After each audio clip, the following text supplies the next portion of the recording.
Hi everyone, welcome to the latest and greatest edition of the ABCs of VSA. My name is Lauren Snedeker. I am your host this week and every week, where we take one small item of VSA methodology, break it down, use some samples, talk about definitions and examples, and increase your knowledge a little bit at a time. I always start off by asking who is new to either the ABCs of VSA or who might be new to Trade Guider and VSA in general. So just put an N in if you're new.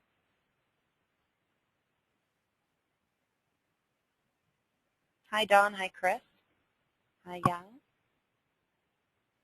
Excellent. Hi Jim, hi Abdul, hi Dave. Wow, we got a lot here. Wow. Hi guys. All right. Okay, well we're going to have fun today, and as always you can always email me, call me, reach out to me, and find out anything you want to know. If I don't have the answer, I always try and get the answer. And let's just close that so it doesn't come up anymore. Sorry about that. Otherwise, it'll keep coming up all day. Okay, so some of you are new to VSA. Some of you are new to the ABCs of VSA. And some of you just like being here every week, and I love having you. So whoever you are, whatever level you are, welcome, and let's get started. So we're going to talk about absorption volume and breakouts today. And it's a little known, discussed aspect of trading. I'm sure you've seen these bars, and we'll talk about them when we look at them. And you'll start to say, oh, okay, sure, that makes sense. I've seen those before in my trading. And we're going to talk about the definition. We're going to try and give you examples of that. Okay? Okay, so here's our objectives for today. We're going to define and understand absorption volume. We're going to confirm the breakout bar.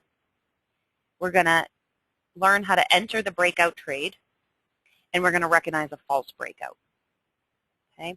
Now, it seems like a lot to absorb, pardon the pun, and a lot to get done in an hour, but I think we can do it. All right. What is absorption volume? So we're going to work backwards, and we're going to review what we know. So go ahead and take out a piece of paper and number it 1 to 5.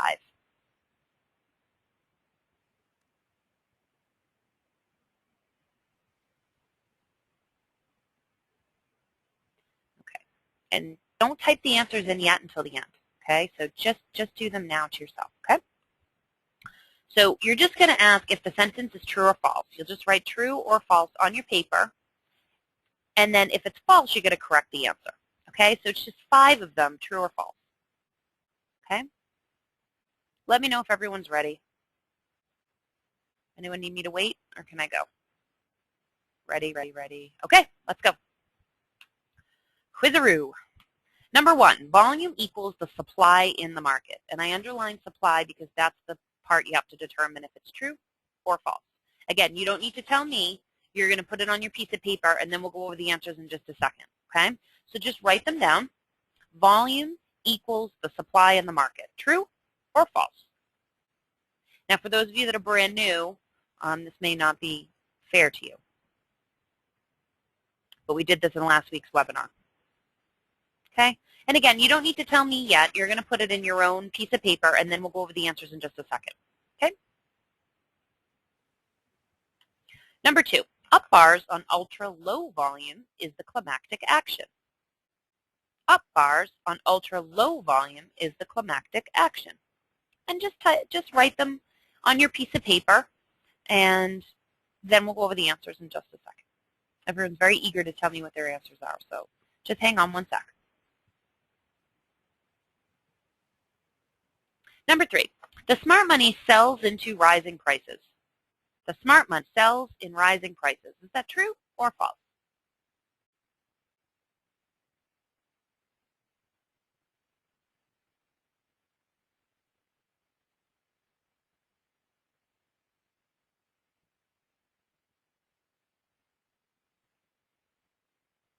Four, a no demand bar confirms rising prices. A no demand bar confirms rising prices. Again, if you're brand new, give yourself a a pass on this one. I wouldn't expect you to necessarily know the name of this indicator. But it is one of the 4 that I always stress to people that you should start to know first. No demand bar confirms rising prices. 5, support and resistance should be ignored. Support and resistance should be ignored. So write true or false for all 5, and then if you have a false statement, you want to correct the underlined word. I'm going to give you just a second, and then we'll go over the answers. Okay, here's the quiz answers. Number 1, volume equals the supply in the market. Now you can tell me what you think. Is that true or false? Jenny's got it. Oh, you guys are moving so fast I can't see. Dave's got it. Don's got it. Richard. Richard, you better have it. I've spent enough time with you on this. Okay. Mark, Bill, Jim, Bill. Okay. True. Volume is the activity of the smart money. It is the supply in the market. So if they're either selling off their supply in rising prices or accumulating supply in falling prices, the volume represents the relative amount of supply in the market. Okay. Alan, sure, I would have taken activity. But this is a true statement, okay? Supply isn't always selling, Paulo, because if you're in a rising market, supply is selling. If you're in a falling market, supply is buying, okay? The demand is the price, is the interest in the price. So that's the price bar versus the volume, which is the supply, okay? Number 2, up bars on ultra low volume is the climactic action.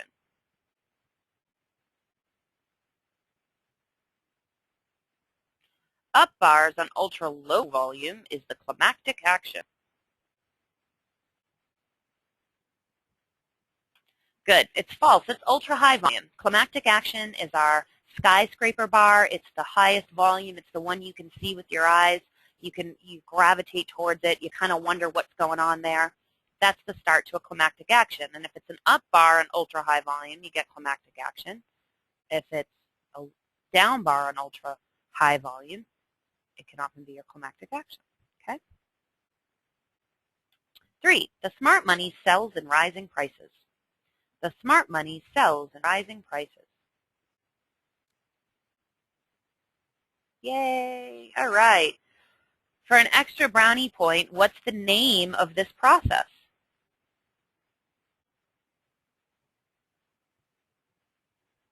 Yes. Absolutely. Distribution. All right. So the smart money sells in rising prices, and we can spot that when we have ultra-high volume up bars, and it represents the supply that they're trying to sell off. That's how we watch their volume. That's the activity. And the reason why the activity is either selling in an uptrend or buying in a downtrend, right? Sell high, buy low. All right. Number 4, a no demand bar confirms rising prices. A no demand bar confirms rising prices. Again, if you're new to this, it's okay. Don't worry about it. It's false. It's no supply. We want a no supply in a rising market. Where do we want a no demand? A no demand bar confirms what? Yes, in a downtrend. Exactly. Weakness, falling. Yes, yes, yes. Good, good, good. All right, you guys got it. Number 5, support and resistance should be ignored. Support and resistance should be ignored.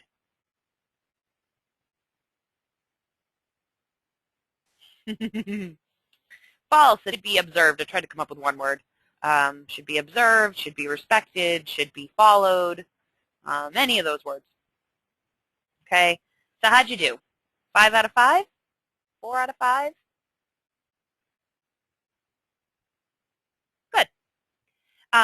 The reason why I started with this is because I wanted to make sure you have your base of what is 99% of VSA is that we are following the smart money with our ultra-high volume. We're watching them in an uptrending market sell off.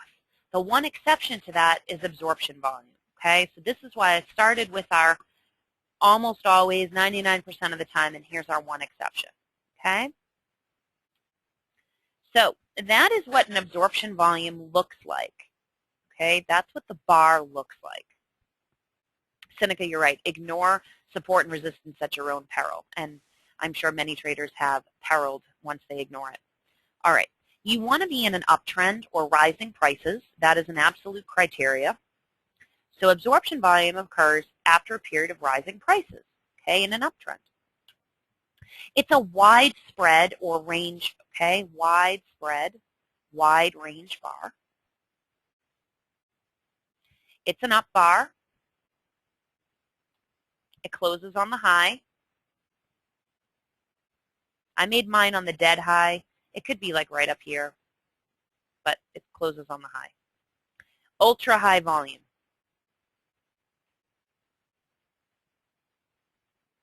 It breaks through an old top to the left. This is extremely important, which is why I underlined it.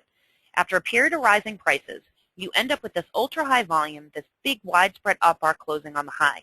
You look to your left, to the background, go back as many bars as you need to, and I'll show you. I went back 100 and then 500 bars. Actually, I went back 700 bars in one of them, and I'll show that to you. You want to make sure it breaks through an old top to the left. Okay? This is the exception principle. Okay, this is the only time that this is actually confirming strength in a rising market. Now, weakness appears on an up bar. That is the rule of VSA. Weakness appears on an up bar. Strength appears on a down bar. This is the one exception.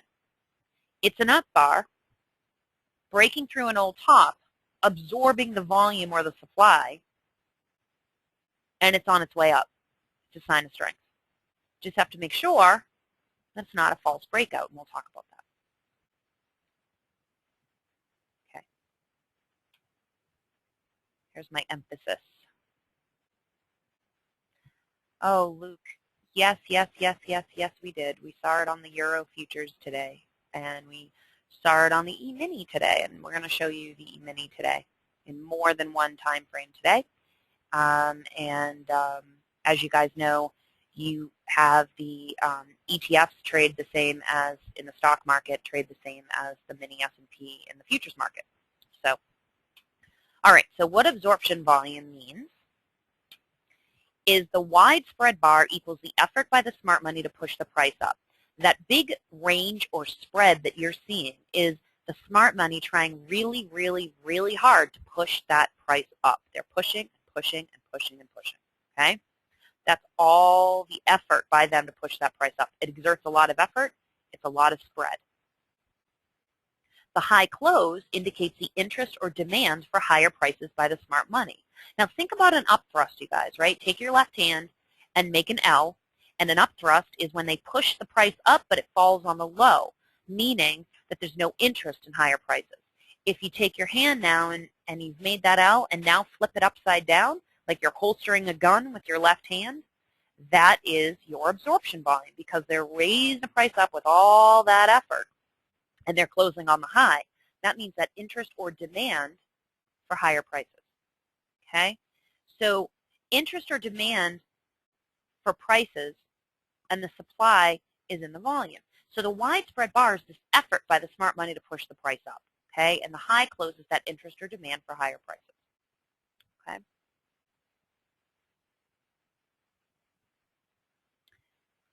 The absorption bar, Jerry, is not the exact opposite of a no-demand bar because a no-demand bar can close anywhere in the middle. It's a narrow spread.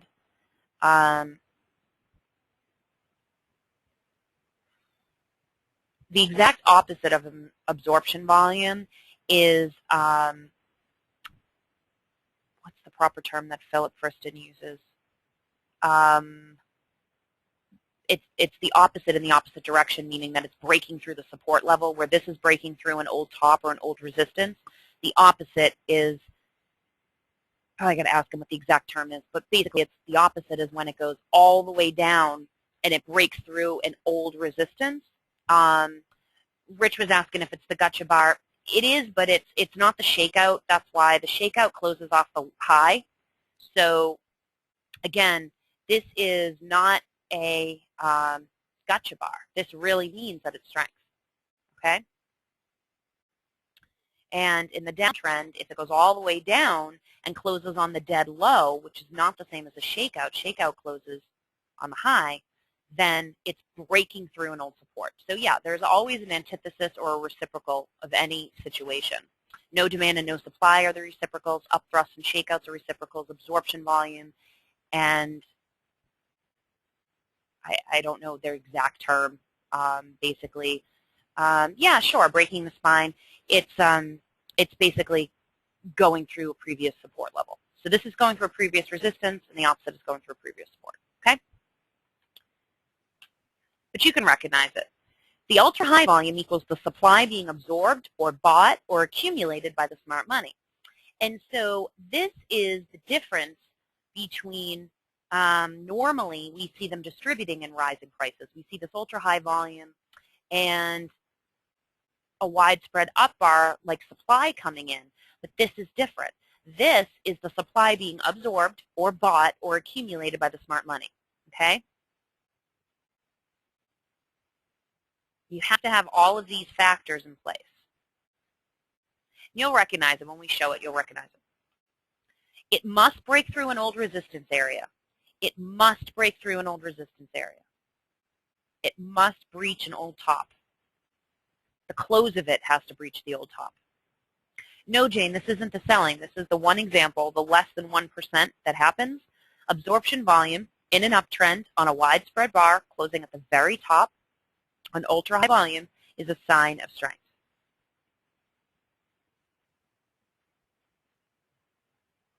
Yep, this is exactly how you identify it. If you're not sure, literally take your left hand, make an L, and now flip it upside down.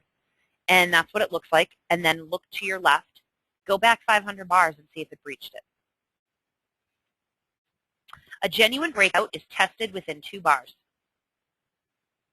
Carrie, I would look back at least 200 bars.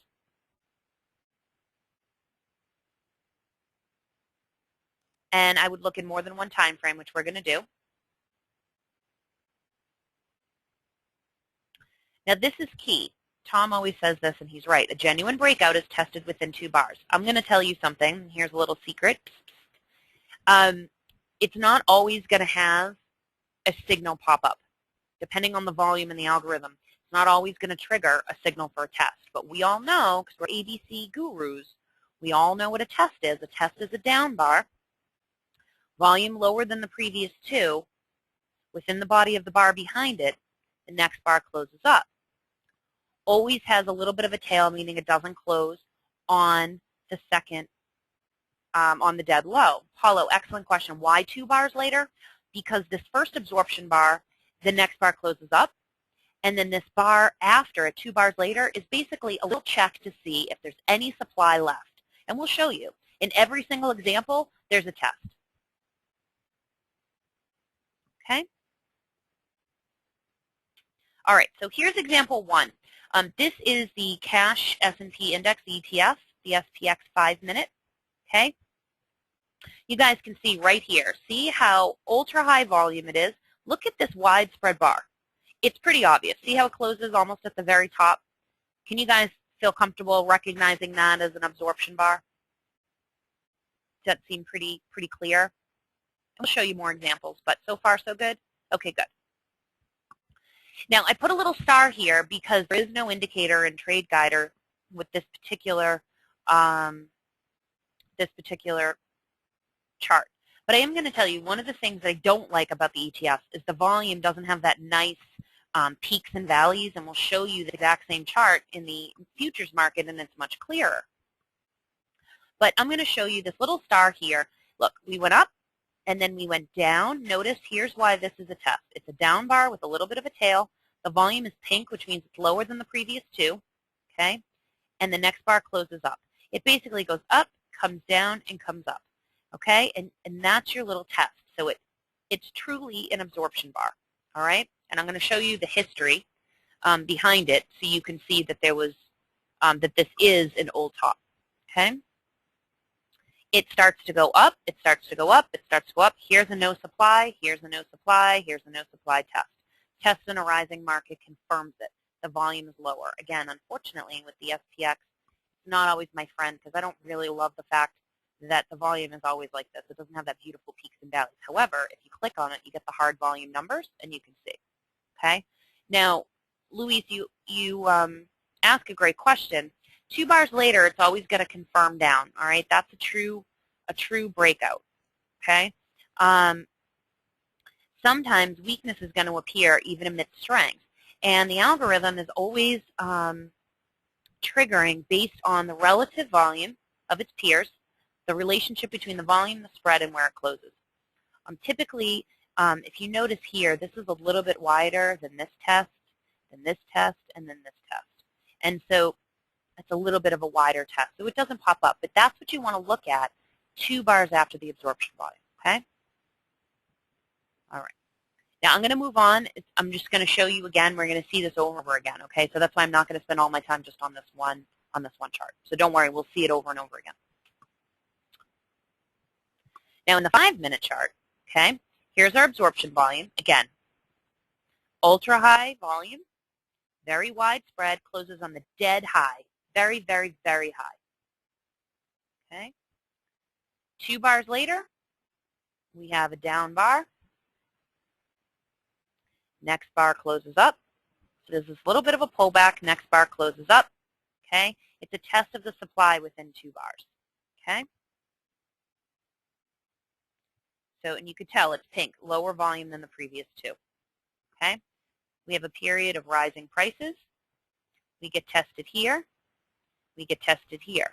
Now, the interesting thing about this is you look at this top, okay? And this is just an extra line because of the crosshairs. If you notice, the crosshair crosses up there. This is actually the line, 1322.30. If I was in this trend, if I was in this trade and I got this, it would be a confirmation to stay in. As soon as this reversal bar hits, you notice that it takes out the close here and it takes out the close here. It doesn't take out this close. All right? This entire thing is a bull run. What you should expect to see is oftentimes it's going to spring down and then come back up again. So oftentimes in this period, it could be a short period of a downfall and then goes up. The thing about absorption volume, though, is that as long as you have a test within 2 bars, you can go in. Okay? Yep, the trade guider system works on any time frame, any market. I was just using the 5-minute, and I'm going to show you the 15-minute as well, so that way you can see that you're getting more than one confirmation in more than one time frame. Paulo, ignore the lines. It's very hard because Trade Guider has the crosshairs. When I do the screenshots, it's really hard to eliminate those. So you don't want to worry about these lines. Okay. But number 1, here's our absorption volume. We have ultra high volume. We close on the dead high. We're an up bar, widespread up bar. Within 2 bars, we've pulled down and pulled back up again on lower volume than the previous 2. Okay? And notice, you can tell that it's a true breakout because it's gone all the way up. Now, what you would do when you see this is immediately go to the background and check to see if it's breaking through an old top. And I'm going to show you that in just one second. It's just impossible for me to show this to you in a PowerPoint fashion and be able to really have you see each piece roll out. So I'm going to show you again. Now here's the 700 bar history. All right, and I marked the close of the absorption volume bar at 1322.25. All right, and you can see that it's much higher than any of the highs behind it, 700 bars. Okay. Now, what you shouldn't be surprised about is that where you see most of these highs, you see signs of weakness. Most of those are up thrusts, no demand and a reversal, reversal after effort to rise, 2-bar reversal, trap up move. Those are all false breakups. Okay, so again, if you see this absorption volume and you think you see it and you see this characteristic, then immediately go back as far as you can to make sure that you are breaking through an old top. And in this case, we are. So now we have the following characteristics. We have a widespread up bar closing on the high, period of rising prices, ultra-high volume, breaking through an old top to the right, and within 2 bars, we have a pullback. It comes down and comes back up again. And watch it go. Okay. Now, here's the 15-minute chart. Okay. At the same time, you have ultra widespread bar closing almost on the top of the bar, okay, on the high, ultra high volume. Okay, within 2 bars, you actually see it even more beautifully. You get a no supply test bar, volume lower than the previous. So this is your confirmation. These gray bars that you see are the trend clusters of the previous convergence. And what you notice is that it moves up and it hits off of these areas, comes up, comes back down, comes up, comes back down, comes down again. And then this is stopping volume and potential selling climax. Okay, so I would expect a period of falling prices to come back into this area and pop back up again. You want to, I'm going to show you in just a minute, previous support areas, and we're going to draw some horizontal lines so that way you can see them a little bit better. Okay. I think I just moved the headpiece a little bit. Is that better? Is the sound a little bit better now? Okay. Okay, great. So this is, again, the 15-minute bar, same as this one. What I did is I went back 700 bars, and I drew a line on all the closes at all my peaks. I really wanted to see them all, okay? So we have one here, the last high that we had. See, it popped up and closed on the low. That's what we call an up thrust. That's one of those gotcha bars. We're going up, up, up. No, we're not. We're closing low, okay? That's to trap people in going high, and it falls right off of that. So we mark the close there. Now, old top number 2, going backwards from most recent, we have here. It came up, it closed down, it tried to go up, and it came right back off of it again. Okay? And in this case, if you were in live action, you'd realize that it hadn't breached any old top because the old top before that is here. Notice that here you have 2 signs of weakness. You have a no demand and a reversal after an effort to rise, meaning that it tried to go up and failed, tried to go up and failed. Okay? Now you can see, even just by these 3 examples, how different this high is versus the other 3. Would you guys agree? This high is much different than this one, and this one. We go back again. We have another old top. We go up. It's a 2-bar reversal. It goes up. It fails to come. We go back again. We go up. It fails. Notice that here's the top of the bar. Here's the close. Here's the top of the bar. Here's the close. That's an up thrust, right? Unlike an absorption volume where we have a widespread up bar closing on the high. The difference is that 99% of the time when you get these peaks, it closes on the low, showing lack of interest in higher prices. And within a few bars, it falls off or moves sideways, like here, it moves sideways a little bit and then fell off. Here, it moved sideways a little bit and then fell off. Okay, here, it came right off. It came up and sliced right down again. Okay, so the biggest thing you guys have to remember is that you have a widespread bar closing on the high. A widespread bar closing on the high. Yes, this is the 15-minute chart. All I'm doing is taking the upfront that happened today and I'm going back. Because once you see this, you go, okay, well, let me find out. It's broken an old top. Go back. So we went 700 bars, and these are all my old tops. And what you'll notice, especially with the trade guider system, is you've had a reversal after effort, right? They try and go up, it fails. And you can tell the only one that actually ended up coming anywhere near the top was this one. This one, here's the height of the bar, and it closed down here. Here's the height of the bar, and it closed down here. Here's the height of the bar, and it closed down here. The height of the bar, and it closed down here. Unlike this one, where it closes right at the top.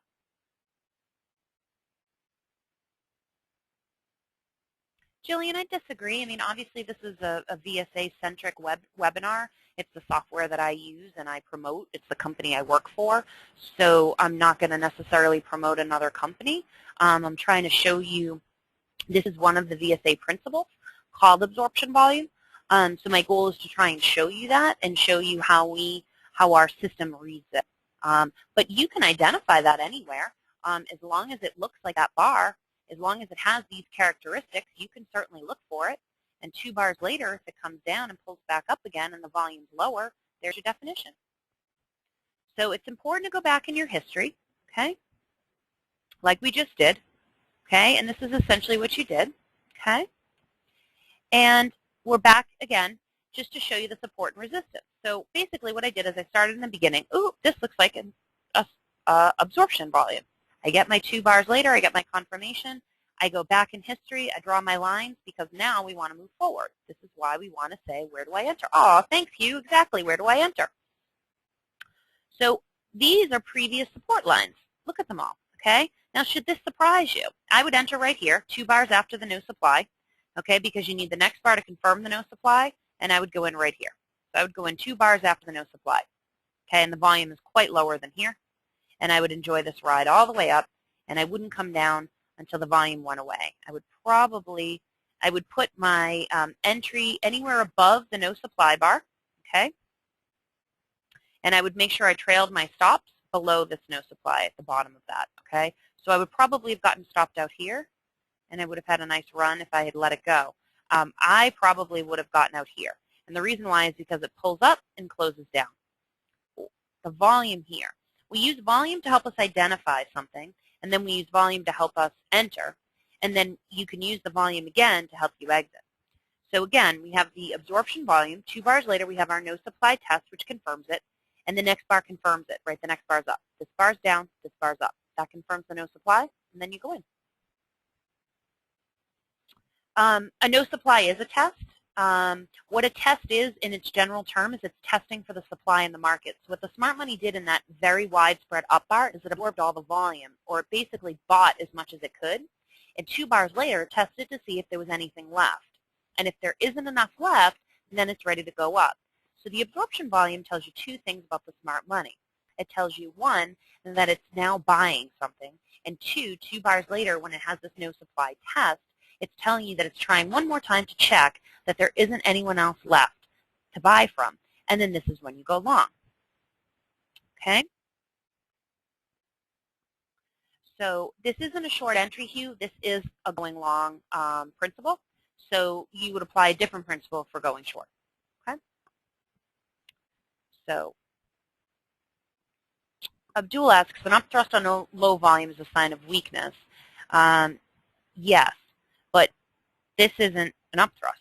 This closes on the high, not on the low. That's a telltale sign of an upthrust. An upthrust looks like an L. If you take your left hand and you make an L, that's what an upthrust looks like. And again, a test is always testing the supply that's left in the market.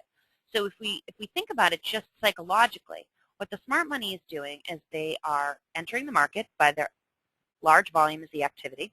Okay? What they're doing is they're doing a lot of effort in this bar. The fact that it closed up high means their interest in higher prices, and they've absorbed the volume. They've absorbed the volume. Okay? They've bought or accumulated or absorbed the supply. Okay? 2 bars later, I have a no supply test.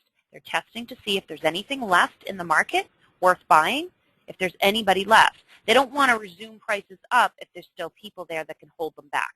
The volume is lower, which is a true sign of a no supply test, and the prices go up. A good entry is 2 bars after that, or 4 bars after the absorption volume. Okay? And then if you're in the trade, what you do is you watch. Because what you really want to do is you want to make sure that you want to determine how long this trade is. Robert asked if VSA is primarily a day trading system. No, we actually have a lot of swing traders and long-term holding. I'm using the real-time software, so it can go from 1 minute to 1 month. But we have daily, weekly, monthly users that use it for stocks and longer-term holds. Now, in a larger time frame, Robert, you probably see this over the period of a lot longer prices, right? So in a 15-minute chart, it's a little noisier. Okay. So do you guys see this? Do you see how, the support and resistance levels play a key role when you go in the background to move forward, right? You have to know what's behind you to have a better idea of what's going forward. So how many of you feel like you could recognize an absorption volume bar?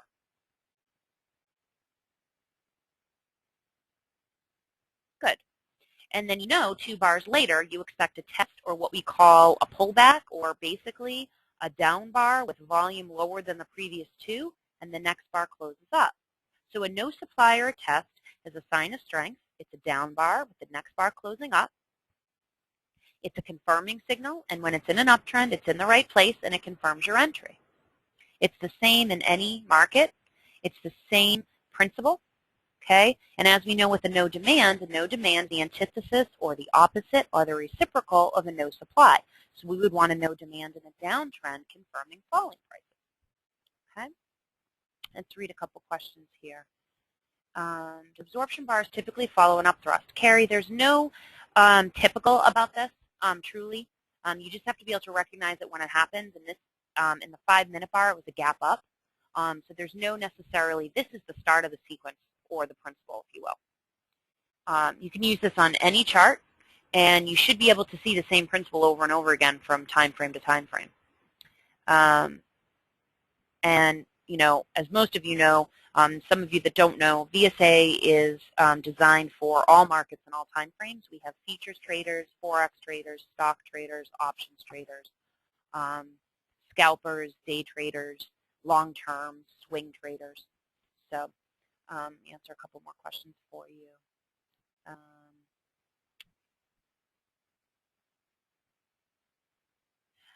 Bill, I'm not sure of your question. The 1323 close appeared to be slightly less than a previous close. Do you mean in back, like as an old top? Because it's considerably higher than the previous close here. Look at the close here and the close here, the close, the close, the close. Not the high of the bar, but the close. Yeah, okay, let's go back to the old top to try and answer your question. It's a lot higher. See the 323 versus the 315, 312, 319, 321. So this is the last old top that we had. The closest one, I should say, to this one that was higher. And so what you would expect is that it should go up to this 325. And if it breaks through that, it's going up. If not, it should come off of that. Okay. See if I can answer. Yeah. I just answered the test and no supply. A no supply is a test. It's a test for supply in the market. That's why the volume is lower than the previous 2. Mark, stop loss at the bottom of the support. So these are the trend clusters, Mark. So, okay, so if we go in here, you want to make sure you go in somewhere above the no supply bar. And I would just trail your stop up. If you're in somewhere around here, notice that the close of this never breaches the close of the no supply. You know what I would say? Why don't you put your no supply, the close of the no supply as a gauge, and just trail your stop. But you want to go in somewhere above the no supply, but always expect a down and then an up. Okay? Let me see. You need 2 bars after the no supply, because 1, you need to confirm the no supply, and then you can go in. After the test, does the next bar always close higher on an up bar? It should to confirm it, Jenny. That's a true sign of a test. A test in any fashion, whether it's called a no supply or a test, is a down bar closing not on the dead low, somewhere in the middle. Notice this has like a little bit of a tail on it. The volume needs to be lower than the previous 2. Oftentimes people call them pullbacks. If I've seen some people use those wedges or triangles, I think they're called. The next bar has to be up to confirm it. A down bar with the next bar up to confirm.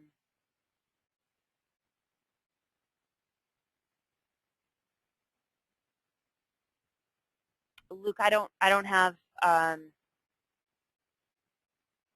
that right now. Why don't you just send me an email tomorrow, and I can take a look at it for you. Scott, excellent question. If the volume was average, is this principle still valid? You need ultra-high volume here. You need it to be obvious that that's what they're trying to do. Okay. Are the options traders using I wouldn't be able to answer that. So taking all ultra-high volume with widespread price range. Basically what you need is a ultra-high volume, widespread closing on the high, at the top or right at the high, okay?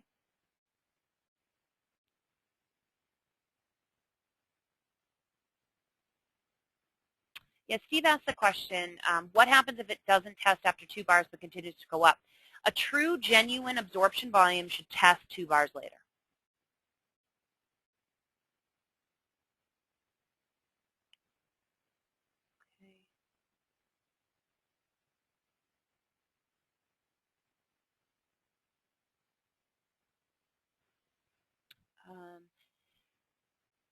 RH, I don't have 2 absorption bars. I just have the one, this very widespread bar right here. It closes on the high, high, high right here. This one is towards the end of the day, or the morning, I'm sorry, the beginning of the morning, 8:30, and it closes almost near the low. That's a little bit different, okay? So essentially, you want this ultra high, high, high, widespread, closing on the high, breaking an old top to the left, go back to check what your old tops are, go forward again, draw your line so you can see your support and resistance, look 2 bars later for a down bar on lower volume, and the next bar closing up, and you can go in after that.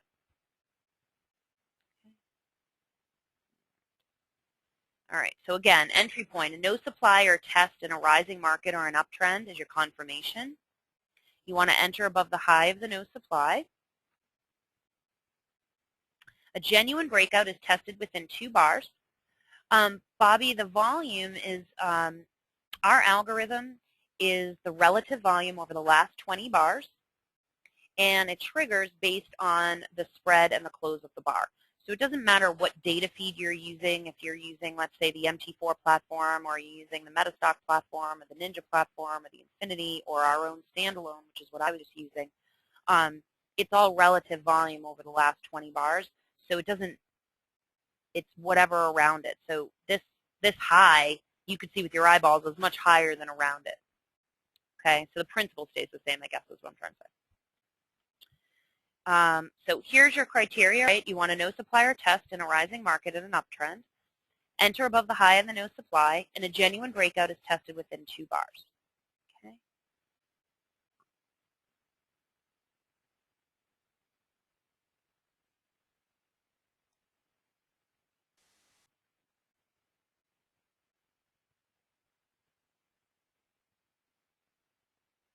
Bruce, they're buying. They're not selling. The selling would be by the herd.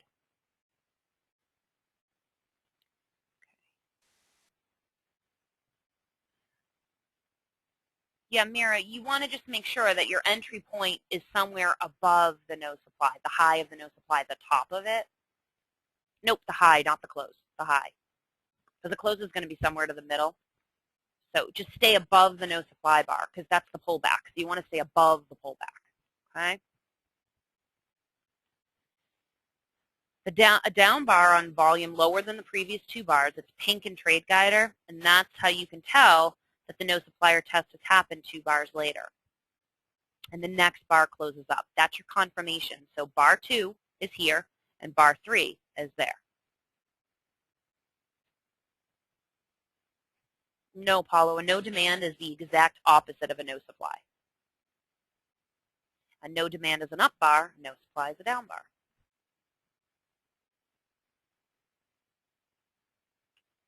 Okay, a false breakout versus a true breakout. All right, this is the 9-minute ETF, the SPX. Okay, just like we saw throughout the E-minis, because the ETFs and the futures trade the same. You can tell right here, very, very, very widespread, closing at the absolute top of it. Okay, notice our volume meets the criteria. If we look back, it broke through an old top. It broke through an old top, okay? And up here, which is a lot higher, the first bar of these 2 bars is a no demand, meaning no demand for higher prices. The second bar is a 2-bar reversal. Essentially, if you think what a shoebox looks like, and you put 2 boots in a shoebox, in order to fit them, they need to be the opposite of each other, where the shaft needs to be in one direction on the left foot, and the right foot the boot part needs to be opposite, okay? That's essentially what these two bars are doing. So the first bar goes up, up, up, and says, hey, come on out. We have higher prices. We're interested. And the very next bar takes it all away. That's a false breakout. So if you were trading live and you saw that first bar, you would want to wait. And sure enough, the very next bar doesn't close up like we've seen in all the absorption volumes. It comes right down. It basically wipes out or reverses every energy or effort that the smart money was doing. Okay? Yeah, Seneca, if you don't use the plugins, if you just use the standalone platform, then you need either eSignal or real-time data to power it. Those are the two that we use. Okay? All right. So this is a false breakout because it basically what you typically see, an upthrust or something like that, where it goes up and fails to come down. Okay? False breakouts fail on a no demand. They go up on low volume and they come right down. So for example, a false breakout, you think you're going high and then within 2 bars, you get a no demand, which is an up bar, not a down bar. So it comes right back down again. It fails to go up. It's actually a confirmation that you should go short. The upthrust would further confirm weakness. An upthrust is a gotcha bar. It tries to go up, closes on the dead low. Again, think about the left hand making an L with your left hand. Tries to go up, closes on the dead low. The interest in the higher prices is not there. Okay? A 2-bar reversal or a no result after effort. Those are 2 signals in the trade guider system. They kill the momentum and they stop the buying, just like we saw here. So any of these things, if you think you see absorption volume and any of these things appear, then you don't have it. Okay? Yes, Catherine, all you have to do is email me. I'll send it to you. This last thing I wanted to show you is the Metastock sneak preview. Gavin and a representative from Metastock are going to be doing a webinar on Friday. And I recommend that you go onto the Trade Guider website and click events, and you can sign up for it. And I just wanted to give you a sneak preview of it. Okay? And this is the thermometer. It's a special thermometer that was formulated just for the Metastock platform. Okay?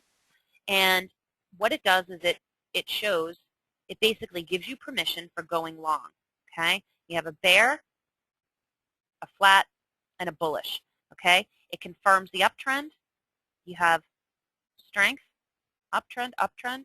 Okay? You can tell just how much bullish volume there is. It's showing it all. This is more than here. And they're going to go into great detail for it, but I just wanted to give you kind of a sneak preview. And this is a new thermometer that they've basically been able to do and program in Metastock. Okay? Michael, to answer your question, you're not going to go long on an absorption volume, you wait for a test 2 bars later. An upthrust is going to confirm weakness because an upthrust is not absorption volume. An upthrust is tries to go up, closes on the low. Tries to go up, closes on the low. Failure to go up.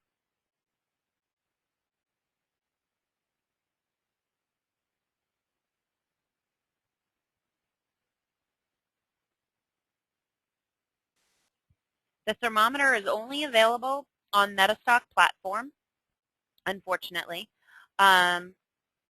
Any of you that have follow-up questions about absorption volume, I'm more than happy to go over it with you. Just send me an email, okay? Because we're getting towards the end of the webinar, and I want to be able to just talk about some of this stuff, okay? So we celebrated our 10th anniversary this week, so happy birthday to Trade Guider. And as a special, 30% off of all products and services, okay? Every single thing is 30% off, all right? And it ends Sunday, February 5th at midnight. And I am going to send out a link to every single person that attended today, and you can choose whatever you want, and there'll be a promo code for 30% that'll allow you to get the discount, okay? Okay, so here's how to reach me. You can call me, you can email me, you can Skype me, you can Facebook me, you can tweet me, okay? Bobby, just send me an email or call me. I'm more than happy to talk to you about it. I think it's great that you have questions. It's just a little bit difficult to do here. And I want to thank you guys. You did really great in the true and false test. And I can tell by your questions that you're really starting to get it. And again, always happy to go over things with you. Very, very happy to do that. I'm going to upload all of this onto the VSA Club and onto YouTube. And I wish you all a very, very wonderful afternoon. And again, just call me or email me with any questions, and talk to you soon. Okay? Thanks.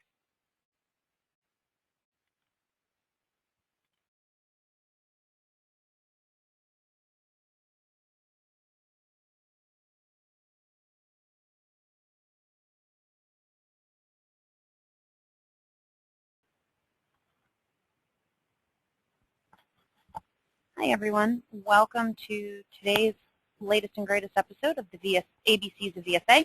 My name is Lauren Snedeker. I am an employee of Trade Guider Systems, and I'm also your host. Each week we go through bit by bit aspects of the VSA methodology.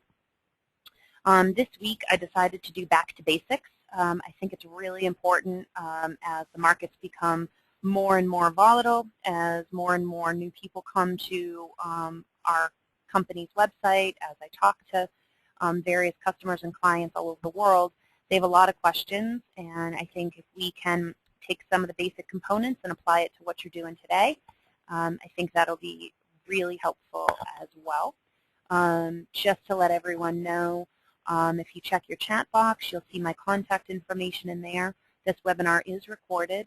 I post all my webinars and PowerPoint slides in the VSA Club website. If you're not a member of the VSA Club, that's okay. We usually post these ABCs of VSA on YouTube as well. If you check your chat box, you'll see the URL for YouTube. Last week's VSA is not posted yet. That's because Gavin is traveling and he's the only one who can post them. So hopefully both of these will be posted as soon as he's done with the mentorship. So I imagine early next week. Okay. So here is a couple of the things that we're going to be talking about today. We're going to recognize the role volume plays in the market.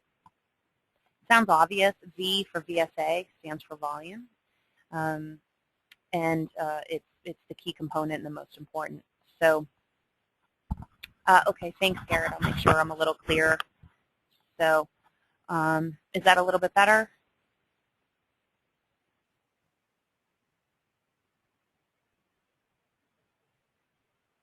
Okay, all right. Just let me know if the volume gets a little bit weird.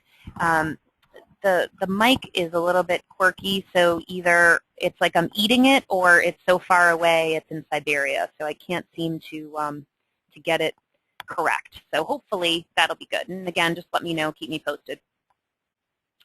So volume is the key role in the market. V for volume, it's the first letter of our methodology, and it does play a key role, both from the start of a climactic action or campaign, also to let you know when to exit a trade.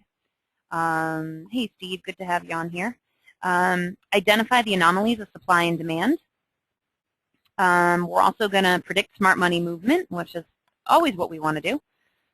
And lastly, we're going to commit to learning 4 VSA signals. Lauren, there's hundreds of signals. Lauren, I can't understand it. Lauren, how come this doesn't work after 48 hours of me learning it? Well, first of all, VSA doesn't take 48 hours.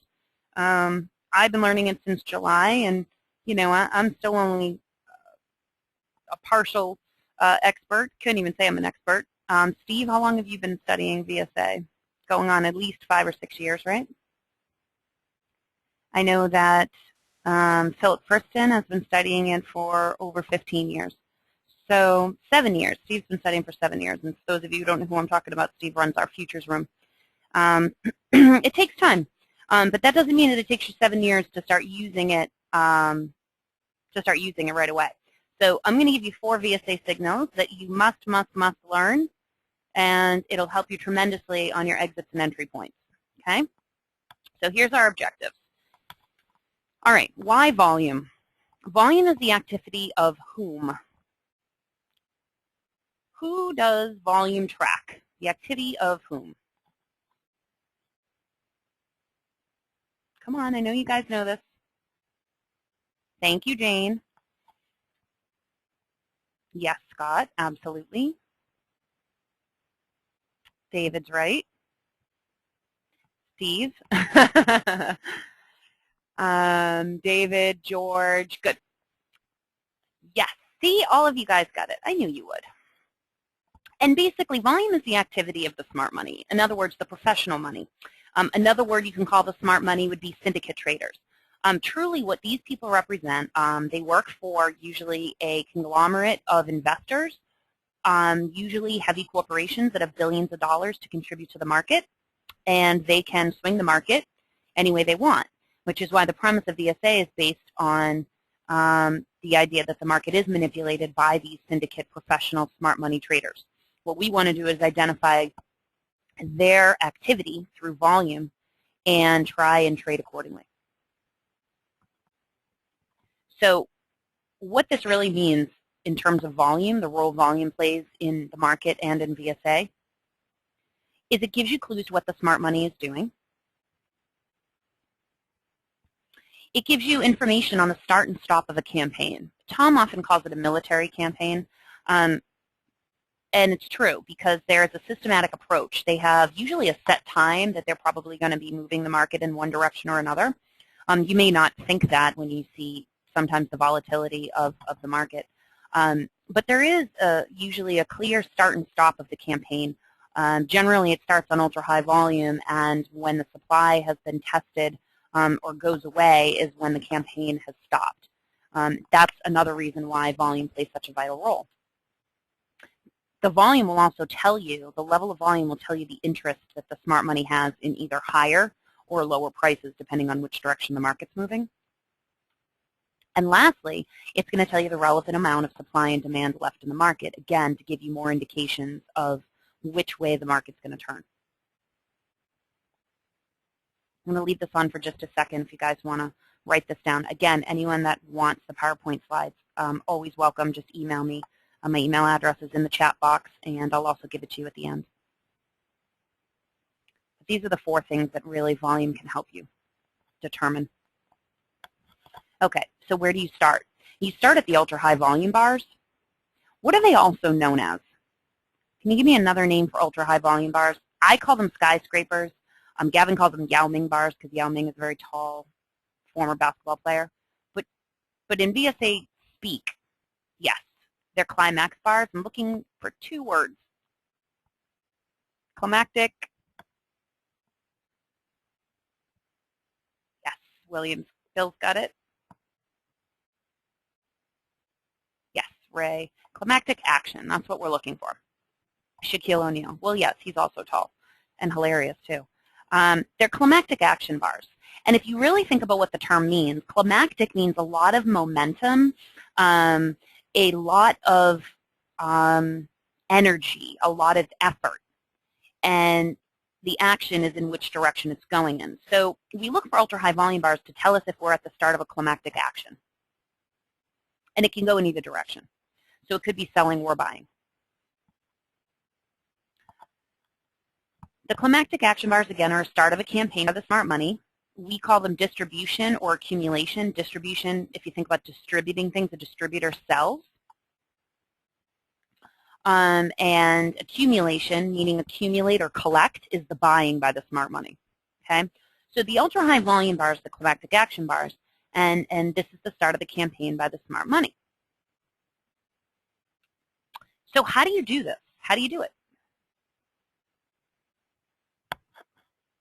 First, you identify the climactic action bar on your chart.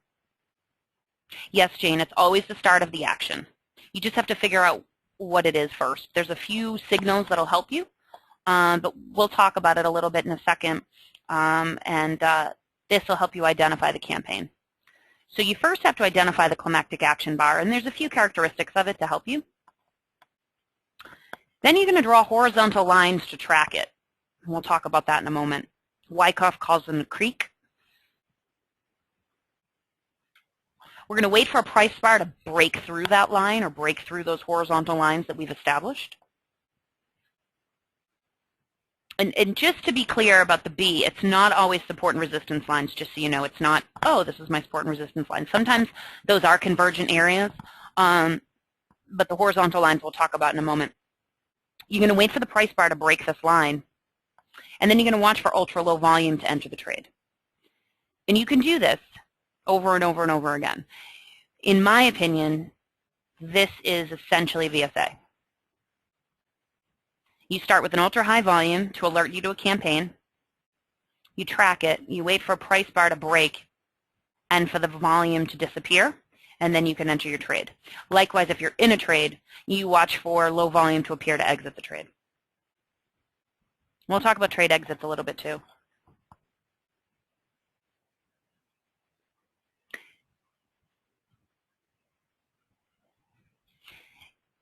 Yeah, because I'm limited with kind of the language here, because you don't want to go on a PowerPoint slide, it's true. Essentially, what you're really doing is, you're kind of waiting to see what happens around that horizontal line, and I'll show you. It's sort of a range that you've established, because if you think about the climactic action bar as sort of the start of this campaign, then this horizontal line is sometimes where they're doing the accumulating or distributing, and you're waiting for it to kind of break out of that, and then you watch for ultra-low volume to show you that the smart money has left that area, and that's where you can enter the trade.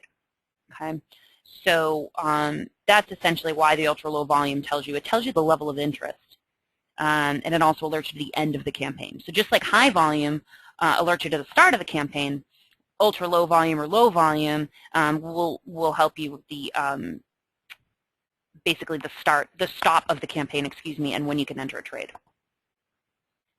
Okay, so number one, first thing we want to do is identify the climactic action bar. Okay, we're going to see if you can pick up the climactic action bar. I'm going to show you a chart, and I'm going to put identify a few bars, and you type in the letter that you think is the climactic action bar. Okay,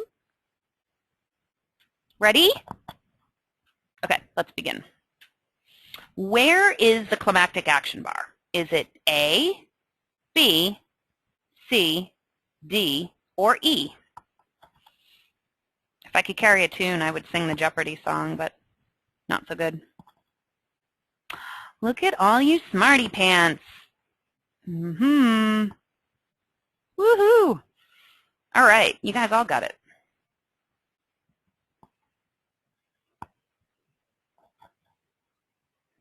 Okay.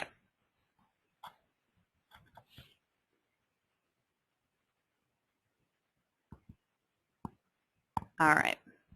Thank you for clarifying, Steve. You can't cheat. Okay. All right, so the answer is C.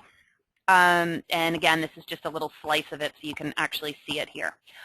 It's an ultra-high volume bar, and if you didn't know, if you clicked on it, it would tell you that it was an ultra-high volume bar. It's widespread price bar, meaning you can see this range is very widespread. Okay, you're in a downtrend. The name of this particular indicator is test after a shakeout. This is going to tell you that this accumulation or buying phase has begun. Essentially what you're seeing is a downtrend in place, and it's kind of moved. This bar here has started, this widespread down bar starts again, and then this starts. What alerts you to it is this ultra-high volume here. If you notice, it's higher than all its other friends. And I'll go back one more. Again, it's higher than its friends, right? This is the last time you see it, and since this is a daily chart, you're going back over a month ago. Again, the climactic action, the characteristics of climactic action is ultra-high volume, widespread price.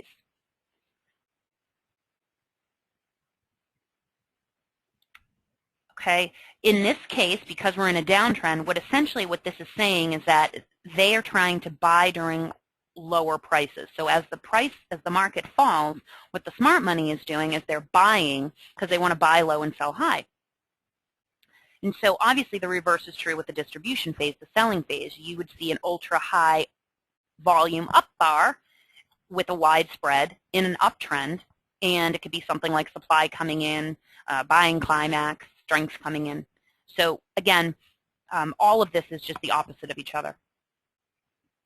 Okay, so just type yes if you understand why this is calculated as a climactic action bar. We have an ultra-high volume, widespread, in a downtrend. Essentially, this is the start of the accumulation phase. Okay, Bob asks how it's different than a shakeout. The test after a shakeout, it basically is triggered by ultra-high volume, widespread down bar. Usually a shakeout closes a little bit higher than this, Bob, and I know that's probably a very minor difference, but it's the algorithm. The algorithm is based on the relative volume in relationship to its spread and where it closes on the bar. So, and usually a shakeout is marked down on bad news, but pretty much test after a shakeout. If you went back in history, you could probably see the shakeout previous. So this is sort of, you know, as you read it, you can sort of tell as well.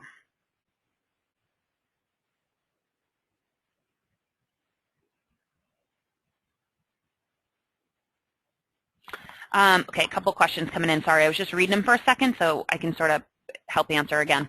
So the algorithm measures this ultra-high volume in this case with the widespread bar.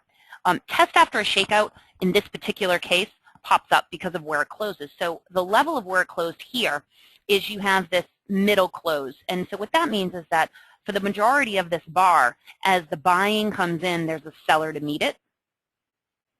And what a shakeout is doing is trying to weaken any or shake out the holders that are shorting.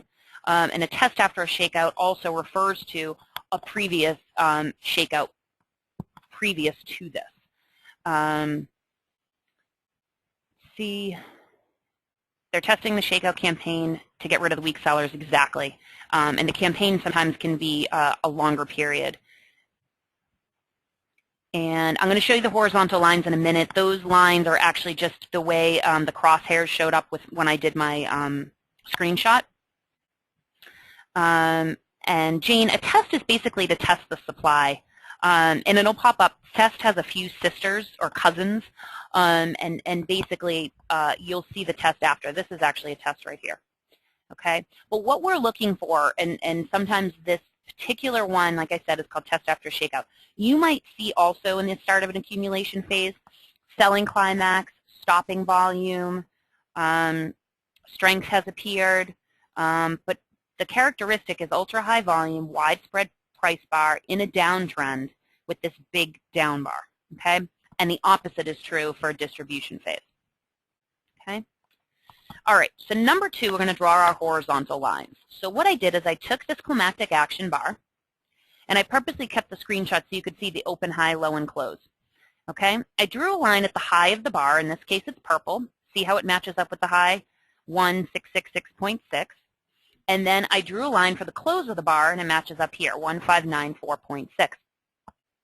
And what you've now established, what Wyckoff calls as the creek, but you now have a range, and it's for congestion, pullbacks, testing, or buying. Oftentimes, people call testing. We call it testing. People call it pullbacks.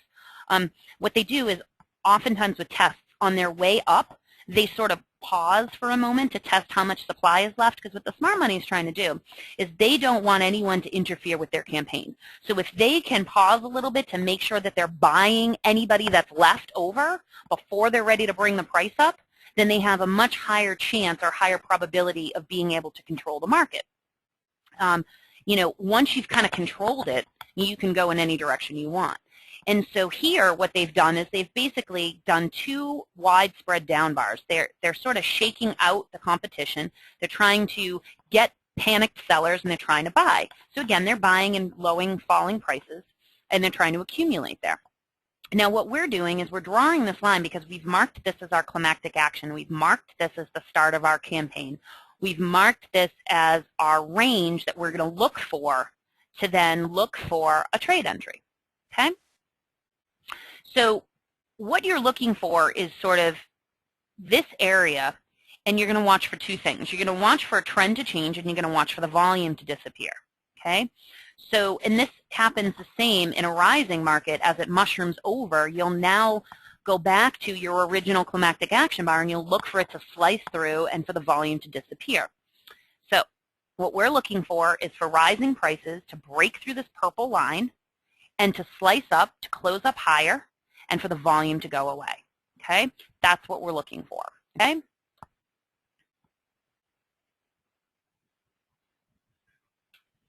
Okay. So number 3 is basically your line breaker bar. Okay? I know that that's not a pretty word, but basically this is what you're looking for. Okay? So just to go back, what we've done is we've taken the high of this bar and the close of the bar, because we're always concerned with the close. It tells us our relative interest in the price. What you've now seen is you've seen this kind of go up and down, but notice that you're still in a downtrend. We use the short-term downtrending. 3 diamonds or more equals a trend. And now watch the volume, okay? Just so you know, red colored volume corresponds to a down bar, blue volume bars correspond to an up bar, and pink or purple, whatever color depending on your screen, is volume lower than the previous 2, okay? So you see it sort of grind up and down, and you notice that it sort of breaks here and then comes right back down and stays within this, and then it comes up and it comes right on this. It's not until this point that it starts to turn white that it sort of does something here. Now notice it slices back down, stays within this range, is still red, okay? It's only here at bar A that you basically have a line that breaks through the purple, okay, this purple horizontal line. It goes all the way up and it closes higher than the line, okay? You're also now in your second green diamond. Remember, 3 or more diamonds confirm a trend. Okay, so we're starting to see a trend change, and you always want to trade with the trend, guys, right? So if you're going long, you always want to make sure that you're in the right trend, right? You're not going to go long back here because you're in either a white sideways moving market or you're in a downtrend. The trend is your friend, okay? So ultra high volume, which is what this is, excuse me, widespread equals the effort. So essentially what they've done, you see this well above average volume bar, right? This is the smart money trying really, really, really hard, putting a lot of effort in to go up, okay? So they're going all the way up. They're trying to push this price up. What the close at the top means is there's now interest in higher prices. If this had gone all the way up but had closed down here, that would have been like, hey, look at me, we're trying to bring the price up. Any takers, any takers? Nope. But what this really means is this is all the energy that they've expended, and they've pushed it up, and it's closed at the high, okay? So again, remember, a test is usually a pullback, that's what some people call it, or a pause on the way up. So what we now have is 1, climactic action, 2, a range from which to draw from, 3, a price bar that is now broken through what Wyckoff calls the creek. We're in a trend, and now the 4th thing we're looking for is the volume to disappear. In other words, for the test of the supply to go away. Once the supply is gone, they've now felt comfortable enough that they've accumulated most of the sellers, and they can work their way up, okay? Does everyone got this? Just type Y if you're good. I just want to make sure I don't go too fast. Park, YG is futures. It's a mini gold that is not, it doesn't have a lot of volume. I had accidentally put it in a long time ago, and I sort of just saw this principle come up, and I thought, you know, this might be a really good way to explain it. Yep, I'll show you the 4 phases, Don, phases, excuse me, in one moment. Wyckoff calls this area a creek. So you can go above the creek, you can break through the ice, which is the blue. Again, it's not always support and resistance levels. But what we've done is we basically have ultra-high volume, widespread bar. We've identified a climactic action at the start of the campaign by the smart money. We've drawn a horizontal line at the high and a horizontal line at the close. And again, see if you notice up here it corresponds. We've watched it kind of grind through. Once it breaks this, we watch. It turns white, meaning sideways, hasn't quite changed, comes back down, stays in here, and it's not until it finally gets to bar A that it pushes through the creek, up above, closes much higher with a lot of energy or effort or volume by the smart money. Closing higher shows that there's a higher interest in rising prices. What we're now looking for is confirmation on lower volume to enter the trade. Okay, so number 4, we're entering on low volume. Okay, so number 1, we ID the climactic action bar. Number 1, climactic action bar, right here. Okay, notice the volume, notice the spread or range of the bar. Number 2, we draw our horizontal lines. Again, at the high of the bar and the close of the bar. Where do I get those? We get those from, if you notice here, open, high, low, close. Once you click on this bar, that was the high of the bar, that was the close of the bar. Okay, you get all of these from, you know, from your plugin or from the standalone platform. We've now established what Wyckoff calls a creek, what I call also an area of congestion and pullback. And what we're looking for is for something to jump the creek, to break through this line, and for my trend to change. And now I'm looking for lower volume. Again, in Trade Guider, pink or pale pink, depending on if you have the trading standalone platform or the plugin, means volume lower than the previous two. Okay? So we've now jumped our creek, and it's gone up again. Now we're in 3 or more green diamonds, so we're in a trend. Notice here, here, and here is when our volume gets lower. This is a no supply. No supply, meaning they've now tested volumes lower than the previous two. It's a down bar or a test for more supply. It's a pullback or a pause before we're going up. My trend is in the right direction. My volume has gone down. So you could have gone in, according to VSA, your highest probability low-risk trade would have been to go in here. Many people would have gone in somewhere around here because you've gone up. Again, you jump the creek. You wait for another confirmation, and right here is where you get the lower volume. Again, highest probability low risk is on a no supply, which is a confirming signal. Again, we've tested the supply, it's gone away, and they're ready to continue to drive the price back up. Just before the creek, Darshak, there is a no demand, and the no demand fails because the next bar should be down to confirm it. It's also in the wrong spot. A no demand in a downtrend would confirm it. The next bar fails, and therefore confirms the strength. So failure of a signal confirms the opposite. Okay, so take a look at that. Again, identify your climactic action bar, your start of your military campaign. You're going to draw horizontal lines, what Wyckoff calls the creek, or what we're calling a range, for it to get noisy, for it to get kind of grindy, for it to kind of push up and down, and kind of let it. It doesn't necessarily whipsaw. I mean, if you notice here, it's kind of up, down, up, down, up, down. But you're in an overall downtrend. It's not until you get to this point where it pushes way up through the creek on much higher volume. Okay, this isn't low volume. This is, I would say, high, above average volume. And you now have a very widespread up bar, and it's closing up on the high. Again, the volume shows energy or effort or momentum, and the higher close shows the interest by the smart money in higher prices. We've now turned green. We've now turned our trend after jumping the creek, and the highest probability low-risk trade for ourselves is to wait for lower volume. We finally get it here, and we get a no supply, volume lower than the previous two, confirming signal, confirming that the smart money feels comfortable that there is not any more people that are selling, that they've bought enough, that they feel they've controlled the market, that they can move it up. You could also call this a pullback. You could also call this a pause before an uptrend. Okay, let's answer a couple of these questions. No sellers, yes. However, you would exit that trade at 0.4. We're looking at trade entry, Jerry. So if you identified this, you would enter here. Okay, this is where your trade entry would be at number 4. The diamond line is a short-term trending system based on the relative trends of the bars of the last 20 bars. It is red for down, white for sideways, green for up. You can certainly set something probably pretty similar. It is proprietary to Trade Guider. It's called our short-term trending. The medium-term trending is the fact that if you notice the overall trend in the bars is red, even though an up bar is blue and a red bar is down, what this does is it eliminates some of the noise.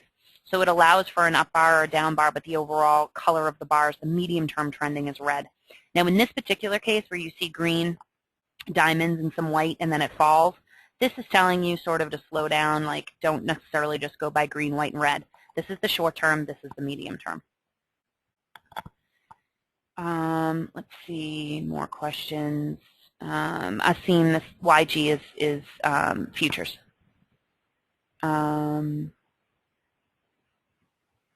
Jack, nope, you're actually wrong. The volumes aren't so close. If you click on them, it'll tell you if you have low volume or ultra high volume. I'm just circling this because we're looking at a daily chart. I chose 100 bars, so we have to kind of take a little bit of a 20,000 point view just so you can see everything. But the volume is lower, and this signal alone, and we'll talk about that in a minute, is a no supply, which is what we were talking about. No supply is a confirming signal. Some people call it a pullback. Some people call it a test in a rising market. Some people call it a pause on the way up. What they're doing with this campaign, they start the campaign between this creek right here, between 2 and 4, let's call it, is where they're buying and accumulating and letting the market do its will. Then they finally push it up with this widespread high price close, meaning the interest is higher on the upside. We finally turn our short-term trending system up into an uptrend. This is when the volume goes away. You can even just look at your eyeballs here compared to this. Notice this compared to this. So this confirms it, this confirms it, this confirms it, green trending confirms it, the creek pushing through the creek confirms it. So you have about 4. They push it up through their energy. They push it up through their momentum. They're ready to finally bring the prices up. This no demand, by virtue of it failing, has shown as the volume goes down, it's like a last-ditch effort. It fails. Basically, they're ready to push it back up again. This is a confirmation of strength, this entire area. And you can apply this over and over again. So volume and supply, the relationship between volume and supply.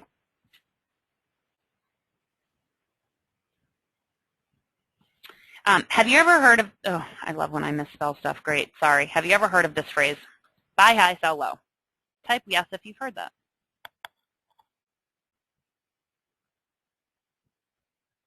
Great, of course, we've heard it, right? And this whole idea is because the smart money buys when prices are low, and they sell when prices are high. Now that makes perfect sense to us logically without applying it to VSA. But when we go back to this is what they're doing. Prices have now fallen. They've put an exorbitant amount of energy into this bar. This volume means as the orders come in one after another, it creates ultra-high volume. So if you use an if-then statement, I'm kind of a logical person here. If the volume represents all the activity of the smart money, then when the volume goes away, could we interpret that as lack of activity by the smart money? Yes or no? If the volume equals the activity of the smart money, could you then conclude that when the volume goes away, the smart money has also gone away? Right. Meaning, if they're doing all their energy and all their buying into these bars right here, then when the volume goes away, wouldn't that show you that they're done buying? Exactly. And so that's how you have to do it. Don't get yourself too the devil is in the details. It can also make you crazy. So the smart money buys when prices are low or prices are falling, and they sell when prices are high or rising. There is no sell signal, Ed. We don't use buy and sell signals. This indicator is called the test after a shakeout. It's represented by ultra-high volume and a widespread bar. It alerts us to the start of a campaign. So we've identified our climactic action bar. We now drew a horizontal line at the top of this bar and the close of this bar. So we know that this is the most important barometer or thermometer for us to gauge, okay? And we basically watch it trade within here. Once this bar, number 3, jumps through the creek, that's just a term Wyckoff uses, or slices through this range that we've now established, and we've gone up, we wait for the volume to go away, or essentially the smart money to be done buying, and we get our confirmation. You could have gone in anywhere here. The highest probability low-risk entry would have been the bar after the no supply, according to VSA. Okay? So your buy signal would have been around here, not sell, buy. Okay, so the buying and accumulation phase, the ultra-high volume is the start of the buying phase. As orders come in one after another, it creates this ultra-high volume. Volume then becomes a gauge, like I was just saying, or a barometer for the supply left in the market. So the lower the volume, the higher the chance prices will rise, meaning no more supply left to buy. So if you're basing your entry on low volume, then you could exit on high volume. You could also exit when you finally see the start of a new campaign. You could use the ultra-high volume next to show you, ooh, if I'm going long, I'm now looking for a climactic action bar to tell me that I might be now in a rising market. And we'll talk about trade exits in a second. So this whole buying accumulation phase, you use the volume to gauge for supply. So essentially, this test is testing the supply on its way up. How much supply is left? How many people are left selling? Not a lot. So that means that we're ready to bring the price up.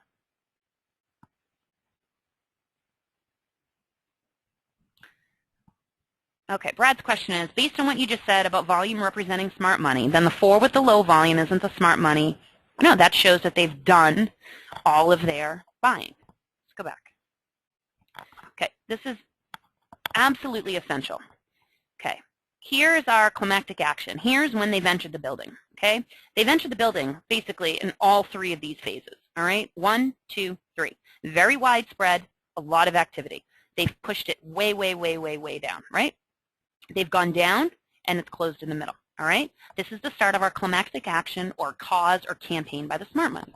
They're going to buy into falling prices. Okay? We have the 3 characteristics, the ultra-high volume, the widespread, falling prices.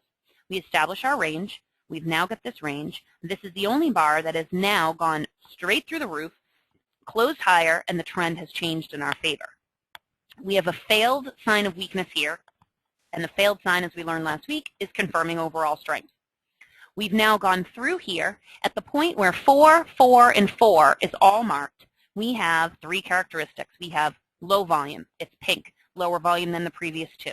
We have a no supply indicator. No supply is a confirming signal. It's basically, like I said, a test or a pullback or a pause before we're on our way up.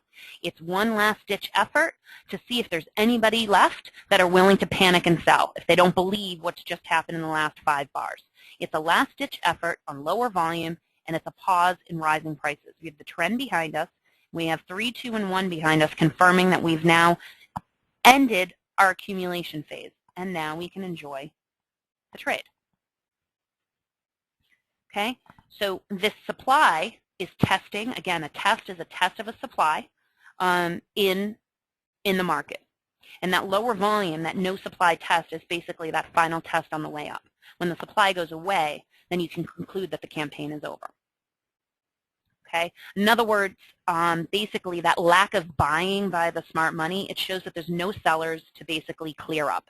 They're kind of checking one last time. Is there any sellers out there? And this is their last-ditch effort to sort of clean house before they finally can bring it up. There's essentially no more supply left to buy. And my intention was not to rhyme. But if that helps you remember it, go ahead. So the lower the volume, the higher the chance the prices will rise because there's no more supply left to buy. Okay? All right. So low volume equals little supply. Okay? Again, we have these 3 areas where the volume is lower. If you wanted to go strictly by VSA, you have a no supply test here, and that allows you to confirm your trade entry. Okay? All right. 4 signs you need to know. Before I actually bring that out, this may seem obvious to most of you, but what is this picture?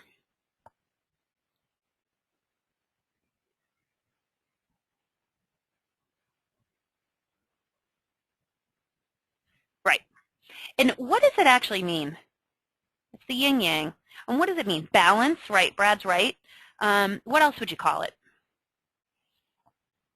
Male-female, risk-reward, give and take. Ooh, I'm liking this, you guys. Harmony, equilibrium, danger, opportunity, good, evil. Ebb and flow. I like that, Brad. You can also call it complementary with an E, positive, negative. Absolutely. The yin and the yang. So no supply and no demand are yin and yang of each other. Reciprocals, opposite complementary signals. I put no supply in green because it's a sign of strength. I put no demand in red because it's a sign of weakness. Okay? These are confirming signals. And we'll talk about this in a second. So both of these are confirming signals.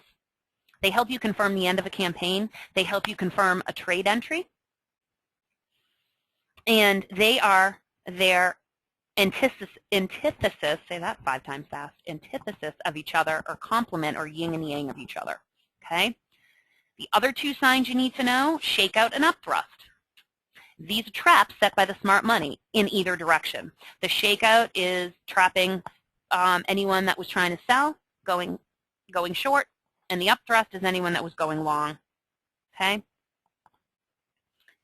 And I use this to represent these two. I think sometimes pictures can kind of help you visualize things and help you learn something. So you should feel more confident if you only need 4 signs you need to know. I'm not saying these are the only 4 signs you need to know about VSA, but these are very, very, very important signs, in my opinion, that you need to know. This is how I learned. I noticed with the chart reading masterclass, no demand had like 6 points in the VSA principles. According to Tom and Gavin, there's 16 VSA principles. And a variety of no demands popped up, and a variety of tests popped up. But I'm picking the 2 most important tests, which is no supply and shakeout. Okay? So I'm going to show you. All right, no demand versus no supply. Okay? 16 VSA principles. I don't know your question, Asim. For what? There are 16 VSA principles. There's 16 VSA principles. Okay. A no demand is an up bar. Volume lower than the previous 2, so that's why it's colored pink or pale pink, depending on what the colors of your trading platform is.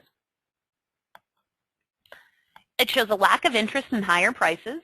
No demand, you could translate no interest in higher prices. It's strongest, meaning the signal appears strongest in a downtrend. And it confirms the end of a smart money campaign. In this case, it's confirming the end of a distribution campaign. So what you typically see is the start of rising prices. You get that ultra-high volume, the widespread up bar. You start to climb up the ladder. And what you're looking for is for it to mushroom over, and a no demand appears in a downtrend as it's come back over. If you envision in your mind a very widespread up bar and you draw those horizontal lines across, then by the time it mushrooms over, that no demand is going to cut through that. And you'll get that confirmation. And again, when the volume goes away, that's when you wait for the next bar to confirm, and then you can short. No, and then enter 2 bars later. You get 1 confirmation bar, and you enter 2 bars later. Now, obviously, you got to pay attention. You got to have everything in the right place, but that's the overall idea behind it. No supply is a down bar. Again, it's the opposite of no demand. Volume lower than the previous 2. I see a pattern here. Shows lack of interest in lower prices. You guys want to predict what the next one's going to say?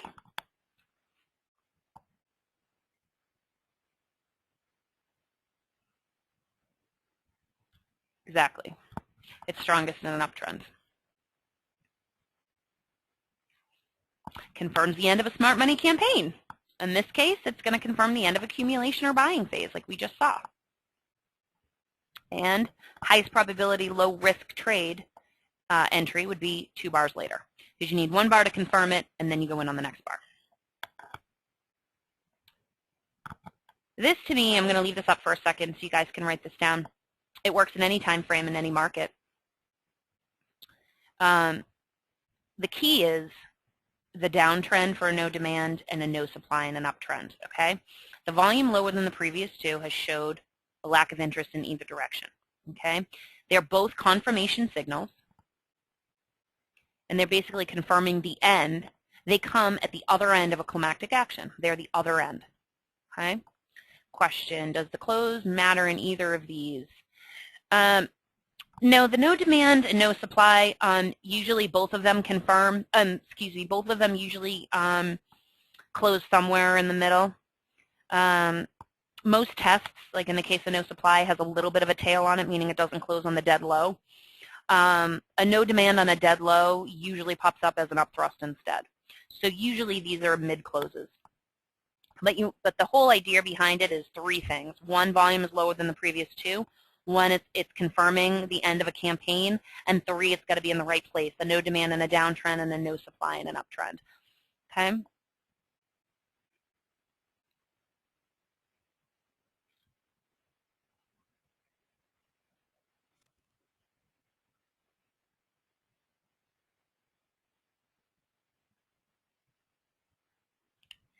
So no demand can kind of close again, it won't close on the dead low. It'll close somewhere in the middle. It could close a teeny bit up towards the high. No supply. Most tests, like I said, always have a little bit of a tail, but they don't close dead low.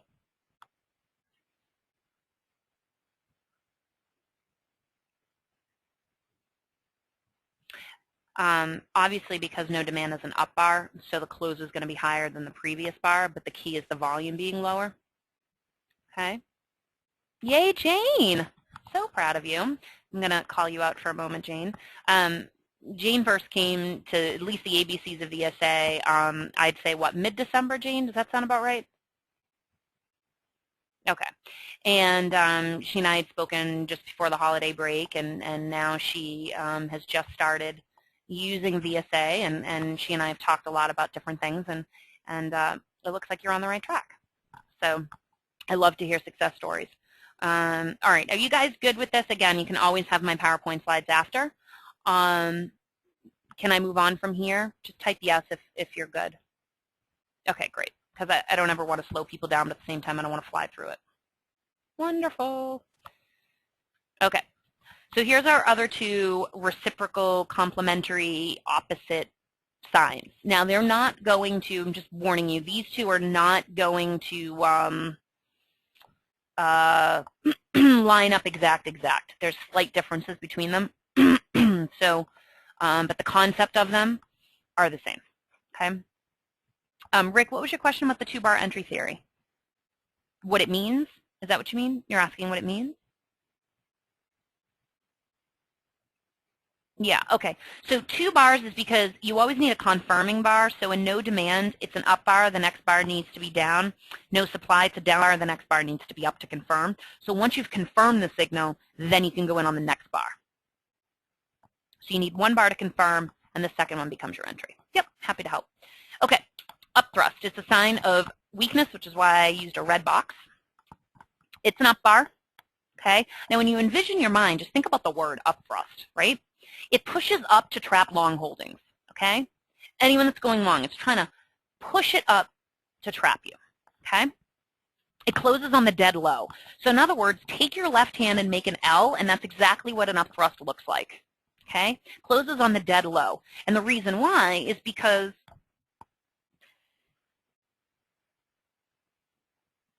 it's lack of interest in higher prices. Okay, this is where it's usually the meat of the sandwich. So if we think about the climactic action bar in an up thrust, we would think of the climactic action bar starting our selling phase, starting our rising prices, climbing up like a roller coaster. The up thrust is that thrill at the top of the roller coaster, that woo, okay? And it basically is trying to say, hey, anyone out there? Hey, anyone interested? Whoop, oh, want to go long? Great. And then the next bar comes down, and it's like, gotcha. Gotcha. You also, whenever you see an up thrust, you want to look to your left and see if this is a new high. You want to see if it pushes through. Couple questions. The spread could be wide. It's usually a narrow spread. Spread could be wide, but not always. Okay. And Jerry asks if the up thrust is a false breakout. Not always. And basically what you want to be careful about is my caution to you is just read the dialog box. It'll give you the parameters for the difference between a false breakout and a true up thrust. A true up thrust is not just an up bar closing higher than the previous high, but also that the high of the bar is higher than the bar behind it. Okay, and again, if you take your left hand and you make an L, that's really what it looks like. So that close on the dead low means let's go up, up, up, up. Gotcha. We're really not interested in higher prices. We're just trying to trick you. And so as soon as you see an up thrust, let's say you're looking at a 20 or a 30 bar parameters, go wider, go to 100 bars, go to 200 bars. Look to your left to the background, see if it's at an old top. If it's broken through an old top, then depending on the volume, this is when you look at the volume. If there's very little volume, then chances are the next bar is going to come right down again. If there's still a lot of volume left, it might drift up a little bit and sort of hang a little bit right around there and then come down. So the volume is not necessarily the key piece of an up thrust. The key piece of an up thrust is that both the close and the high of the bar is higher than the previous bar. And again, the concept of it is up thrusting, pushing up to trap long holdings. Usually it should break through an old top. And again, if you just read the dialog box, you won't get tricked into thinking that it's a false breakout. You'll actually have a very good idea of the difference, and it'll walk you through it. But this is a great place to exit, guys. If you're going long and you're in a long trend and you see an upthrust, that's a great place to exit. However, as you start to get used to your instrument and you start to feel more comfortable and you look at that volume, and this happened with a customer of mine, Fiona. I didn't see you in here, so I don't know if you're here, but I'm going to use you as an example.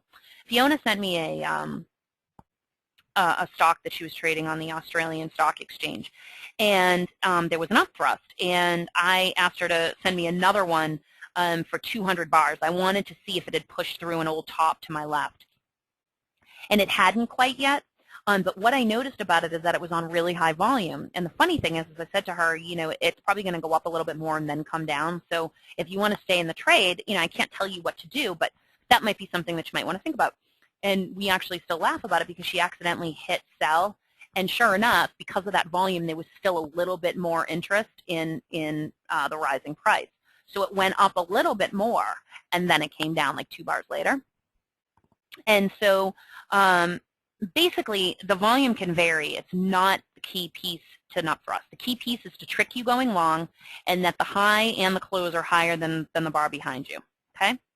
But it's an excellent, excellent, safe place to exit. Okay? It's, in other words, it's an extreme high in the market. Okay?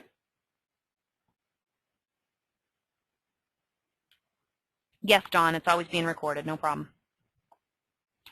We should be done in about 3 minutes anyway. I always try and close by 5. All right, the shakeout. It's a down bar. Okay, it pushes down to trap short holdings. Okay, this is again the complementary yin-yang of the upthrust. Now this closes mid to high. It's not going to close on the low because it's trying to trick people, and usually with the shakeout it comes off of bad news, so oftentimes there's buyers and sellers in there. The buyers on this bad news are usually the smart money, and the sellers are like, oh my god, the CEO got fired, sell, sell, sell, sell, sell, stuff like that. It's ultra high volume. The volume is key with shakeouts, but the concept is the same as the upthrust in its opposite form. Widespread. Yep, Bill, you're right. In both of these cases, the market makers are looking for stops, and opinion stop in particular. And exactly, Bernie, you're pushing down a trap. No, you're pushing down a trap short holdings. Basically, it's in a falling market. So people start panicking, but other people don't. Other people are like, oh no, I'll wait. And it basically what it's trying to do is it's trying to go all the way down. It's trying to shake out anyone that's holding. Okay. The next bar should be up to confirm, and it's a great place to exit. Great place to exit. You see this? Yep, crude oil, exactly. Jane's right. Crude oil today is a great place to get this for an example. And you see shakeouts everywhere. Anytime you see, this happens all the time in stocks, anytime you see ultra-high volume, widespread down bar on bad news, that's a shakeout. Okay, it's the extreme low. Now, I will tell you, okay, in the beginning when you're starting to look at upthrusts and shakeouts, I would say that, you know, it's never a bad thing to draw horizontal lines across the top of an upthrust and across the shakeout, the bottom of a shakeout. Oftentimes when you see a shakeout, you may go a little lower and it'll spring off of that. You may go up a little higher, but basically if you think about like a bouncing ball, it shakes out and then it'll bounce up again, and it might sort of like bounce down a little bit and up again. You just have to watch the volume and pay attention. Okay, so yes, exactly. So the shakeout is basically trapping anyone. It's going to catch your stops. I had a conversation with someone recently, and the interesting thing is a lot of times stop management, they might put like 2 ticks or 2 pips or, you know, 2 things below. And oftentimes a shakeout or an upthrust will hit 3 and then come back down again. Just enough because they kind of, I mean, they know what a typical conservative person would do. So that's why I feel like this is a great place to exit a trade, but you also want to be very cautious when you're managing your trades. Yeah, this is a great place. Up thrusts and shakeouts are great for your double tops and bottoms later on in the chart. So, you know, with a shakeout, it basically starts way, way down, and then the next bar springs up. And then if you look to your left, this may not be the lowest. If it's really low, then chances are this is the lowest you're going to go, and you might want to put, it's a good idea to draw your horizontal lines. You may have had something slightly lower than that, but oftentimes with a shakeout, usually what you'll see is sort of a pause before they're on their way up. They're still sort of springing off of this. And again, with a shakeout, you know, you can absolutely draw your lines across and kind of see where it's testing, see where it's springing. Up thrust, same way. This is a great way to sort of get you your range, your extreme highs and your extreme lows. Okay, so I'm going to keep this on for just a second. Just type Y if you're okay with me moving on. I don't want to go too fast. Brad asks about extreme highs or lows. Go back, go back 50 to 100 bars. See what you have behind you. Shakeouts are a great place to exit because if you've decided to short the market and you're in falling prices and all of a sudden you see a shakeout, that's where you want to exit because it might spring off of that and go higher, or it might go slightly lower, but it's a great exit. These are both great places to exit.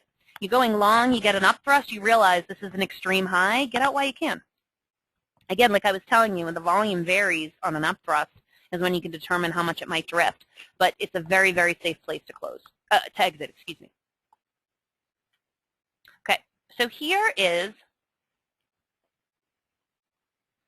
right, so Ed, I thought I answered that for you. When we start off with our campaign with ultra-high volume and we enter on low volume, you would exit on ultra-high volume. You would basically do the opposite. So the ultra-high volume basically is the start of a campaign, and then the ultra-low volume is a great place to enter. And then the ultra-high volume coming in again, such as a shakeout or an up thrust, is a great place to exit. So shakeout again, picture in your mind a very widespread down bar and a very ultra-high volume. So if you're already in a trade and a shakeout happens, it's a great place to exit, okay? Okay. So here's your question. Can you identify a climactic action bar? Type yes if you feel comfortable identifying an ultra-high volume, ultra-widespread bar. Great. Very, very, very good. Catherine, just email me and you and I can talk about it offline. No problem. Now type yes if you feel you can determine a campaign by the smart money, either selling distribution into rising prices or accumulation buying into falling prices. Look at you guys. Good for you. And the signal might always be slightly different. You know, Park, I really appreciate your honesty. He says maybe. And you know, and a bunch of you might feel that way too. If you're not sure, look for signals. Read the dialog box. It'll say something like in a distribution phase, you'll see supply coming in, buying climax. In accumulation phase, we saw test after shakeout to start. You might see potential selling climax, potential stopping volume. Okay. Again, pay attention to that ultra high volume and pay attention to the widespread bar because you're basically looking for when that smart money steps in to do one or the other. Okay. Can you establish a trading range? In other words, what we did, we took the high of our bar and the close of our bar. Now, obviously, if we were in a distribution phase, we would want to take the low of the bar and the close of the bar because we're looking for something to slice through that, and then we could short. Okay. Okay. Rick asks, can there be two climactic action in a row, or by definition, no? If I understand what you're saying, look at all the volume. If in the case that there's like 3 high volume, you can tell that the smart money has entered among those 3 pieces, those 3 volume bars. Oftentimes, you won't see 2 indicators in VSA one after another. You might. Every other bar you might.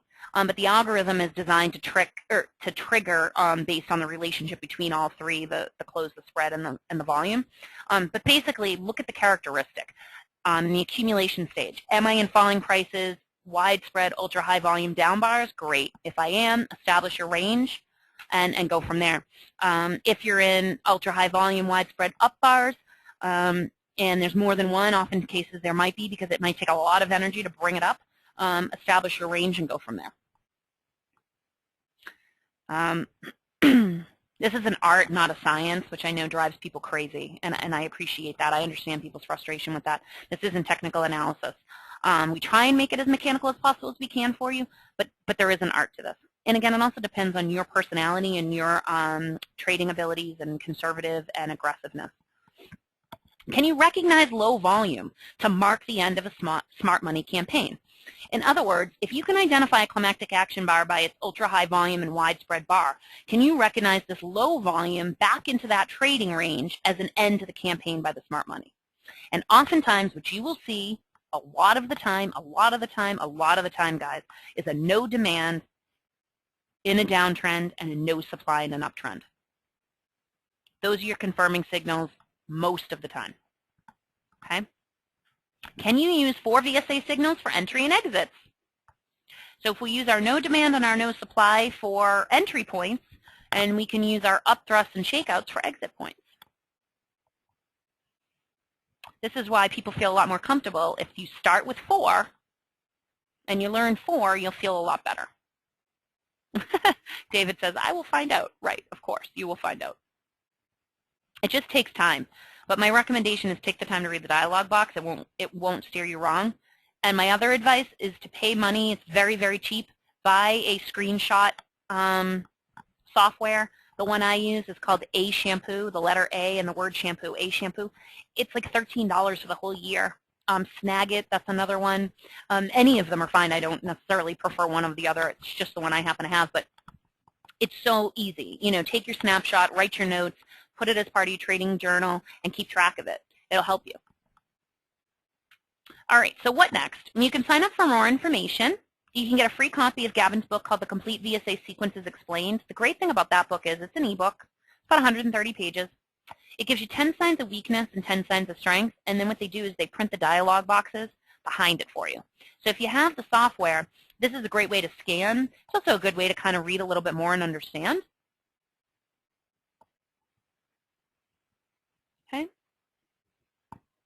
You can get a copy of this presentation. All right.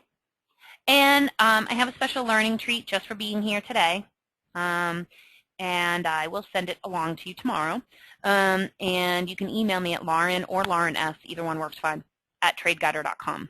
Let me just, don't go away just yet. I have one more slide I want to show you, but I just want to answer a couple of questions because they're all coming in. So is it wise to wait for a shakeout to consider a long trade?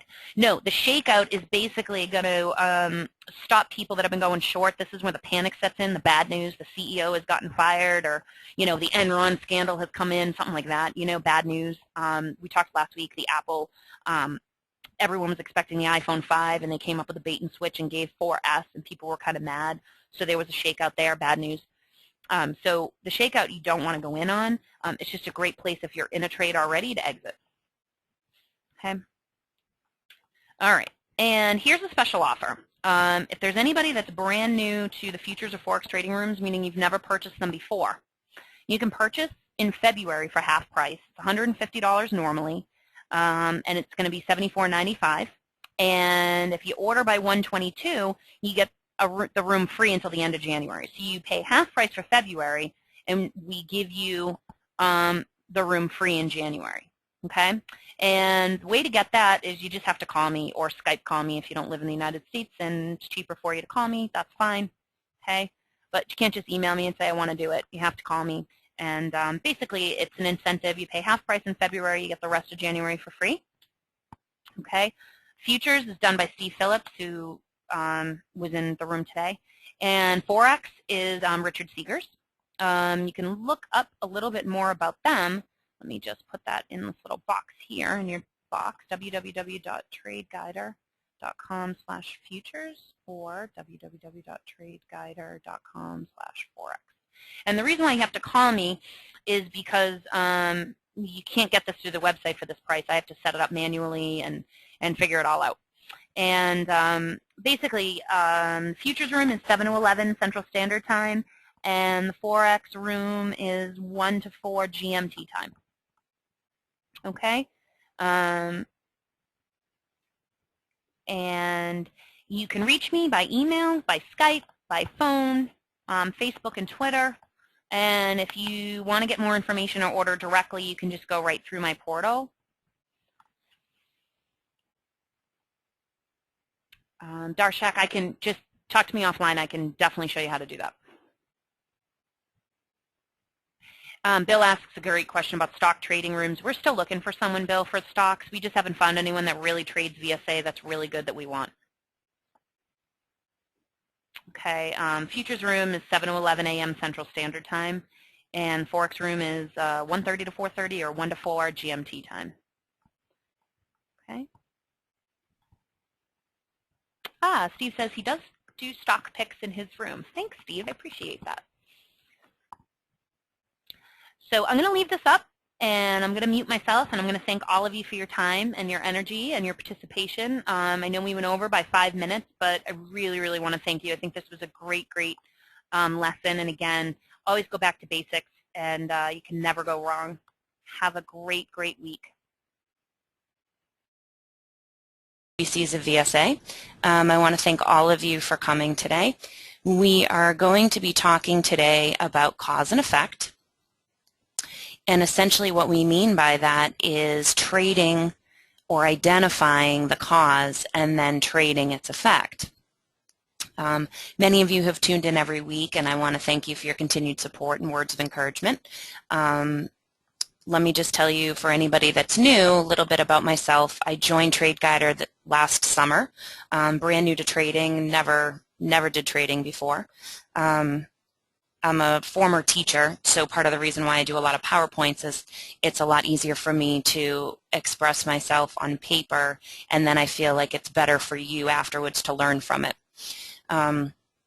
So again, I have a special guest today, Steve Phillips, who runs our trading room, futures room, and we're going to begin. So if you want to take out pen and paper, I would highly recommend it. One of the things that we're going to do today is not only show you the cause and effect, reiterate the distribution and accumulation phases that the smart money does, but also we're going to do some good bar-by-bar analysis and try and help you really understand both the overall picture and what's going on in the midst of the trade. Okay, so let's begin. All right, so here's today's objectives. We want to understand how cause and effect control the why and the when of trading.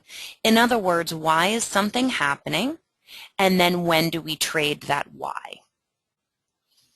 We want to be able to recognize the selling of supply during the distribution phase. We want to be able to recognize the buying of supply during the accumulation phase. Again, this is the smart money, not us herdies. And we want to be able to read the volume in order to predict trend changes. So again, we're going to understand how this cause and effect plays a role. All right? The theory of cause and effect is that for every action, there is a reaction. And there's a universal theory, and the mystical law of cause and effect is that every person affects the change in their lives. So I thought this would be hilarious just to show you this little boy getting shot, and then obviously the effect afterwards is he's crying, there's a little bump on his arm, and now the Band-Aid. And whoops, and obviously this is something very silly, but at the same time, it's the whole idea that if we are, as traders and as VSA experts, trying to follow the smart money, then we need to identify their actions so then we can expect what the reaction will be. All right, so the ripple effect. If you throw a stone into the water, it creates a rippling effect. What energy and effort you exert in the universe will have a result. Now, you just need to be careful because it may not always be the result or the effect that you had expected, and this kind of made me laugh. Bob believed in the ripple effect, which was surprising given that his own ripple didn't appear to be all that effective. So again, the whole idea is that both us in the universe and the smart money is going to start to create things, and because they have such massive movement, we need to pay attention to that, and it's going to have a rippling effect in the market. We just need to figure out how long the phase is going to continue and then when to trade the effect. So trading with cause and effect. Essentially, the cause is the campaign of the smart money. And it is either the accumulation or the distribution phases. Accumulation is buying, and the distribution is selling. Just think accumulate, you accumulate goods, right? You're adding to your stock. Distribution, you're distributing out things, you're getting rid of things, you're disposing of things. So that's the cause. And then the effect is that volume will change, trend will change, and we want to show you how to trade with the trend. And it's very important because you will see signs and you need to know that you need to wait for the trend to happen before you enter your trade, because you need to trade with the trend. And I know we've talked about that before as well, but this is more really understanding, okay, what's my cause? What's the beginning momentum? And then the effect is the volume, the trend, and the trading. Johnny, can you hear me okay?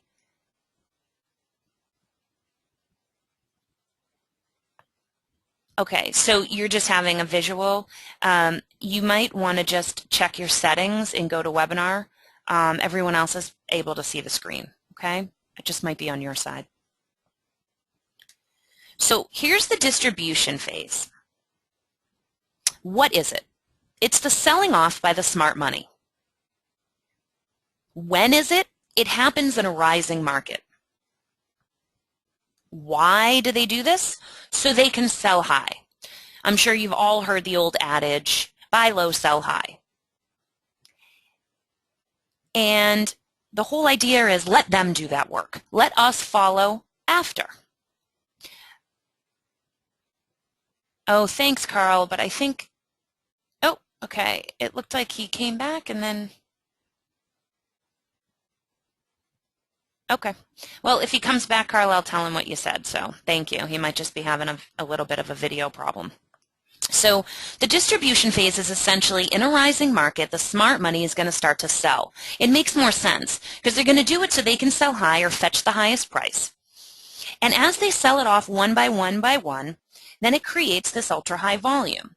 We also call it climactic action bars.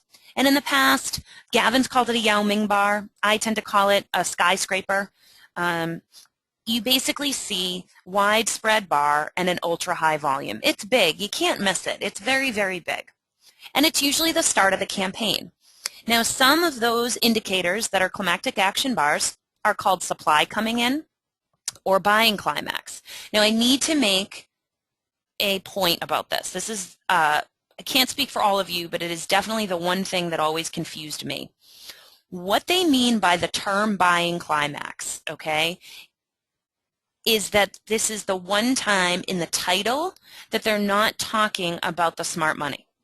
Okay, so what they're doing is if the smart money is selling off in a rising market, fetching the higher price, and you see widespread ultra-high volume, but you see buying climax, what that means, and if you read the description bar, the box, it means that as the smart money is selling, people start panicking or they start buying in a frenzy, thinking that the market will go up. Because you've got to remember, if the smart money is doing all of this work, then you're going to see some effort from what they're doing. You're going to continue to see rising prices. So the herd rushes in and buys.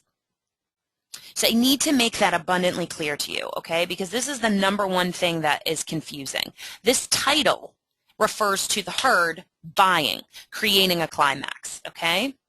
And oftentimes you might see supply coming in first, meaning that the smart money is doing a lot of selling one order after another, and then buying climax, meaning the next bar after this one, the next bar might equally have high volume. That's now the herd buying off as much as they can, okay? And if you read the dialog box, it'll explain that to you. But I just want to be very, very careful about that because oftentimes, and I had a conversation with Mike, I believe, earlier this week, the whole idea about buying and selling in the distribution phase. So that's the one thing that they're talking about. It's not meant to mislead you. It's to understand that this could create climactic action. If all these herds are buying, buying, buying, buying, it's basically their buying that's creating that. Okay? So I put for sale and sold so you wouldn't be confused. Distribution is selling. Okay, and I put this happy face sold because he's very happy that he bought because he thinks he's going to go long. But boy, is he in for a world of trouble. Okay. So the accumulation phase. What is it? It's the buying by the smart money. When does it happen? It happens in a falling market. They're literally accumulating, buying, collecting everything that's coming to them. Okay? Why would they do this? So they can buy low. Again, let them sell high and buy low. We're going to wait for them to start, and then we'll trade the effect. It's not our job to pick a high or a low point. So how does this begin? It's a climactic action bar again. Okay, it's widespread, it's ultra-high volume. One of them that you might see is stopping volume, and you'll actually see that today in Steve's example. He'll explain that in a very clear and concise way. You might see a sign called strength coming in. You also might see selling climax. Now again, just like I said on the last one, this may sound like a misnomer. This is the selling by the herd. They start panicking when the market starts to fall. So they start selling into the greedy little grubby hands of the smart money. Gimme, gimme, gimme, gimme, gimme, right? Just like a lady who has shopped way too much on her credit card. I want everything. One of my favorite characters in literature is Veruca Salt. She was the snotty little girl who wanted everything in in Charlie and the Chocolate Factory. And so she yells to her father, I want it now. I want it all. I want everything. She wants the golden ticket. So I always think about a woman like this that overspends and maxes out, right? She buys everything. And that's essentially what the herd is doing here, okay? It's the selling climax. And it refers to the herd in this case, okay? So yes, the smart money is accumulating or buying in this falling market. They want low, low prices. You'll often see stopping volume, strength coming in, or selling climax as the herd buys, buys, buys, buys, buys, okay? Cornell says, hi, Lauren, do we go Christmas shopping with the personal valet? I tend to shop more online now that my family is a little bit further away. I tend to rely heavily on online shopping. But yes, I've been known once or twice to take a cab home because I've had too many packages, especially if I go to New York City or Montreal. Both are very, very fun places to shop. So, okay, so those are the two phases, and those essentially are the campaigns that you're looking for, okay? Either the distribution phase or the accumulation phase, okay? So here's a cause and effect case study. We have our climactic action here, all right? Essentially those bars, widespread, ultra high volume, okay? In my case that I'm going to talk about, Steve's going to do the accumulation phase, I'm going to do the distribution phase. So here we have the distribution phase, okay? And so again, we know by the distribution phase that it's the selling off by the smart money into rising prices, right? That's essentially what this is. What they're doing is they're checking how much demand for higher prices before bringing the market down. So the market in the beginning is going to have higher volume as the price rises. This is when they first start selling off to the herd. As the orders come in, it creates higher volume. You want to watch that volume. It could stay high as it keeps continuing to rise. It's when it starts to wane, when the demand for higher prices starts to go away, that's when you know that they're ready to bring the market down. What that means is they're done selling. Most of the volume that we track is done by them. I can't say 100% of the volume bar is 100% smart money, maybe 80%. I mean, please don't check my exact percentage, but the majority of the bar is done by them. So when you see low volume or no volume, you're basically watching for them to be done with their selling, okay? So how much selling is, or how much distributing is done by volume? And Fiona asks, they do it bit by bit. And yes, so for example, they could start selling on the climactic action, and they could rise the price, and then they could bring it down a little bit, and then they could go up again. And you want to be very cognizant of the volume.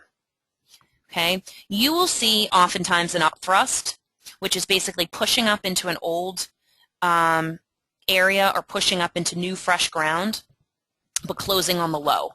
Essentially take your left hand and make an L. So it pushes up and then falls down on no demand basically. But you got to be careful with an up thrust because oftentimes it takes so much effort, like we talked about, there's so much effort, they're looking for a result and they're trying to trap people to go long. And so there's usually still some volume left. So it's not usually a good idea to short on the up thrust. You're looking for no demands. You may see, just like tests, you may see no demands more than once, and I'm going to show you an example of that. What you're looking for is lower volume, and you're looking for the trend to be in your favor. Okay? So you start to see this, and then what happens is you see a change in volume, you start to see a change in trend, and then you're going to take the short trade. Okay, so again, we have a climactic action, a lot of volume as the selling starts coming in one after another after another. You're going to see it in rising prices because they want to fetch the highest price for their stock or instrument. And this is known as the distribution phase. Okay, climactic action bars could be supply coming in, it could be buying climax by the herd, it could be weakness has appeared. And then you're going to start to check for how much demand for higher prices there are. So if the price goes up and the volume goes down, that is counterintuitive, right? That means as price goes up, they're not interested in those higher prices. And that's what you need to watch for. So Diane asks, how does the smart money force the price down? Excellent question, Diane. Imagine for a second that you had 100 candy bars and everybody wanted them, but you didn't sell them off all at once. Maybe you sold 75 off, creating a very, very large up bar and a lot of activity. You were really busy. And then the next day, people found out that you were selling these extraordinary, delicious candy bars, and they started buying them from you. So again, you may not have been involved in day two, but everyone buying your stuff was. So that's where the buying climax comes in. So again, you could have 2 days of very high volume.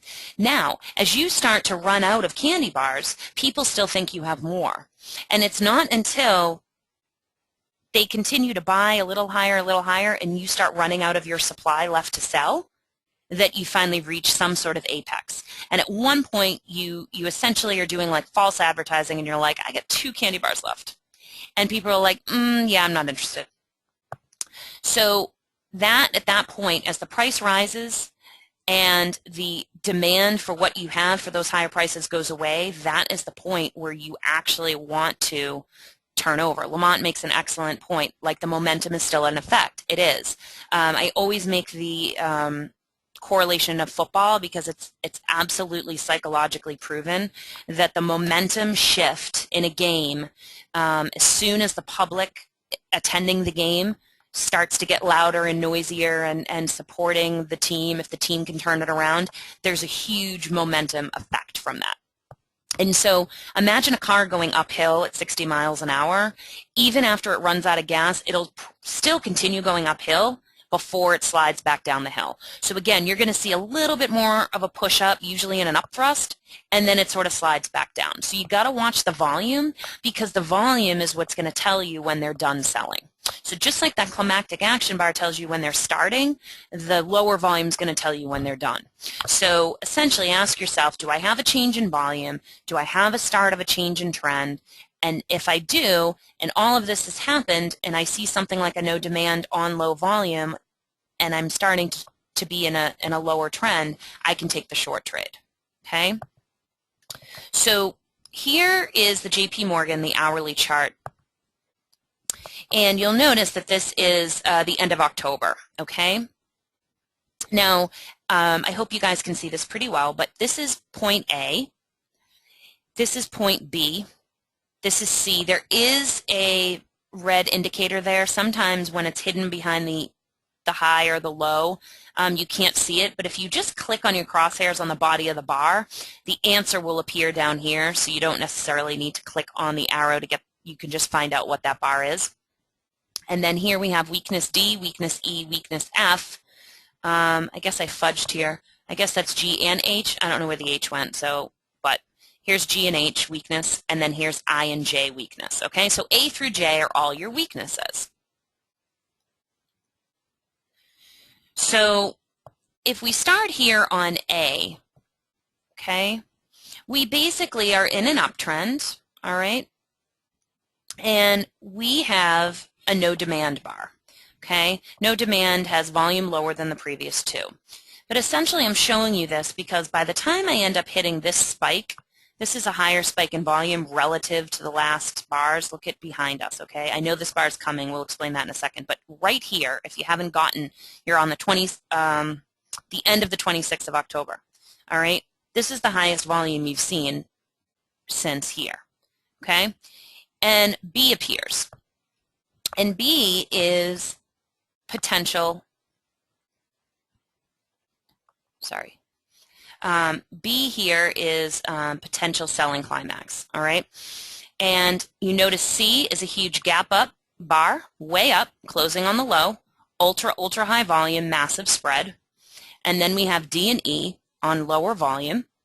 And we have F, again, lower volume. G and H, this is when our volume starts to go down, and notice our trend starts to change. And I and J are in a downtrend, full-on downtrend, and we have much lower volume, okay? So B right here is the potential buying climax. Again, this is what I mean by, this is the part that's a little bit confusing. The buying in this case refers to the smart, not the smart money, to the herd. This refers to them buying thinking that the prices are going to rise, okay? This is them with their buying frenzy. So basically, weakness is in the background, A, which is why I showed it. This is a no demand, lower volume, okay? Now notice the volume is higher than A. It's an up bar. Weakness appears on an up bar, guys, right? I know you guys all know that. Weakness appears on an up bar. Again, it has higher volume than A. Now, the only problem with this bar is, if you read through the dialog box on potential buying climax, is that the next bar closes up. And it's supposed to close down in order to confirm this failure. So the first thing I did was I asked myself, why is C so massive? Can anyone think, and I put a hint right here, what is going on October 27th with JP Morgan? Why would it, look at this huge gap. This is a big gap, literally. Big gap up, push up, close on the low, ultra, ultra high volume, the highest you see for miles around. And what do you think it is? Michael's got it, Robert's got it, Steve's got it, Derek's got it. Jack, actually, that's not for another couple of days, but you're on the right track. Sam, William, Larry, yep, okay.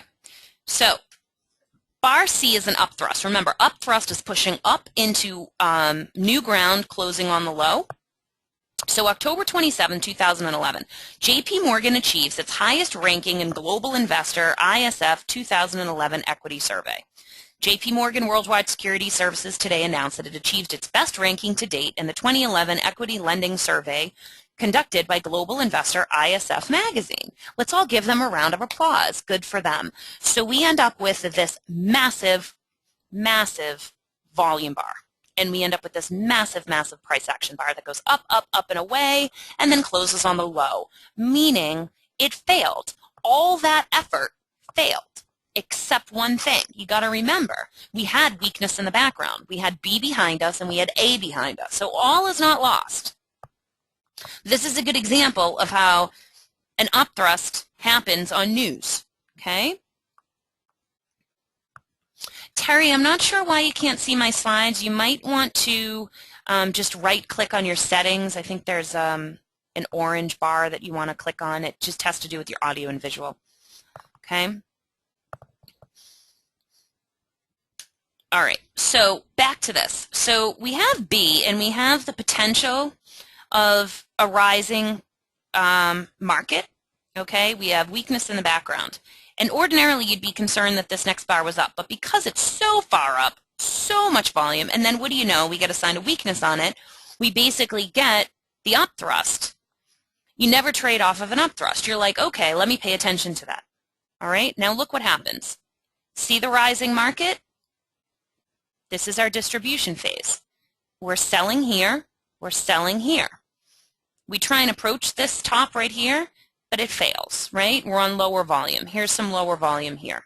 But remember, you're not going to trade in an uptrend. Let them do the selling in the uptrend. You wait for confirmation, okay? We're still basically in the causal campaign. We're still in our distribution phase, okay?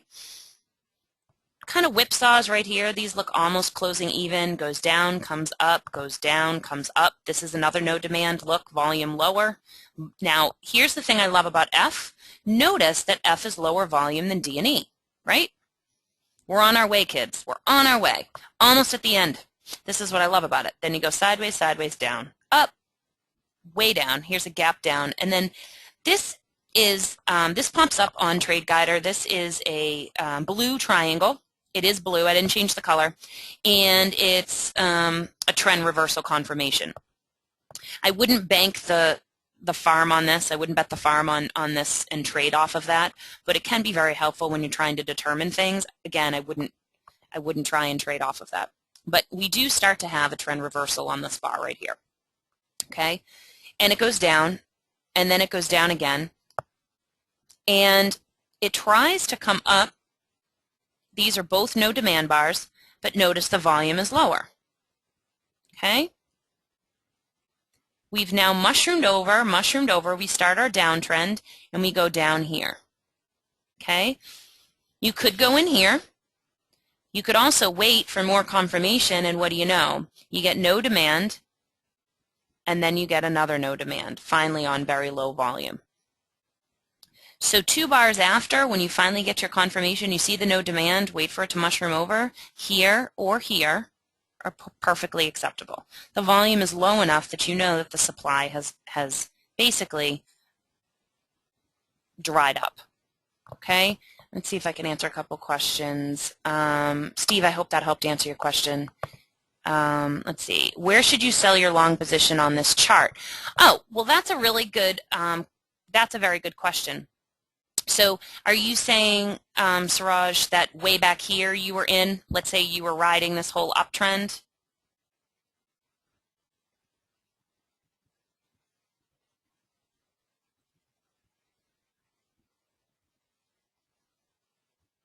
Yeah, Adam, exactly.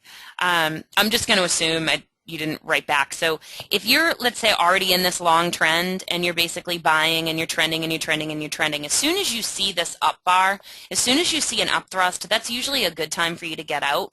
Also, if you're in a downtrend and you see a shakeout, that's usually a good time for you to get out, because an upthrust that fails, in order to confirm an upthrust, the next bar after it must be down, and you can't predict how much further it's going to go up again before it collapses. It often doesn't collapse on the very next bar, but since this was such an ultra-high volume and it was a news event, I would be very weary that the prices would continue to rise up. But if I was in a long trend, I would probably get out here, right around here, because upthrusts, use them to exit, don't use them to enter. I hope that helps you. Let's see. What about the bar at the high? Higher volume that closes lower with decreasing volume before. Keith, which bar are you talking about? Can you identify the date for me?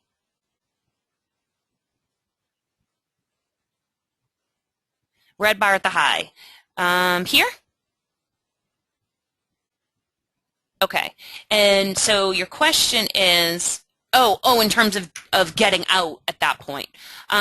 Yeah, the other thing too, watch this. If you're in a long trade here, right, notice the volume. That's when you need to be careful. As the volume, see, there's still a lot of volume here, so you could potentially still stay in because they still need to move the price up. They're still selling off whatever they traded here. This is, you gotta, if you were to take this anomaly out, truthfully, right here, there's a lot of volume, bigger than you've had before, and it's a sign of weakness. You end up getting this like crazy, crazy, crazy bar. But there's still a lot of volume here, partly from the effects of this, the after effect of that, and also from here too. So as the volume goes lower, that's where you would be careful. That's where you would want to exit your trade, okay? All right, so G and H, I didn't label them here, but this is essentially G and H right here, okay? Now, I basically would have entered my trade after this, okay? I have a start. I come down here. I would close a tick below there, all right? And I marked it here for you. This is one entry that you could do. You could wait for absolute confirmation here, but if you wanted to be aggressive, you could do it here. And if you took this trade, you would still be in it right now. It hasn't gone anywhere near this. I put this resistance line because back here when I first saw the no demand on A, it was grinding right up at that level, and I had put that there, and sure enough, it went up and went up and went up, and then it came down to here, pushed off of that, but closed right here. It's not until it finally gaps down that it actually pushes through this. So I had this. I just want you to know that this number was not from right here, but Obviously, numbers tend to repeat themselves, but this was from way back when I first saw my no demand A bar. And so here, if you would put it in, this is basically one tick below this, okay? This would have brought you in the trade, and you'd still be in the trade now.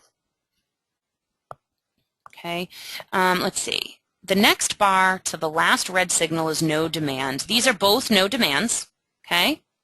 And we're on lower volume. And just so you guys know, this pink color, purple color, whatever, means that the volume is lower than the previous two, and two pinks in a row means the volume is now lower than this one, which is lower than the previous two. So they're both lower than the previous two, okay?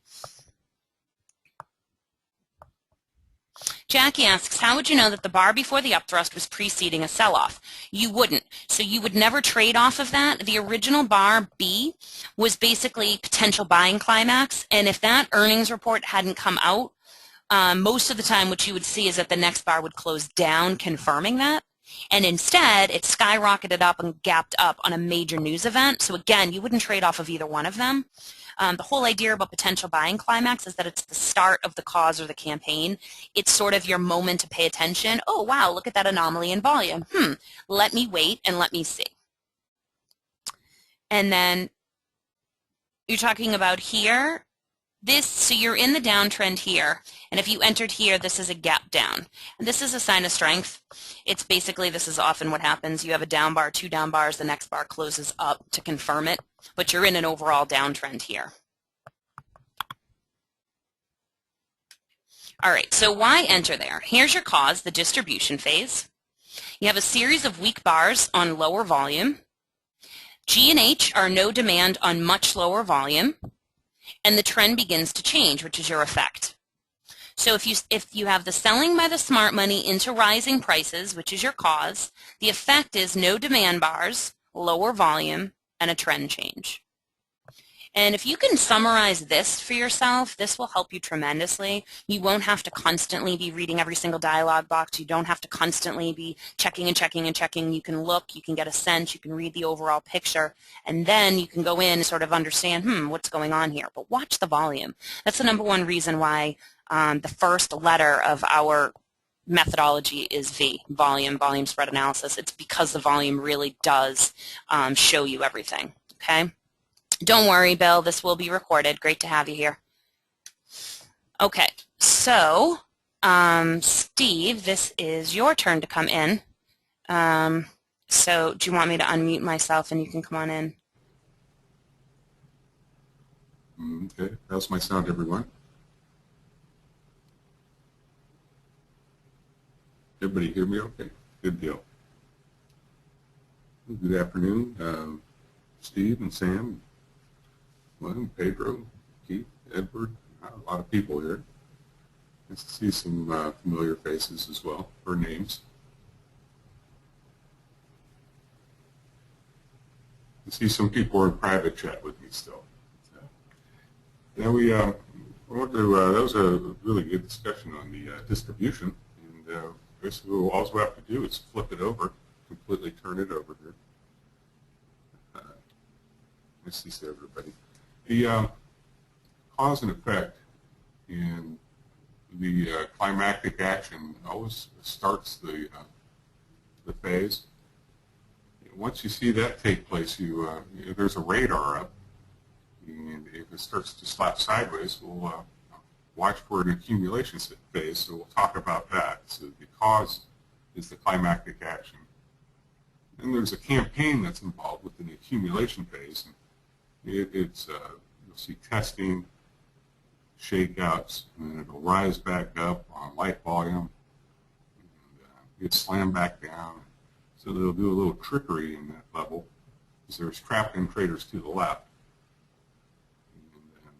And what the effect is eventually they'll shake all the weak holders out and mop up all the orders, and the trend will change. So we have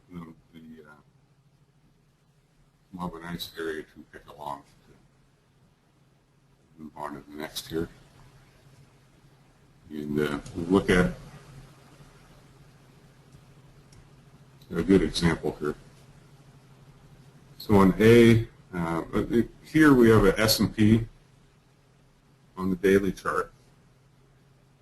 on A, I have stopping volume. We have a massive, there's 3 bars in a row here with massive volume to the left. Way over to the left on A. See the 1 bar down, the next bar looks like a massive shakeout. And then a penetrating bar with extra heavy volume, and the next bar finishes up. And it tells me that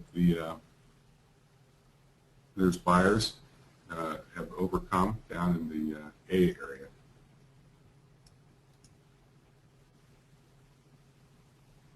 If you look over to the right at 1229, it starts to float up on low volume. They slam it down and slam it down. So now we have a cause, a radar up. And over on B,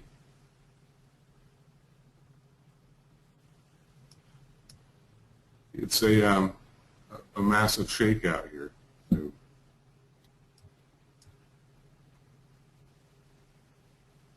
So you see they're playing games with it right in the middle here at 1120, 1100. They bring it up just a little and then rapidly bring it down again.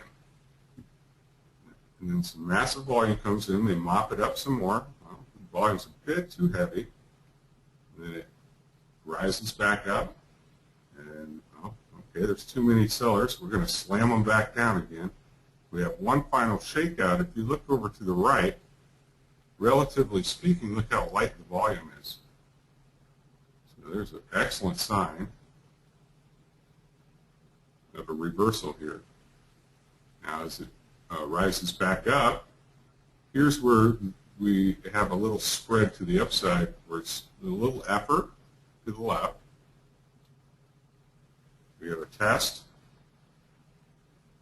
and it springs out of there. So an entry right above that test. You keep a stop below the low of the test, and it rides on up. And that's a pretty aggressive way to go. But there's the effect. So we have a massive accumulation from August to October. Play games with it, brings it up, trend changes, test, pops right back up. Now that we're at 1229, there's a little accumulation here trying to get some effort, and they pop it through again.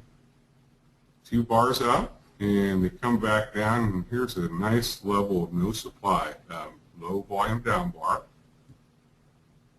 The very next bar is a shakeout. They whip it down and mark it right back up. So the breakout of this no supply bar to the right, there's a bunch of energy with this shakeout now. No supply bar, okay, lack of selling, a bunch of buyers just came in. Now we have a lot of energy built up for this no supply. It pops up right up to 1291 and a quarter where there's a problem. More sellers come out. There's an effort to push through the 1291 level now. So now we have accumulation,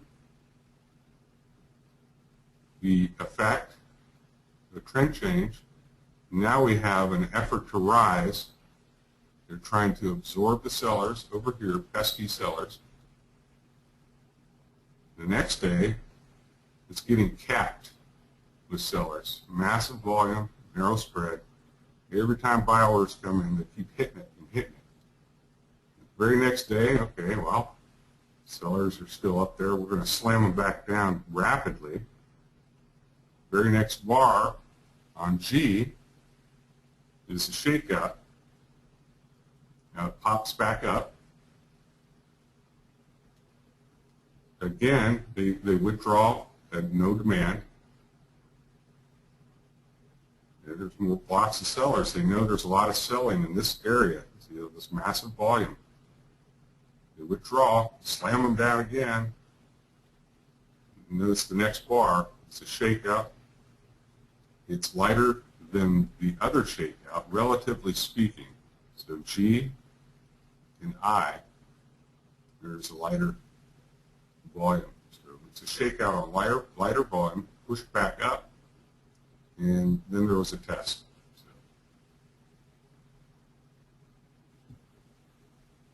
and right now we're pushing right back down to those levels.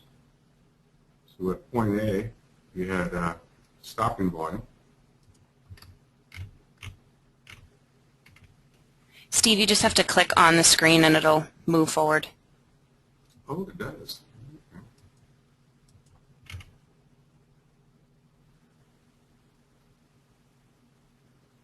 Okay. So recap.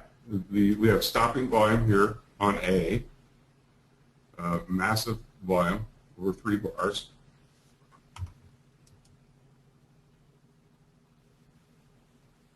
The next bar here closes up. It's confirming the strength.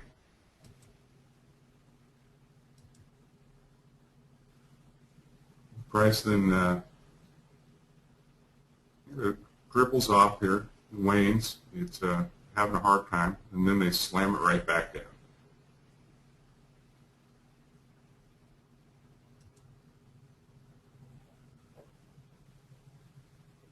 So they're taking away from the high, bringing it back down, so they want to accumulate more back down in here.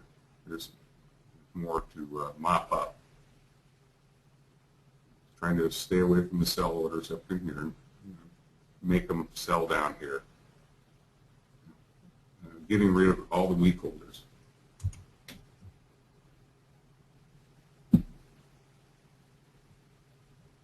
So this is a key level. You see a shakeout here on lower volume on a double bottom like this.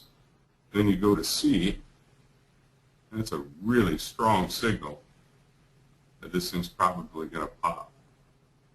And as you see, it really never broke that low all the way across. So, D is another one with it in that energy in the shakeout, and just pop through. So it's a nice little area here. Expect this whole area to get tested some more. Right down in there now. The effort to rise. So we have absorption. They're trying to absorb it. Too much selling. Now they're playing games with it down here again at the G and I level. Where's our napkin drawings? So that's a key level, something to really key in on. When you see climactic action in the background, always look for that shakeout. And if it does it on lighter volume, relatively speaking, then you have some pretty decent strength when it starts to take off. Of course, it needs to be confirmed by an up bar. And then we have a test, coming in later. So it moves up until point B, or it moves sideways, and then we have a massive shakeout there. The widespread bar closes on the high.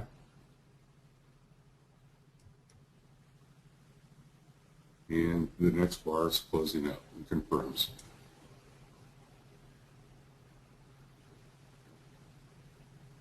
See, it's went right back down to A. And the next bar is up. And as we said before, relatively speaking, sure it looks high when you're on it right there, but if it goes look in the background, they're really mopping it up there.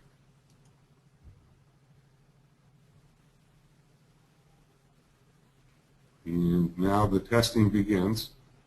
So we have our campaign. Really shake it out. This is the key. So as soon as you see that and the trend changes, good things are happening. So you have a low volume down bar. Closes off the low It doesn't really slice down, and it's on low volume. The very next bar pushes up. So we'll break above the high of the test and off to the races. And it does hit 1229. And if you do your homework in the background, you'll know that 1229 is a pretty key area to keep a good eye on weakness on smaller time players if you're trying to run them. So it isn't an uptrend, but it's we have the top of the creek to really push through there. And number 2, or D here, the no supply. It's the actually best entry because it's above the creek. It does a little jump. It pushes back on low volume.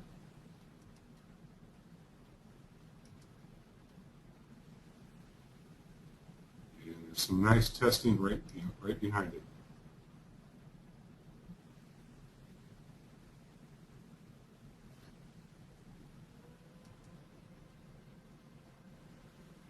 See how it jumped the creek here, came right back down. So this is the old resistance area.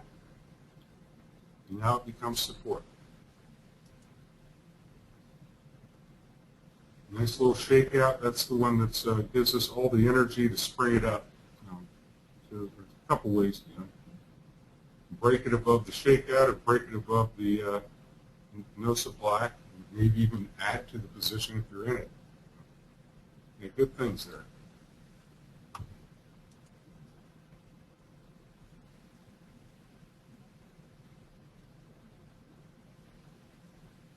So we have that effort to rise, and they're getting mopped up.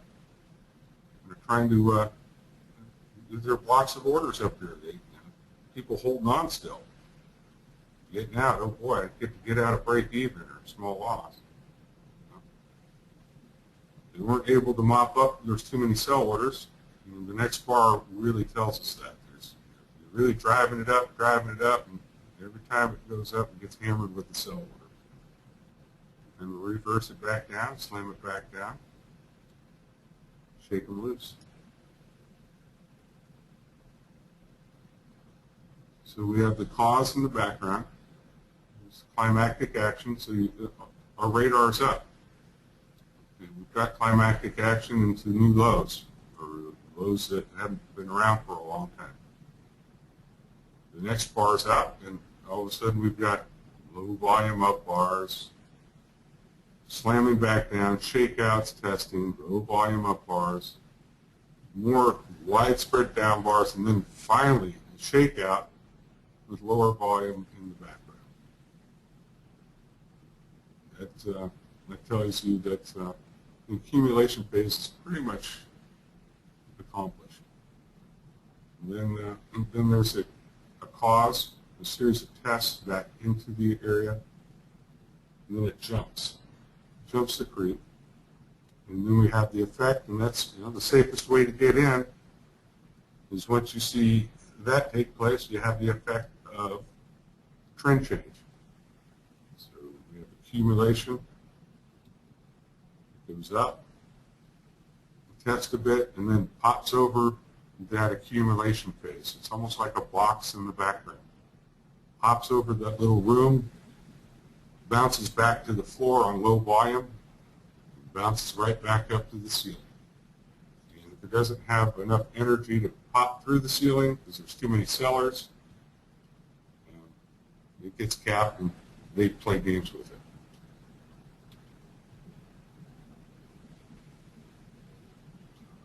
So I hope that was helpful. Rick asked if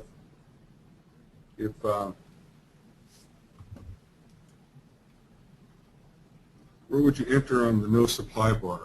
There would be 2 ways to go about it. You take the, well, what's confirming it actually is the shakeout right after, and that's creating the energy. So the top of the no supply bar, right in here, let's go back to D here. The question was, where would you enter on a no supply bar? Well, a break above the no supply would really be a confirmation of strength. But the next bar is a shakeout. So a break above the shakeout, oops, backwards somehow. A test above the breakout, or a push above that breakout would do it as well. So there's actually two places to do that. Okay, let's get back to D. Simply clicked on the chart. So the top of the no supply, but you have a confirmation there's a shakeout here now. So the top of the shakeout and the top of the no supply. There's really two places to enter. And if the one that's working at the top of the shakeout is still working, that's an excellent place to add to a winner if it pops through there. Because you know you have a lot of energy behind that no supply now with the shakeout. Yeah, exactly. Better risk reward on the shakeout bar, for sure. How do you know when the accumulation phase has ended and markups begin? You see that effort to rise there? That started to mushroom over and then plow through. Look at the distribution part of the video, and I think that'll help too, Diane.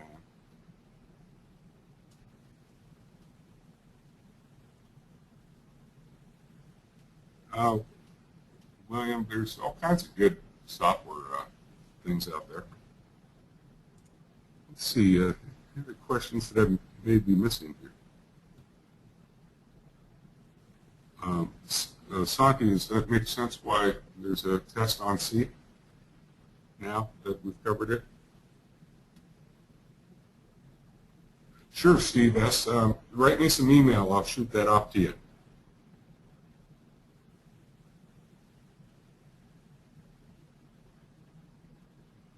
Steve was wanting a PDF of that.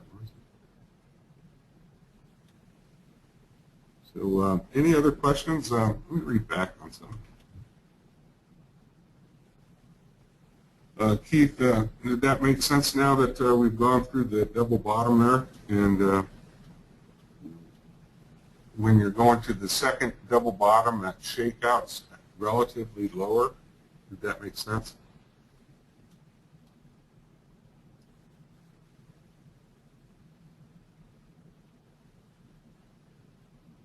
We go over again.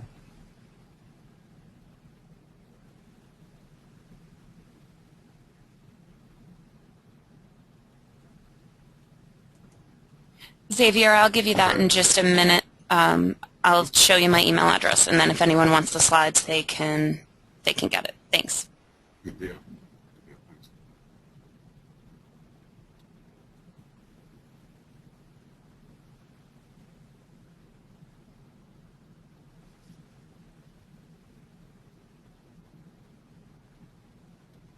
The question was about the shakeout, and when we have that second double bottom,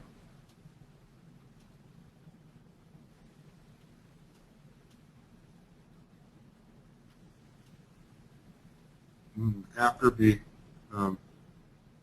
but the shakeout, if it's less volume than the previous low, relatively speaking, you know it's a pretty strong bottom there, especially when it's followed by up bars.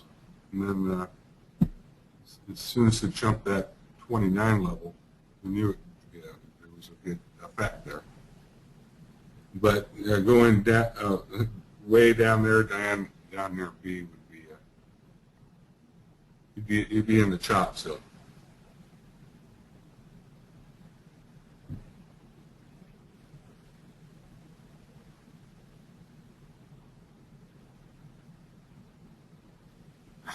Steve was asking if there's any past webinars in this series available. They're mostly on YouTube, Steve, and my boss is actually uploading several of them to the VSA Club. So he created a new section called the ABCs of VSA, and my PowerPoint slides and the webinars should be in there, but he is working on the one-by-one, so they may not all be in there yet, but YouTube would be a good place to also look. Okay, Jay asked, do you do any trading within the accumulation phase or sit on your hands? Depends on your objective. Well, I think, Jay, too, the other thing we were trying to say is the accumulation phase, or what I was talking about earlier, the distribution phase. You basically want to recognize what's going on and wait.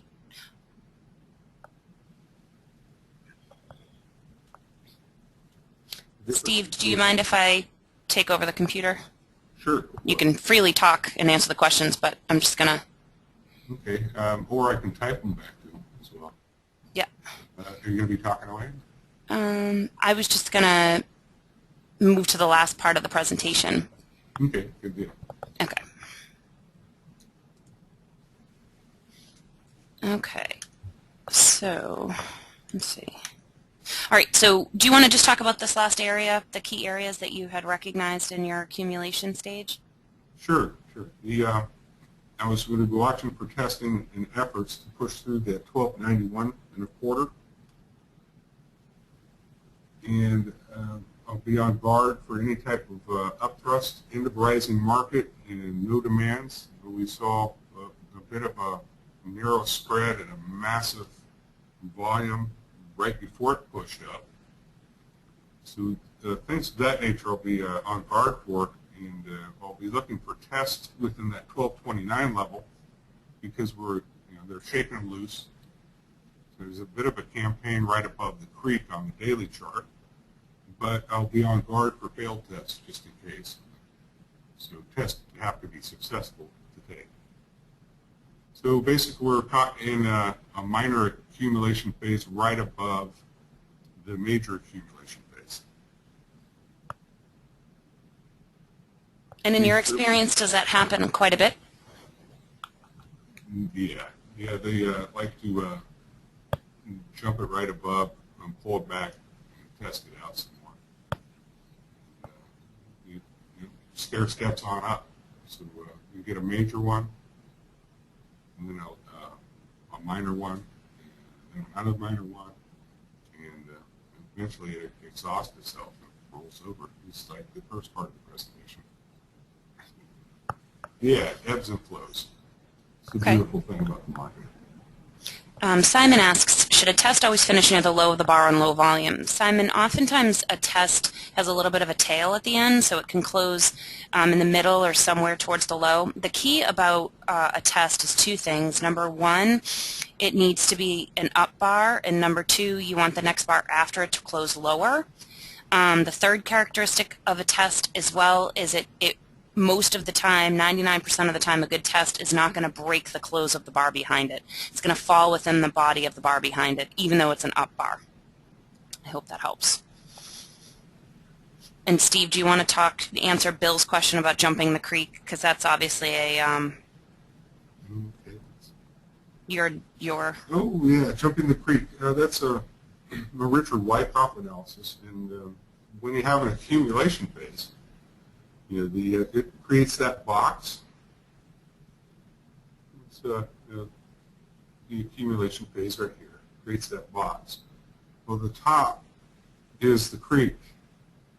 And every time it comes up, it hits its head on the creek and pulls back, hits its head, pulls back, and then gains some energy and finally jumps over the creek. And the idea is it pulls back down. When it tests, it's coming back down and drinking some water. And getting some energy to try to push back up. So that's the analogy, jumping the creek. And on the reverse side, falling through the ice. It's a Richard Wyckoff term, volume spread analysis. For our yeah, eager, we're looking at that. Do you want to show the chart again for the people that are eagerly asking us for it again? Do you want to identify your creek? Yeah, the 1229.75 is the top of the accumulation phase here.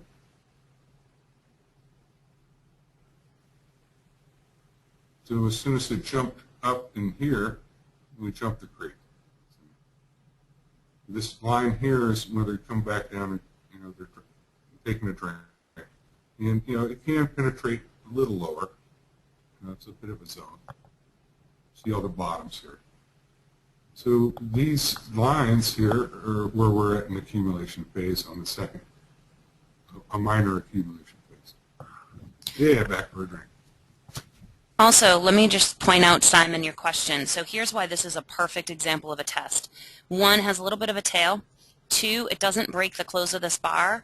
And 3, the next bar closes up. So that's actually a really good test. It's also lower volume. So it's essentially testing to see how much supply is left in the market before they bring the price up. The test is right before the creek there. And that's a good sign that it's going to challenge there. That's what you might be thinking of there, Barry? What about the other creek? You drew it at 1291. That would be the test you're referring to. And I think, I see the top 1291. What that is, it's more like the ice. And that's where everybody got trapped long. So does that make sense, Barry? you're talking about bar E, Steve, right, where it tries to break through the ice but fails?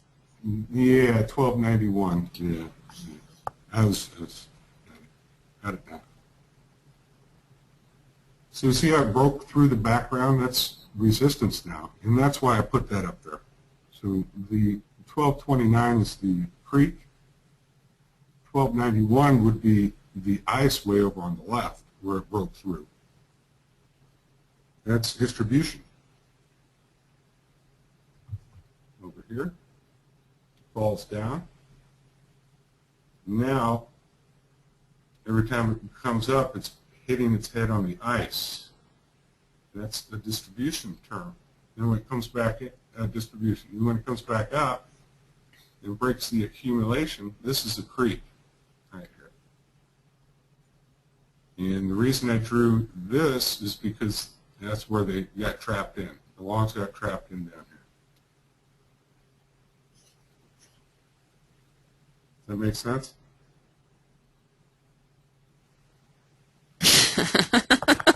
Yeah, there you go. Barry says, okay, is that normal to play on the ice after the spring thaw and jumping the creek? So I suppose if you want to, you could. Yeah, it's Richard Wyckoff like the outdoors. Okay. Just going to bring it to the end. Did you have anything that you wanted to add, Steve, before I just sort of move it to the final part of the presentation? I think it was pretty clear. The questions that are coming in, it sounds like yeah, it's good. Yeah, exactly. And Santi just asked about what do I mean by the tail on the test. All I mean is that there's something below the close. There's like a little bit of a tail. Essentially, a test shouldn't close on the absolute bottom of the bar. See, even here, there's a teeny-weeny test, a teeny-weeny tail. The shakeout, there's all of this tail left. Basically, what's left of the bar below the close. The tail is really a Tom Williams term, but it sort of gives me a really good visual in my head. So here's the conclusion. Okay. Understand the cause, which is either the accumulation or distribution phase by the smart money, or the campaign, if you will. You're looking for anomalies of supply and demand to alert you to a new cause, which is essentially the climactic action. So that big widespread, ultra-high volume, that's an anomaly. And that's going to help you enter a trade when that supply dries up. You look for no demands or tests, depending on which market you're in, as your key indicators for a trend reversal. Okay? So here is our Thanksgiving offer. It's my cornucopia. We are basically offering an educational offer. It's the Chart Reading Masterclass or the European Symposium, and you can get those for $399.95, or you can own both for $599.95. And the first 30 orders will get the month of December free in Steve's room. And all you have to do is go to my page on the website, It's just tradeguider.com/Lauren. The Chart Reading Masterclass is an excellent learning module. It takes the 16 principles of VSA, one module at a time, or one principle at a time, and it uses an audio-video format, and it has PDF printouts.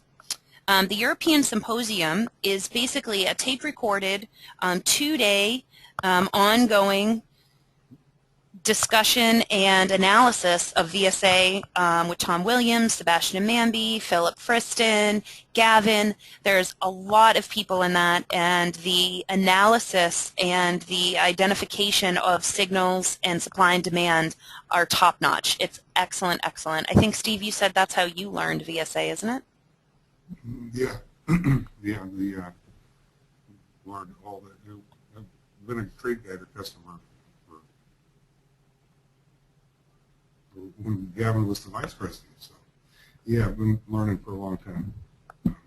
Learned the symposium, and out of the, they actually had a chart come out on a daily basis as well. That I learned a lot from. So, my Master of the Markets book is almost in shreds because I've made so many notes. Well, we'll have to send you a new one then. So that's the offer, guys. It'll be good through next week. We did this in lieu of the fact that ABCs of VSA will not be hosted next week. I will be in Boston making pies with my mother and my sister for the big Thanksgiving feast the next day. I think we're having 35 of our closest family members for dinner. So to those of you that celebrate Thanksgiving, I want to wish you a happy Thanksgiving. And this, again, will be up until next week. Okay. Actually, Diane, we make apple pie. We make, yeah, Steve, go Pats, yay. We make, let's see, what else do we make? Pumpkin pie, squash pie. I always make a banana cream pie for my dad. And then we'll probably do like some sort of cake too. So, okay. And go ahead, Steve. What were you going to say? Yeah, anybody that really studies those courses and jumps in the room will have a real good understanding of what I'm looking at and my overall view of the market. And I've put a nice structure together based on all this education here.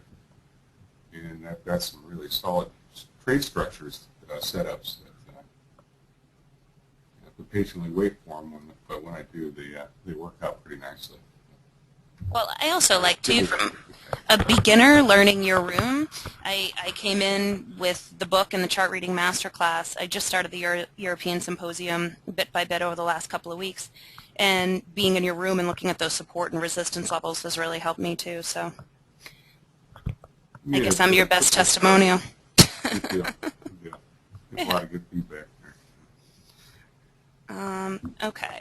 So if you want a free copy of Gavin's book, The Complete VSA Sequences Explained, it's very helpful. It gives you 10 signs of weakness, 10 signs of strength, and it shows you these sequences, or one after another after another.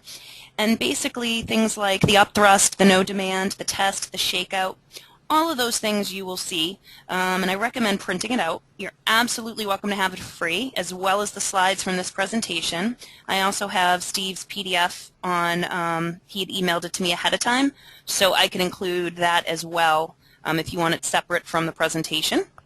And you can get that at my email right here. Okay. And this is how to reach me: phone, toll-free, email, Skype. And then this is the purchase page, okay, for the offer. So again, it's just tradeguider.com/Lauren. Okay, hope you all have a wonderful holiday next week. I will see you in 2 weeks. And Steve, I want to thank you very much for joining me today. You were a super duper co-host. It was a pleasure. I love this stuff. I could talk about it forever. Appreciate all the happy Thanksgivings, and I hope everybody has a great evening. See all the regulars in the room. I'll be opening it up here real soon. Okay, sounds great. Thanks, Steve. Thanks, guys. Good night. Talk to you soon.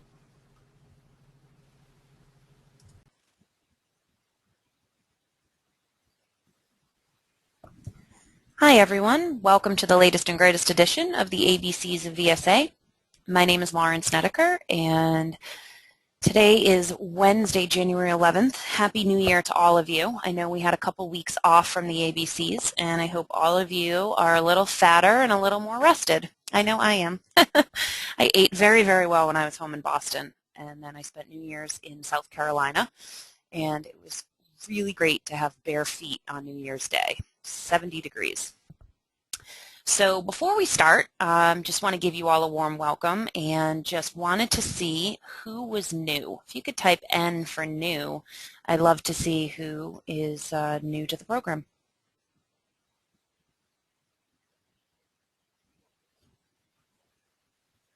Great.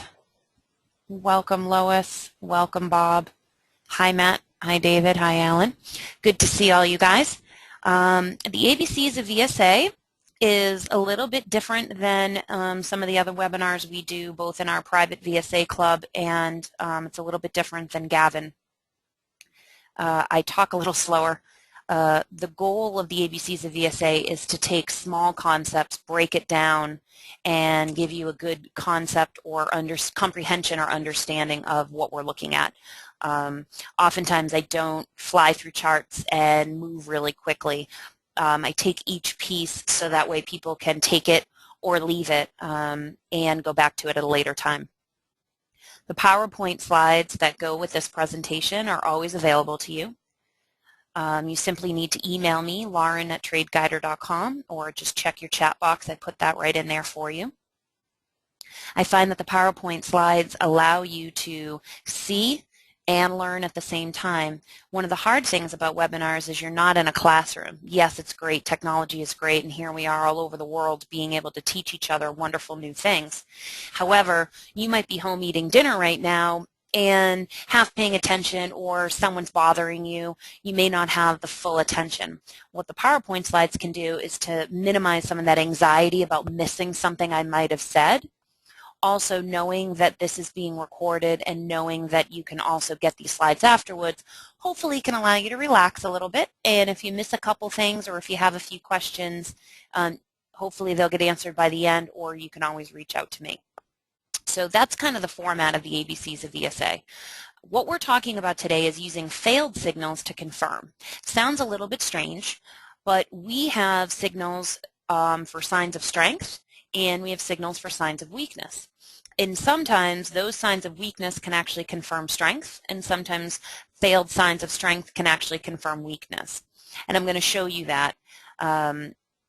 This particular presentation was a direct result of a conversation I had with a customer last week, and we had a very good discourse about analyzing the chart, and it made me realize that I had done this once before back in November, end of October, and I thought maybe it might be good to show you some new charts and to show it to you again.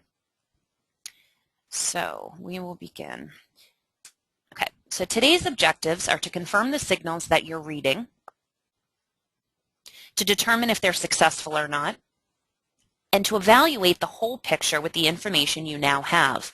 In other words, you only can evaluate what you have so far. So if you're at the far right of the screen and each bar comes in, you only can evaluate what you have behind you. But if you analyze only one signal at a time, you miss the whole thing. So we want to look at the part and move up to the whole, and look at the whole and move down to the part. So here we have the overall picture. So I'm asking the question, what is the overall picture? And just in case you can't see, this is the Apple chart, this is the daily chart. What we have here, first of all, is the medium trending. So overall, you're in an uptrend here, which is why it's blue. Here, you're in a downtrend, which is why it's red. Again, you have the blue. You have this overall downtrend. And then you have this little area that's an uptrend. And I'm focusing on that because we're going to talk about that. And then over the last month, you've had an uptrend clear in place. What you see here are green signs of strength. Here, all these green triangles, they're indicators. They're proprietary to VSA. You also have signs of weakness that are red here, okay? And so what you typically are looking for is you're looking for campaigns such as here where the smart money is trying to sell off into higher prices. It makes sense. If you're the professional money, then you're going to sell high and buy low. A very active period here with high volume tells you that they're buying down in this area. A very active period here tells you that they're selling in this area. We look for areas, we look for indicators to tell us what's happening, and then we follow after them. We try not to get ahead of them because you can get caught sometimes in their maneuvers. So what we want to make sure that we do is that we actually follow along and recognize the signs and know what to do. The area that I'm focusing on today is this area right here. And the reason why is because you have this period of falling prices, this overall downtrend. The price starts to come up and you get these signs of weakness. So that in and of itself tells you, okay, we're looking for signs the market's going to go down.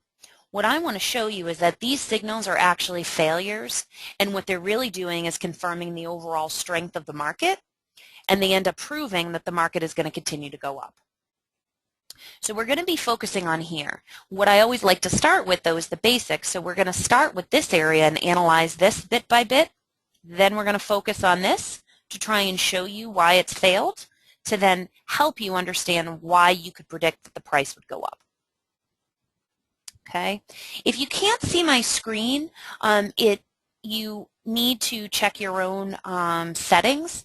Everyone else seems to be able to see the screen.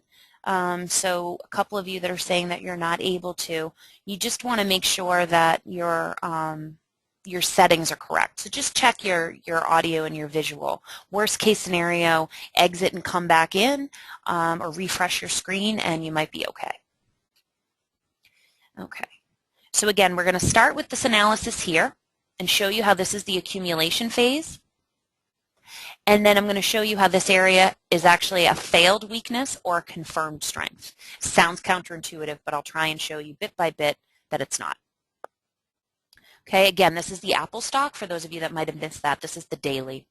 And the nice thing about any charting software, whether it's RT or something else, is you can go back as far as you need to in order to see an overall picture.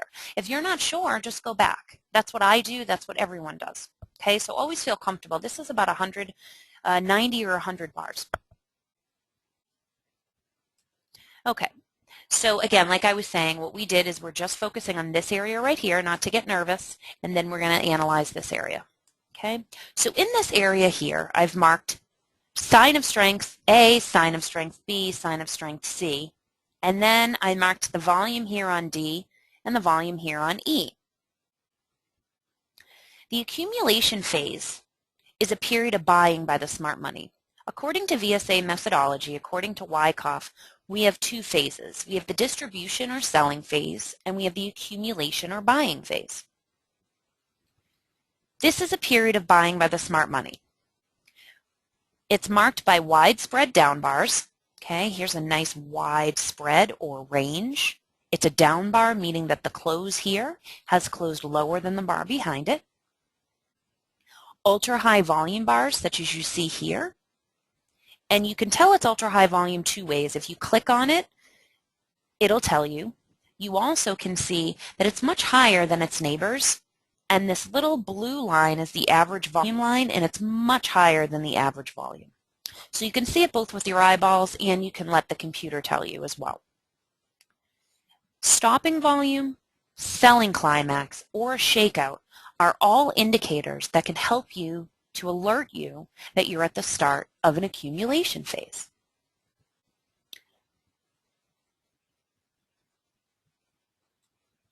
So here's some bar by bar identification. Bar A is a test. What that means is they're testing for supply in the market. They're testing to see how much supply is left before they're ready to bring the price up. What you'll notice, if you can tell, that you're in a white diamond area, which means that you're not in a confirmed trend. You're in a sideways moving market, or you're possibly in a trend reversal. This test in and of itself is not strong enough. What it means is that you need to wait.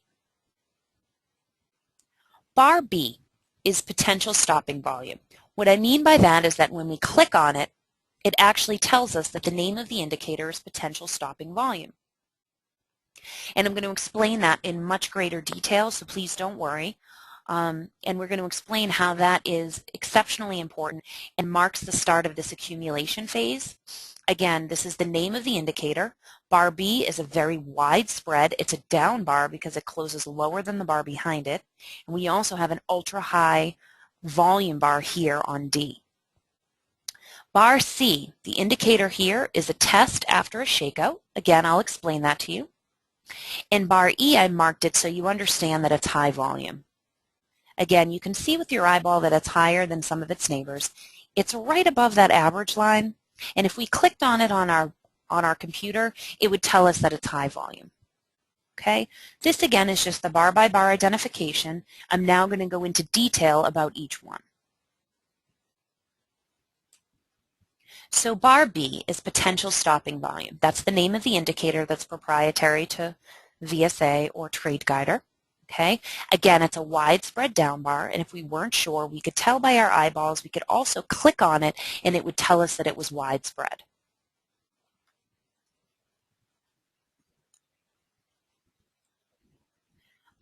Jordan asks a question about bar A.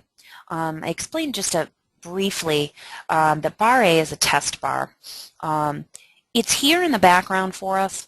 We're at a sideways moving market. Bar A is confirmed because the next bar closes up. However, you're not in an uptrend.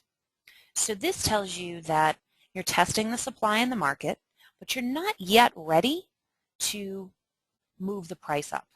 Okay? So it's not a failure yet. What you're looking for is something clear to tell you that you've started a phase. Okay? So bar A by itself really doesn't have a lot of weight. You need to wait, and it'll tell you in the future, look for further testing. And this is what we're looking for. So bar B really tells us that we're actually at the start of an accumulation phase. It often is marked down on bad news.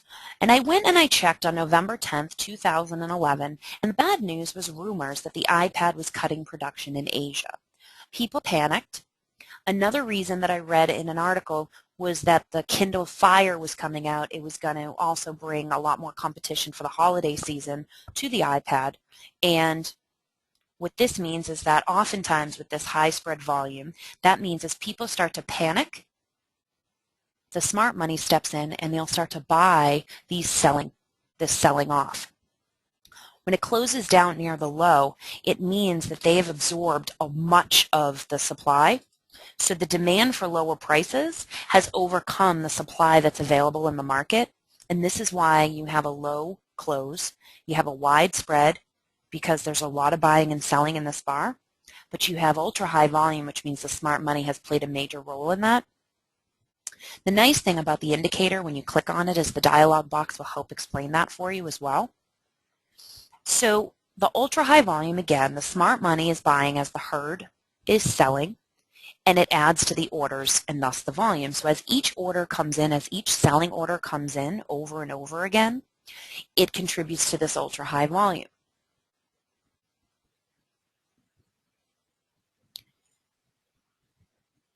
In this particular case, this potential stopping volume is the name of the indicator.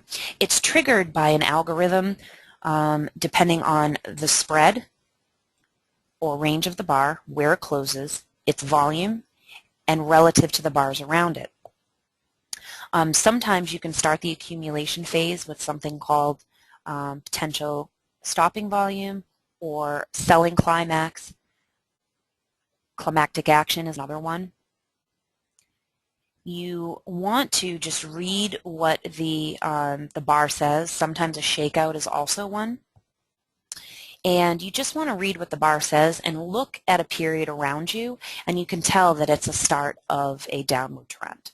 Okay? So in this case, it's the potential stopping volume. Okay?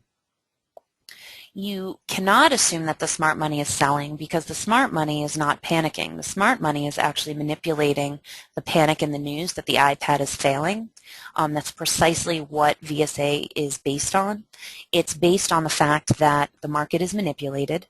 It's based on that premise, and that the majority of volume is the smart money or syndicated professional traders that trade professionally in the market with billions of dollars to move the market. And what happens is in a period of falling prices, you have people that get nervous and they sell. And the person they sell it to is the professionals because they want to buy low and they want to sell high. This is one of the areas that is marked the accumulation or buying phase. This is how we can tell. And as I was saying, when the close is low, you can tell that demand for lower prices, demand for this product has overcome supply in the market. Supply is basically what the herd has left to sell. So the herd has sold a lot in this down bar. They've sold a lot, and the smart money has stepped in and bought it. And they've absorbed most of it. If they hadn't, it would have closed in the middle. Okay, so we have a widespread down bar. We have the bad news about the iPad, and we have ultra high volume. Okay. Now, there's a down move behind you. Again, this is all in the indicator in the dialog box. As you scroll through the dialog box, you can see this. I'm just breaking it out for you to kind of understand the methodology behind it and help you think like the smart money. So there's a check mark here. There's a down move behind you. Yes, I have a down move behind me. The next bar should be up to confirm. So I don't have a confirmation, so I put a red X, okay? You can tell that the next bar is not up because the close of this bar is slightly lower. However, what I will tell you is that if you notice here, there's still a lot of volume. That means there's still more sellers. So maybe on that first day, if the herd was holding their instrument and they noticed that the stock had gone down, maybe they were waiting to see what would happen the next day, and then they started to sell. So sometimes this period of accumulation can happen over 2 bars, okay? Steve asks, what if the next bar is equal? Then you would actually ignore it. You could neither confirm nor fail it. So I would just say wait. And what I would also do is, again, look at the volume here. If the volume had completely dried up, then that would mean that the supply has dried up. So if we consider the volume here, how much supply is left in the market to sell off to the professional money, then we can interpret that over these 2 bars, the selling has been done by the herd and that the smart money has stepped in. And again, if you notice that the close is somewhere to the middle to the low, that means that the smart money has been overcoming the supply. Okay?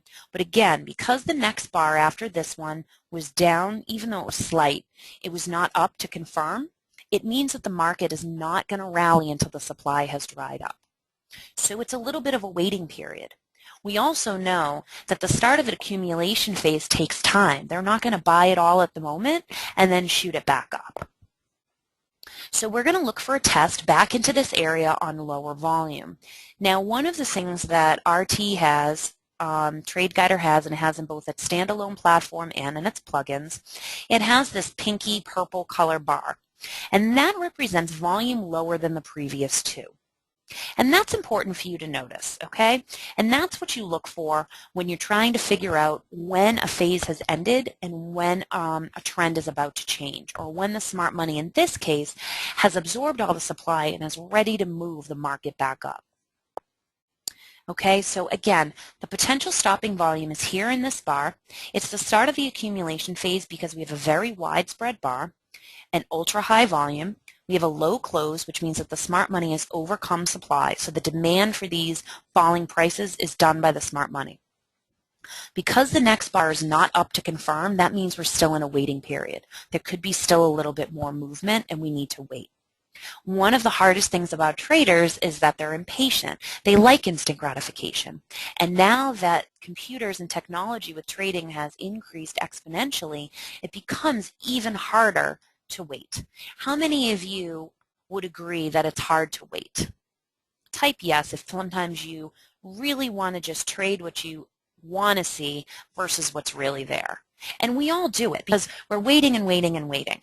And some of us have more than one thing that we're using. And so as soon as we see something, we go, yes, yes, yes, yes, yes. Sophia, thank you very much for your honesty. That's your #1 difficulty. Yes, absolutely.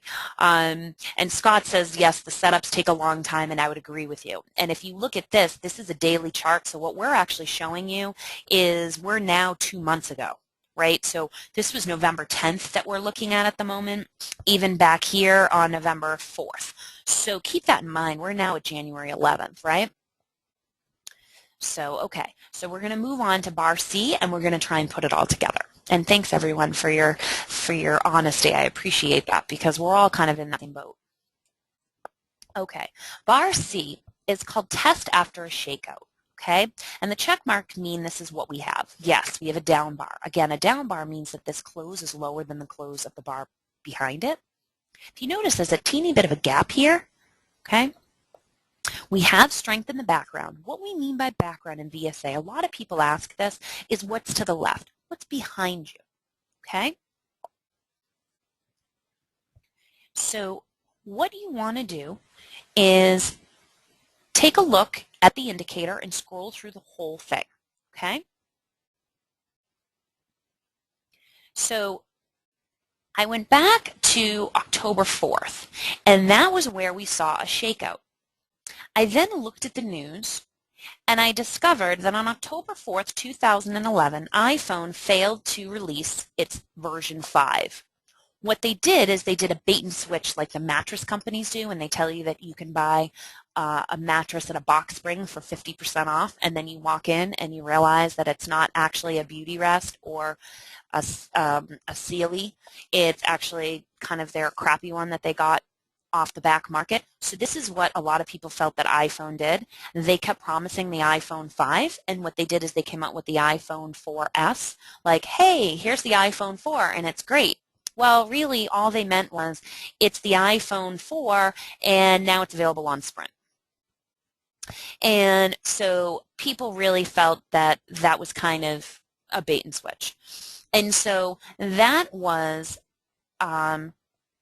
actually a direct impact on why there was a shakeout on October 4th. And again, I'm just going to go back for 1 second just to show you. Here's October 4th, okay? Very, very, very ultra high volume on this bar, higher than all its neighbors around you, and this was the shakeout. And anytime you see something like this, just simply go into Google, put it in your little search, and I put Apple stock October 4th, 2011. And what I found was that this is what happened. And usually shakeouts often happen on news like this.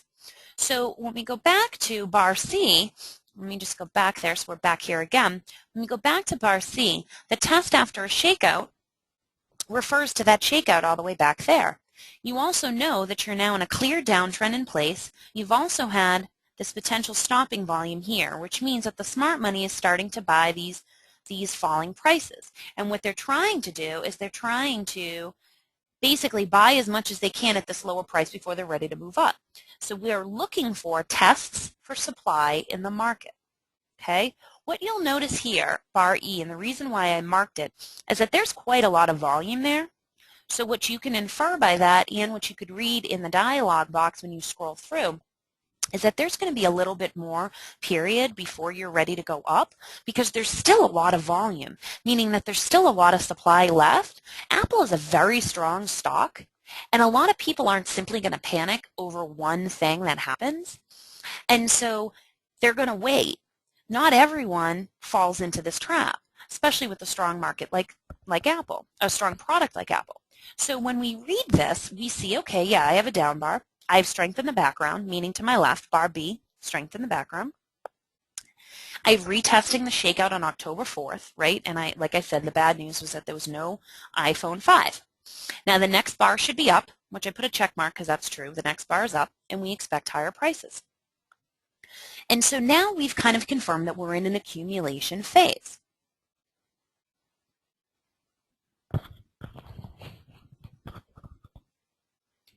And so as we move forward in this accumulation phase, we are now looking for the last part for the volume to drop off, for the supply to go away, for them to be ready to actually bring it back up again. Okay, so again, here was the area that we were just analyzing. And what I did is I took two lines. I took the bottommost line, and if you clicked on this bar, what I did is I drew a horizontal line on the close, and I drew a horizontal line on the very low of the bar.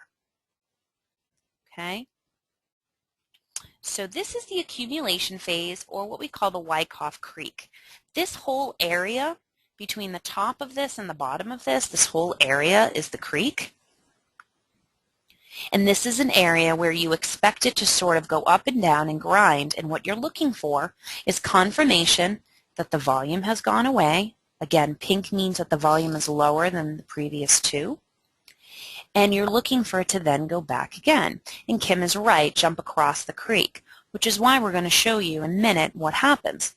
So again, what we did just a minute ago is we identified an accumulation phase, okay? Bar B is the start of our accumulation phase. Notice the ultra-high volume. What I did is I drew two horizontal lines at the bottom, at the low of the bar, and I drew it at the close of the bar, okay? And it's very easy to do. Every single trading platform will allow you to draw a line.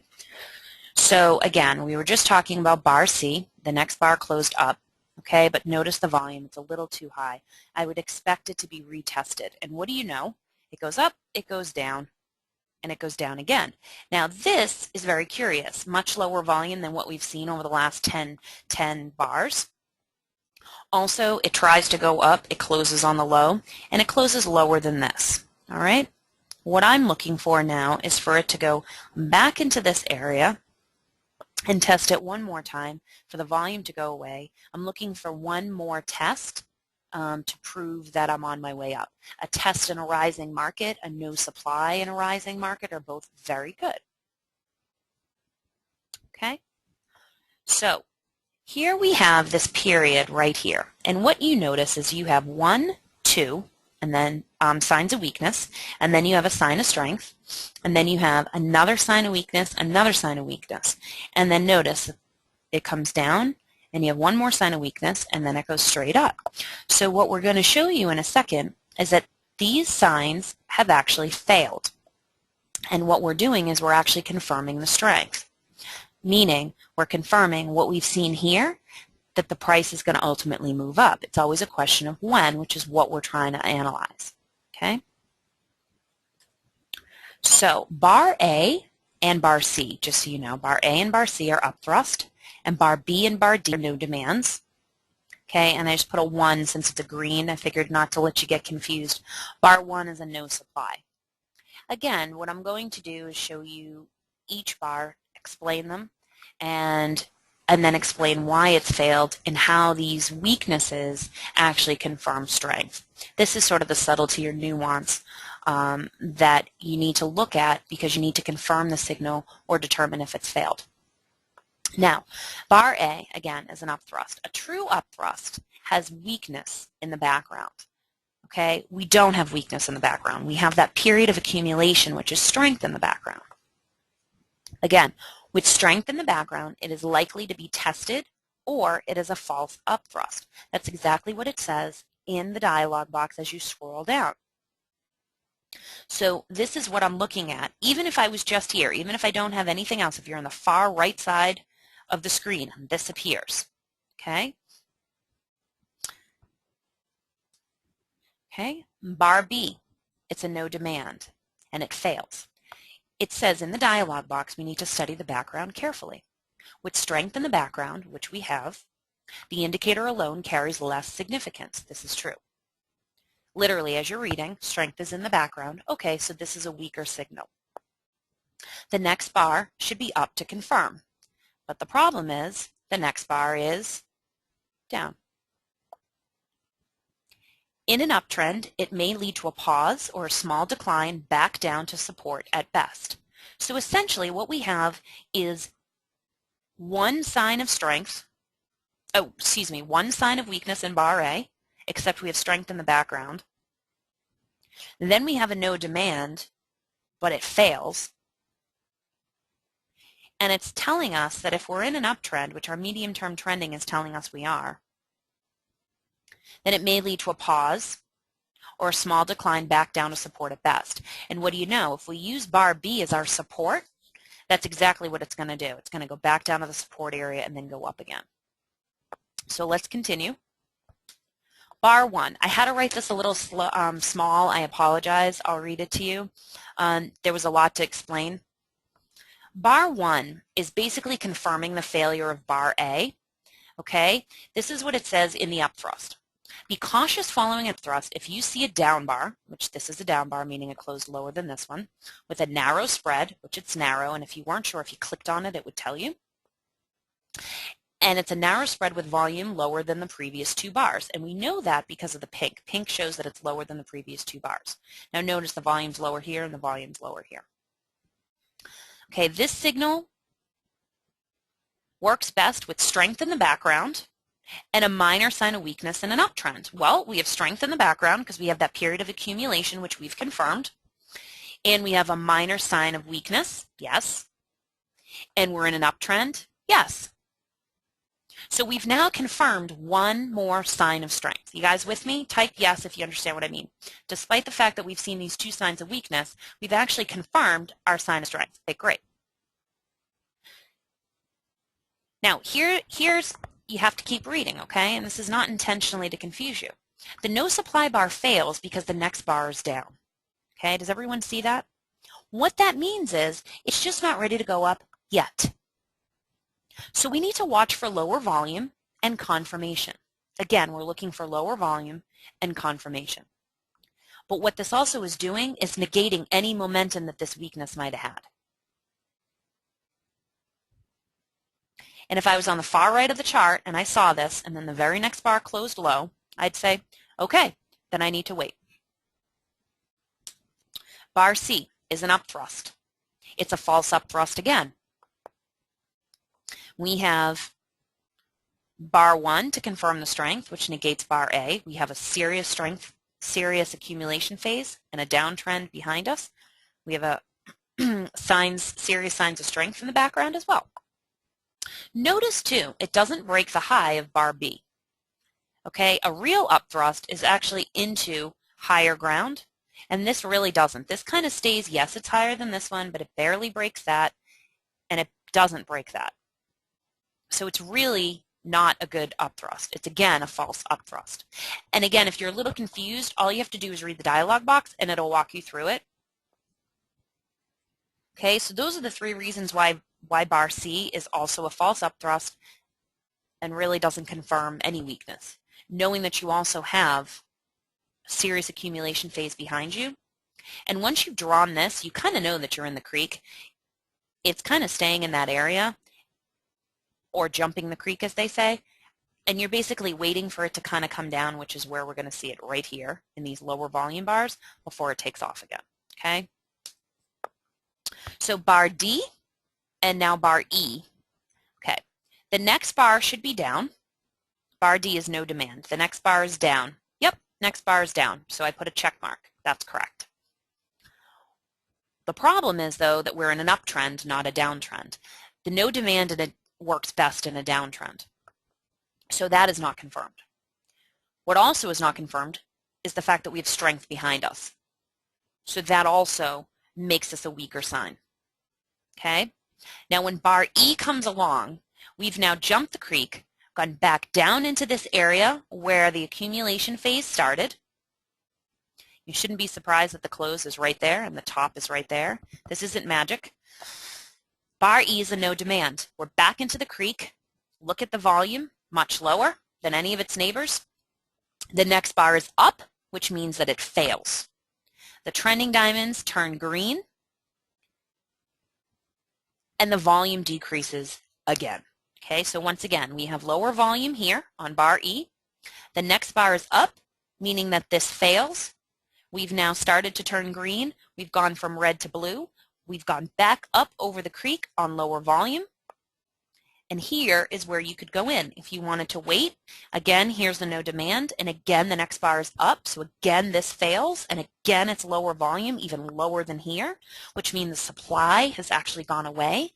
They've pretty much absorbed as much supply as they can, and they're ready to bring it back up again. Depending on your conservativeness or aggressiveness, you can go in any of these three areas. Okay, bar E ends up serving as a confirmation signal by its very failure. During the accumulation stage, again, the smart money is testing for supply in the market before bringing the price up again. Bar E is a final testing of supply in the market. Its failure turns the sign of weakness into a sign of strength. The next bar confirms the strength in the market. So by its very nature of failing, we've pretty much confirmed that we're in an uptrend.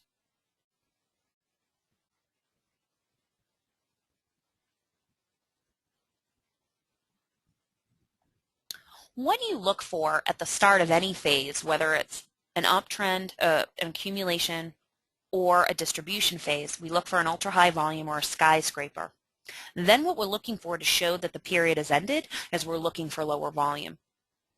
And so what we've now done is we've seen lower volume, which by its very definition, a no demand has volume lower than the previous two. However, it's lower than anything else around it. The fact the next bar closes up and makes bar E fail turns that failure of no demand into a confirmation signal that prices are going to rise. What you've also noticed is that you're in a sideways moving market. It's a teeny bit hard to see with this horizontal line, but these are white diamonds right here. We've also moved into the blue. The medium-term trending is up. And you could even use the next bar after that to confirm again. Now watch again. The volume goes down lower. This no demand that gets triggered fails again. So in any of these areas, this is your confirmation signal. In any of these areas, you've basically essentially turned a weak signal into a strength. Okay? Either green arrow, or you could even say, wait for this, and this failure could enter again. Okay? It's essentially a no demand is that final testing. Because it failed, how about this? A no demand's reciprocal or exact opposite of itself is a no supply.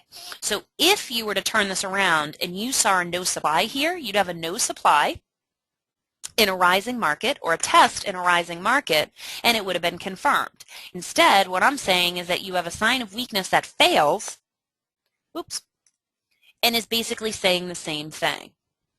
Okay? So a sign of weakness, no demand. The no demand fails.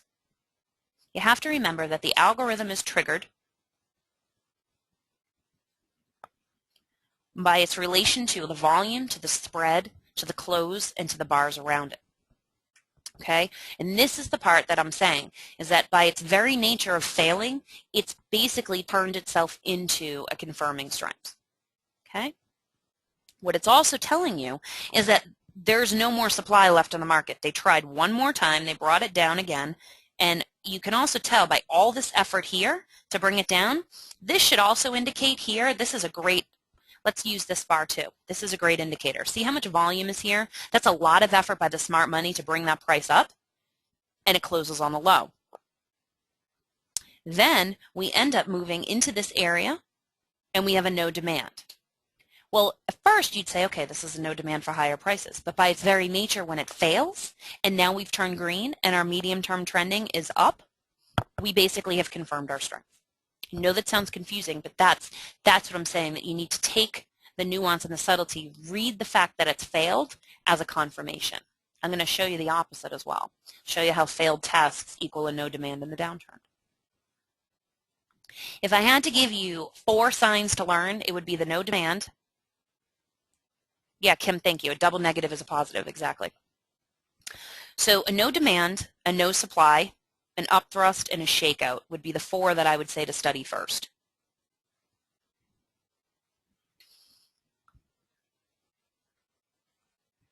One asked me about 2 bars before that here.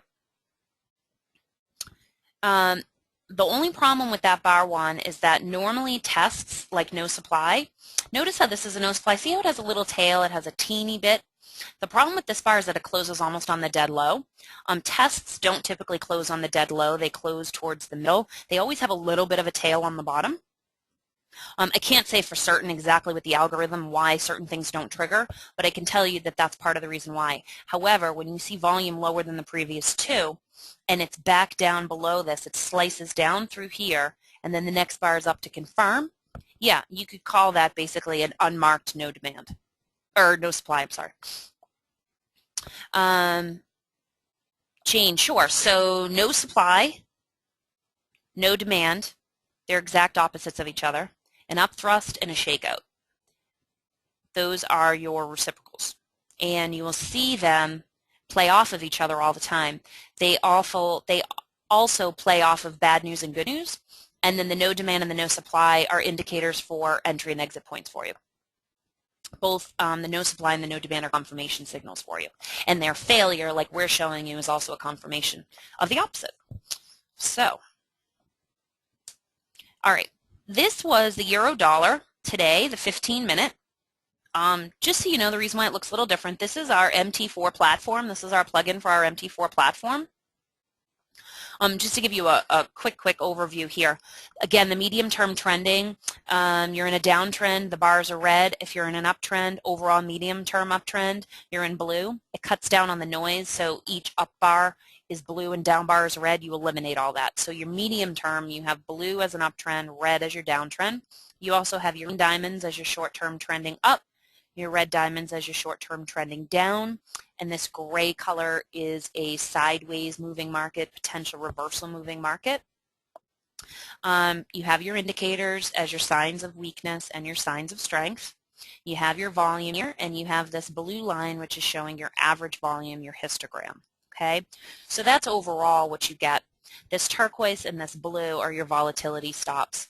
We've talked about those before, but basically if you have blue and purple underneath, you're in an uptrend. Blue and purple above, you're in a downtrend. And a split like this, you're in a convergence market or a possible sideways moving market. And in this case, you have gray and you have a split. So these are all ways to help you confirm what trends you're in.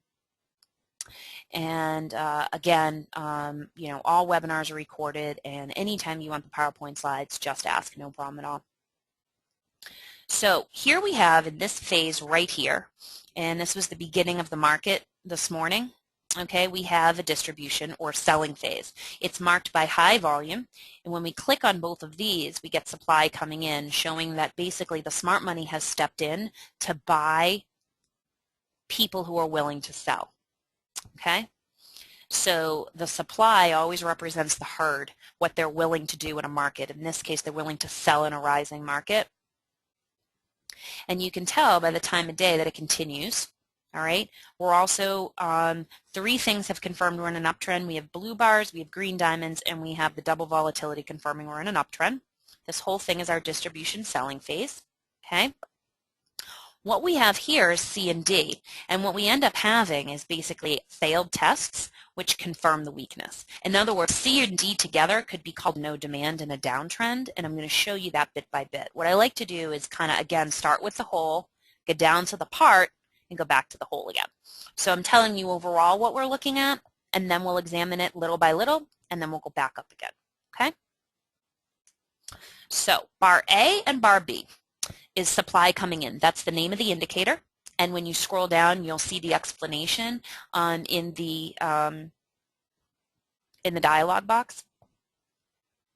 Okay, so at the start of the day is bar A. It's high volume. Oftentimes this happens, and I'm sure you've noticed this in any market. What that means is that the smart money is positioning themselves for the day. And so oftentimes they're going to mark things up or down on high volume in order to position themselves for the day, and if they can whip the market sideways any way they can, they will. So it's not always good to leap off on the first bar. It's also good to test the waters and kind of get a sense of what the day is going to be like, judging by the first bar, absolutely. But don't be surprised when you have high volume on the first of the day. Okay, so we have high volume at the first of the day, but it also continues, okay? We have very, very high volume through this area, and supply comes in. Okay. Now what we see here is basically we're still in an uptrend, but we start to see this try to go up and fail, and then it slices down. You start to get into the gray, potential sideways moving market. You also get the blue and the purple showing a convergence or sideways moving market. Okay. That's our short-term trending and our volatility stops. We watch our volume. Notice here, the volume is that peachy salmony color. Again, it represents volume lower than the previous two. And what you're trying to do is trying to show that bar C and bar D are signs of strength. So you think, that's kind of weird, right? We have signs of weakness. It's starting to go up. What you're always waiting for is a mushroom over, or when you know that the smart money is no longer interested in higher prices and has sold. In this case, what we've now watched is we've seen higher volume, and then as the price goes up, the volume wanes or decreases, and at the exact moment when it starts to go sideways and it starts to kind of chop a little bit, you end up with lower volume, meaning they're not interested in these higher prices, and these fail. Okay, so again, here's our beginning of our distribution phase. We have 3 ways we can tell.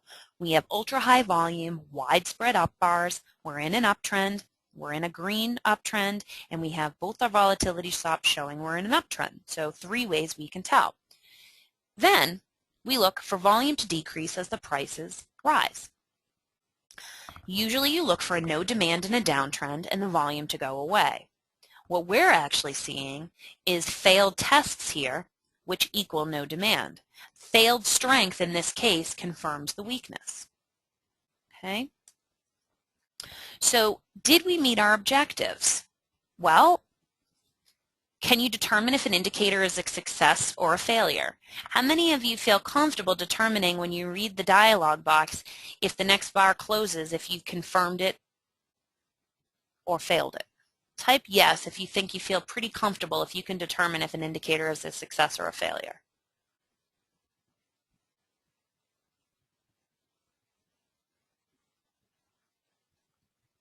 Okay, so a bunch of you are saying yes, which is great. Let me go back to this for 1 second. What you're looking for is ultra high volume to let you know that you're at the start. And then what you're looking for, especially in a distribution phase, is for it to mushroom over. And then usually to basically take out this area. Just like we were talking about before with our accumulation phase, we were waiting for it to blow through that creek or that area. Again, you're waiting for it to blow through downwards through this area. Usually it's on a no demand and a downtrend. But what we're looking for in this case, what we see is a failed test. And that essentially, this failed strength confirms our weakness. Okay? Yeah, break the ice, exactly. I always forget that other part of the Wyckoff, the creek and the ice, that's it. Thank you. So, most of you have said you can determine if the indicator is a success or failure. Now, here's the really big question. Can you elicit or take meaning from that failure? Meaning, can you interpret it? And now we've moved from the exact to the nuance, and this is a little bit harder. So, is the failed signal confirming the opposite? Type yes if you think you feel a little bit more comfortable interpreting that. Okay, thanks for your honesty, Bill. I appreciate that.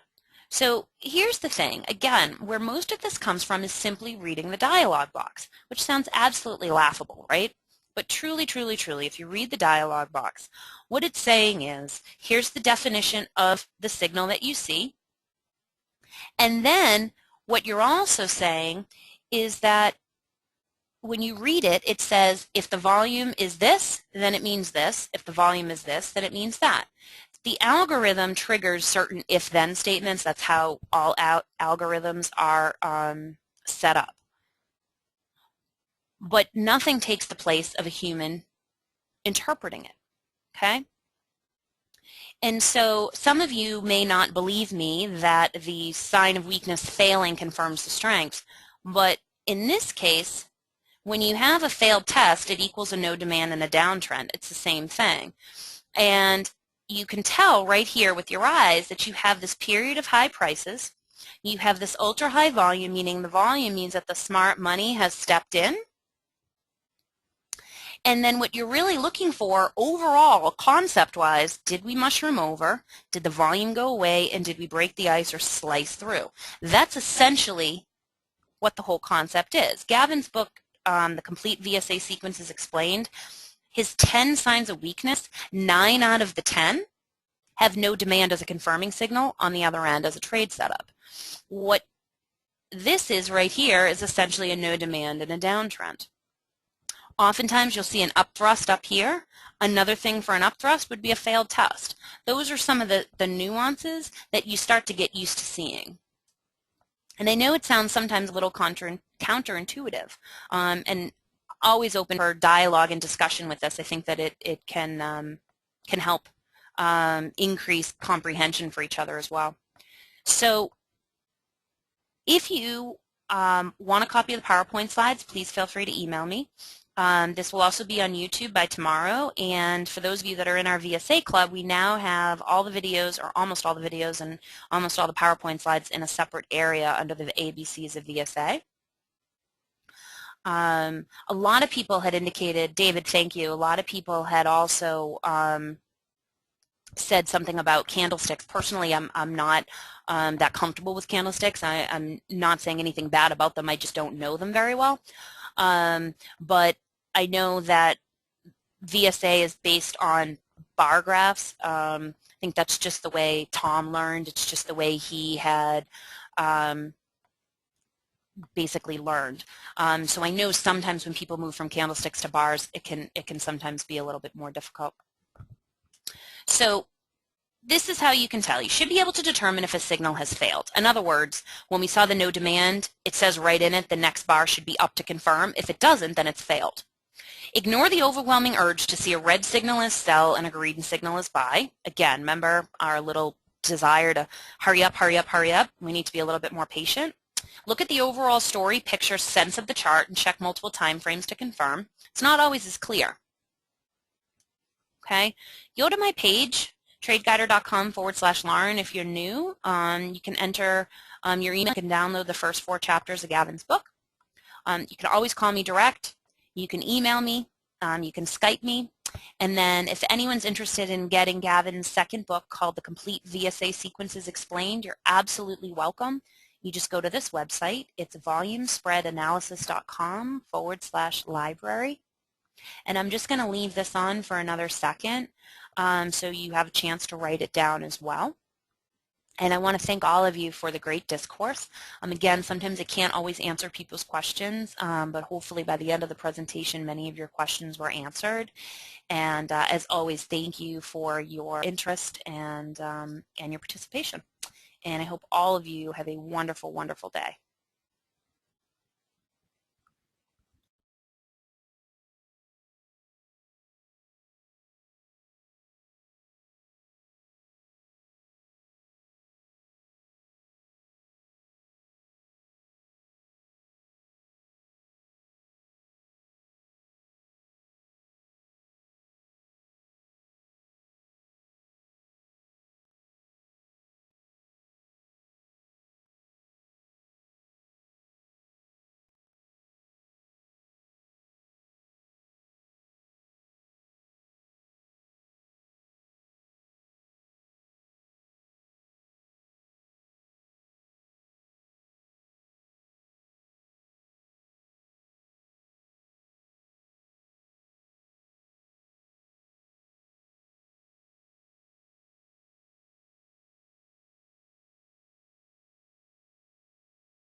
And each Wednesday we take one concept at a time, and we try and go through it from a beginner standpoint, because that's what I am, a beginner.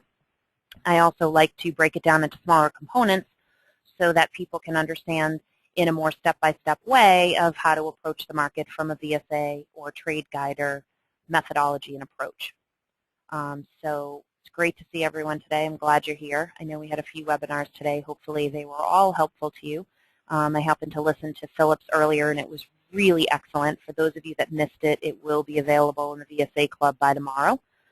Philip Friston is one of our VSA experts, and he does 2 weekly webinars, one by himself, one with Gavin, each week at the VSA Club. Okay, so let's get started. What we're going to do today is talk about some trade setups. And where we get those trade setups is through the indicators of the software that VSA provides. Gavin also has a book, which is called Trading in the Shadow of the Smart Money. And at the end of the book, he ended up producing a supplement to it called the Complete VSA Sequences Explained. And in that, he basically takes 20 signs of weakness and 20 signs of strength, and he shows you how a setup or a sequence can occur. You can get that book for free by emailing me. I will give you my email address at the end. May also be available to you if you just logged in the chat box.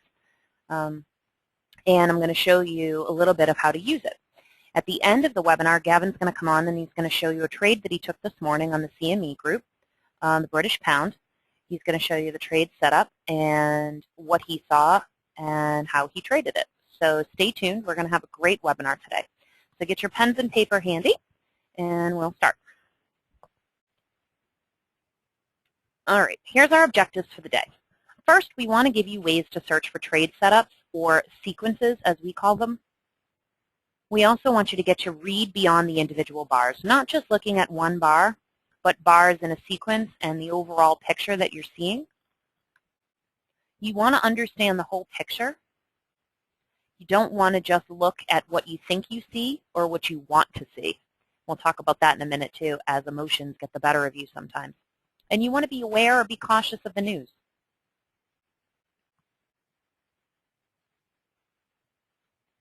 So where should we begin today? There's one way that you can begin. You can do a manual search for a chart and start to scan for a trade sequence or setup. You can look at your multi-time frame scanner if you have our software, our standalone RT software. And I'm going to show you how you can scan for indicators as well. So there's 3 ways you can do it. Again, my job is really just to give you a few options. You can take them and use them however you want, just as an additional resource for you. This may or may not work for you, but it's always good to have a few tools in your toolbox. So if we did a manual search, I picked the E-mini today, and I have the 1-hour chart at the moment. And I notice here at the beginning of the day, actually prior to the New York Open, we have massive volume coming in. Okay, bar A, bar B, and bar C are all the same indicator, and the indicator is supply coming in. I'm going to explain what supply coming in is in just a minute. What I want to show you first is the way you do a manual search is you start off with one chart, okay, and you want to determine the overall trend. Am I up? Am I down? Am I sideways? You're going to click on the indicators so you know what the indicator is. Okay? You're going to read the dialog boxes. See if the signal is confirmed by the next bar. This signal appears, the next bar after it. This signal appears, the next bar after it. This signal appears, the next bar after it. Okay? You want to look at all of this. So here's your checklist for a manual search. And this may seem pretty obvious to some of you, but believe me, with beginner traders, nothing is obvious. I don't take anything for granted, and sometimes when we do, we can miss very small things. So let's try not to miss the little things, and that way we can be more successful and more consistent. So you want to determine the overall trend. You're looking for signs of strength in a downtrend and signs of weakness in an uptrend. Again, you click on the indicators. They'll tell you what the indicator is. It'll give you a description of the box. The dialog box will give you a description of the indicator. It'll tell you what you need to look for in the background, what the next bar needs to be doing, up or down. And it'll also tell you what to look for in the future. Where are you in the sequence? Where are you in the overall trend? Where are you in the overall trade setup? What's going on when this bar appears? Again, no man is an island, no bar is an island. You need to look at the bars around it, behind it, in front of it, and the overall picture. Again, we're going to talk about the rule of 3, confirming time frames, 3 or more time frames, 3 or more diamonds. You also want to scan the sequence setup guide to find a possible setup. That refers to the book that I was just talking to you about, The Complete VSA Sequences Explained, which you can email me and I will give you a free copy if you don't already have it. It starts on page 16 of the PDF, and I gave you just an example. When I showed you the chart 2 slides ago, what I had was supply coming in more than once. So I scanned and I looked on page 16 and I found sequence 2. Supply coming in, no demand. So there's something I can keep in the back of my mind as I'm trying to look for trade setups.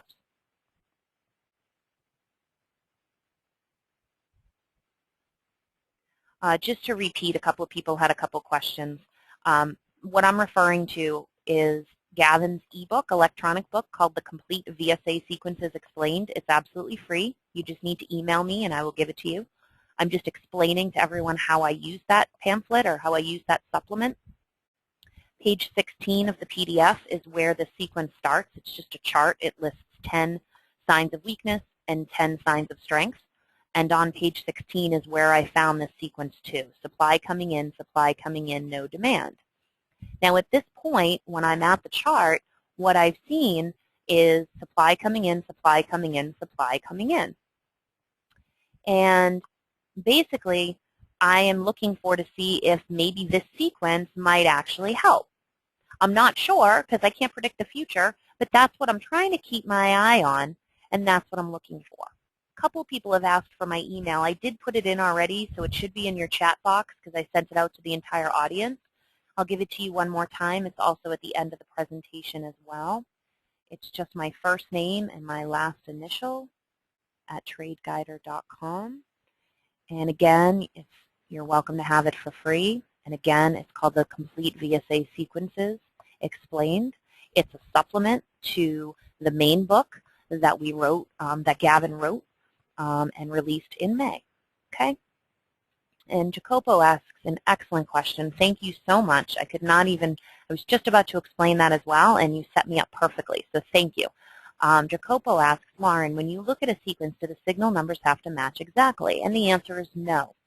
What you'll notice with most of these sequences is that 9 out of the 10 setups have no demand as the final sequence. It doesn't mean that you're only going to see no demand once. What it means is that you may see it more than once. And so what you're looking for is the actual dialog box, and you're looking for the description. The description on, in this case, sign of weakness 26 and sign of weakness 7, it's the exact same dialog box. The reason why it has a different number is simply for the programming of the computer. The computer runs to the computer runs on an algorithm. And what the algorithm does is it's constantly checking when a bar populates what the volume of the bar is, what the range of the price bar is, and where it closes. Okay? It's configuring that. So sometimes when it comes in, the exact same description, supply coming in, is identical. It's just for purposes of computer programming, the number might be different. So please don't let this confuse you if you think that you need to have no demand 198 versus 146. Sometimes it's where the no demand is. Sometimes it might be slightly different volume. It's just how the algorithm measures it. So again, don't get caught up with the numbers. Those numbers are for us, for the computer programming, for the algorithm, okay? The actual term and the actual description is what's most important, okay? And what we're talking about right now is not trying to analyze the chart. What we're talking about is how to approach any chart. I happen to have used the E-mini 1-hour chart when I started this, and I'm going to show it to you again in just a moment. But really what I'm talking about is just how to approach any chart when you start a manual search. What you're doing is you're searching for a chart and you're searching for a potential trade setup, okay? And to anyone that asked, yes, it is being recorded, and we will be posting it on YouTube sometime tomorrow. We have our own YouTube channel. It's just youtube.com/tradeguider. Again, it should be in your chat box. I did email it to the entire audience, and you can always email me, and I'd be happy to send that to you as well. All right, so this is one way that you can use the sequence setup guide. Again, where you find these sequences is in a free book that Gavin wrote called The Complete VSA Sequences Explained. You can email me. You can get it for free. It's an electronic copy.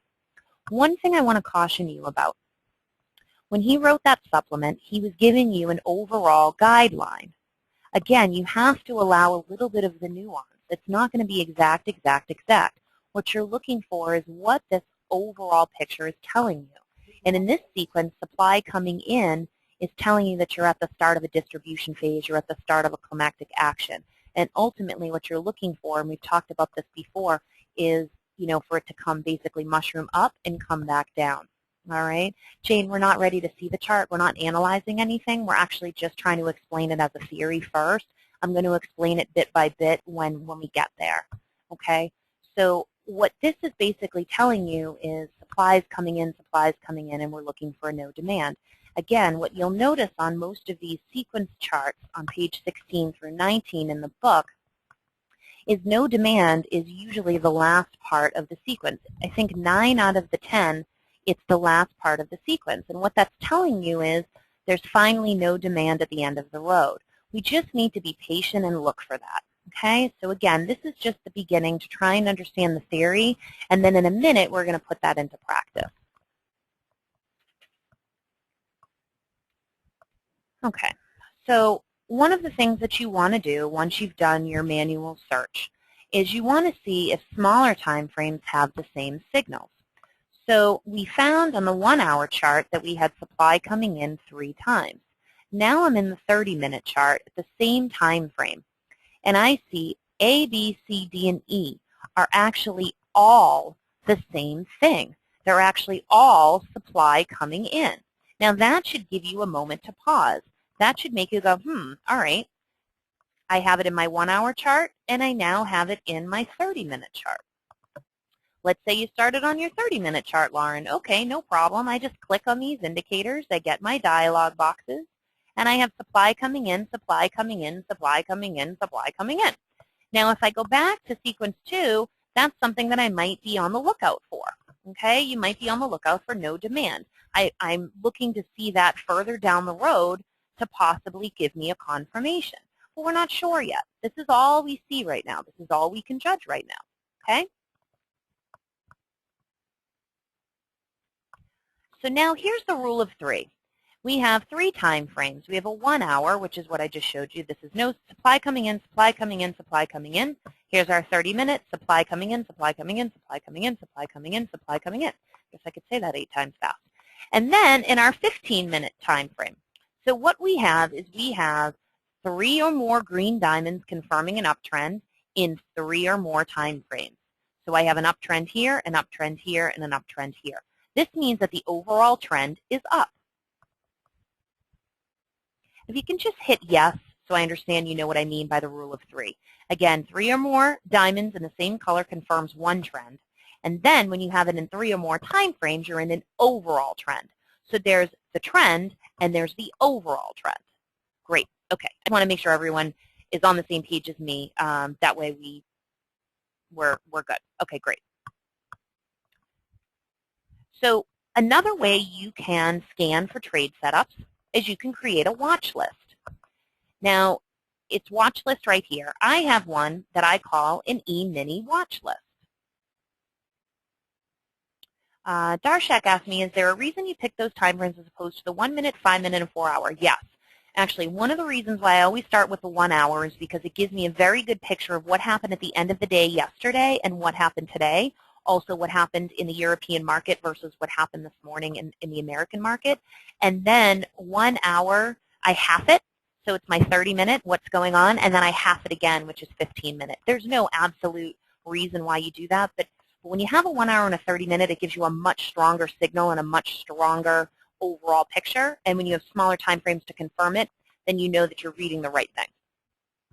Oftentimes the 1 minute, 5 minute can be very noisy and it can go up, it can go down, it can go sideways. So you need a little bit of a larger time frame first to understand what you're looking at. But you can certainly go in at a lower time frame to do your trade entry. Especially if you're scanning too, you want to use a little bit of a larger time frame to start. So you can create a watch list. This is again in our real-time trading platform. I have an E-mini watch list, and when I highlight it, which you can see the blue, I have a 1 minute, 3, 5, 9, 15, 30, and 1 hour. Okay? And if you notice here, you can create a watch list for either one symbol or more symbols. Let's say you wanted to have gold and silver under one. Let's say you wanted to have all of your spot forex under one. Let's say you wanted to have all the things that are traded on one particular index. You could do that. You could have all your ETFs, however you want. Remember, it's the way your brain works and the way you like to organize information. Mustafa asks, if you're using the end of day, which time frame would you use? So you would use the daily time frame, and then you would try and use a larger time frame to confirm. So in your case, a weekly time frame would give you an overall trend, and then the day by day would help you confirm what you're trending towards. Okay, so you can create a watch list with one or more symbols, and you can put many time frames into your watch list. That's what's so nice about it. Okay, you can hover over these just like this. You take your cursor and you hover over it, and it'll tell you what the indicators are. The nice thing about this is not only do you confirm, oh, I'm in a green trend, I'm in an uptrend in my 1 hour, an uptrend in my 30, an uptrend in my 15. I've gone sideways, I'm starting an uptrend in my 9-minute. Oh, I'm sideways in my 5-minute, but I'm an uptrend in a 3 and a downtrend in a 1, right? One quick glance, you can see that. You can also hover right over it, and you can find out if, let's say, if we had gone a little bit back, you would see no supply coming in, and you'd see it all through the 3 charts. So all of a sudden, in a quick way, without doing it manually, you can actually see repeat indicators. It's just another way to do it. If you're using our plugins, one of the things that I really like about some of the trading platforms, not all of them have it, you can either do it manually where you go chart by chart to confirm what you're seeing. Some of the trading platforms allow you to tile your charts, so you could put 4 charts up and quickly scan a larger time, 2 larger time frames, or 2 smaller time frames than what you're in, etc. So there's a couple ways to do it, and the reason why I'm doing it this way is because it applies for both our plugins and our real-time platform. But just to be specific about this particular scanner is only the trading platform that we own, okay? So this is a fast way to confirm your overall trend. Remember, one trend, okay, I'm in an uptrend. Overall trend, 3 or more of the same color diamonds in 3 or more time frames. Okay.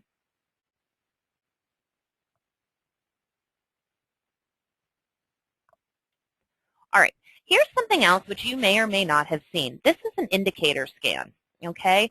And what I did is I basically went under scanner as my as the drop-down menu, and then it says indicator scan, and it just walks you through like anything you would see, like a setup wizard that you would see if you were installing a new software where it asks you questions and you keep hitting next. It's the same thing. It's very simple.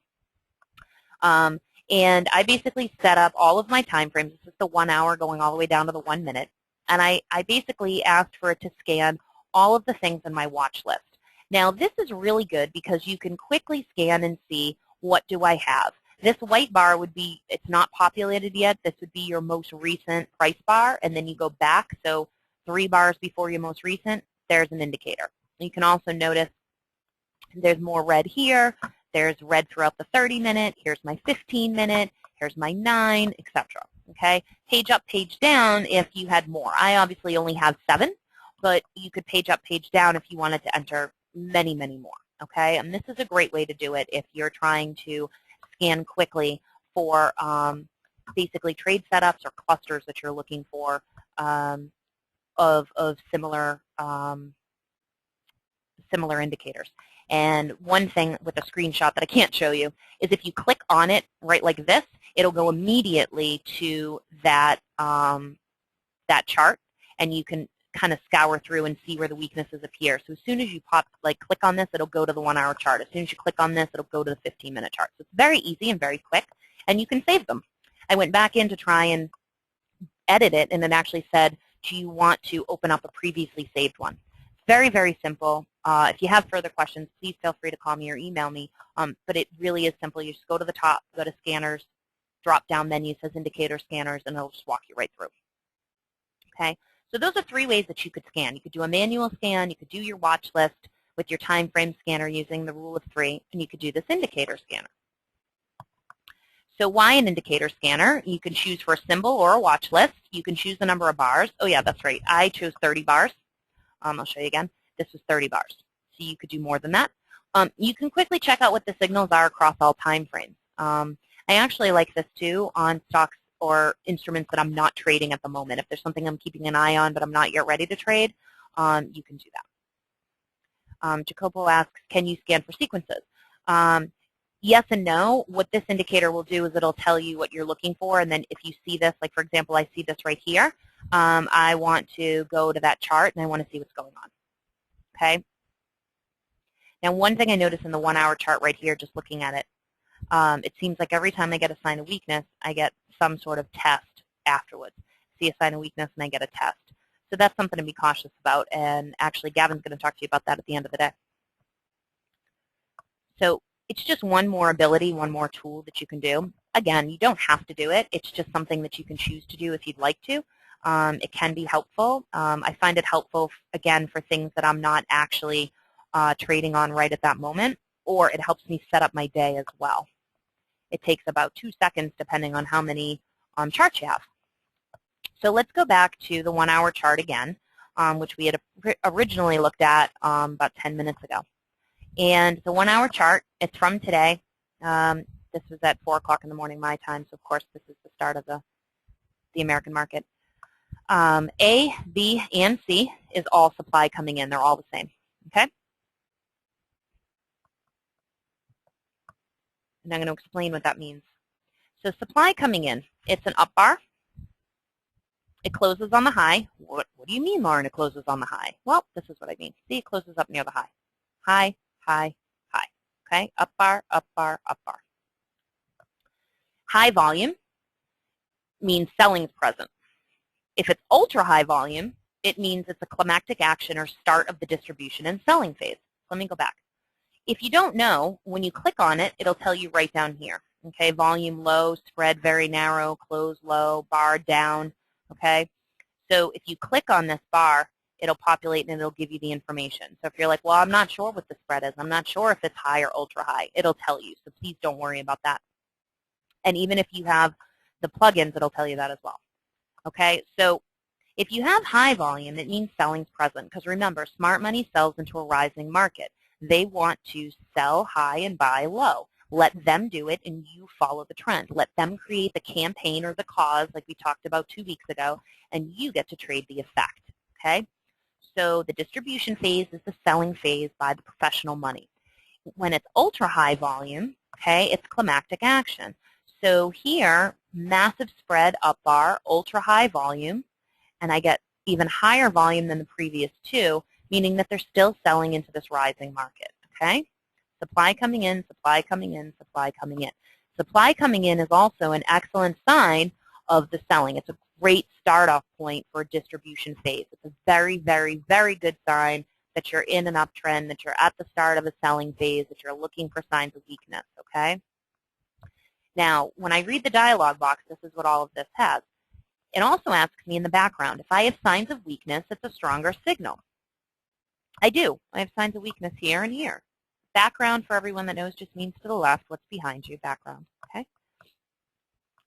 All right, now in the future, it says look for future signs of weakness such as up thrusts or no demand. So now at the moment, this is what I put in my brain, and I say, okay, maybe I need to look for that. Let me be aware of that. Let me think about what I'm looking for, okay? And here's the 30-minute. Remember that I told you that I have the same signal in a lower time frame. Not only am I in an overall uptrend, this is now the second time frame, 3 or more green diamonds. I've confirmed my uptrend. All of these say supply coming in.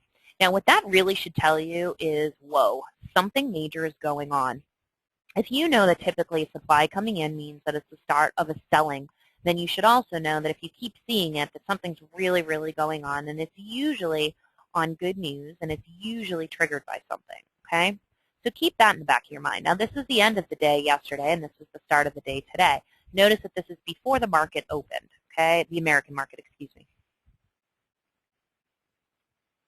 So again, check for the why. If you see ultra-high volume, if you see massive widespread bars, something triggered that activity, okay? Look, what I mean by massive widespread is right here, okay? It appears in both the 1 hour and the 30-minute, and I'm sure if you looked at the other ones it would appear again. What do you suppose is the why in this case? Can anyone tell me what would have triggered that activity? I'm sure if you think about it for a second, you can figure this one out. We talk about it all the time.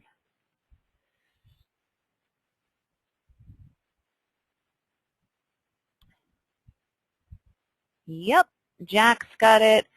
Edward's got it. Ron, Al, Jerry, Troy. Steve's got it.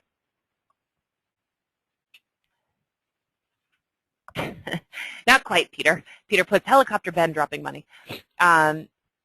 Okay, so basically what it is a news event, okay? The stocks stage a huge rally. Investors around the world cheered and raced to scoop up stocks Wednesday after the Fed said that it will act with other central banks to boost liquidity and support the global economy. So they basically devalued the dollar against all of the currencies to try and help. This is a major news event, and you would expect things to go up. If we go back again, it's up. Okay, it's a major news event, and it happened. They made the announcement at 7 o'clock in the morning. Now, if you were smart, you could have gone on to forexfactory.com, and you would have known that there would have been a banking announcement this morning at 7 a.m. Central Time. Okay?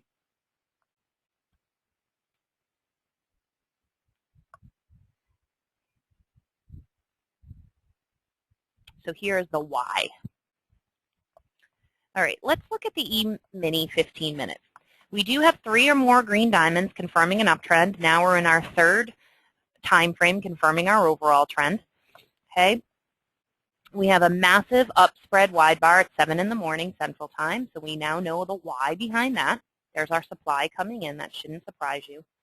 And we have a very curious B and C and D, and I'm going to explain these in detail for you. I'm going to go bar by bar for you just to give you, but let's just look at the overall right now, okay? What you see is a major news event, okay? A major widespread up bar closing up near the high, a lot of volume, okay? It starts to go up, it starts to go down, and never breaches this close.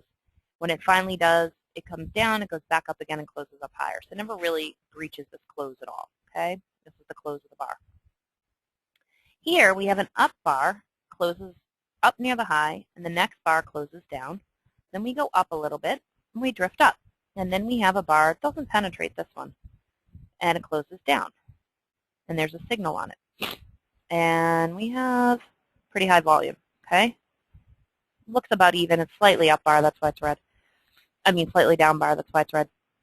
And then it goes up again. We have here, again, we're still in an uptrend, but we're on lower volume. I can tell you right now without ever clicking on this that that's a no demand because it's pink. Pink is lower volume, previous and the prior to. This is lower volume prior to, and this is lower volume, okay? Now what you would normally expect in this case is that it would drift a little bit because you're in an uptrend, and I see some white diamonds, okay? I would want more confirmation that I can go short, okay? But this looks like a pretty strong sequence. But again, I can't predict the future, and I'm not sure yet, okay? And remember, you need to be patient. Okay, so we have supply coming in. This is called the end of a rising market.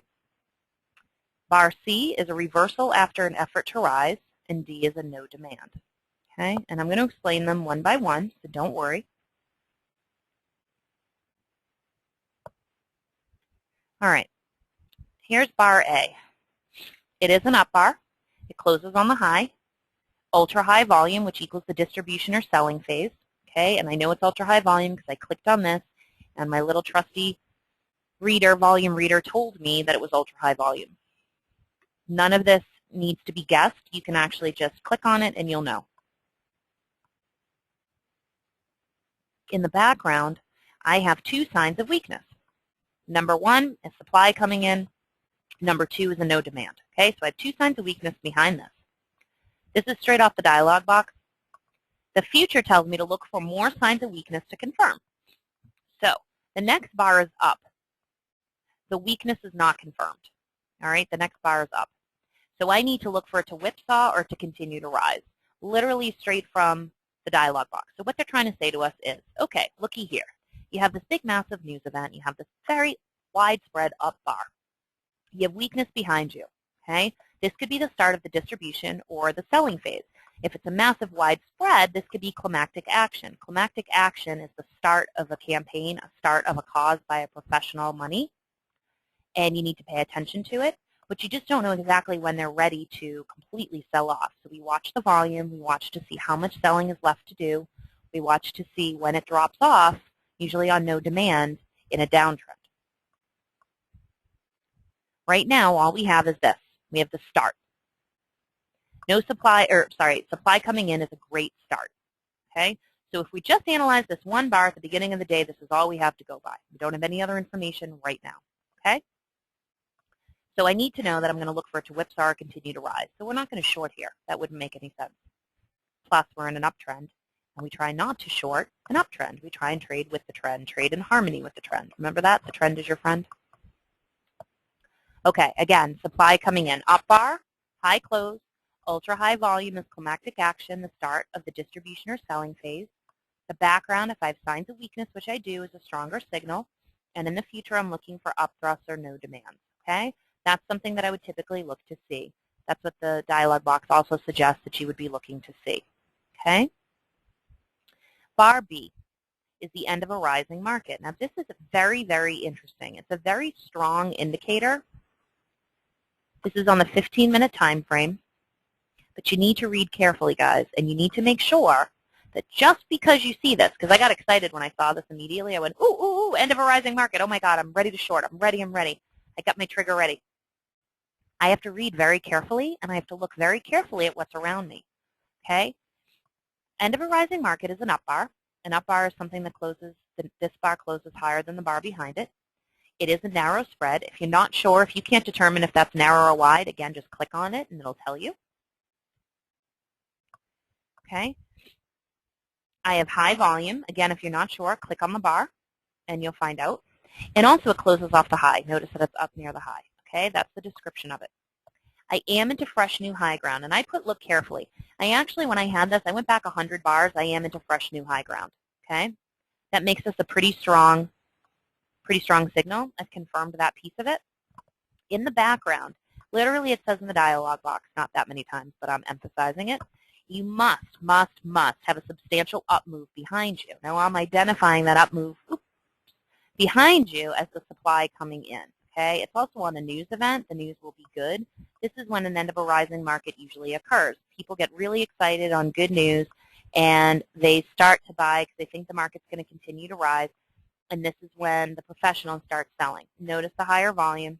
Okay, so the algorithm trips, and this is what appears. Okay. Again, we don't have the whole story. What we do know in the 30-minute and the 1 hour is we have supply coming in, supply coming in, supply coming in. Okay? That would make me caution against end of a rising market. Because if you literally just read the title, end of a rising market, that means that an uptrend is about to end. Now, I know you can read, and I'm not being pedantic here, but what I'm trying to say is you literally see end of a rising market and you go, woohoo!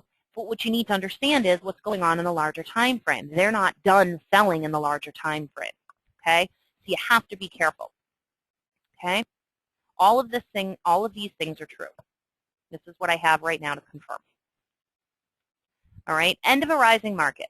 What it says in the box is that you expect to see declining prices. Okay, duh. End of a rising market. When does it end? Now, it says right in the box, you have to be cautious or you have to be aware. I have to be aware of down bars. Look, here's a down bar with high volume. Here's high volume, closing on the low. Oops, closing on the low. And the next bar's up. Yikes, I do have that because that shows potential strength. Right then and there, it's basically said the end of the rising market is not done rising. Okay, so I have that. What it says is it says expect future testing. Testing just means test to see how much supply is left, test to see how much is left to sell before they're ready to bring it down.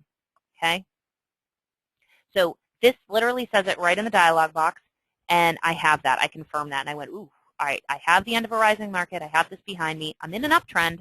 My 2 higher time frames are in an uptrend, and this is what I have. I need to be careful. So again, you're not going to short right now. Not to mention you shouldn't short in an uptrend. This is what it does say. This weakness will not suddenly disappear. It's just a waiting period. Okay? It doesn't mean that it was a trick. It doesn't mean that it was a bug. It doesn't mean that it was a wrong signal or a false signal. What it means is at the moment that it populates, that's what it read. And then it says, because these bars populate at the moment the bar is there, it'll tell you, be careful if these things happen because it's not yet ready to go down. Okay? So I'm reading this, and I say to myself, I might have sequence number 5. Again, this is from Gavin's book, The Complete VSA Sequences Explained. You can absolutely have it for free. You just need to email me. I'll give you my email address at the end. Okay? Sequence 5 says, end of a rising market, up thrust, no demand. Okay? So I think to myself, all right, I got weakness behind me with my supply coming in. I'm on good news. I have the end of a rising market. It just told me that it's not yet ready to go down. So maybe I might have sequence 5. So I'm going to look for an up thrust, which is pushing up into a new high, higher than the bar behind it, and closing on the low. It essentially is your left hand making an L. That's something I might want to look for. And then a no demand, basically saying they're no longer interested in higher prices. So we're just wondering if maybe we might see this. This is how we're thinking about scanning for sequences, okay? Again, I have weakness behind me. I have good news. The 30 and the 1 minute confirms the trend. And this is a sign of weakness, okay? It confirms my overall trend, and it confirms the weakness that I'm seeing. But we're just not yet ready to collapse. But it's a good sign that this might be a sequence coming up, okay? Okay, now here was bar A, supply coming in. Here was bar B, end of a rising market. Here's bar C, reversal after effort to rise. This is very interesting. I saw it twice today in the e-mini as I scanned. Okay, it's based on the action of 2 bars. So it's bar C and the bar before it. This first bar closes up. It's an up bar, and it closes high. The second bar closes low. Now watch. Notice how it takes out everything that this tried to gain. See how it closes much lower than this low and closes lower than the lowest of the bar. Okay, it's literally gone up and takes out everything that this just tried to do. So it's basically reversal after an effort to rise. Literally, it tried to rise, it's into new fresh ground, and it reversed itself. It failed. Okay? It's also sometimes known as a top reversal. Kind of makes sense. Reversal after effort to rise, a top reversal. Okay, it is a strong signal because the volume on the first bar right here is higher than this bar. And you can tell it's higher even just eyeballing it because it's pink. When it's pink, again, it's lower than the volume of the previous 2. If you're not sure, click on it. The first bar is into fresh new high ground, yes. The high of the second bar, meaning this very top, is higher than the close of the first bar. It's just higher than this close of the first bar. So that's all confirmed. In the background, I have signs of weakness at B and A. All right, so we're looking pretty good. We're still confirming. Okay?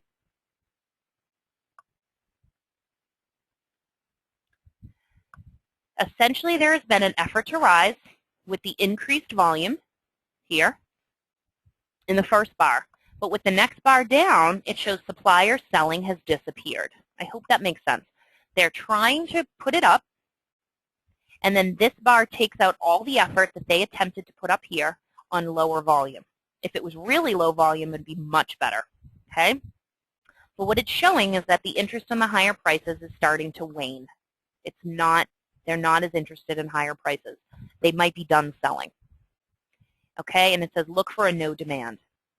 Now, in bar D, I have my no demand.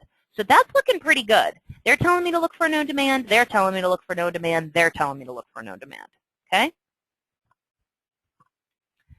No demand.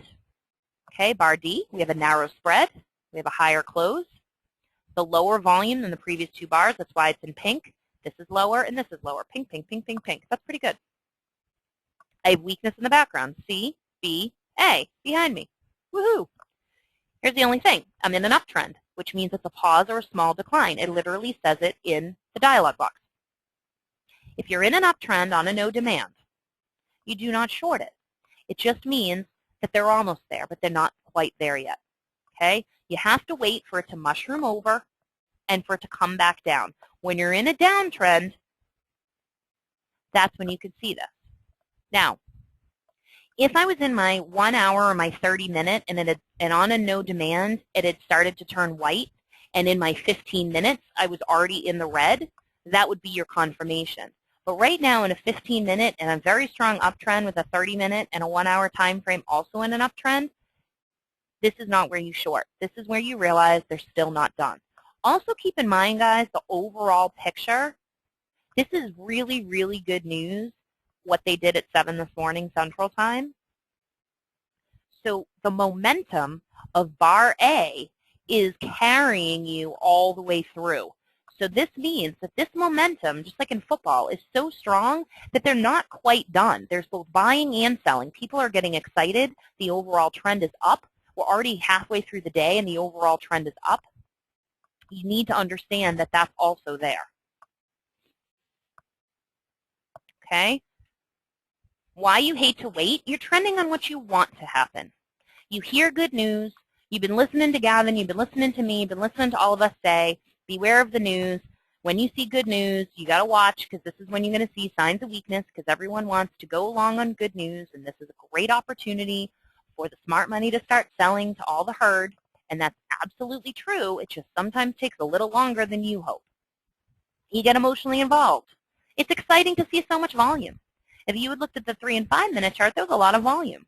It's great news. Woohoo, great news. I'm ready to short. I'm ready to short. I'm ready to short. Believe me, people were looking to short all day. They were trying to pick market tops, and they were shorting as soon as they saw it. Okay? This is why you need to wait. You're in an uptrend. You want to trade in harmony with the trend. All your diamonds are green in your 15-minute, your 30-minute, and your 1 hour. There's testing within 5 bars after the sign of weakness, then that means that they're not quite ready to bring it down. What they're doing is the no demand, it goes up and it fails a little bit, and the volume's lower. If all of a sudden you start to see testing, like a sign of strength, you basically know that they're testing for more supply and it's going to keep going up. Throughout the entire day, despite the fact that we saw signs of weakness, we kept seeing it go up and up and up. And this is the part that absolutely drives people batty, because they're so impatient and they want to short this. This actually would have been an excellent day to go long. Now, we can probably see that it's probably going to be a weak market tomorrow because of everything that's happened today. But remember, the momentum of that news this morning was so strong that it carried us up. So it's not enough to just look at an individual bar, but to understand the whole picture and to understand what's going on. Here's another thing. When we were in the 15-minute time frame, the smaller time frames never turned red, 3 or 5 minute. If they turned red for 3 bars. So I wasn't getting a confirmation below the 15-minute for me to enter my trade. Troy asked me, what time do you make your entries? I typically use the 1 hour to give me my overall, a 30-minute to help me confirm, a 15-minute to confirm, and then I might go in at a 3 or a 5 minute. But the 15-minute is usually where I use my guide, and I'm not getting anything to tell me that it's turning over. So it never turned. I'm seeing signs of weakness, signs of weakness, signs of weakness. I'm starting to see trade sequences and setups, but I'm getting testing within 5 bars after my sign of weakness, so it's not yet ready. You got to watch the volume. You got to understand that the momentum of this really good news is strong enough to carry it all day. And essentially, it was up all day across all the time frames. Remember, guys, the trend is your friend. It sounds corny, but corny works. That's why advertising has always made their money on short and sweet and easy. I don't know if you guys remember a cereal called Life Cereal, and it was this little boy. It was, I don't know, 70s, early 80s, and he just sat there and he ate. He made the most terrible noise. Yep, Scott knows who he is. And he just kind of, while he ate. And all you do is just see this little kid eating cereal. And the camera person goes, hey, Mikey, do you like it? And he says nothing, and he just keeps eating it. That was it. So Mikey liked it, and everyone bought Life cereal, including my mother. I grew up on it, and it was pretty good. But it's very simple. So if you can remember very simple things, the trend is your friend, the rule of 3, then this won't make you go wrong, okay? Because I know you're going to say, but Lauren, I saw all these signs and sequences just like Gavin told me. Right, except we're still in an uptrend. We're still in an uptrend. We're still in an uptrend. So you have to trade the trend, guys. Okay, here's your caution tape. Be a trend trader. Be cautious of trading the news. Again, if the momentum is strong enough, it can carry throughout the whole day. The sequences are there to build a case for you, absolutely, to help you scan, to help you look for it, to help you understand a picture and how the pieces fit together, such as supply coming in shows the start of a selling or distribution phase. Okay? but they're analyzing the market. They're not telling you to buy or sell. They're analyzing the market. The algorithm appears based on the volume that it sees, the spread of the bar, the close of the bar, and the relationship around it. So all those things are true. Just like the end of a rising market, it's absolutely true. You just need to make sure that everything else is still fully confirmed. So you have to be patient and wait to see what is there, not what you want to be there.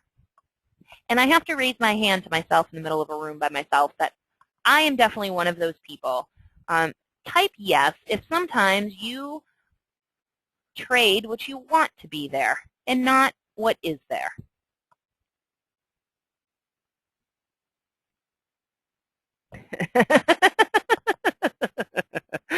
See, we're all the same. It's human nature, right? We always do that. Well, I just know. I just know. And trust me, when I saw the end of the rising market today, I went, woohoo, absolutely. And then I started looking, and I started looking, and I started looking, and I was like, oh my goodness, I still haven't found a no demand on a downtrend. I didn't see it. I kept seeing an uptrend. I'm like, okay, where are we? So Jay asked, you mentioned that it would have been a good day to go long. When is it, in the morning or the afternoon? Actually, that's a really good question. We're going to show you, Gavin's going to show you a trade setup where you could have gone long, Jay, is any time that you kept seeing the supply getting tested. Because once it gets tested, you want to look for, and we saw it twice today where we saw no supply after all this sign of weakness. It's basically one more test before it goes up again. You could have gone in right after that. That's a pretty strong one. Because when you see a test in a rising market like that, a no supplier test in an uptrend on a big volume day like this, that would have been a very good one. The hard thing about trying to teach that is that there isn't a sequence to build around it. That's a perfect example of, okay, this is what I'm seeing, I'm building my sequence, but I keep seeing this pesky test in there. Why do I keep seeing a no supply? I literally asked myself that. And Gavin and I were talking about it, and it's basically testing the supply. Nope, not there yet. Nope, nope, there's still a lot of people buying. There's still a lot of people. I talked to a broker today, and he was saying to me, you know, I had a crappy day today. I said, why? He's like, because all of my customers kept shorting. They kept trying to pick market tops, and they kept shorting the E-mini all day. And I said, well, the volume is too big to short. And he goes, yeah, they don't listen, and now I'm broke. So we kind of had a good laugh. So truly, truly, you want to wait to see what is there and not what you want to be there. Okay? Lastly, I did an indicator scan at the end of the day. Again, if this was something that I decided that I didn't want to trade, and I realized, wow, you know what, the momentum is way too strong. I think I need to hold back and watch. I'm still not seeing what I'm looking for. Then you scan, and again, this is hourly all the way down to 1 minute. Unfortunately, it doesn't show the times here. That's just the way the scan works. I can tell. Look at all the weakness at the end. Weakness, weakness, weakness, weakness. The end of the day, almost all finished out, supply coming in, supply coming in, supply coming in. So what that tells me is that the overall trend today was up. There was a lot of volume and a lot of momentum to carry you through the whole day. It wasn't yet ready. They're not yet ready to sell. There was still a lot of people that were realizing, oh, crap, I shorted all day. I did something wrong. You know what? I might as well buy and go in at the end. There's a lot of volume at 3 o'clock today. 4 o'clock, 3 o'clock Eastern, 4 o'clock at the end of the market. Basically, they were trying to position themselves to go long because they realized that they had kind of screwed up all day. So you see this widespread up bar, which could be the start of distribution. My feeling is that it's both buyers and sellers that are there at the end trying to position themselves or trying to liquidate. So you got to be a little cautious. Let's see what happens tomorrow morning. The good thing is that Gavin and Steve Phillips are going to be doing a webinar tomorrow morning beginning at 7:45, I believe, a.m. Central Time or 8:45 Eastern Time. And one of them that they always look at is the E-mini. So based on what we're talking about today, now that you know better and try not to get emotionally involved, let's see how it turns out tomorrow. Okay, so here's some cyber specials. For those of you that know about Black Friday and Small Business Saturday, there was also cyber sales starting on Monday. So we don't want to miss out on that boat either. There is the cyber special. We had so much demand for it. We got so many phone calls for it that we're going to continue that you can own, not lease, the Trade Guider platform, which is the one I showed you today for $999.95, which is 50% off. You don't lease it, you own it. This is the URL that you can go to or the link that you can buy from. Or you can own the Trade Guider end of day for $499.95. okay, and that's the link. You get Trading in the Shadow of the Smart Money, which is a 175-page book. You also get the Chart Reading Masterclass, which is an excellent audio-video learning. It has PowerPoint presentations. It has the ability to stop and start. You can watch it online. You can download it. It gives you 8 signs of strength and 8 signs of weakness. There's also a 107-page PDF that you can print out. You also get a Getting Started course that walks you through the software. And you also get a free upgrade to version 5 when it comes out. Someone asked, what's the difference between the RT and the end of day? End of day is mainly for stocks, and it gives you daily time frames and higher. RT, real time, will give you 1 minute all the way up to weekly charts. So you can get more than just the daily, weekly, monthly charts. End of day is just daily time frames or higher. Okay?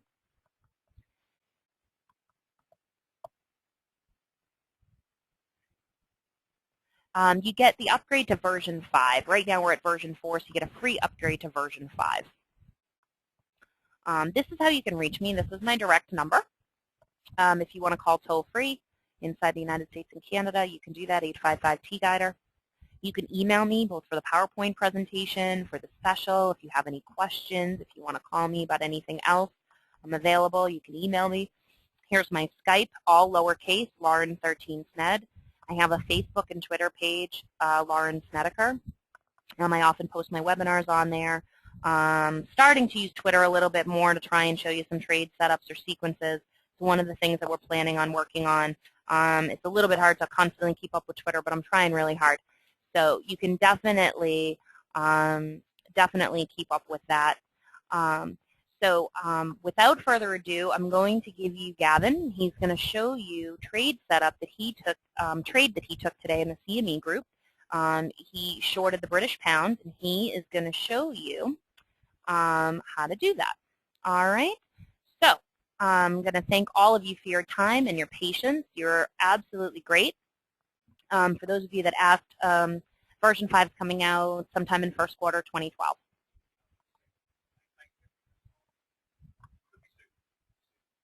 Thanks, everyone. I'm giving you to Gavin. Okay, thanks, Lauren. Round of applause, please, for Lauren Snedeker. Another fine job. And very interesting point that I just want to highlight before I show you the charts. Interestingly, today, I actually took a short trade. Let me just ask, how many of you were in the seminar that I did this morning with PFG and the CME group? How many of you were actually in that? Just want to see how many of you saw me take that trade. I was short the pound. Just want to see how many of you saw that. Okay, majority of you were there. Okay, good. Okay, yeah, and you probably saw, yeah, a couple of you actually took the trade as well, and I'll show you what happened.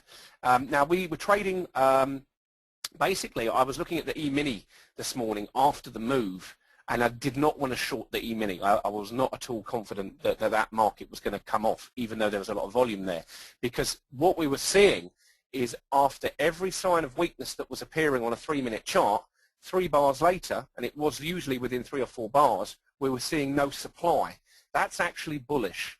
And if we see that again, you're going to get a ride up. You don't want to trade against the trending system, because what you're trying to do is pick the market top. Now, a market top will be reached when a sequence of events, as Lauren has showed you, has appeared, but then you've got to wait for the trend to start changing. It means you've got to wait. Most traders don't like to wait. They want to get into the market. They don't want to sit on their hands.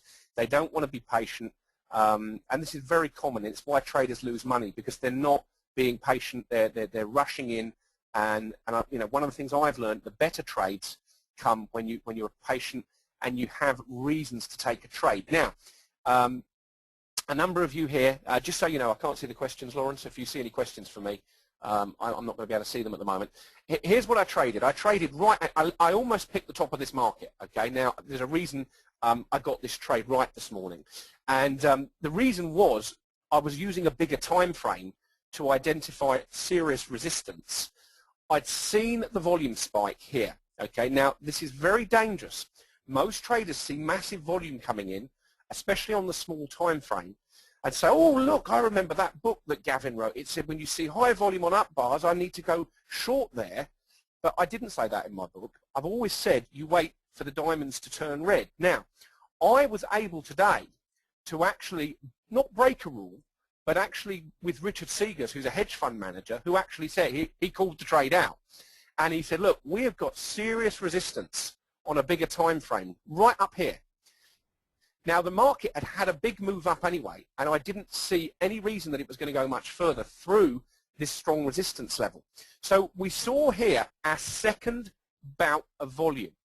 Now, if we notice this is a 5-minute chart, we have 1, 2, 3, 4, 5, 6, 7, 8, 9, 10, 11, 12, probably about 25 bars where the volume is pretty high. If we then say what's 5 times 25, if we go to a bigger time frame like an hourly chart, you're going to see that all the activity came within that hour. You see there? So all that volume came in. But we know as VSA experts, and you know, that weakness appears and selling appears on up bars. So we saw here at 7 a.m. this massive bar. At 8 a.m., as I started the seminar, I noticed the next bar had closed lower, which was interesting. So I'm thinking to myself, okay, if that's all buying volume, whoops, what was the sound? So just tell them. Sorry about that. The microphone just popped out for a second there. So if that's all buying volume on this good news, which potentially has come out, how on earth would the market do this? It closes lower, narrow spread. Now this bar is where I managed to take a trade, okay, in this bar, and I'll show you the entry. Because what we saw on the 4-hour chart, okay, here, massive volume, look, and it's right at what I call my trigger number. Now, trigger numbers I've written about in my book, so I'm not going to explain all of those in detail, but I had something else that gave me some confidence. We had a trend cluster on the very next bar. Now, trend clusters are unique to TradeGuider. They're very, very powerful. They work extremely well on the big time frames. When you see a trend cluster above you, it's basically the software program going back in time. It goes back about 2,000 bars, as much as the data as it can see, and it draws intersecting trend lines out into the future. You can't see the lines because it would make a mess of your chart if you could see them, but the computer sees it. And then what it does when it sees intersecting trend lines forming at a price level, especially if there's more than 5 of them, okay, and I've just revealed something that I haven't revealed before, then it will put up a cluster. Now, I had the benefit of seeing this bar fill at 6 a.m. And then this bar here, as the market came down and ticked below this bar, I thought to myself, you know something? It's beginning to look weak because the volume is now the highest that we've seen on this bar, the highest I've seen for absolute weeks. The news was bullish, so I know on good news, professionals will take the opportunity to sell. We are definitely in a bigger downtrend. This is just a retracement. And actually, what really got me going about the trade when I took it was if we look at the Fibonacci level just here,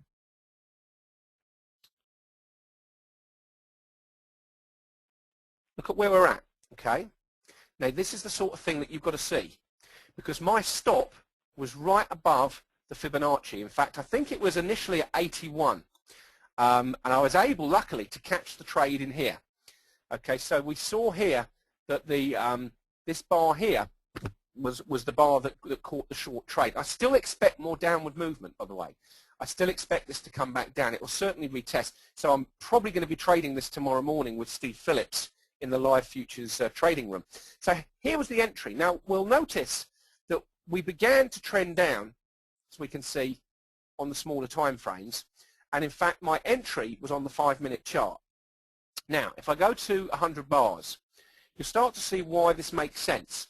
First of all, I've got a very serious level of resistance above me to price.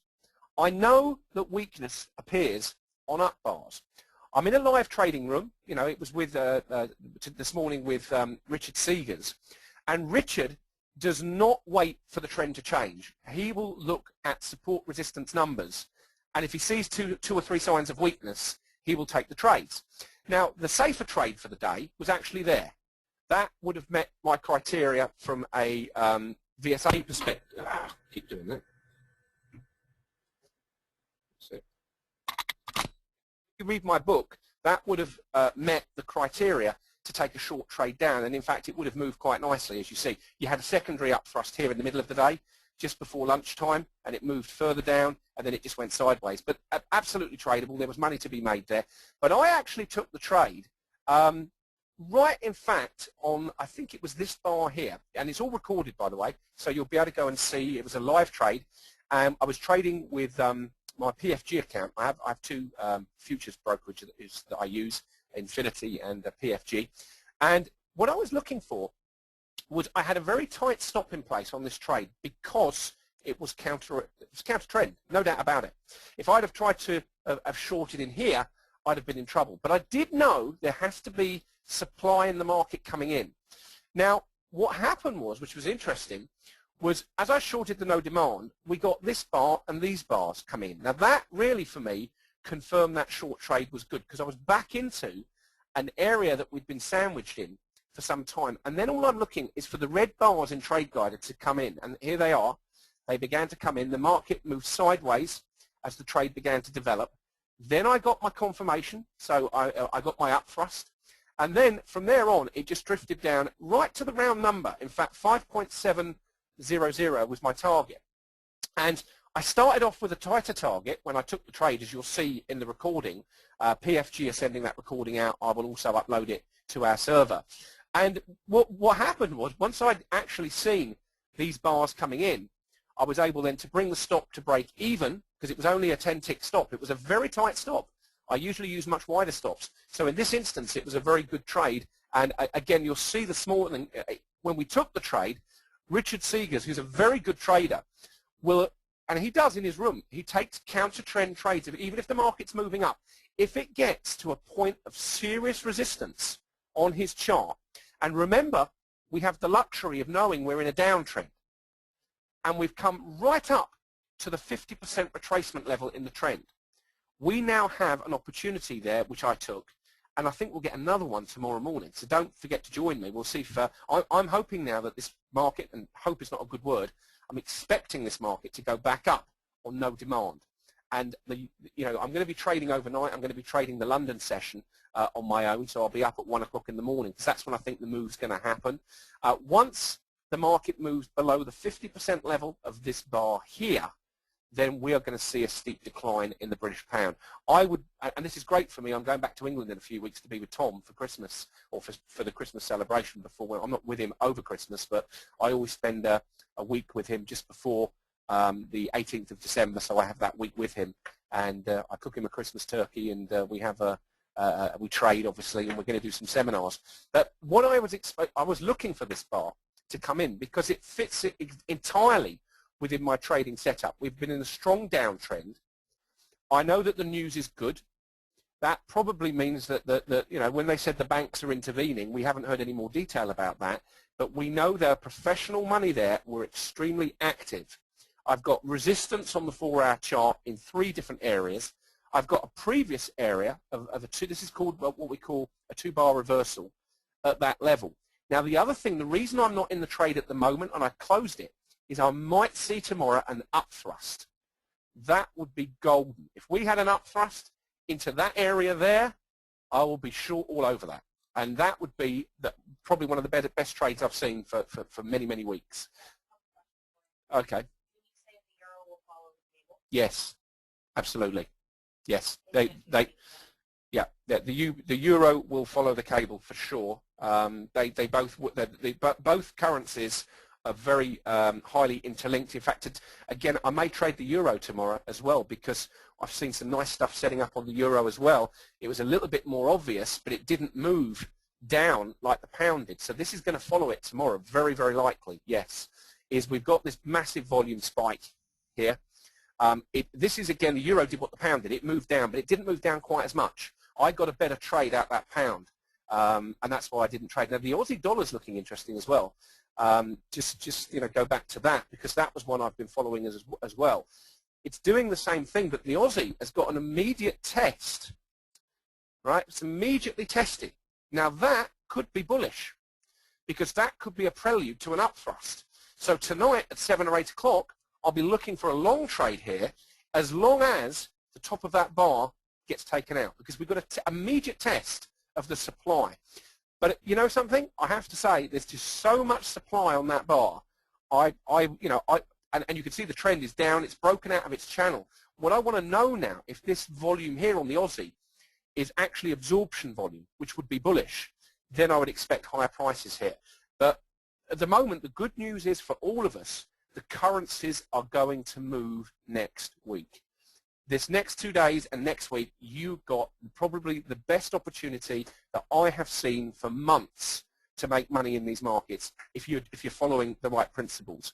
Because the currencies, I think, are easier to trade than the S&P is, mainly because they trend so nicely. And one of the things, if you're good with your risk management and you're trading, as Richard Seegers, who runs our Forex trading room, and Steve Phillips, who runs our Futures Live trading room, we trade live in those rooms every day.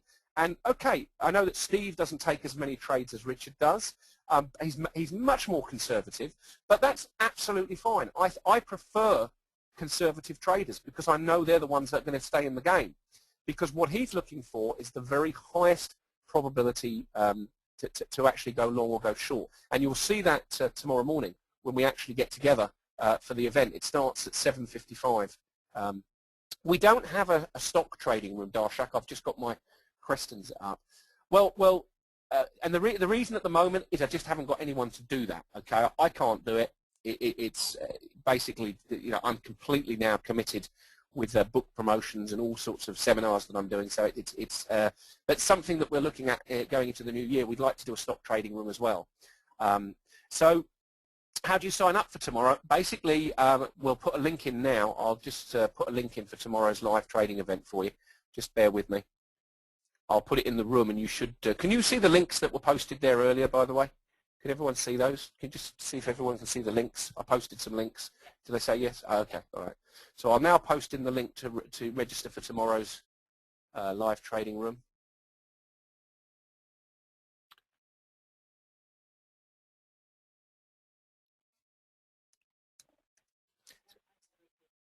Yeah, it is 7:50, December the 15th. No, that's not right. Hey, December the 15th. Hold on a second, everyone. We seem to have a discrepancy there, which I've just found out. Can you go and check with Army why that says December the 15th? Yeah, so I'm probably going to have to change the date on there. It looks like the... Oh, just refresh. Okay. Just bear with me a sec. There it is. That's... Okay, yeah, it's the same. Okay, let's just post this in the room here for you.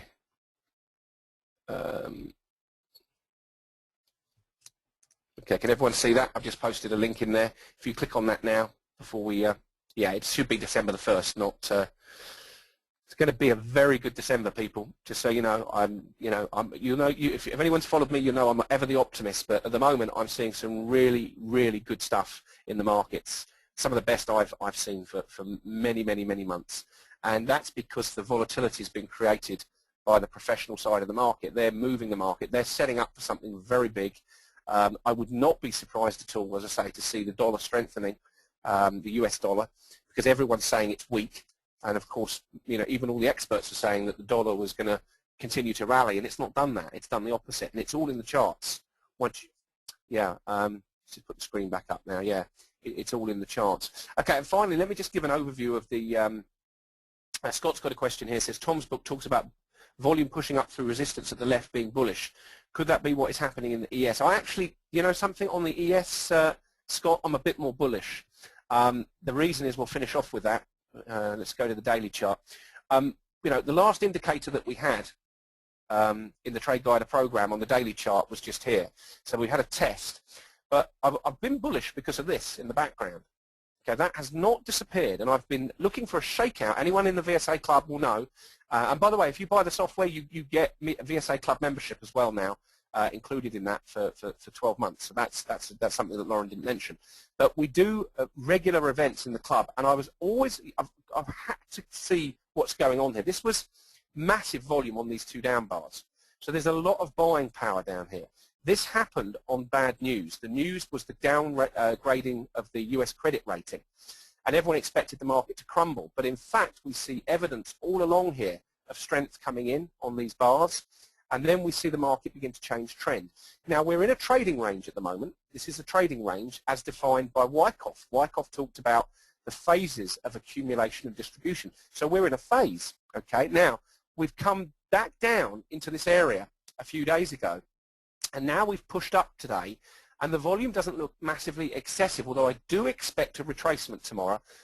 We could even see a retest of 1200. There's a lot of supply there, but if we see no supply tomorrow, meaning we have a low volume down day, then we can expect higher prices on the S&P, possibly up to 1400. That's really where the market wants to go. It's being drawn up here. You've got a lot of resistance at 1260, so that's where the next resistance level is going to be. We tried to get through it once and failed miserably. We tried again and failed miserably. So it's going back up there. But this time it's going back up on a healthy increase in volume, not an unhealthy increase in volume. But I would caution everybody who's trading tomorrow. We do have supply on these bars. There's a lot of supply around on the end of the day. So I will certainly be looking tomorrow morning initially at shorts, as long as the market trends are down overnight in the Globex. So there could be some good opportunities to, because there's almost no doubt in my mind they're going to come and retest the low of that bar, which is just here, and that's the low is 1234. So a 10-point move down overnight is very, very likely. If you're going to trade the Globex, that's where I'd expect it to go. And then we're going to look very, very closely at the bottom of this bar tomorrow morning as we set up the trade. That's going to be a very key area at around 1235. The Globex is the overnight session. The E-mini is trading right now. It's called the Globex session. It trades overnight. It trades in the Asian session, the European session, so it's trading pretty much 24 hours a day. They do settlement at 3:15, but basically the Globex, the E-mini, is open for business for trading, and you do get, you've seen recently overnight a lot of movement in the London session. So it's the E-minis are very tradable at the moment in the nighttime session. Steve Phillips actually leaves the room open, the trading room open now overnight, because there's a lot of opportunities there to be taken. And same with Richard Seegers. He actually takes a lot of his trades in the Globex sessions. The main sessions that I like to trade for the currencies, between 7 p.m. and 9 p.m. Chicago time, I trade the Aussie dollar and sometimes the yen. After that, going into midnight in Chicago time, I'm going to start to look at the British pound versus the US dollar and possibly the euro. And I also, if there's anything setting up, will trade the Canadian dollar as well as we come into the open of the US. So that means my trading session will be about 10 hours if I do an overnighter. Well, I call it a ghoster. And I don't do too many of them at the moment, but next week I will be doing ghosters because there's too many opportunities here. They're just, you know, I've seen the highest volume I've seen has come into these markets now. So the big players are very, very active. And I honestly think that, well, certainly next week we've got some great opportunities in the market. And funnily enough, the following week I'm doing a mentorship session. I think there's still a couple of places left, but so those of you that signed up, I'm looking forward to connecting with you. The question came in about that. We do it in GoToMeeting, so you actually talk to Marcus and I as we're trading live. So we've got 3 days of practical teaching where we actually give you the practicalities. Marcus is going to show you his 3 best setups. I'll show you mine that back up Marcus's, and then we'll trade them live on the Thursday and the Friday. It's the best way to learn, in my opinion. The feedback we've had from the other mentorship attendees has been superb. And what it enables you to do is ask questions rather than typing into a window.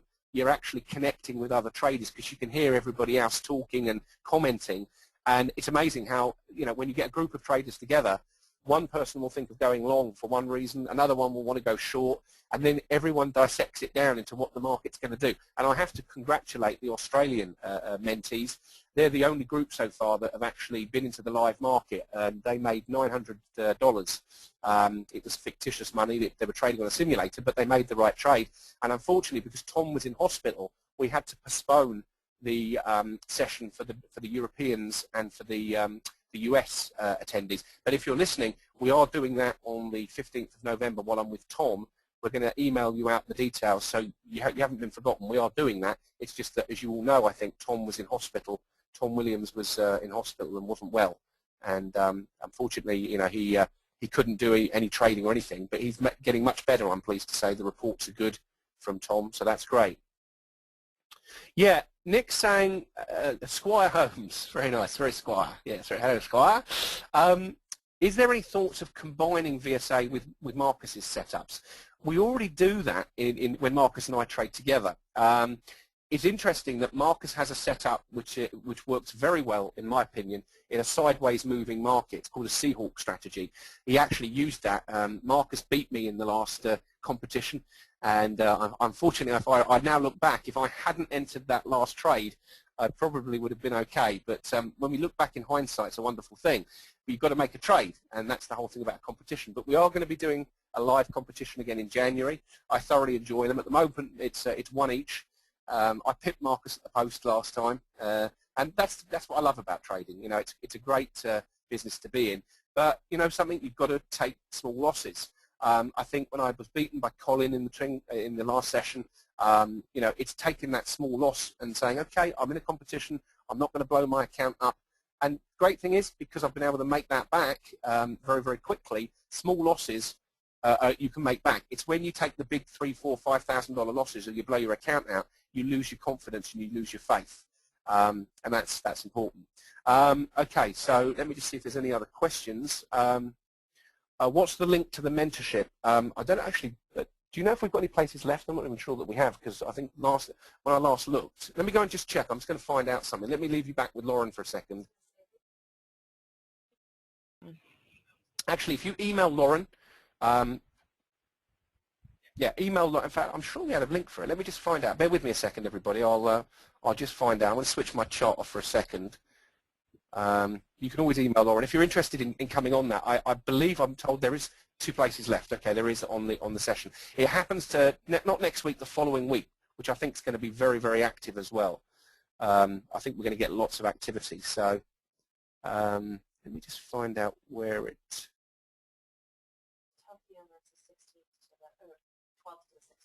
12th to the 16th of December is when it is, yeah. And it's in the middle of the trading day. We're going to do it from midday through till 3 p.m. Chicago time. So I think that works for wherever you are in the world for most people, because we didn't want to make it too late. Oh yeah, hold on, I found it. I think here it is. Here it is.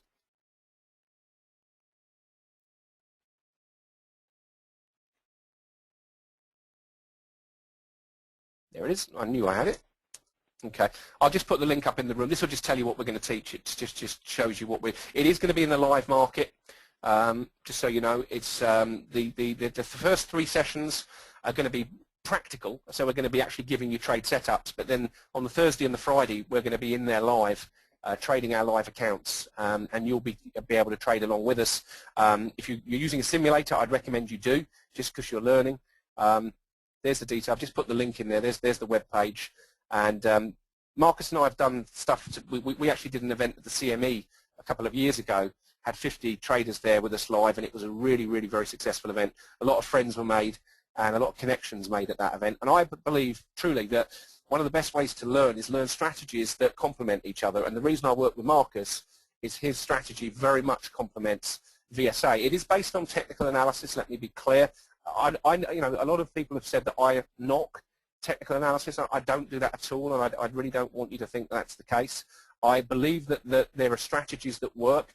Marcus has the boomerang and the ping pong, and again, these are just quick pullback trades, but you can't argue. Marcus, every time he's traded in the competition, or I knocked him out the first time, but he made money. He was one of the few traders that got knocked out and made money.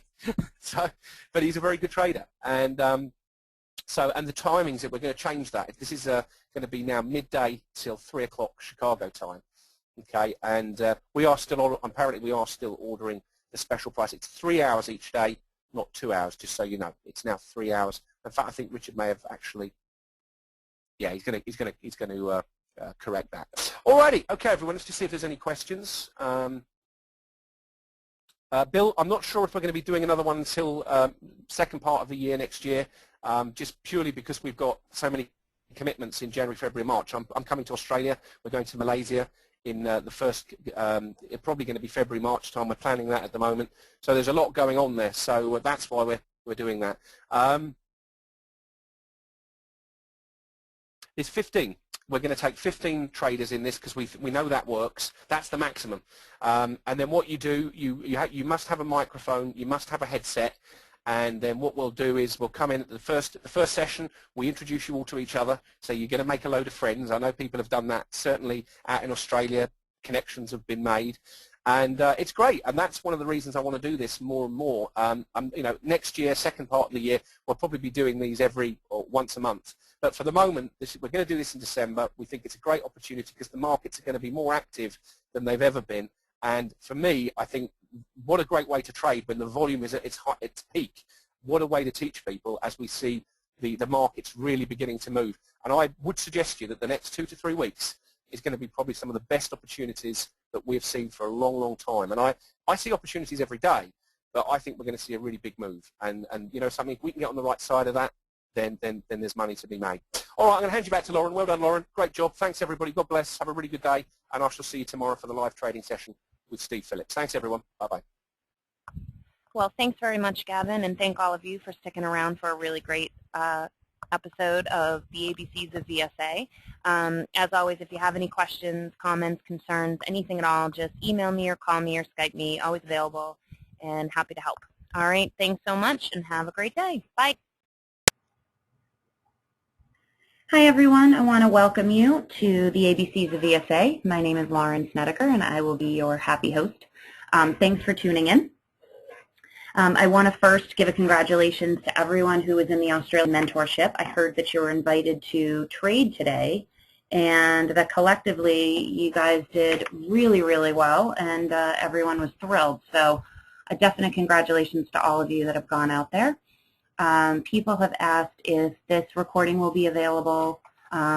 It'll be available on YouTube, and the last 2 weeks are available under our events page on our website, and you just scroll down to archived events. There was a problem with the format, I guess is the word, and I wasn't able to update the last 2 onto YouTube. So I'm working on that. When Gavin gets back from the UK, I'll be able to do that. So, okay, let's begin. We're going to talk about signs of strength today, and we're mostly going to focus on the test. So here is a quick quiz. So let's see if you can fill in the blank. All right, so take out your pen and paper, and we'll begin. Oops, got to go back. Hang on. What is strength? Ready? Strength appears on a blank bar. There's no need to tell me. Just put it on your piece of paper and we'll go over the answers in a second.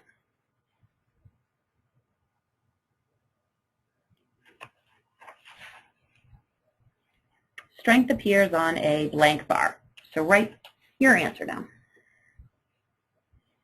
Number 2, signs of strength are stronger in a what kind of market? Again, you don't need to tell me. Just write them down on a piece of paper and then we'll go over the answers. Signs of strength are stronger in a what kind of market?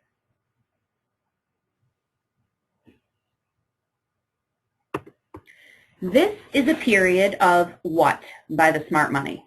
What is this phase or period known as?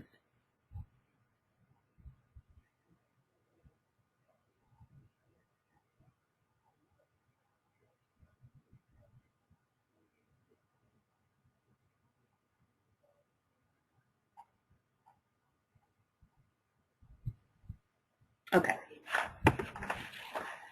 All right, number 1. Strength appears on a up bar. 99% of the time, strength appears on up bar. Okay?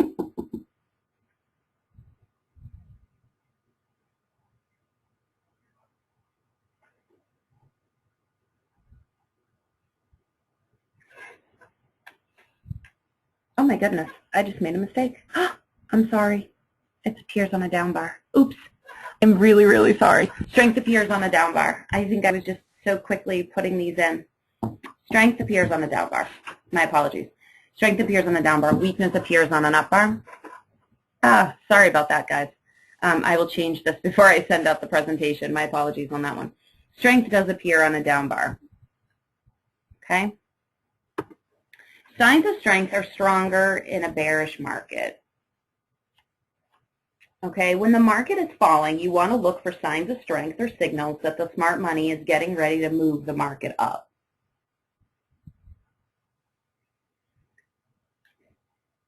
And lastly, this is a period of accumulation by the smart money. So this is when the smart money is buying, the price falls. In other words, they're accumulating the instrument that they're buying. This is when people are panicking and they're selling into the smart money. This is why it's called accumulation. Accumulation can take a little while. Yeah, Fiona's right. The blind leading the blind. I'm sorry, I made one mistake. I apologize. So, Jim, yeah, can everyone else see my screen? Everyone else seems okay. Okay, yeah. Yeah, I'm not sure, Jim. Everyone else is able to see my screen. Might just be a plugin that you need to download or something through GoToWebinar. The accumulation phase, what is it? Basically, as the smart money buys, the market orders come in one after another, create ultra-high volume. And you can see these ultra-high bars, they look like this. Okay, ultra-high bars. And if you're not sure, if you have our software, when you click on them, it tells you what type of volume it is, high, ultra-high, low, ultra-low, okay? So essentially, the accumulation phase is the smart money buying the market, and when there's one after another, it's the ultra-high volume. In other words, in the world of supply and demand, okay, demand overcomes supply. It's the demand by the smart money for these lower-priced products, and that demand is higher than the supply available by the sellers. Okay, I'm going to read that again. I want to make sure you guys understand that. So the accumulation phase is essentially the smart money buying. Because they're buying so much, their demand for that lower priced good is overcoming the supply that's available in the market. So as time goes on during this accumulation phase, supply equals, or volume equals the supply left in the market. And until they've exhausted that supply, prices cannot go up. Okay, the accumulation or buying frenzy causes volume to go up and price to go down. Gary, they always show up the same. It's the same on any time frame, any market. All right, you want to watch the volume bars. The volume equals buying. And literally it shows that there's more supply left in the market. As the volume goes away, then you know they're done buying. So the price will only go up when supply has been exhausted. Now again, this is in general, most of the time, the philosophy of VSA is in this, okay? You do have a few minor changes, and it's not going to be specifically, oh, the volume went down by 16.2%. It's overall, the price can only go up when the smart money has felt that they've bought everybody else. When they felt that there isn't any more supply in the market, then they're ready to go up.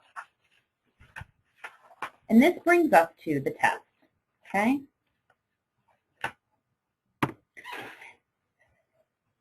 Okay, the function of a test is to test for supply in the market, to test for the floating supply in the market. Smart money is testing to see how much supply is left to buy. I thought that was kind of a cute rhyme for you. Okay, they're testing to see how much supply is left to buy before they're ready to mark the prices up. Now, why do you suppose I used a picture of Tigger? Any guesses?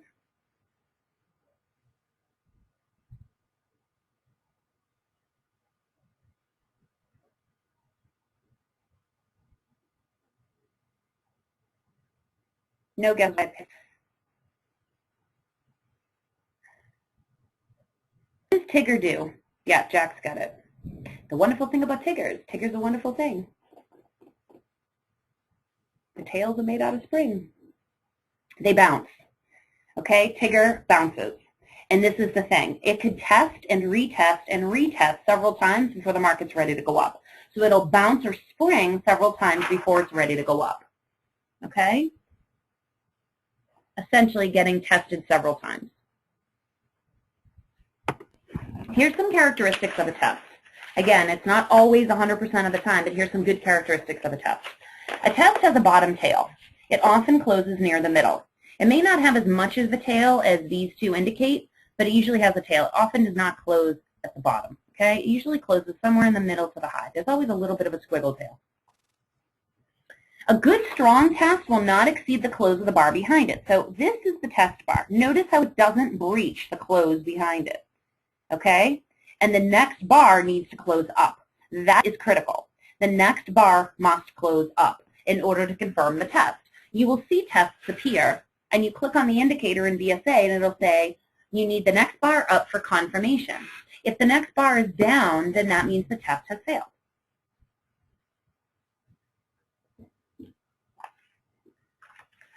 So the background of a test and the future of a test are both vitally important. Okay? The thing is, guys, is also they can be a widespread or a narrow spread because it can be a test in the earlier phase of accumulation where there's still supply left, or an ultra low to no volume when the supply has exhausted.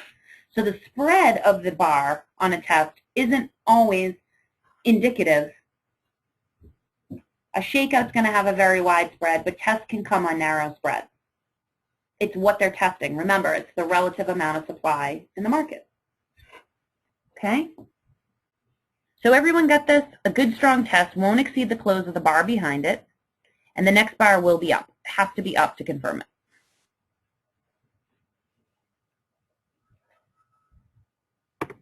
Okay. The test is an umbrella of a few signs of strength. You have tests. You also have test in a rising market. You also have no supply. You have basic test. And you have the shakeout. Okay? Nick asks, why is it suggested that you wait for the second bar after the signal? The next bar needs to be up in order to confirm the test. If the next bar is down, the test in that particular time has failed. They're not yet ready to go up. Usually it's because there's more supply left in the market. And I'm going to show you multiple tests. You're going to see this Tigger effect happen. Okay? So these are all the types of tests that you'll see. There's even one more, but I ran out of room, and it's test after a shakeout. And if you look at these dialog boxes, they have very, very close similarities in the description of what they are. All of them will say, wait for the next bar up to be tested. Okay? But they're all variances, similarities of a test. They're sisters, not twins, or cousins. So, confirm two ways. You need two bars to confirm the strength. Wait for the next bar to be up. You need strength in the background. It's vital to confirm strength. And I put my little girly man here. Okay, now a test almost always will be on a down bar. Okay, a sign of strength that's good would be a stopping volume or a climactic action bar behind you. Those are good signs of strength behind you. A test can be on an up bar, and if it is on an up bar, it's a lot stronger, and I'll show you that later in the presentation. But the majority of the time, a test is on a down bar.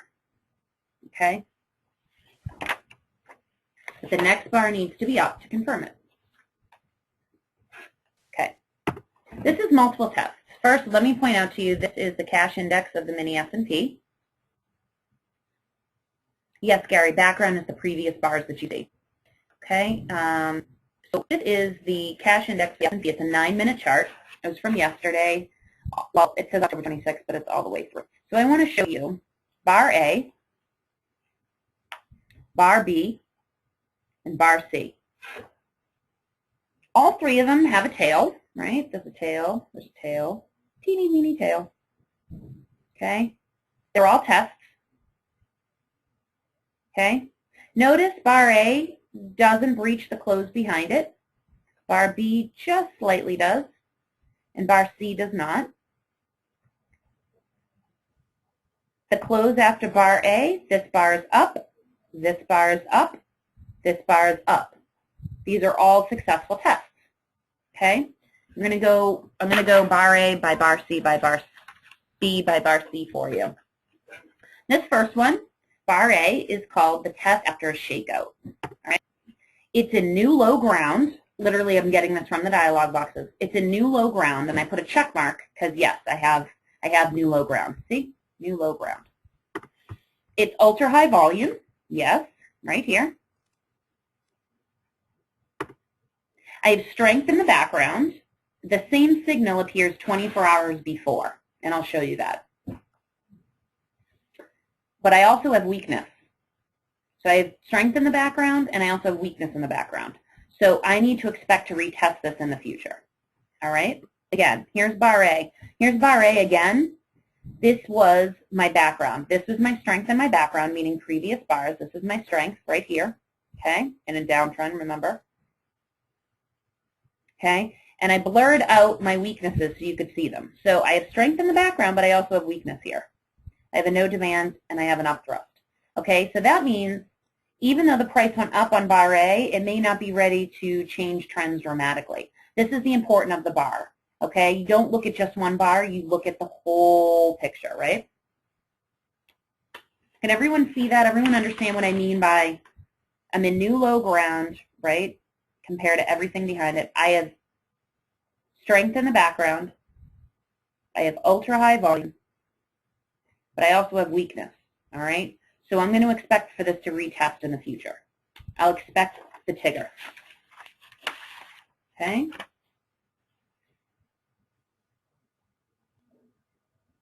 Okay? If you click on the dialog box, it'll tell you that weakness has appeared, indicating a potential reversal. And this should give you pause to wait for retesting after bar A. Okay? All right. Back to the same chart again. This is bar A. Let's look at bar B. Okay? We're now lower than A. The next bar closes up. This is now a retest of bar A. Can everyone see that, how this is a retest of bar A? And now A becomes the background for B. Just type yes if you understand that. That A becomes our new background. Okay? And it basically makes A now a little bit stronger. So what it said in A, expect retests in the future, is exactly what I get here. I've now had my retest in the future. Okay? This is my background. All right. So bar B is called a basic test. All right. It's into fresh new low ground, so it was lower than bar A. If you notice that. See? It's a widespread down bar, closing on the high, which means it's a shakeout. Okay? Now you ask Lauren, you just told me it was called a basic test. And the answer is yes. When I click on the indicator, it says basic test. When I start to read, it says if it's a widespread down bar closing up near the highs, it's a potential shakeout. It is. I've now confirmed it. That's why I'm doing a checkbox. So this is literally what I write in my notes. Okay, yep, I'm into fresh new high ground. This is yep. Yep, widespread down bar, closing high, it's a shakeout. This is directly from the dialog box. A high volume test or shakeout may need to be retested. Okay, be aware of that. Make sure that you understand that that's coming. High volume equals demand for lower prices. Okay, and it overcame the supply available. Yes, I can confirm that. I have high volume. Demand for lower prices overcame supply available. Literally, more demand for these lower prices than what people are selling to the smart money. I have strength in the background, and that's my bar A, which is what we were just talking about. Okay? I'm going to go back to it again. So now, this is the test after the shakeout. We had strength in the background. We also had weakness. We needed to pause knowing that it would retest again.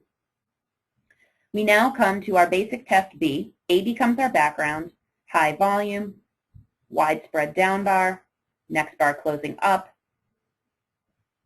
This is now a retest into a new low ground. Okay? And now we have bar C. And bar C is just like bar A. It's called test after a shakeout. Well, bar B was our shakeout. So notice it doesn't breach the close here. The next bar closes up, has a little tail. It's on high volume. You can tell all of this is high volume. this is all relative to the last 20 bars. This is how this volume works. All right? Test after a shakeout. It's a down bar, which is a stronger sign of strength, right? There you go. Remember, unlike what I just wrote, strength appears on the down bar.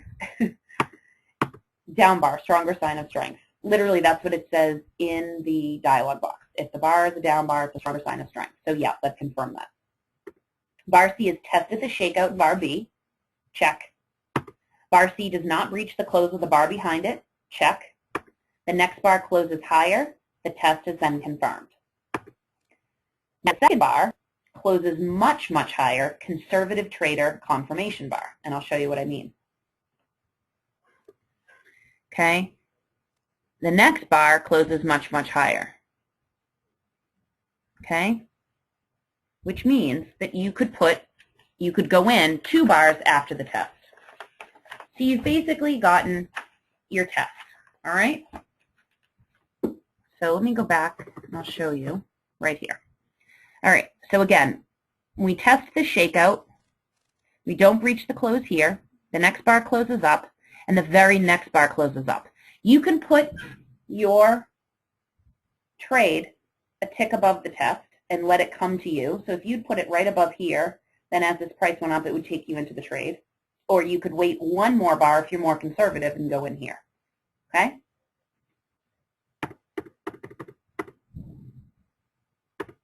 All right.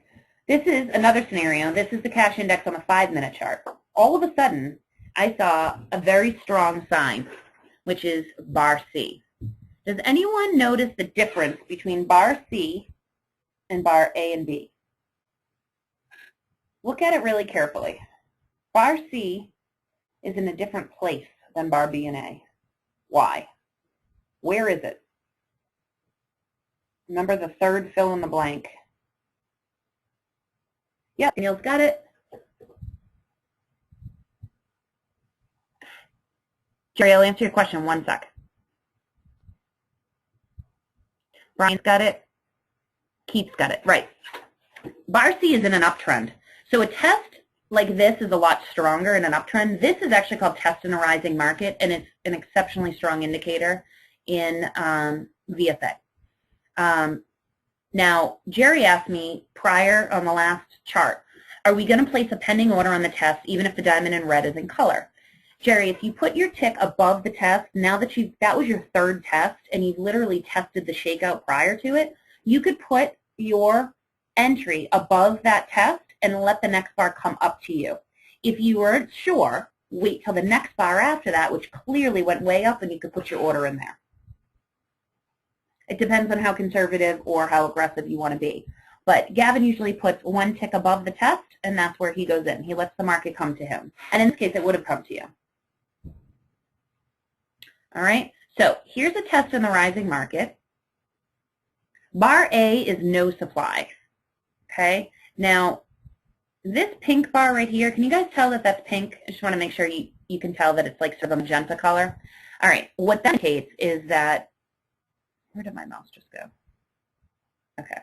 What that indicates is that the volume here is lower than the 2 prior. Anytime you see that color bar, and even the add-ins too, it might be a slightly paler color, like I think in Ninja it's a pale pink, and I think in TradeStation it's a salmon color. But anyway, it's a different color. If the volume is lower than the 2 previous bars, it changes color. That's just a VSA thing. And no supply requires you to have that, okay? So bar A is no supply. All right, note the pink bar, like I just said, volume lower than the previous 2 bars. That's for no supply. Caution, the next bar closes lower, not higher. I'll show you. Look, next bar closes lower, not higher, okay? So that means A isn't necessarily a strong test. What do you expect? Now I'm showing you the whole picture. But if you were just isolating bar A and the next bar after it, what could you infer? That there's going to be more testing in the future, yes or no?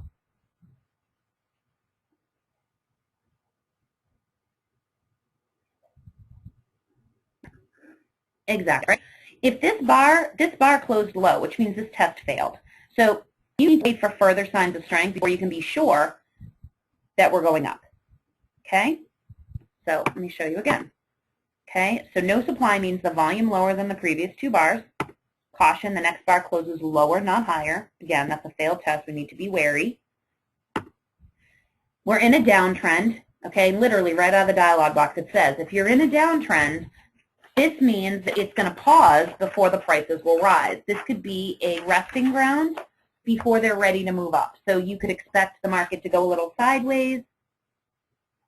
It's not yet ready to go up is essentially what it's saying. Okay, so this is a slow down caution bar. Can't jump in yet. Caution again. I see test in the background. I see a sign of strength in the background, and then I see a sign of weakness. Literally in the dialog box it says, be careful. What do you see in the background? Okay. So here it is again. Same chart. And now we're looking at bar B. Bar B is a test and it's strength coming in. Okay? Down bar that closes in the middle is a strong sign of strength. Literally says it right in the dialog box. The down bar that closes in the middle, which is a stronger sign of strength. Good. Now that's the second strength signal we've had. And even though prior to bar A I had strength in the background and I had that weakness in the background, I was still a little weary, still a little cautious. Now I have this strong sign of strength. I have ultra-high volume in a widespread bar, and if it's stopping volume or climactic action, it's a very strong sign. Okay? It literally says in the dialog box, this could be stopping volume or climactic action and is a strong sign of strength. So now I've gotten two confirmations this is a strong sign of strength. The next bar closes up. There's my confirmation. I'm going to look, it says right in the dialog box, look for more shakeouts and testing. Okay, so we have bar A. There was strength and weakness in the background, and also the next bar closed down, so it's a failed test. So I needed to wait and pause. Sure enough, it goes up, comes down, tests back into here. Next bar closes up, confirms this. High volume, yes. Closes in the middle, on down bar, very strong. Strength in the background, strong again. BD asks, all the volume bars are virtually the same size to my eyes. If you look up here, volume says 20. You can look at the volume, excuse me, by number. That'll help you. It's very difficult in this case when you have a lot of volume this high. I agree with you, BD. The pink bar will tell you that the volume is lower, and the volume number is your amount. So that's sometimes how you can get around it. Nick asks, is there usually the same correlation between bar A and bar B? If correlation you mean, does it retest back into the same area? Yes. It could test back into the same area. In this case, B is now lower than A. So it's the second test. It's also the second sign of strength. Isadore, I love your question. So because you've now gotten two confirmations of strength, Isadore asks, if one scalp, could one take the next red bar after B? You could take it right here because you've confirmed B. You could also wait one more time and take it here. If you put it right above here, if you put your tick above here, you would have take it into the trade here. It would have gone down and it would have closed up. I probably would have waited. I would have waited one more. Right here maybe. So yeah, you can confirm, go in one more, go in one more. It still said though, this is very, very high volume, so this tells me that there's still supply left. Yeah, Nick says I would have waited. But Isadore's question was, if one is a scalper, could one take the next red bar after B? And so the next red bar after B is here. So yeah, you could, okay? But the problem is that it hasn't quite confirmed yet. We get our test all the way here. That is your highest probability, low risk trade entry, okay?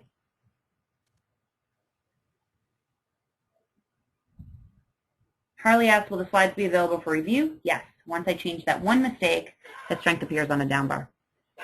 Okay? I'm going to go into bar C for you. Bar C is test in a rising market. Again, it's one of the strongest signs in VSA. Whenever you see a test in an uptrend, it's stronger. So test in a rising market means the smart money does not have to further test supply in the market. This is why it's stronger. This is why Isadore bar C is a better place to enter.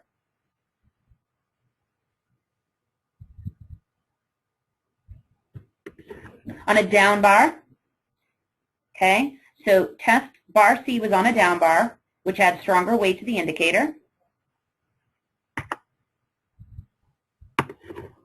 It tested the high volume behind it, literally testing the supply in the market. Notice it was a narrow spread. I have strength in the background. I have bar B and bar A, and I'm in an uptrend, all strong.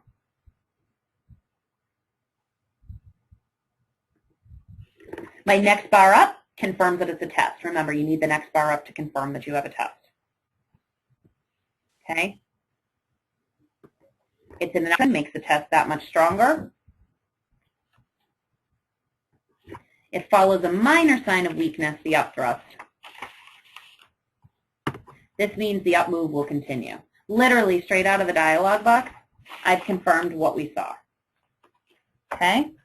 I'll go back to it one more time. All right, so here we go. Doesn't breach the close. It's basically, it says test in a rising market in an uptrend. Next bar closes up. We have strength here, strength here. This is our minor sign of weakness that I was talking about. Okay, it's testing the volume here. Now to answer BD's other question, the pink volume right here means the volume was lower than the previous two. That's also a good sign.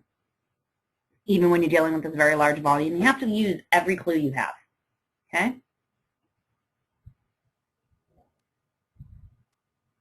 So here's test in the rising market, and you've basically confirmed everything they've told you to in the dialog box. You can go in right here. Okay, there's your test. You're in an overall uptrend. All right? Now look. This is what happened after. Okay, so remember, yesterday we basically had my webinar was at 4 o'clock. So that was kind of where I had ended yesterday. I went back in and I saw that the trend continued. So here was our test in a rising market. Here was our C. Okay?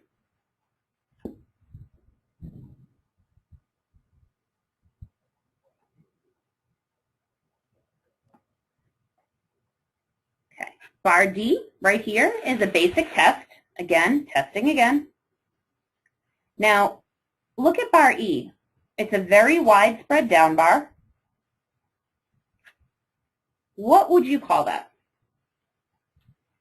And the next bar closes up.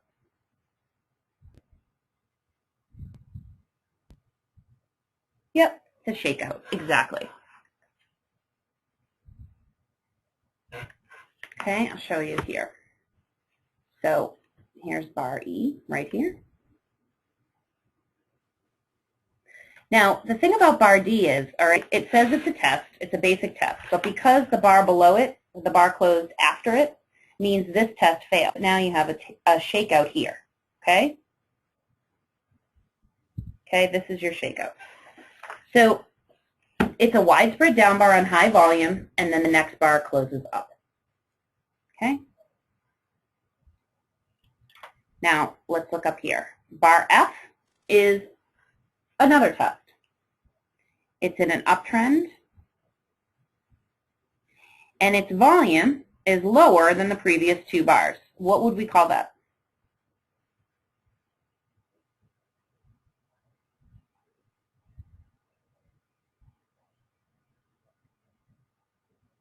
We have, this is a test.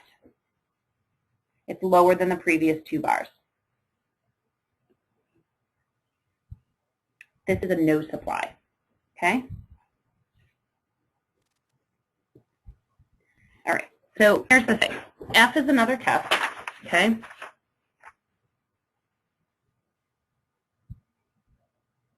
You have a test here, it fails here. You have a shakeout here, the next bar closes up, and the next bar closes up. We've gone sideways here after this failed test, and we've now gone green.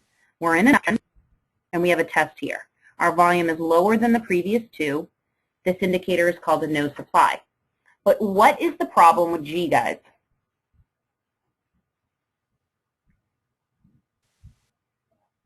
There's something wrong with G. In other words, was F successful or no? Right. So G closes lower than F, okay? Now, Jerry asks about here. So this bar fails this test. This bar is definitely a shakeout. I would wait 2 bars. Okay, you can be more aggressive, like Gavin says. Wait 2 bars. Wait for your confirmation. This is a white diamond, a white diamond, a white diamond, then it turns green. You can also look in a smaller time frame to confirm what you're seeing. Okay? So, okay. I want to just tell you about bar number 1 and bar number 2. All right? Bar number 1 is a blue triangle. This is something that appears in VSA. It's a likely reversal in trend, okay? So in this case, you have an uptrend, and then it starts to come down. So they're telling you that it's a potential reversal now that you've had 3 down bars in a row. Now, say we see it down, down, and down, and then we go sideways, and then you see this here after you've seen 3 up bars, okay? You've seen 4 green diamonds, excuse me. And so this becomes the last up bar. They're not always, because this is such a volatile market, you don't want to rely 100% on those, but people always ask what these blue triangles are, and I thought it was important to sort of tell you what you're looking at. So as this goes down, down, down, they're telling you this is a potential reversal in trend. As you go up, up, up, this is a potential reversal in trend, okay? Nick is asking, it would seem to me that the bar preceding F should be a down signal. Do you mean like a sign of weakness? No, Janet, an up thrust is G. This would be an up thrust, right? It looks like an L, a left L.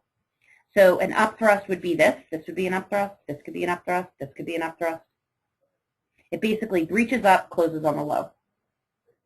You're not going to see a signal in every single bar. It's just the way it is.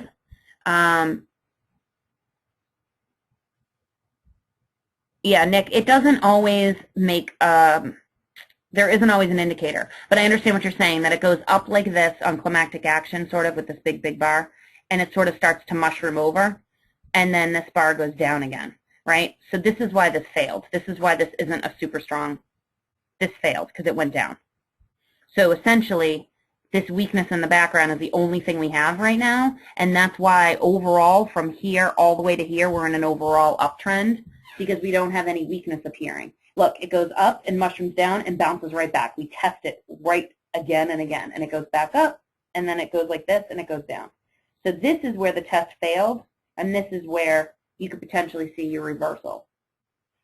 So just remember that it's going to test and retest all the time, okay? So here's the end of day result, all right? This same 5-minute chart, this is how it ended up.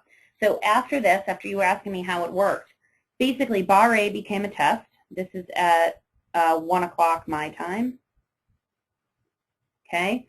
Bar B was potential stopping volume. The next bar closes up. It drifts sideways, and it goes up, okay? And you can see that it tested the low of A. So essentially all day, guys, we've been testing, testing, testing. That's what they've been doing. Now, stopping volume is considered a strong sign of strength. We have strength behind us. We're in an overall uptrend, so it's a stronger sign. But you can't ignore the fact that we have weakness here. And Nick's right. Look at it going up. Here's an up thrust, Janet. Here's another up thrust. Here's another up thrust. Okay? So it's mushrooming over. There's absolutely nothing perfect. Barry accused me of cherry picking something, and you know, certainly for my purposes, I'm going to pick charts that work, obviously. But this happened all yesterday. It's pretty accurate. You know, people always ask, what about the small minute charts? Well, we know there's a lot more noise in the smaller minute time frames. Things can tend to grind against each other, pull back, push back. But you can also see that you have a test here, right? Next bar closes up. It comes back down, next bar closes up. This never breaches the close here. This barely breaches the close here, okay? You're in an overall uptrend.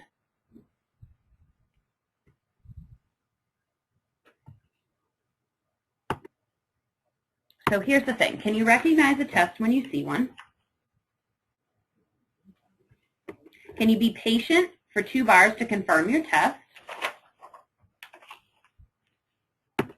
Can you understand that testing for supply in a market is called various things but is the same concept?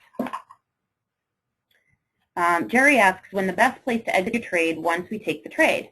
Do we exit at where we have a trend cluster or when the trend changes?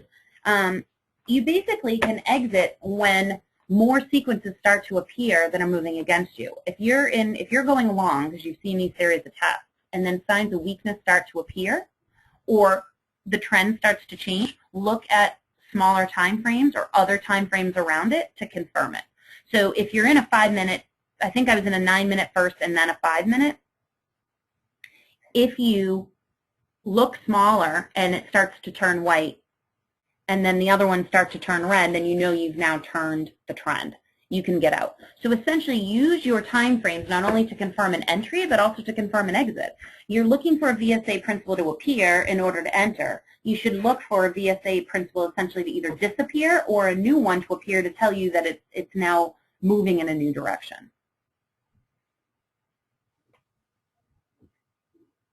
Nick asks, if we don't see a weak signal, then it's safe to assume that we're still in an overall uptrend and it might reverse and go up. Yes. It's going to test several times. It's also a shakeout is usually on bad news.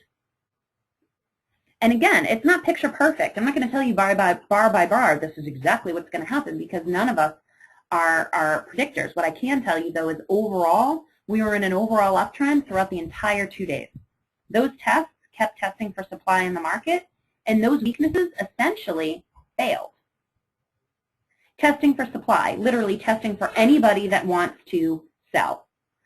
The smart money does not want to move the prices up if there's still people left. Accumulation is literally they're accumulating or buying as much as they can, and so they're testing for how much supply or how much is left to sell to them in the market. Okay? And again, if you're in an uptrend, then a test in an uptrend is sort of a pause on the way up, which is why it's a stronger test, like the test in the rising market that I showed you.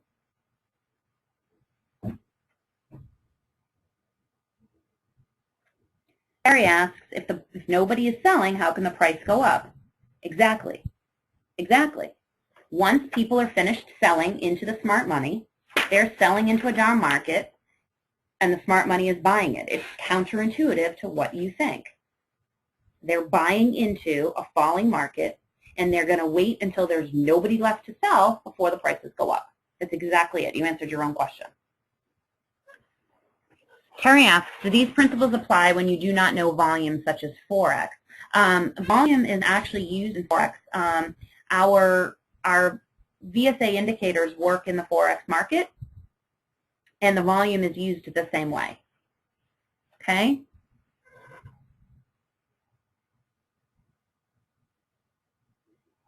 Jerry asks, the test we saw now has the volume to be high, so we not take the trades on only tests with low volume, or am I wrong? Because this test has high volume and it was successful.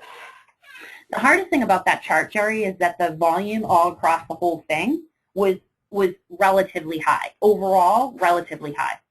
The pink bar showed that the previous 2 bars had closed lower, but basically you need to read the dialog box and see where it is. The dialog box, or the indicator rather, uses the spread, the volume, and the close of the bar. That's how the algorithm works, and the algorithm appears, an indicator appears when we see that. So despite all that high volume, you need to read the dialog boxes to see what you're seeing. And literally what I did with those check marks is said, do I have this in the background? Do I have this? Did the next bar close up? I essentially walked myself through my own checklist, and you should do the same thing. So think like the smart money and wait for the test confirmation before entering the market. Like we talked about, it's probably better to wait 2 bars, especially if it's grinding against you. Place buy orders above a test. Let the market come up to you. If it retests, you aren't stopped out. All right. I'm going to give you some phrases. See if you can make some sense out of these words or phrases. Strength, background. How would you make a phrase or a sentence about that?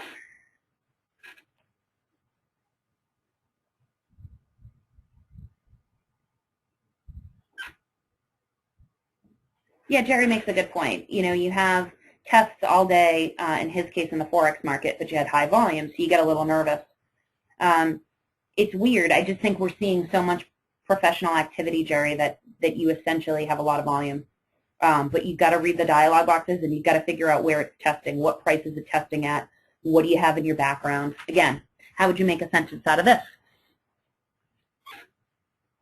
Exactly. Terry's right. Cormel raises a great point. The money has to do the accumulation or the buying, and they need to add liquidity in the market at the same time. And also, as order after order after order comes in, then you basically are going to have all these high volumes, and you're exactly right. So, yeah, preceding bars are strong. You need strength in the background. Good. All right, try this one. Next up. How would you make a sentence out of that?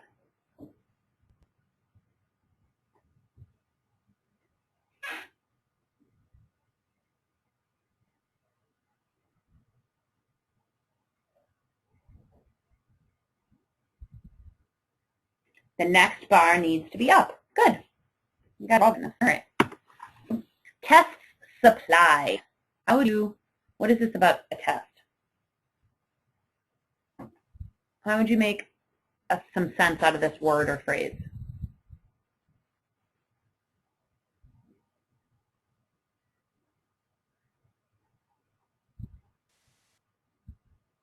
How would you finish this sentence?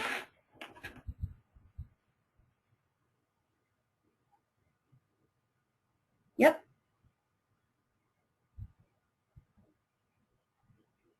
Oh, good. You guys all got it. Absolutely. So you need strength in the background. You need the next bar up to confirm. Volume on tests determine how much supply is left in the market. Let's try this one. Shakeouts. Very what? Shakeouts. Very...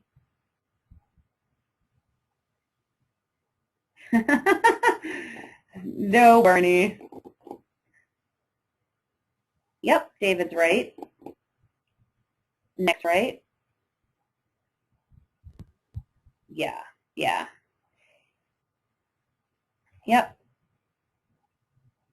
Okay, let's try this one. No supply, lower. No supply is lower. Lower than the... No supply is lower than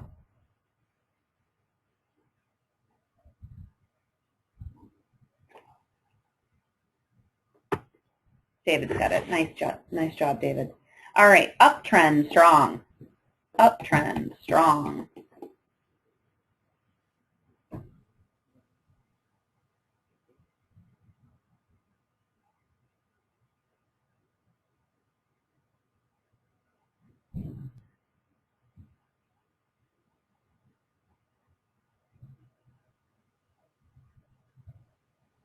How to make a sentence of uptrend strong? But I'll give it the end.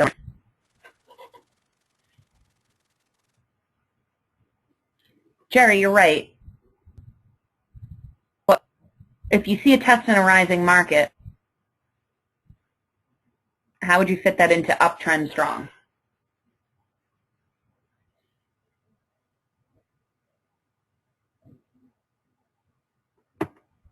Okay, a shakeout. Oh, shakeouts, listen to me. A shakeout, I should have taken the A out. Shakeouts are often on bad news and are the only ones that are on very widespread, meaning the other ones aren't necessarily absolutely have to be on widespread. You can have, we showed you narrow spread tests, okay? Shakeouts are always very widespread. That's there 100% always, always, always. You don't have a shakeout if you don't have a widespread down bar, okay? A no supply has volume lower than the previous two bars. So nice job for everyone that got that. And a test in an uptrend is the strongest test.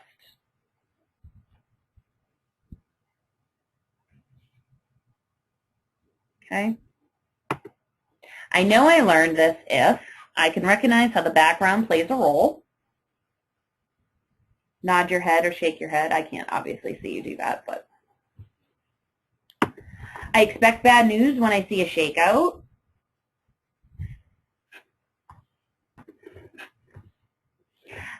I can put in my own words what a test looks like and behaves like. Sally, just email me. I'll give you my email at the end, and you're more than happy to, I actually said at the beginning too, I'll happily give you the PowerPoint presentation. It's no problem. Just email me and I'll send it to you. Okay? I can put in my own words what a test looks like and behaves like. I can tell someone else how tests are used by the smart money. So when I was teaching, I used to have the kids write down, you know, whatever it was that they reacted to. Like I might give them a political cartoon, or I might give them an article that they had to read, or a section from the textbook, or some article. And I would have them write their reactions or what they thought about it. And then I would have them explain that to someone else. Once you've explained it in your own words to someone else, you've actually begun the learning process. So you've seen this in the way I've described it to you, or you've seen it in the dialogue box. And then what you've really done is you put it in your own words and you've told someone else. If you can explain it to someone else, not your dog, someone else that's human, if you can explain it to someone else, then you've got it. Because you've essentially figured out the nuances of it so you can explain it. You can explain it by what it looks like, how it acts, when you typically see it, what you need in the background, what you need after to confirm, when the best place to take your entry. It could be any of those things, any aspects of those. But if you can tell someone else how tests are used, then you're good.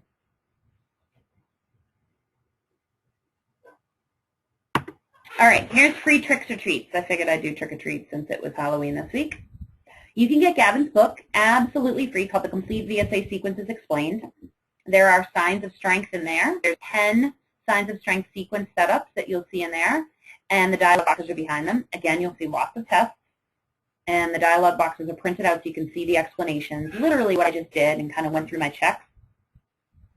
Just email me at Lauren, S for Snedeker, at tradeguider.com, and put in the subject line free book, and I will send you the Complete VSA Sequences Explained. My pleasure. It also includes the first 4 chapters of Gavin's book, Trading in the Shadow of the Smart Money. Gives you an overview of market manipulation and how he came to TradeGuider, and the bottom line essential principles of VSA. Okay? And also use this email to email me if you want the PowerPoint presentation as well. I'm more than happy to give you that. Okay? So, Jerry's asking me, what is the meaning of the volume when the color is black? If the bar is black, it closes even. A black bar is closing even. Okay? All right, now you have special trick or treats. You can own end-of-day software for $499.95, which is 50% off. Own it lifetime, not lease it. You can own the real-time software for $999.95, not lease it. Again, 50% off. People ask me all the time, what data feeds does the RT support? It supports eSignal and real-time data only. Those are the only 2 at the moment that it supports. Okay, and we also have a very special, we have an add-in study for many different platforms and charts. And Creation is one of the few that we are able to, it's actually the only add-in that we're able to offer ownership to. The other ones we're not able to because of the third-party agreements that we have.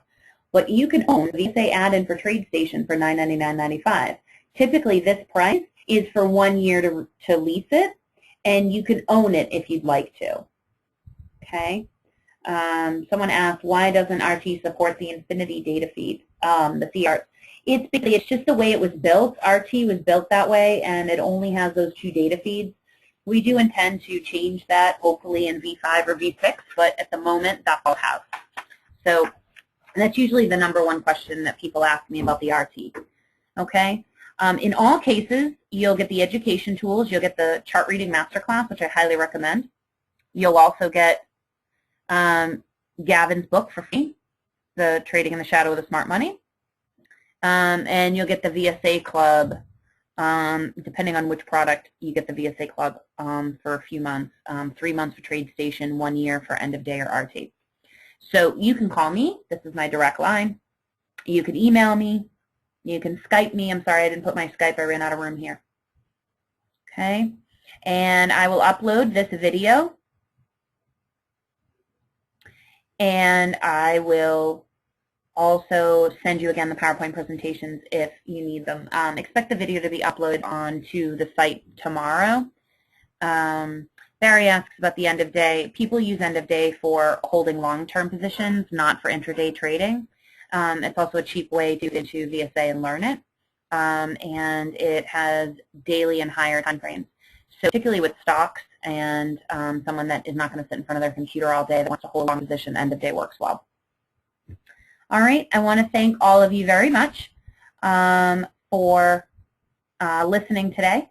And if you have any questions, email me or call me. Okay, thank you so very much, and you guys all have a wonderful day. Okay. All right. Let me go back then for the recording, for the purpose of the recording. And I think it'll help as a review anyway. Okay. So basically, our objectives for today is to try and read the chart. We want to look for signs of weakness. We want to figure out what they mean and how supply and demand plays a role. And I'm going to hopefully try and get you to have one clear VSA principle in mind. Roy, thank you so very much for asking that this be recorded. It would have been terrible if we had gone through all of this and we had a great back and forth and we weren't able to have a record of it afterwards. So I thoroughly appreciate that. So the supply and demand in pure economics states that as the price goes up, the demand for a product, if the demand is high enough, people will pay as much as they want. And in the case of Uggs, Uggs have been very popular and yet very expensive for many years despite our down economy. And yet every single girl that I taught over the last 3 years in high school wore a $200 pair of Uggs. From the wealthy girls to the poor girls to the ones in between, they all had Uggs. Sign of status probably. Also peer pressure, you all want to look like your friend. So part of that plays into it. But the demand for Uggs has increased, which is the only reason why I chose this. I don't know if any of you adults actually wear Uggs. Fiona, you're so funny. Come to Australia. They are much cheaper. Well, thank you, Fiona. Maybe I will. So the price is up here. And the reason why I use this is because this is the natural law of supply and demand, but the smart money is going to do the opposite, and I'm going to show you that, okay? So basically, in a rising market, you're looking for huge amounts of volume to appear. That volume is these selling orders. So basically, selling orders come in one after another after another. Smart money is selling into this rising market. They're going to short early, and you're going to look for the opportunity to short after that, okay? So basically, the signal is often that climactic action or supply coming in or buying climax. Those are all signs of weakness that you will see. This is called the distribution phase or the selling phase by the smart money. Again, in a rising market, they are trying to sell into this rising market, short, so people will misread that and go long. Okay, so don't be a herd. Think the opposite. Okay? So these bars, this climactic action, supply coming in, buying climax. They're going to have ultra-high volume. Again, these orders are coming in one after another after another. The spread is massive or wide, very wide.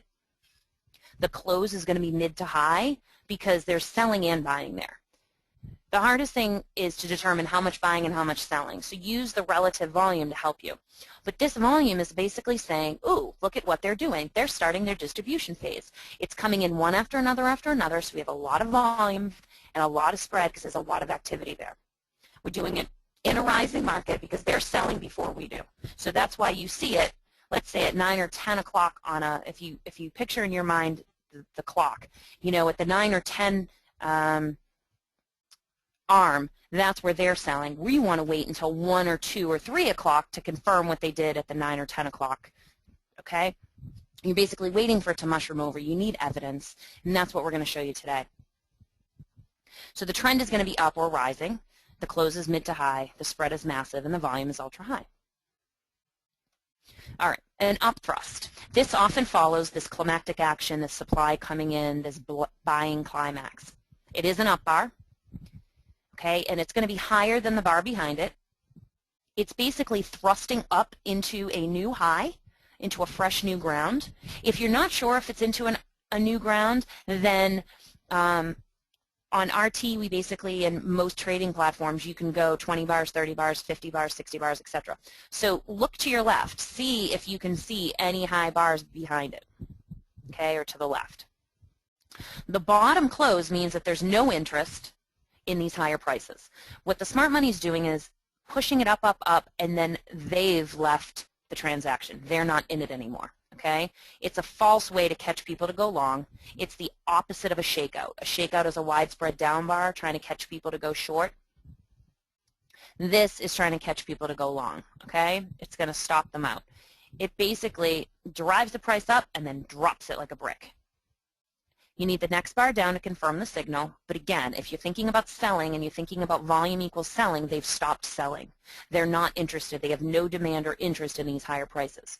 So going back to the example of the Uggs boots, as the demand for Uggs increases, then Uggs, the company, can charge as much as they want. People will pay higher prices because the demand is high enough. So people think that that's what's going on here, and in actuality, the price goes up, the volume goes down. Doesn't make sense.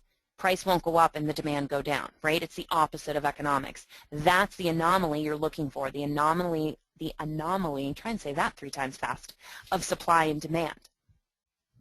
And those are our clues that the algorithm of VSA tests for, okay? Okay, smart money thinking. So again, as the price rises, smart money sells into the market to catch the herd going long, okay? As each order comes in one after another, it creates ultra-high volume. When the volume disappears, they have dumped their supply or sold their instrument, and they are not interested in those higher prices.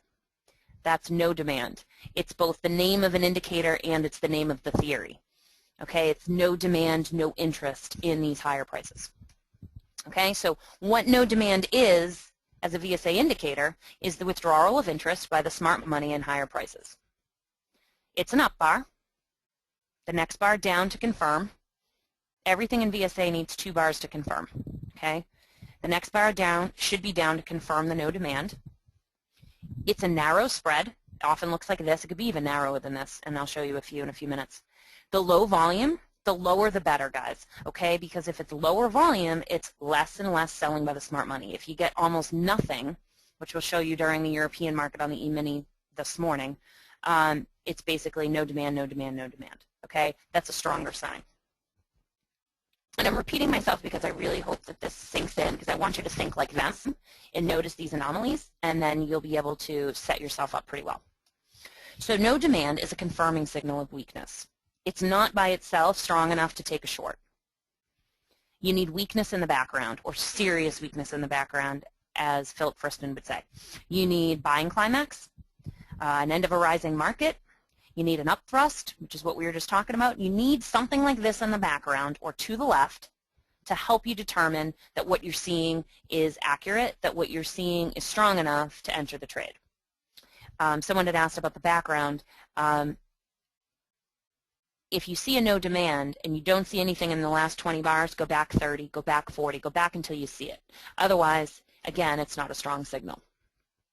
You should be in a downtrend before shorting. Again, if you imagine the way a clock looks and the rising market is on the left side of the clock, they're basically selling at the 9 or 10 o'clock. You're waiting for this to mushroom over. You're now in a downtrend around, let's say, that 2 o'clock, 3 o'clock, and I'm just talking about not the time of day, but literally on a clock, which way your arm is going. It's now gone up to midnight and gone back down again. So when you're in a downtrend, that's implying that the weakness is there. Okay.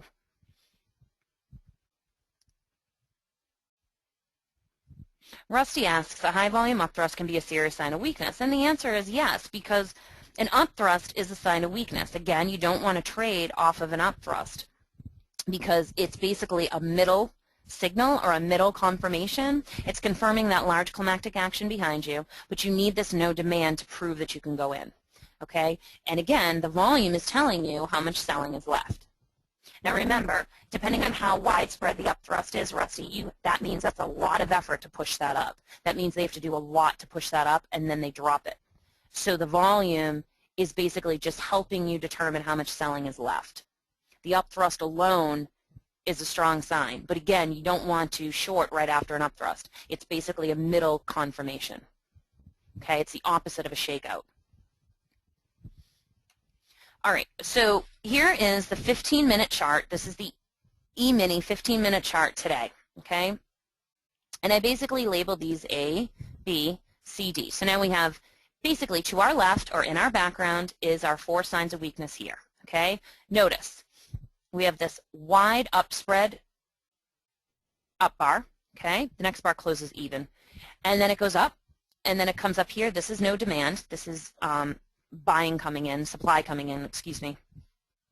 Then you get no demand here, all right? Notice the volume down here is lower than the previous 2. In RT, it changes pink like this, all right? I'm sorry, I'm showing you today's market, but this happened on November 8th. My apologies. So basically, you get this huge background bar, this supply coming in, all right? So, Jack, I actually just defined it. I can give you the PowerPoint slides, but an upthrust is basically take your left hand and make an L, and it literally upthrusts into new fresh ground and closes on the low. It's a false breakout. It's to try and catch people going long, and it's confirming that there's no demand or very little demand in the market by the smart money. It always follows a large bar like this one, okay? So we basically have a no demand here, and then we end up going up a little bit more, and what we're basically doing is looking for it to mushroom over, and it doesn't. It goes and it goes and it goes, okay? Now look, there's absolutely no volume here. This is the end of the day, okay? Here we have an upthrust, okay? Now here's a perfect thing. Again, if you take your left hand, it's an L, right? The reason why that's an upthrust is 1, it closes higher than this bar. 2, it closes on the low, so there's no interest, right? They're pushing it up higher, but there's no interest. And then the next bar closes even. If it closes even or down, you're basically confirming this, okay? There's absolutely no volume, which means there is no selling at the moment, so you should be looking to short. Again, I would never recommend shorting on an upthrust. It's usually in the middle. It's usually a middle confirmation, okay? And sure enough, here's your no demand. It's narrow spread. There's no volume, and it's confirming this. So here's your background. You're in a downtrend. You have an upthrust behind you, and you have this, okay? Now watch. Be patient, okay? Go in. Here it is. Wait for it, and then it slices down, okay? It goes down, down, down, way down, all the way down. This is at 3 o'clock in the morning, okay? Michael asks, how can you have signs of strength and signs of weakness on the same candle? It's not on the same candle. It's right here. This is the bar I'm talking about. You might be thinking, this blue, Michael, actually, let me explain that to you. Maybe this is what you're asking me. This blue is in TradeGuider in our standalone platform. It signals basically a potential reversal in trend. Okay, that's what that is. This right here, why does my mouse always go away? This one right here is actually confirming that it is a new trend and new reversal trend. They're not, again, they're always based on relative volume, but it's very difficult to just rely on that. So that may be what you're thinking. Let's see, Jerry is, what is the significant practical difference between an upthrust and a hidden upthrust? Well, an upthrust needs to be higher than the bar behind it and close on the low. And a hidden upthrust is basically it doesn't reach a new high. It's higher than the bar behind it, but it doesn't reach a new high. So again, a good upthrust is at the midnight section of the clock. A hidden upthrust might be at like, 9 or 10. It's within the rising trend, but it's not high enough. And you need to expect it to go up higher. Oftentimes, too, a hidden upthrust has higher volume, indicating that there's more selling to be done. Mark asked, where would you enter that trade and where would you put your stop and profit target? What a great question, Mark. I was just about to answer that. Okay, so again, the reason why I like this bar is you have huge weakness here in the background. It's mushroomed over. It's starting to come down. You're in a downward trend. You have an up thrust here. Okay, I'm on little volume. I typically wait 2 bars because especially if you have this, you want the next bar always to confirm this bar. Now watch. This is the one problem with this, right? Notice that it turns white because the next bar closes slightly higher than this one, but we're still well within this range of this up thrust, right? See? It hasn't really broken this up thrust. Okay? Now watch. Look what it does. One more time it goes up to try and catch people to go long, closes down near the lows on almost no volume. Okay? You could put your stop, if you wanted to go in after this, I think Gavin would probably go in after this. If you wanted to go in after this, right, you would probably put it above this bar, because if this is going up, you want to go in. I typically wait 2 bars. Okay? You can't see the volume on the chart. There isn't any volume. That's why, Ian. It's literally there isn't any. It really is there. It's minuscule. There isn't any. Okay? That means 0 volume or no volume or whatever. Okay? So basically, you have this widespread down bar. I would go in right around here. I would put my stop up here above this so I don't get caught, maybe 1273, and go in on this bar. Okay? Basically, look at what this bar does. It takes out the bar over here, right? Again, there's no volume. Okay? So, oops. All right, so it followed an up thrust. That's why it worked. It's in a downtrend. You have serious weakness in the background. You have potential buying climax 3 times, and there's no volume. Okay? Let's see. Jackie asks, I'm a little confused that you indicated this chart had weakness in the background. I was ascending to why is it a weakness? Okay, excellent question, Jackie. It's counterintuitive, and it's basically VSA 101. Weakness appears on an up bar. So that makes no sense, right? But really what you're basically trying to say to yourself is, okay, if I'm a smart money person, if I'm professional and I have millions of dollars behind me and corporations behind me, I'm basically going to sell in a rising market so I can trick everyone and think that it's going to continue to go long. Now, the smart money is going to go first before we do. So in this rising market, in this uptrend, this is why you see little red diamonds in an uptrend, okay? Notice this massive volume and this massive widespread up bar. That's our first sign of weakness, potential selling climax, okay? This could be the start of the distribution or selling phase, okay? And basically, you get a no demand here, volume lower, and then it goes up, big spread, it goes up, up, again here, and you have climbing, you have more selling left to do. Notice the volume here. A lot of selling is left, right? So basically, this becomes our background or our left or our confirmation, and you want to wait. So you wouldn't want to sell here because you're not in anything. Oftentimes, when you're up near this market high, it's trying to catch you. See, notice how this went up slightly?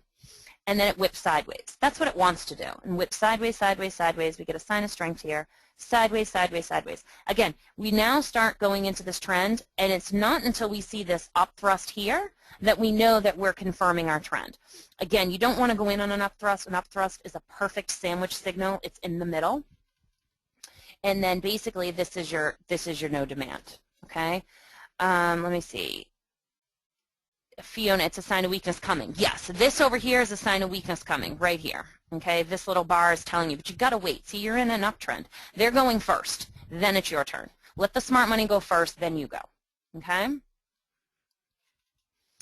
Right, Danielle, this is Econ 101, right? If you have anything to sell, you always want to get the highest possible price, not the lowest. Exactly. So if you think about it this way, that the reason why they're called market makers is because they're going first. Okay, so they're going to sell as high as they can and buy as low as they can. That's not our job, that's theirs. Let them do it, wait for confirmation that it's happened, then you go in. Okay? The upthrust is not bogus, Rick. it doesn't matter what time it comes in, because you got to remember it's midnight my time, but that's, you know, it's going on. The market never dies, right? It doesn't stop. So Alan asks, sorry, these questions are all mushing together.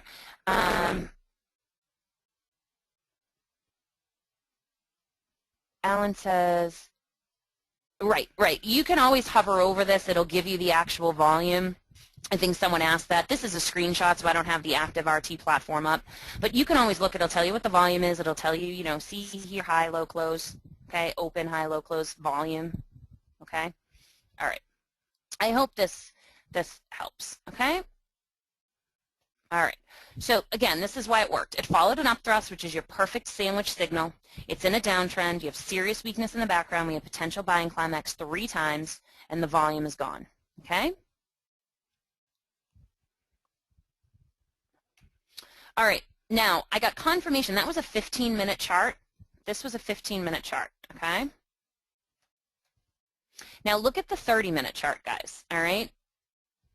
Basically, we have this huge bar coming in, okay? We're in an uptrend. Look at it go up right here, market top, and it sort of slips sideways, slips sideways, slips sideways. We get signs of strength right here, okay? Now, B is your no demand, or, sorry, B is your no demand. Look at there's no volume. This is actually called a trap up move. I'll repeat it, a trap up move, okay? Going to explain what this is. So we had no demand, we had an upthrust and no demand in the 15-minute chart, okay? In my 30-minute chart, I have a trap up move, okay? Now, it's hard to see because of the diamonds. This bar is blue, it's up, okay? Basically, it just turns right. It goes up and turns right, okay? That's my up bar, see? The next bar closes widespread down, closing near the lows, all right? You need 2 bars for this to confirm. This is your trap up move, okay?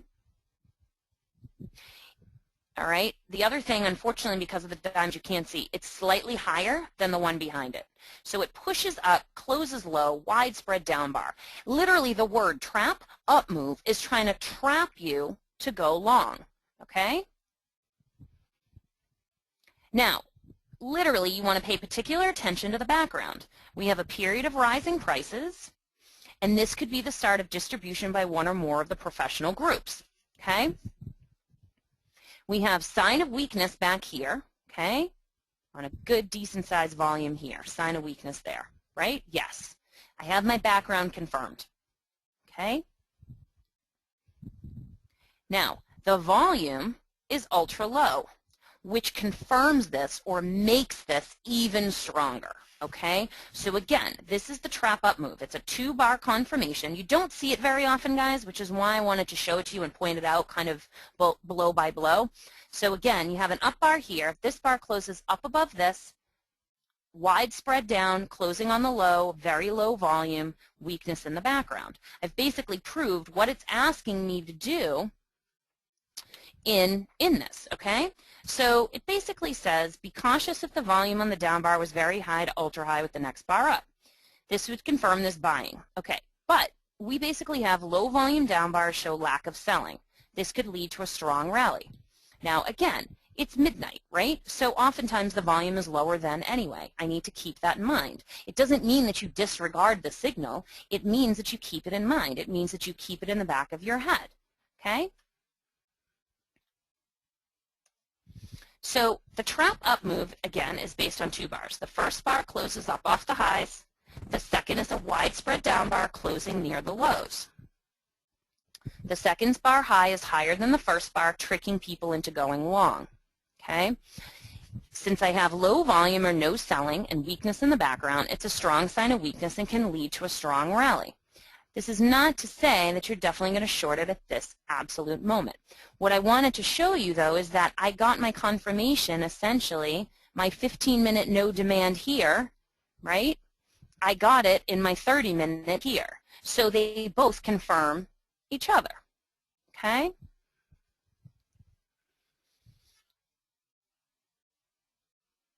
Okay, everyone's asking me the same thing. I thought I answered it, but I'm happy to answer it again. At midnight, volumes are typically lower. Again, you don't use this as, oh my God, this is the best sign I've ever seen, let me go short.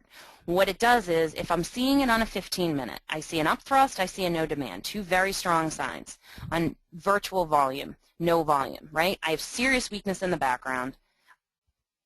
I need a few bars to confirm.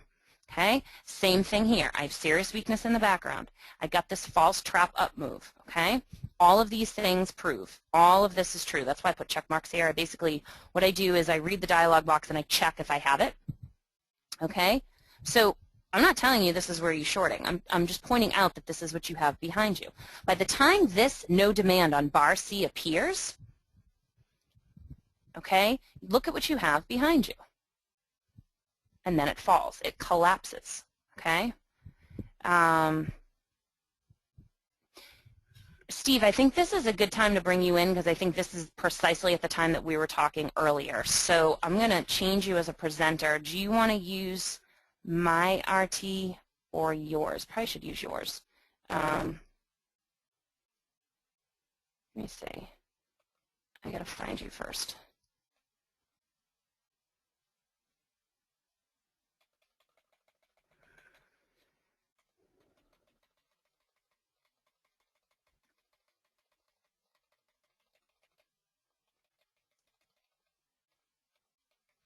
Okay. All right. So let me unmute you. Okay, you're unmuted. Okay. Do you want to use mine or do you want to use yours? Well, Because I think I can change the presenter and make it you. Would it be easier to use yours? yeah, that way I can point around because what I'll do is I'll start spraying over the mic chart. Okay. All right. So let me.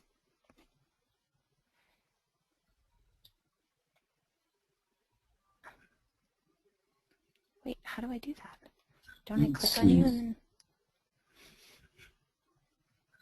Well, actually, just right-click on my name. Am I still on the list? I don't believe I'm Okay. an organizer yet. You just have my mic open. Just okay. Just make So right-click on my name, and I'll say make presenter, and then I'll have the ability to.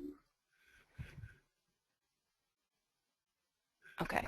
Is it working? Is it starting to? It's getting there. Actually, go ahead and right-click it, make me an organizer as well.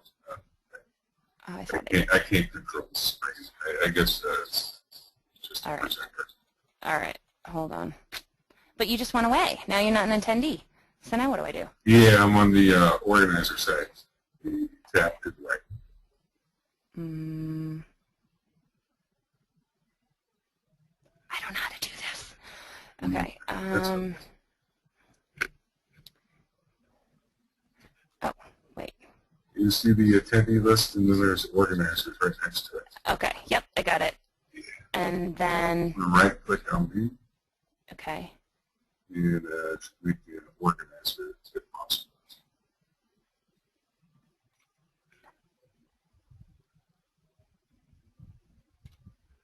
Okay. There we go. And some things changing. Screen. Okay, I got confirmation that you're the presenter. Great. And you can see a blue screen, so I put it on the bottom. Yep. There we go. Okay, good. And the question was about the hi, everyone. Steve Phillips. Some other questions here.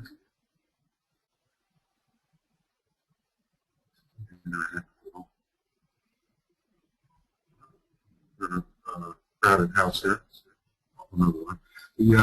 I was breaking it down because there was a lot of questions about the overnight volume, and you see the low volume up on right here.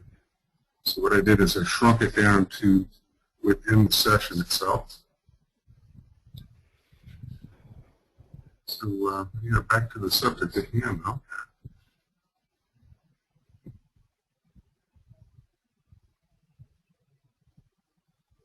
Oh, you can't hear my sound. Is it extremely loud?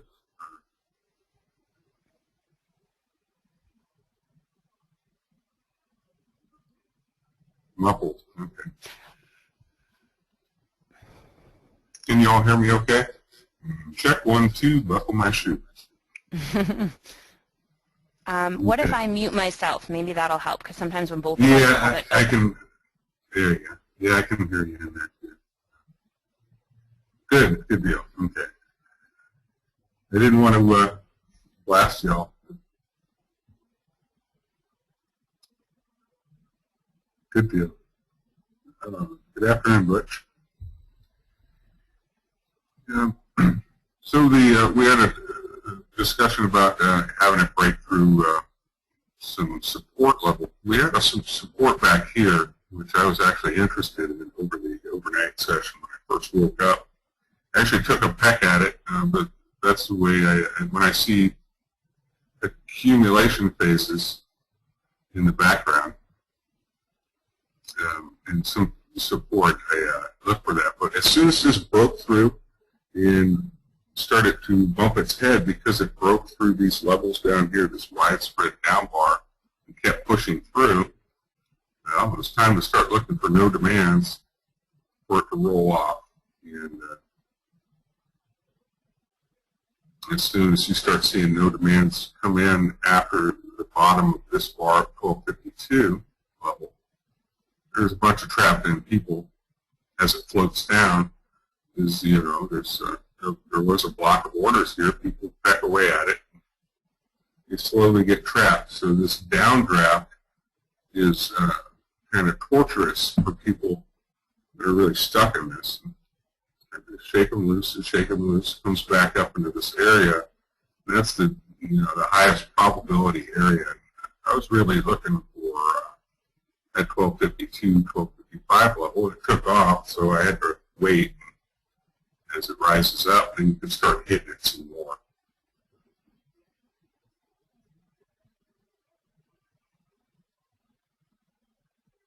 Does that make sense?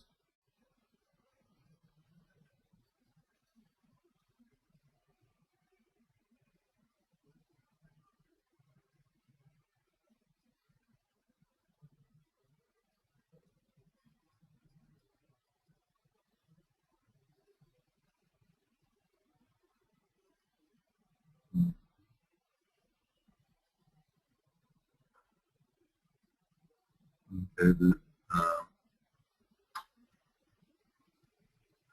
question is, what would be your trigger? How do you know how long to stay in the short? Alan was asking exactly where did you take the trade. I was actually trying to peck away at it long, trying to find some climactic action. But as soon as it broke through this level here, I knew that this is a serious sign of resistance now. So as soon as it starts to break down and go back up and come back into these levels at 1252, no demands and up thrust within this area, and then followed by a failed bar would be areas to start entering your short. Specifically because we broke back through here, and we have a narrow spread, high volume up bar into the close from yesterday. Yeah, you have to be patient and wait for the right setup and the right opportunity. Aggressively take the conservative setup. As soon as you see the distribution in the background and the effect and the actual result of the failing here. So you have a bit of a cause back here, and there's some campaign going on in here. So there was a block of orders at one point in here that helped move it. And they brought it right back down in there. So there was actually no orders. They all got cleared out. All the shorts got cleared out yesterday. They changed hands. Professional money said, okay, well, we'll take the shorts. We just squeezed you out. We'll take your shorts, and we'll go ahead and cover them down here because we know we have a big block of orders. Well, there was a block of orders that they were campaigning with here, to help squeeze the shorts out. So in this area, there was a possibility there was another block of orders here. So when I saw it crash through, I said, "Wow, I better back off." So I actually hit it long a couple times successfully, but I play it real tight. And as soon as it broke through, it started coming back up 1252 level. 1256, I was really anxious to get short up there, but anxious meaning conservatively waiting for the setup.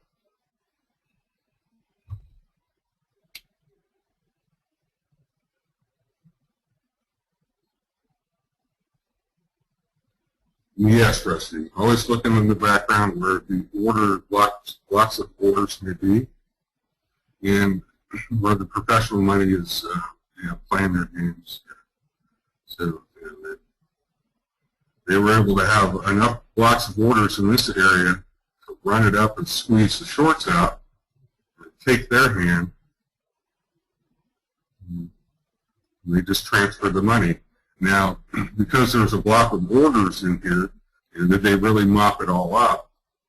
So that's what I was looking for. And then as soon as it broke through here, you had the opportunity to get it. Now, because it broke so wide, if it started rising back up into these levels at 1264, so that'd be a good opportunity as well. But unusual, it just really pounded down. So this is a pretty volatile extreme.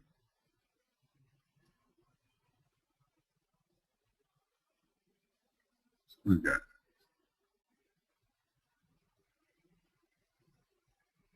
Yeah, exactly, Blake. What did you find missing in the setup? The price market trade manager.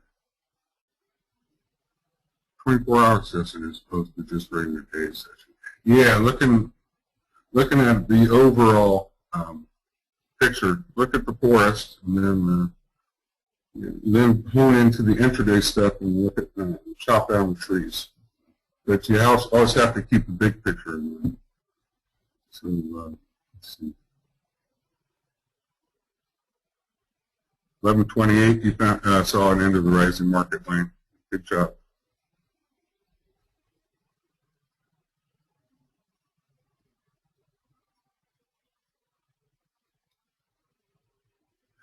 Sam asked what time frames I look for blocks of orders, and I like looking at the hourly chart. It's real clear to me, but I do break it down from 5, 15, 30, and 60. But I do look at the weekly, daily, the overall time frames. Look at everything as well. The 1250, the no demand right here, coming in at 1249 and a quarter.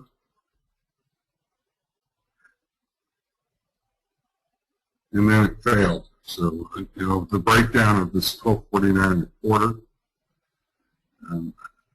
something I teach in the room, when all the diamonds are turning red all the way down across the time frame, start looking for retracements, but understanding where we're at in the phase. So if we broke through this level down here, because we broke through these levels, it makes it a go-ahead to start shorting into the downtrend. Y'all are active. This is good. Very inquisitive, inquiring minds there.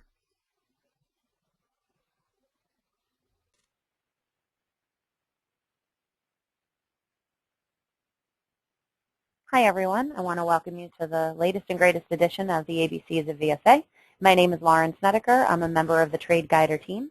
I'm really happy to be here and to go over something new that we haven't talked about, hopefully, something that you can add to your toolbox, something that you can take with you. You should always have an open mind and be willing to learn. And if that's the case, then there's always something to learn in trading, as all of you know, and there's always something to learn with VSA. So today, I decided I would talk about stop management. Stop management is something that just about every trading software has. I can't say for sure that it's absolutely legally required, but it seems like most of them have it. I know that a trading platform has to because brokers have to manage your risk and they have to adjust your risk tolerance as well. So we'll talk about that a little bit. And that might also give you some food for thought to maybe calling your broker or talking to them as well about what their stop management is for you or their risk tolerance is for you. So I just want to open up by asking real quick, is anyone here new? If you're new, just type N for new. Always love to know if someone's either new to the ABCs of VSA or new to Trade Guide or VSA in general. So just type N if you're new.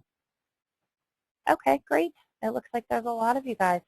That's wonderful. Welcome, Lee. Welcome, Bert. Welcome, Jack. All right, so we're going to start, and it's always good to have a paper and pencil. And also, I did put my email address in the chat box. I'll also have it at the end for you. So if you want to email me at any time after the webinar, you're welcome to. We're going to be doing something new today. I don't know how many of you have Twitter. I'm fairly new to Twitter. But what I wanted to let you know is that after this, for 15 minutes afterwards, we're going to be on Twitter. And this is just simply Lauren Snedeker. So it's the @ Lauren Snedeker is how you work it in Twitter. You put the @ symbol and then you put my name. That is my name, and you can follow me on Twitter. And you can also ask me questions. What they do in Twitter is they use the number sign, or they call it the hash mark. In an American keyboard, it's above the number 3, and ABC of VSA. If you use that hash mark, what Twitter does is it actually groups all of the questions and answers together as long as you use that hash or number sign or pound sign ABC of VSA somewhere in your question. So for example, I'll type a question and it would be @ Lauren Snedeker, and I would say, Lauren, what is a no supply bar? And then I would put hash ABC of VSA, okay? Now, if you go into Twitter, you don't even have to be a member of Twitter to search this, but if you go into Twitter and you type hash mark ABC of VSA, you will now see that question. Not really, because this was an example, but you'll now see that question, you'll see my answer, okay? And it'll stay stagnant. That's the nice thing. So let's say we ask some questions tonight at approximately 5 o'clock to 5:15. Afterwards, you'll always see those. So next week, we could ask questions, and you'll see the ones from this week, and you'll see both the person's question and my answer. So if you are new to Twitter, which, again, I am very new to Twitter, the posts that you put are called tweets, like Tweety Bird, but that's the website, twitter.com, and then you use that hash mark ABC of VSA, and again, that'll group everything together. So for 15 minutes after the webinar, I'll be doing that. And then in general, at any point, you can always ask me a question on there. I try and check it in the morning and in the afternoon to answer people's questions. Okay? So just so you know, that'll be available at the end of the webinar. We're trying something new. I thought maybe it might be kind of interesting if we did that, and we'll see if people are interested in doing that. Okay? So let's start with stop management, shall we? All right, so here's today's objectives. We want to use and understand the H-stop tool that's in Trade Guider. Some of you may or may not have even aware that it's there. The chandelier stop, we're going to talk about that today. We're going to talk about more about stop placement and the whole concept of profit targets and risk management. Okay, so those are our objectives for today. I feel that it's important to talk about these things, not only to just show you some of these tools that are in Trade Guider, but also because people talk about stop placements. Where do you place your stop? How do you move your stop? What do you mean by a trailing stop? How do I lock in profit? All of those things are deeply important, and a lot of those things get poo-pooed because you're so focused on where do I enter, where do I exit, how do I read the charts, which are all exceptionally important. The one thing, though, that I wanted to make clear today is the whole idea of using tools to understand how to place a stop, and then also understanding your risk management, okay? For those of you who came in late or can't stay for the whole session, we're always recording them, okay? So let's start with tools of the trade. So these are tools, these two tools that I'm going to talk about today may be helpful to you. They may be useful to you. They might be something that you use. They might be something that you try, and then you decide that maybe you don't want to use them. That's okay. My job is to try and give you a few extra tools in your toolbox that you can use, and that might assist you. My opinion is this market is so volatile, we need as much help as we can get, not only through webinars, but through helpful tools and through assistance. And after speaking to many of you, I think many of you feel the same way I do, that we need a few more tools in our toolbox, right? So we're going to start with the H-stop tool, okay? The reason why it's called an H-stop is because it looks like the letter H. See all the H's here, you see all the H's here, see the H's here, and then you see 2 rows of H's here, right? H, H, H, H, H, H, okay? So that's the reason why it's called an H-stop. And where you find it is simply under the Tools tab in the Trade Guider software. Pretty easy. And then you just go down, and it's called Diamond Stops, and then you just turn them on and you hit Show. Very, very simple. Now, there's 3 states that the H-stop uses, okay? One is the sideways state, okay? It's when you have 1 black bar above the bar and 1 blue bar below the bar, okay? If you notice here and here, we have white diamonds, and we have a black H and a blue H. This blue H got obscured by the green triangle. This one, we have a black H and a blue H, a black H and a blue H, a black H and a blue H. Now that means that you're in a sideways moving market. Again, these are tools, so just figured I would explain it to you, and you could choose to use them or not. They may or may not be helpful to you, okay? But I know a number of people aren't even aware of this. I will also tell you that the H-stop tool is located in our plugins as well. So if you have a plugin, it's actually located there as well.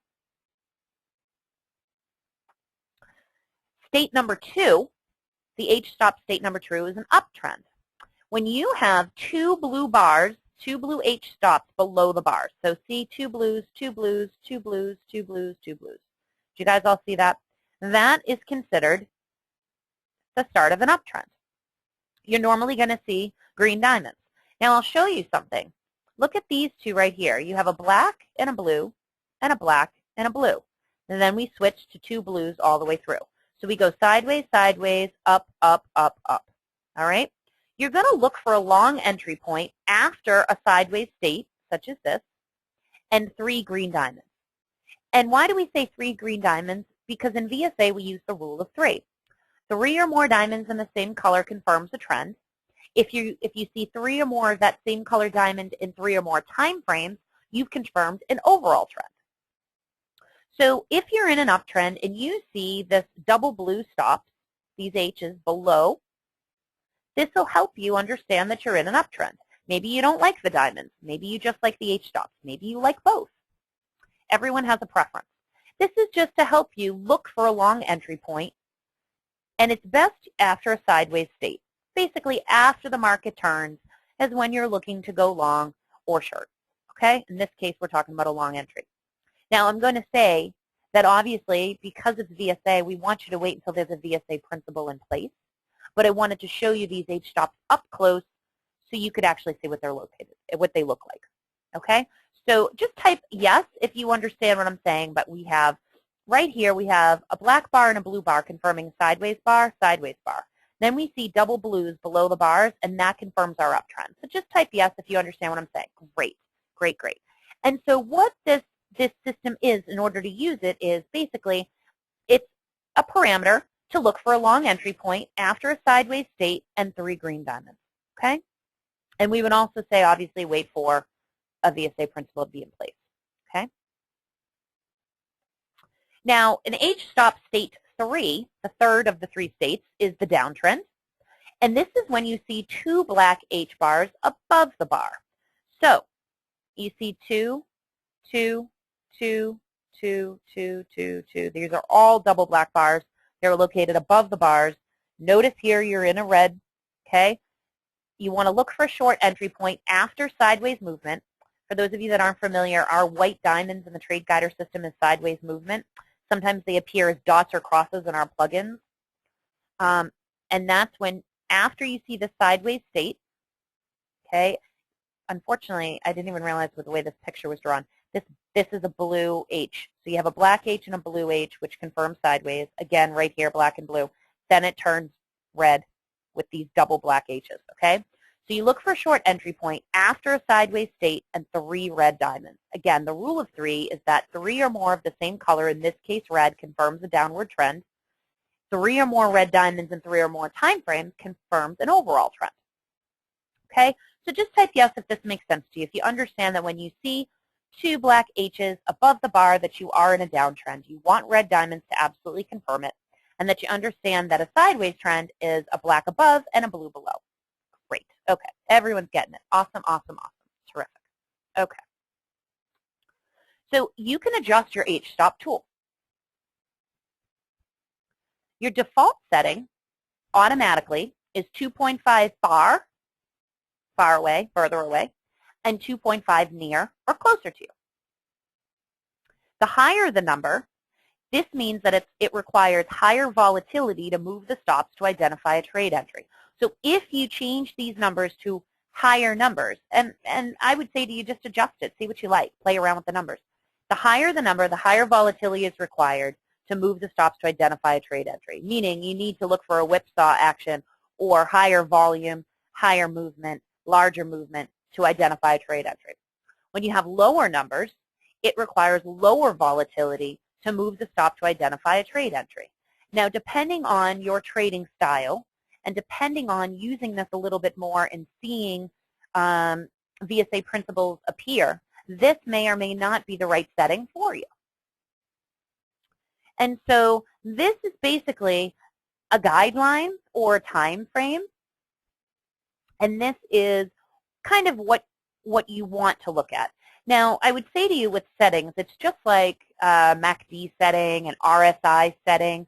There are standards that people use, and you can adjust them. And that's the same in Trade Guider too. If you wanted to use MACD or RSI, any of those. The trending diamond system, the default setting is 20 diamonds because we use the average volume of 20 bars or more to sorry, let me start that again. We use the average volume over 20 bars relative to 20 bars, okay? And so it's just a setting. So again, the default setting is here. If you wanted to adjust it, you could. But just understand that the higher the number, it's basically a higher volatility market to help you in that, okay? The lower the number, the lower volatility. And to be truthful, I personally can't tell you you should use higher volatility in the Forex market and lower volatility in the stock market. I really, truly think start off with the default setting. It's kind of like when you're learning a recipe. You want to follow the recipe exact first, and then after you've decided if it works or not, then you can make adjustments. So this is, again, I'm cautioning you here, okay? These are not auto trades. Well, Lauren said if I see a black H above and a blue H below, and then as soon as it turns to 2 blue bars below, I'm in an uptrend. I should go long. Absolutely not, okay? These tools are guidelines. They are parameters for identifying entries, okay? They are not buy-sell signals. They are supposed to be helpful, okay? And so let me just reiterate something, okay? So when we look at this, right, we have the H's that are closer or nearer and the H's that are further away, okay? So near, far, near, far, near, far, near, far, okay? Near, far, near, far, near, far, near, far. All right? So when you set them, this is for your closer H, this is for your further away H, okay? And then again, you adjust them accordingly. All right? And so again, these are guidelines. They can help you identify a pattern. They can help you identify a trend. They can help you identify potential entries. I would also say to you that if you are someone who is very disciplined, and a good trader should have a trading plan and be very disciplined about what he or she is looking for in a specific trade setup, this can also help you as well. For example, one of the things I say is I see the trend changing. I'm trading with the trend. I have my confirmation in 3 or more diamonds, 3 or more time frames.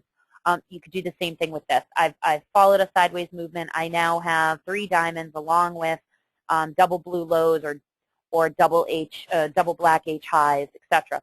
So I've confirmed myself. you can absolutely do that, and I would highly recommend you do that. Whatever tools you're choosing to use, you should identify them as such in your trading plan. Marcus Heitcutter, I don't know if some of you know him, Rockwell Trading, he often does webinars with Gavin. I was talking to him the other day. He was giving me a lesson on a couple different things. And one of the things he has for a rule is when 2 out of the 3 indicators that he uses confirms what he's looking for, he enters or exits the trade. And so he keeps that same consistency. And you can absolutely do the same thing with something like this. Okay? Again, the diamonds can do the same thing, but this is just the H-stop. And I felt this was interesting because I've had customers in the past ask me about them. And again, they are in our RT platform and they're in our plugins. So you can use them. Some of them appear in different colors, I'll just warn you. I believe in Ninja plugin, they are teal and purple. And MT4, I'm drawing a blank on the color they are. But I think in TradeStation, they are aqua and purple, I think, something. So they're different colors than the TG platform. But just so you know, there's always a double color there for you, okay? So these are not buy-sell signals, all right? Just for identifying an entry. They're just guidelines. Okay, stop placement. They're also known as stop management. They're designed to reduce your risk. They can be done by you, and I highly recommend you place your own stops, but they're also done by a broker. Some of you may or may not be aware that your broker has an individual stop loss based on the risk management that they've hired. They have risk managers that look at trades. They look at all the losing trades of the day, and they assess them. And they will adjust accordingly. For example, I was overhearing a broker earlier today, and he said, sure, sir, I can adjust that for you, but I'm telling you, when the risk manager looks at your trade today, they're going to reset it. So it's good to ask your broker what your daily threshold for pain is, or what your daily risk tolerance is. Okay, so risk tolerance, pain threshold, it's the same thing. Basically, how much is this broker willing to allow you to run at a loss? It's usually, hopefully, lower than you're willing to lose. So the broker, by law, is going to be doing that for you. You should absolutely be doing it for yourself, too. Now, we have certain VSA principles where we recommend guidelines for where to place your stops. Again, it really depends on your risk tolerance. I was trying to look before the webinar for a couple of websites for you to take a quiz on what your risk tolerance is. They're usually on places like CNN Money, Yahoo Financial, a place like that would have it. If you're not sure, I would also ask your broker. They're usually pretty good about directing you to those things. I apologize, I couldn't find one in time to post it in this presentation today, but I was looking for one. If I do find it, I might add it to this presentation at the end, and then when I upload the PowerPoint slides to the VSA Club, I'll have it available for you. But I would encourage you to look. It's very good to go to a place like Investopedia or Yahoo Financial or CNN Money or any of those places that are here to represent you, because it's their job to manage your risk, but it's so much better if you can manage your own. And so I know this sounds dull and boring, and we talk about risk management like, yeah, let me get to the trade. But I will tell you, if you want long and profitable and fruitful trading, you need to be highly, highly aware of what your true risk tolerance is. I had someone say to me once, oh, well, I just don't want to have a losing trade. Well, that's great, but that's not possible. You have to have a losing trade because you have to learn from both your mistakes and your successes. So again, the whole idea of stop placement is to reduce your risk, okay? So we have something that is known as the chandelier stop. You can see here, up, flat, down, flat, up, okay? It's in one color. And then there's also one down here, all right? Now this looks very busy, I'll admit that to you, because we have trending diamonds. We have the chandelier stop for a down trade. We have a chandelier stop for an up trade, okay? We have our H stops. We have all these things in. I would only put these in when you've entered a trade, but I wanted to show them to you first, just so you saw them, okay? And I'll go over them bit by bit. But What I like to do is usually give you the big overview and then break it down into smaller components. So the downward stop, all right, it's under Tools. You just go right under Tools as you're heading in the Trade Guider software. Or you can hit Control and the letter D. Pretty easy. You hit Control D to make it appear for a downward stop. You hit Control D again, and it'll make it disappear. Very easy. What this allows you to do is to trail your stop downwards in your short trade. So let's say you took a trade off of this no demand bar. Okay? You come in, and then this is, let's say you came in here, the stop would be somewhere up here. And as the market goes down, it's giving you a suggestion to move down, move up. Because look at this, to try and go up a little bit. Just in case this shoots up and shoots through, to try and help you. And then move down, and then you place your stop down. Okay? It's a recommended tool. It's a fixed setting. Again, it's a trailing stop to help manage your trade once you're in the trade. The upward stop, it's under Tools again. Okay, and you can hit Control U for up. Remember, Control D for down, Control U for up. Pretty intuitive. Now this is going to suggest where you place your stop upwards as the market rises. So here you have a very clear uptrend. I have my green diamond, very clear uptrend. Okay, let's say I decided to place my stop over here. Okay, it moves flat because it's not enough of a steep. If you notice, the highs of the higher highs aren't very much higher than the previous bar. They're still high, but not very high. So this stays flat. It's not until we shoot up like this that we follow, and we follow, and we follow. And here, the convergence right here is essentially where you would get stopped out. So where the recommended line is and where the close is would be an example of where the stop would take you out. Okay? Again, this is the suggestion. It's a trailing stop. You can use it as a tool to help you.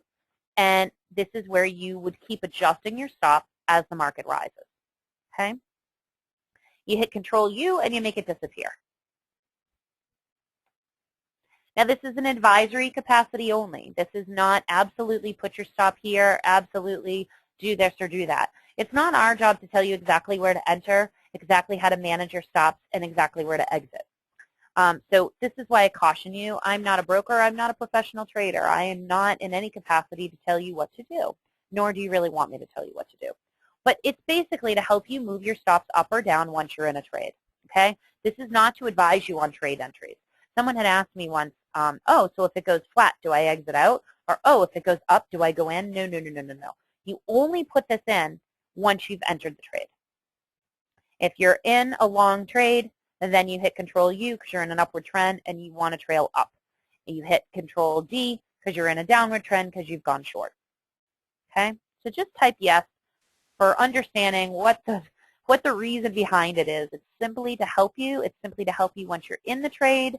It's not to tell you how to trade. It's not to tell you, yes, trade, sell, sell, sell, buy, buy, buy. And I'm making a joke of this, and I'm making it light because, A, no one wants to be told what to do, and B, I say this because we all know that there are those few people that go, oh, great, I saw the H stop, I saw my green diamonds, I went flat on my chandelier stop, go in. No. We talk about VSA principles 4 times a week in the VSA club, twice a week in our public webinars like the ABCs of VSA or in the detective homes. But, you know, this is basically a way to guide you once you see a VSA principle in place. Once you've entered, then you do it, okay? All right, so here's a great trade setup that I saw yesterday, and I was pretty mad at myself that I missed it. Actually, I was extremely mad at myself because I got on the phone with a customer, which I never mind, and I was keeping an eye on this because I had seen this accumulation campaign earlier. And notice these trend clusters that had hit this area. So I was waiting. This is a 5-minute on the E-mini chart. I was waiting for it to kind of come up and come back down. I was waiting to see what it would do. And then I got on the phone, and now all of a sudden I look and I went, oh, poop. So unfortunately, I missed the trade, but I think it's very, very helpful to explain it to you. And actually, I had a conversation with Steve Phillips, who runs our futures room, and he and I kind of dissected this and had some fun at the end of the day. And we talked about where we might have placed our trades and what he was looking for and what I was looking for. So showing you this as an overall, and then again, I'm going to break it down piece by piece so I can help you. So here we have our upwards movement. We have the start of our distribution. Okay, we're in a rising market with ultra high volume, widespread up bars. These symbols are supply coming in, followed by an up thrust. And then notice that we go into this area. These are trend clusters that are proprietary to trade guiders, very similar to trigger points, very similar to support and resistance levels. It's basically when these past historical data converge. Okay? Now, if you notice, it goes up above the trend cluster and closes right at the top of it. And the very next bar tries to push up and fails, still staying within the trend cluster. For those of you that aren't familiar with trade guider, this black bar means that it's an even close. Okay? The black bar is an even close, so it closed even with this bar. Notice now that it wasn't able to push up even as high as this one, and it closed even. And here we have a down bar, which is a test. We're on lower volume, a no supplier test, okay? And basically the next bar up goes up again into a new area, closes somewhere in the middle, which tells you that there had to have been sellers and buyers at this point. And then it slices right back through it, not all the way down to the bottom of the bar, but closes very low, almost an up thrust, okay? We go down again, it pushes back up again and closes low. Notice the volume, okay?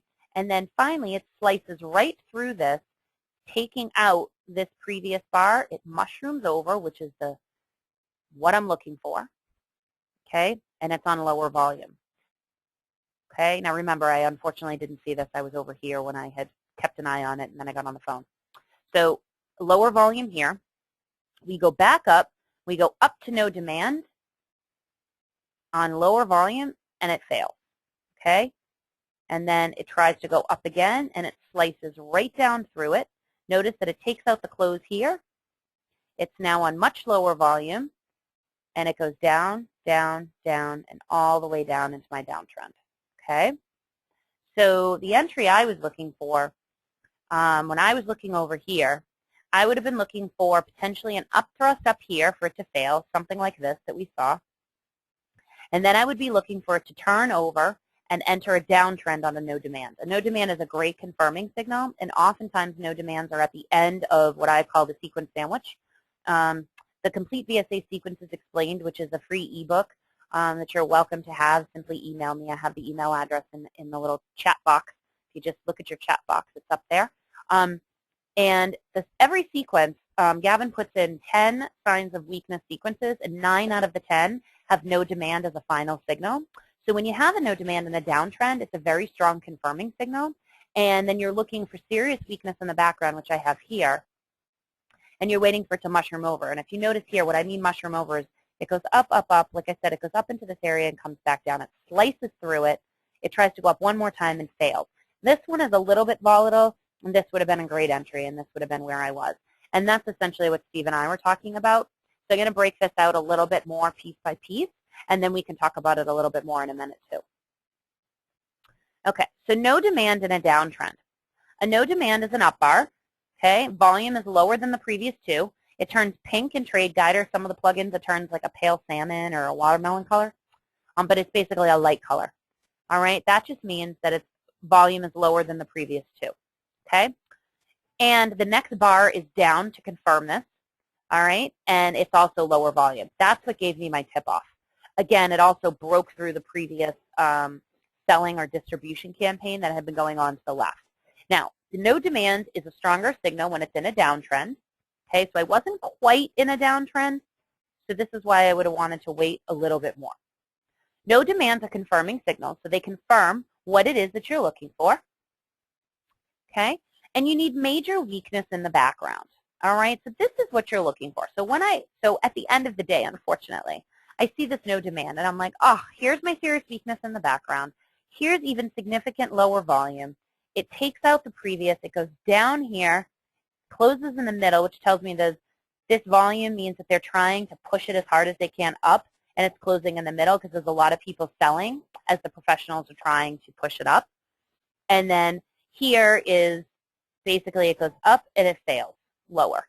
So anywhere in here would have been an excellent trade entry, okay? And then look at this. These are all tests, but all of the tests fail, which essentially is confirming the weakness. Because a test is a down bar, and the next bar has to be up, and none of these do that. And notice the volume gets lower, lower, lower, okay? So they're trying. What this tells me, this volume, is that they're trying like heck to push it up. They're trying, they're trying, they're trying. And each time it closes lower and lower, in the middle, and down, okay? So here was the major weakness in the background, okay? 1, 2, 3. Notice the volume, higher than this one, higher than this one. It's high, higher, ultra high, okay? We have up bars in a rising market, okay? That's when weakness appears. We have ultra high volume. We have widespread bars, or range bars. Some people call them wide range or widespread bars. And this means this is the distribution or selling phase by the smart money. They're going to sell high. They're going to sell into a rising market. They're going to look for the herd to buy these rising prices. What they're hoping is as they create this campaign, which takes a lot of effort, which is why it's widespread, they're driving the price up, and they're hoping that people are going to go, oh, great, it's going up, up, up and away. Let me buy, let me buy, let me buy, let me buy here, let me buy here, let me buy here, let me buy here, and it goes up. And what we're looking for, because we're smart, we're waiting for them to make their move. So we're waiting for a mushroom over, a U, a mushroom over, okay? I'm sorry, not a U, an N, the lowercase n, okay? It mushrooms over, or an umbrella, and it basically comes back up and comes back down. That's what you're looking for. You don't want to be shorting in an up market. You want to wait for the smart money to do it, and then you do it. So when I saw the no demand over here, I basically did have major weakness in the background, and this is what we mean by background, the left. Here's our major weakness. Supply coming in was this right here. Also the start, this whole thing is the start of climactic action, the distribution or selling phase, okay? And here's how we know. Up bars in a rising market, ultra high volume, widespread bars, okay? Now, I have a failed test, all right? This was what I was saying to you. When we had the weakness in the background, it started to approach this trend cluster, closed up on the high, and then tried to break up and close lower, and this one closed even. I have a down bar here, okay? It closes somewhere in the middle, which is what a test usually does. Notice that it always has a little bit of a tail, which means it doesn't close on the dead low. I have lower volume than the previous two, okay? The next bar closes up to confirm. The problem, though, is that it continues to go up, but it reaches this market top in an old area, and it comes down, down, and down. It takes out the test. This bar here takes out this test and essentially fails that test. That overall confirms our weakness. So again, we have weakness in the background with our distribution selling phase, or what you would call supply coming in. Okay, we have up bars in a rising market, ultra high volume, widespread bars. This is the start of the campaign. We end up with this test, and it goes up and it fails. Okay, it basically takes this test out and it fails. And again, confirming the weakness behind us. Okay, so it comes back down, it takes out the test 3 bars later, and this confirms overall weakness. Now, here's our no demand, okay?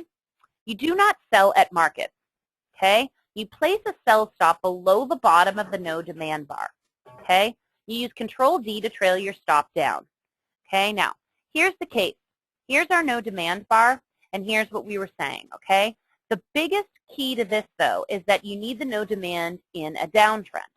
So I would have waited 2 more bars, okay, right here. You could still put your stop below the no demand bar because that means that it went up and it failed, okay? By placing it below the no demand bar and even going in right here, again, you're not selling right at market right when you sell the no demand, see the no demand. By placing your stop here, you're allowing a little bit of wiggle room for possible up thrust. That's the one thing you need to be aware of. Because this no demand is right here, I have serious major weakness in the background, so I felt pretty confident about it. But I would have waited for confirmation, A, this confirmation, and have the next bar down, and B, I would have wanted a second bar down. I love the fact that this bar has lower volume than this one, which had lower volume than the previous 2. Those are all good signs. But I was still worried about an upthrust. An upthrust basically, literally, just like the word implies, it goes up to catch people and to really take out your stops and then it closes dead low because there's really no interest in that high price. So that's why you need to be careful, okay? So if we went in here, even as this bar started to rise, it failed and it closed lower than this low, we would have been safe. Now look at this. Down, down, down, okay? And this is how you manage your trade. So again, here's our weakness in the background. Here's our start of our campaign. Here's that failed test I was talking to you about. It reaches this, it goes down, it closes even. Here's a test to see if there's any supply left, basically to see if there's anything left to push up. It goes up one more time on higher volume. It closes off this market high, closes in the middle, comes up again, doesn't even come near this old market high, closes lower, lower, slices back down through here, tries to go up and fails on no demand, okay? So if we went in, if we go in at this bar right here, 2 bars after the no demand, okay, on lower volume, which is why I liked it, all right, then what they're telling us to do is place our stops up here. Again, this is to try and help you against the upthrust, okay? Now, you would start to move, as you go down, down, you would start to move it down, okay? You start to go down, down. Now look at this. Overall, the trend is down. If I had my stop right here, okay, and I kept it flat, you wouldn't, but if you kept it flat, you wouldn't even have to worry about this, right? But really what they're trying to say to you is move it down, because if it moves against you, you can still lock in profit. That's the whole point of a trailing stop, is to lock in profit along the way. So in case the market moves against you, you can still manage your risk, minimize your loss, and collect some profit along the way. One of the things in your trade plan should be a specific profit that you want to gain, not just I want to have a winning trade, because 2 ticks could be a winning trade, but that's not really telling you much, right? You want to have, let's say, $300 in profit, or I want to see a clear principle in place, I want to manage my stop, and I want to have X as my profit, okay? So again, it would go down, down, down, and you would manage your stop this way, okay? And you could manage this trade all the way down. I loved this trade. I'm so mad I missed out on it. Steve and I were talking about it. He was waiting for it to go up a little bit. He wanted this no demand to go up a little higher to try and test back up, and he was looking for this to go a little lower.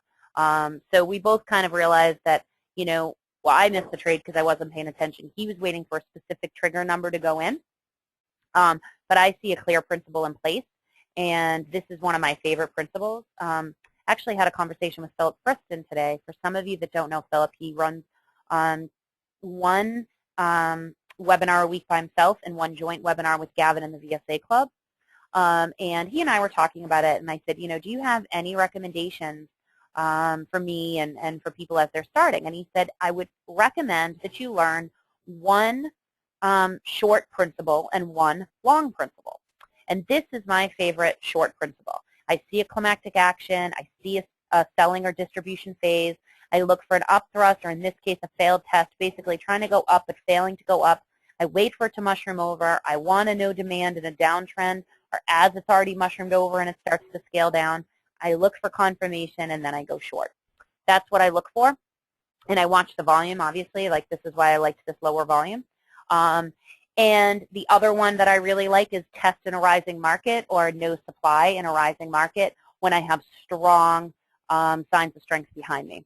And we'll talk about those as time goes on. I know I've mentioned them before in some of my past webinars, but those are the 2 that I'm going to be focused on mostly as I trade the E-mini and as I trade the mini gold contract. Those are the 2 that I'm focused on from now until January 31st as my goal to try and do as many trades as I can that satisfy that criteria. Again, not as many trades as I can, but as many trades as I can find that fit that criteria. And I'm going to start posting them in the VSA Club for you to show you what I've been doing and how it worked out. I'm happy to share it, because my feeling is I'm a beginner, and I'm more than happy to share what I'm learning in the hopes that maybe you'll pick up something too. And most of you are really good about sharing things, and I'm very, very appreciative of what most of you have shared back with me over the last 2 months as I've been doing it. So in conclusion, the HStop tool can help identify a trade entry. You're looking for an ideal trade entry after sideways movement. And when you start to see an upward trend, make sure you look for your green trends in an upward trend, red diamonds in a downward trend. Okay? You're going to use trailing stops to lock in profit and minimize losses. I highly recommend you call your broker and find out what your loss management is at your particular brokerage firm. It's very important that you know what that is, and yours should be a much lower risk than theirs. Okay, so if they say you can't lose more than $500 a day, then maybe you should look at having yours at $400 or $300 a day, just for an example. But yours should be a lower risk than theirs. You want to place stops correctly to reduce your risk, and you want to speak to your broker about risk management settings that are already in place. Okay? I'm going to answer a couple questions that came up during the presentation. I didn't want any of you to think I was ignoring you, but I just kind of wanted to go through the presentation because in the future people are going to be watching this on their own, and I wanted them to be able to have a seamless presentation, and then I could answer those of you that are here with me. So here's how you reach me. If you want the free book, The Complete VSA Sequences Explained, it is an ebook. You can email me and just put right in the subject line, free book, and I'd be happy to send it to you. It does identify 10 trade setups for weakness and 10 trade setups for strength. It's very, very good. You can call me. You can Skype me. If you go to this section of the website, this is how you can order through me. Couple questions that people had. Let's see. Okay, so Kevin asked if the chandelier stops exist in the TradeStation version. I have to look that up for you, Kevin. I don't believe they do. I think the only thing that we have in the plugins is the H-stop management. I don't think we have the chandelier stop. That's just unique to TradeGuider. And actually, I just got confirmation of that. Yes, sorry. So let me see.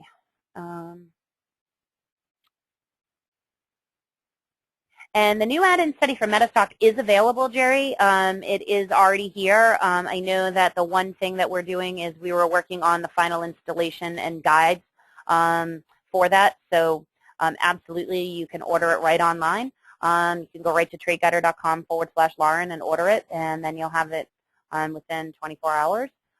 You know, we're at the end of the day, just give tech support an extra, the whole day tomorrow to get it to you. So I'm going to go on twitter.com. If any of you want to ask me any questions, you just use the hash mark or the number sign, ABC of VSA. I wrote it in the chat box so you can see that. And basically what that does in Twitter, for those of you that are new to it like me, is it groups all of the questions and answers together by that hash mark. So it's the pound sign, ABC of VSA. And it's going to be, I'll have it open for the next 15 minutes, and then after that, it'll always stay there. So anytime you have a question, you can always post it there. The nice thing about asking that question is that both the question and the answer will be available to the public. Okay? So I wish all of you a very happy and safe afternoon, and I will hopefully see you on Twitter in the next 15 minutes. And thanks again for your time, your patience, and your interest.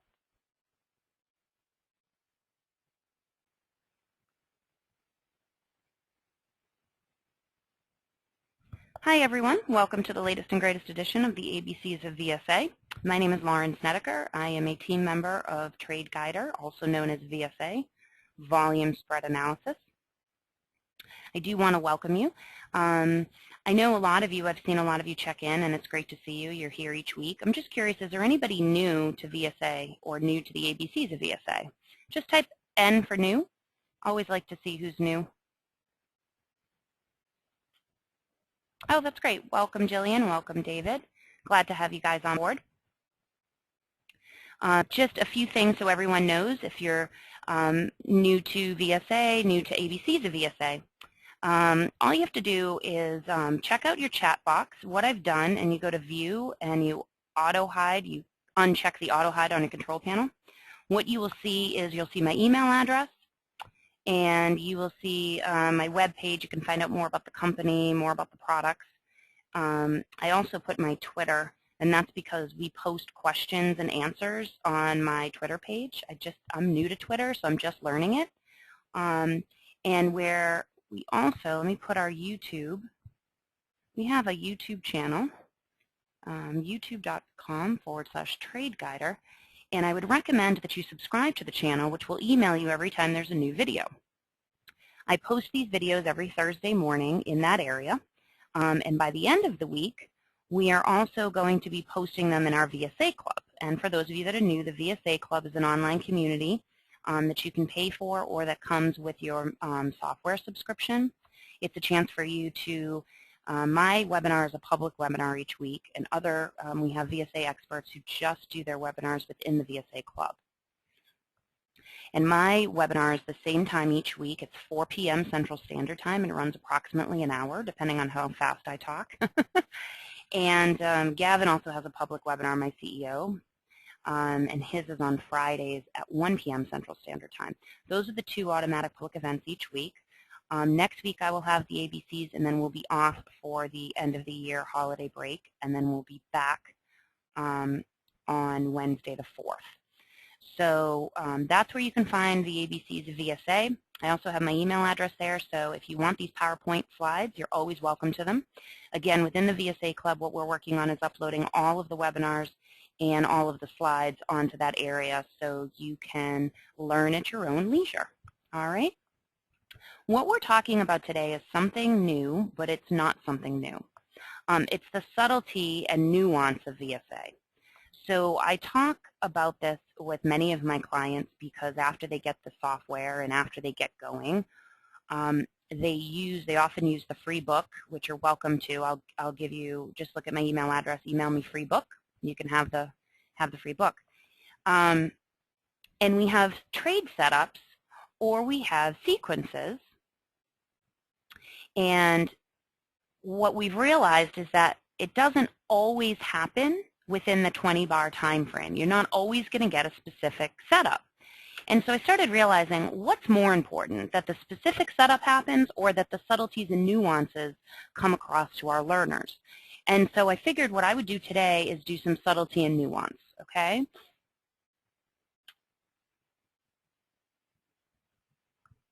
All right, let's start this off. All right, so here's today's objectives. We're finding the nuance in the charts to help analyze VSA sequences.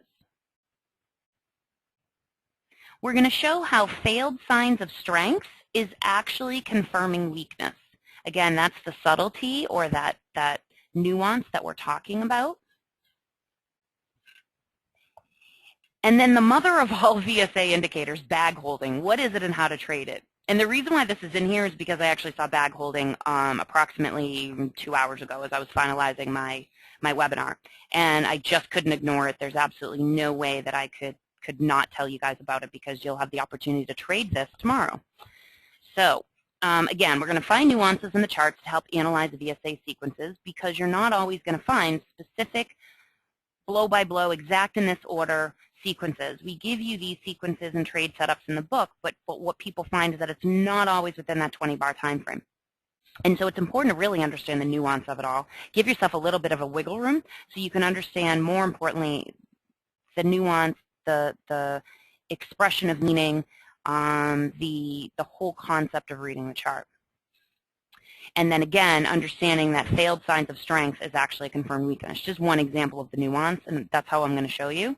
And then again, we're going to talk about bag holding because you're going to have an opportunity to actually trade it tomorrow. So, what is nuance? It's a subtle difference in or shade of meaning, expression, or sound. So it's a subtle difference in or it's a subtle shade of meaning, expression, or sound. Okay? Now, how do we apply that to VSA? What we're trying to do is apply a broader meaning to the whole picture. We're trying to apply the meaning and not the exact sequence.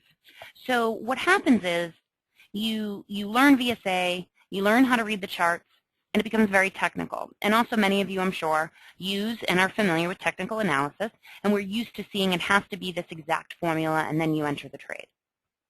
And one of the frustrating parts, self-admittedly, while I've been learning and also based on conversations I've had with many people, is sometimes it can be frustrating because you're like, well, I don't see the exact sequence or setup. So what do I do? How do I exactly do it? You don't exactly do it. So the first time around, you try and follow the recipe exactly. Then you start to realize that you could make small changes or understand that certain sequences could confirm the same meaning. It's just not the exact one you were looking for. I hope that helps, okay? This is supposed to decrease your anxiety, not increase your anxiety, okay? So I really hope at the end of this webinar you're not like, but Lauren, I didn't see the exact sequence, so how can this be true? And the whole idea is that what we're hoping is that it's the, in general, overview, overall picture, what are you really seeing and how to trade it. DJ, for you, you've asked me where the ABC webinars are located. So they're located on YouTube. We have our own Trade Guider website. I put it up in the chat room. Just go to view and unclick auto hide your chat box, and you'll see my email address, you'll see my Twitter account, and you'll see where our public webinars are held. Okay? And I recommend to everyone that you subscribe to the channel. It'll automatically email you and let you know when a new video has been posted. We have hundreds of videos on there. Really, really helpful. So using the shorting setups, okay, here's a couple of them that you'll see in the book called The Complete VSA Sequences Explained. And that book, for those of you that don't know, is simply an ebook. It's only 100 pages or less.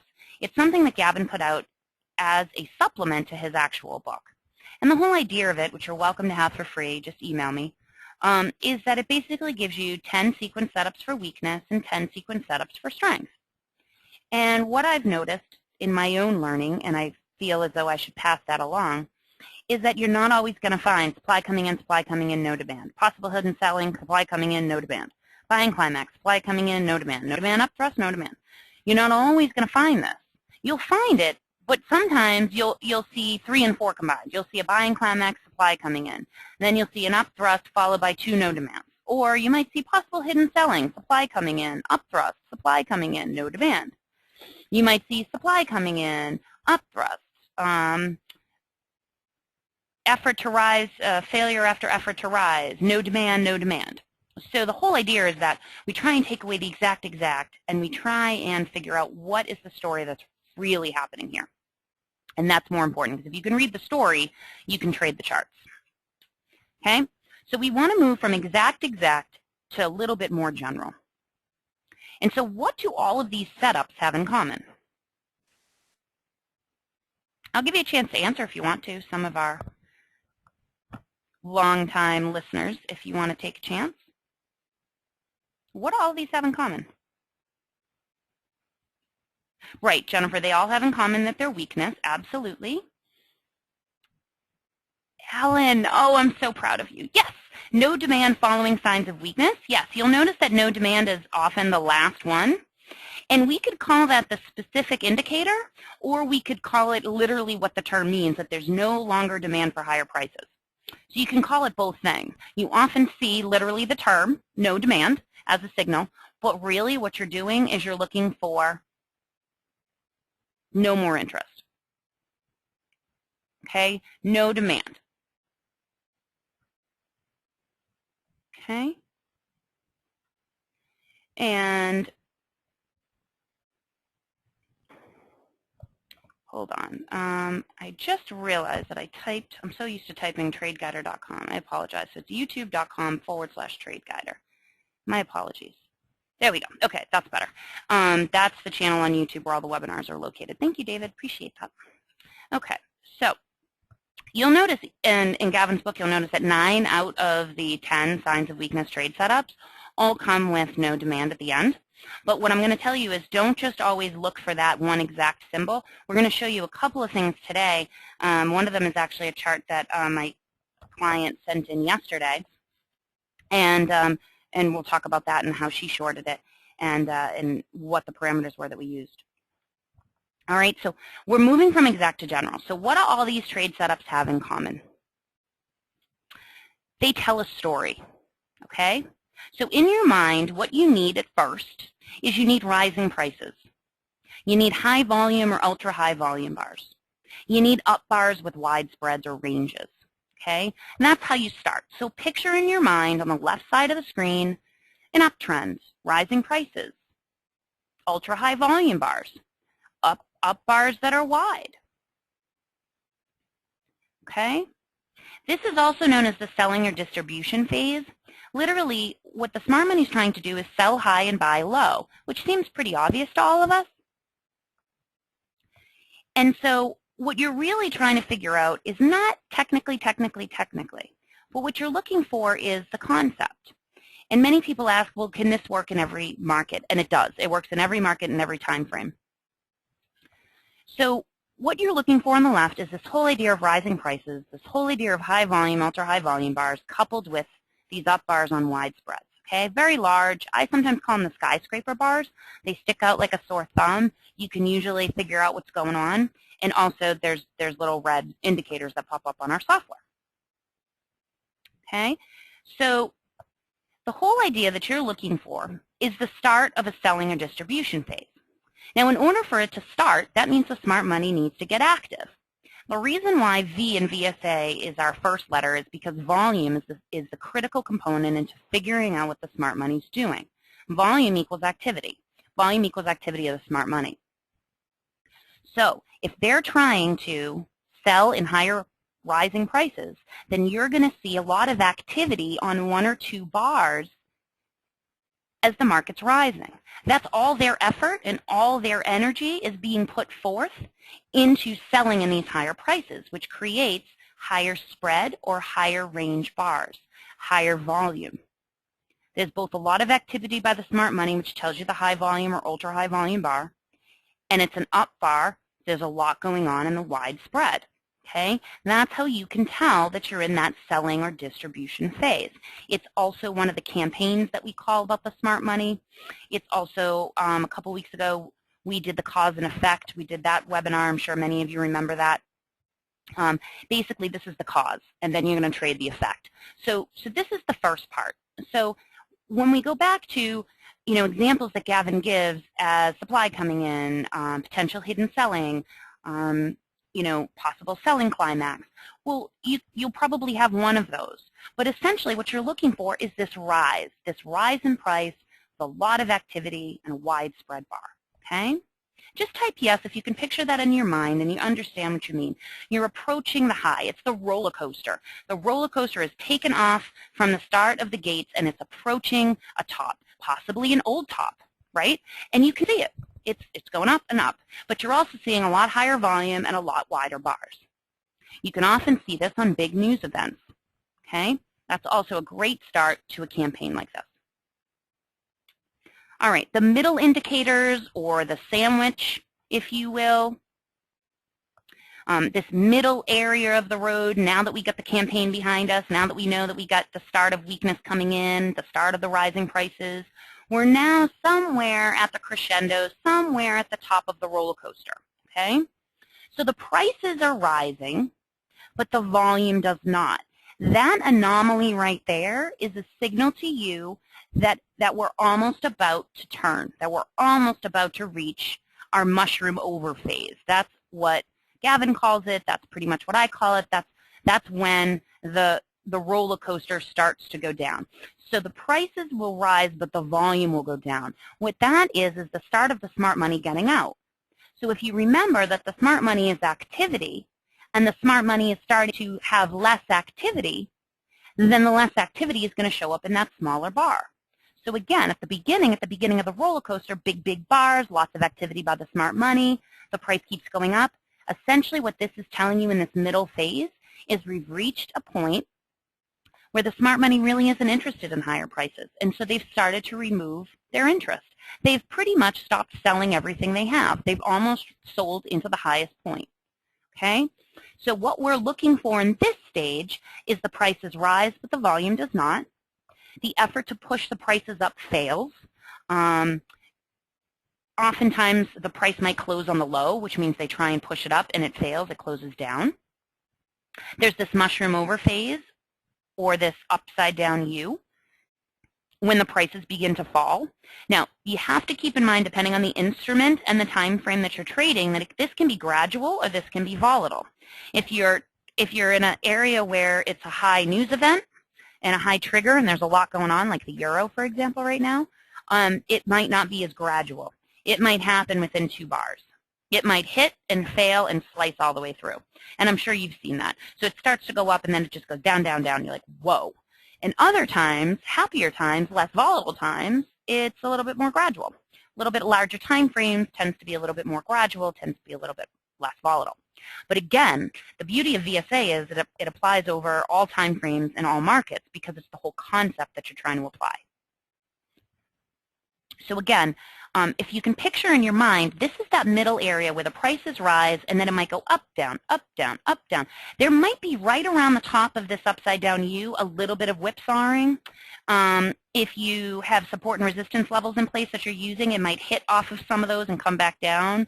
It might try and push up, but it doesn't close up above the support resistance lines. You'll see all little things happening like that. Okay, oftentimes it's narrow spread, which means there's not a lot of activity going up there. It's oftentimes the momentum. Yeah, everyone hates the chop. Everyone hates that sideways movement. However, I will tell you that if you understand what's behind you, you just wait. All you're doing is recognizing the chop and going, all right, I see what's going on. Sure, it's hitting off of this, it's hitting off of that, and this is what I'm seeing. In general, this is what I'm seeing, okay? So just type yes if this makes sense. This whole middle area. You have the rising prices, the huge energy efforts, all of that's happening, and now you're just sort of hanging out around the top. And it goes bing, bing, bing, bing, bing, bing, right? Happens a lot more in smaller time frames again, but you can still see it, all right? And we'll show you a bunch of examples, so don't worry. Okay, now the last part is the confirmation. And what you're noticing, I hope, is that in all three of these, I'm not telling you any signals. Do you realize that? I'm just giving you nuances, giving you concepts, giving you ideas. And the whole idea is to decrease your anxiety so you can learn better. Studies show, and for those of you that don't know me, I'm a previous teacher, and I taught kids that had severe learning disabilities. And if they couldn't read, then they got very nervous, and then they couldn't even see the words on the page, and it stopped them from learning. And it's the same way with adults. We just don't always recognize it. So if you were like, but Lauren, wait, I got to write down every single indicator. No, you don't. You just need to understand the concept. You just need to understand what you're looking at. Stage 1, rising prices, a lot of activity, the start of the roller coaster, high volume, up bars, big spreads, possibly on a news event. Okay, we get the start of a campaign. Now we go up, but the volume does not. We have an effort to put prices up, but they fail. There's a mushroom over or a reverse U. Basically what it's telling you in VSA world is the smart money isn't interested in higher prices, okay? And so the last area is this confirmation. And this is basically what you're looking for, a failure for prices to rise. So they didn't break through an old top. You might see in that middle world a lot of effort for no results. That's another theory or concept or idea that we talk about. It's not a specific indicator. It's just you see a lot of effort to push, push, push, and it closes off the lows. They're not really interested. But they're trying like heck to get everyone to go long because they're trying to trick you. Okay, so now with the confirmation, you basically push up off of old tops and come down. You're in a downtrend because remember, we always want to trade the trend. So what you're looking for as an exact, if you're this, oftentimes we see the no demand bar, like we showed you in a couple of these signs of sequence trade setups. No demand appears 9 out of the 10 sequences. So you will, truly, you will see an exact no demand bar in a downtrend. Great, great, great indicator. Wait for your confirmation. You want to short after that. The nuance, though, that you're going to see is failed tests, and I'm going to show you that. That's the nuance. The failed tests are confirming weakness, and in other words, it's a lack of demand for higher prices, okay? You might see a trap up move. You don't see those too often. I saw those today in the euro dollar. I think it was the 1 hour time frame, but it was too choppy to really use that as a good example. But they do appear. All right. Essentially, in general, without being too exact, the nuance or the gist or the theory is that it's widespread down bars slicing through old areas. So any of these things could happen. You could have 1 or 2 failed tests. You could have a trap up move. Now those are the names of indicators. Or you could have these widespread down bars that then slice through old areas to the left. And oftentimes they're on low volume, which means they're basically slicing, and there's no resistance. The smart money is no longer interested in higher prices, so it just allows it to come through. Those are great, great signs or confirmations of the weakness you see behind you. Okay, so here's example number 1. We'll start off with exact. All right, this is the JP Morgan hourly chart, middle of the end of October, beginning of November. Okay, now what we have here is a very widespread up bar. Okay, very high, widespread up bar, and very, very ultra high volume on 1027. That was the QE3 earnings report. And JP Morgan reported that it had done so well, it was so great, yada, yada, yada. So of course, that's really good news, and that's the way the day started. And this is basically supply coming in. It's climactic action, meaning there's a lot of activity there, and it's starting something, okay? And so this is what we're looking for. So this is a huge up move on good news, all right? In our background, we have an uptrend.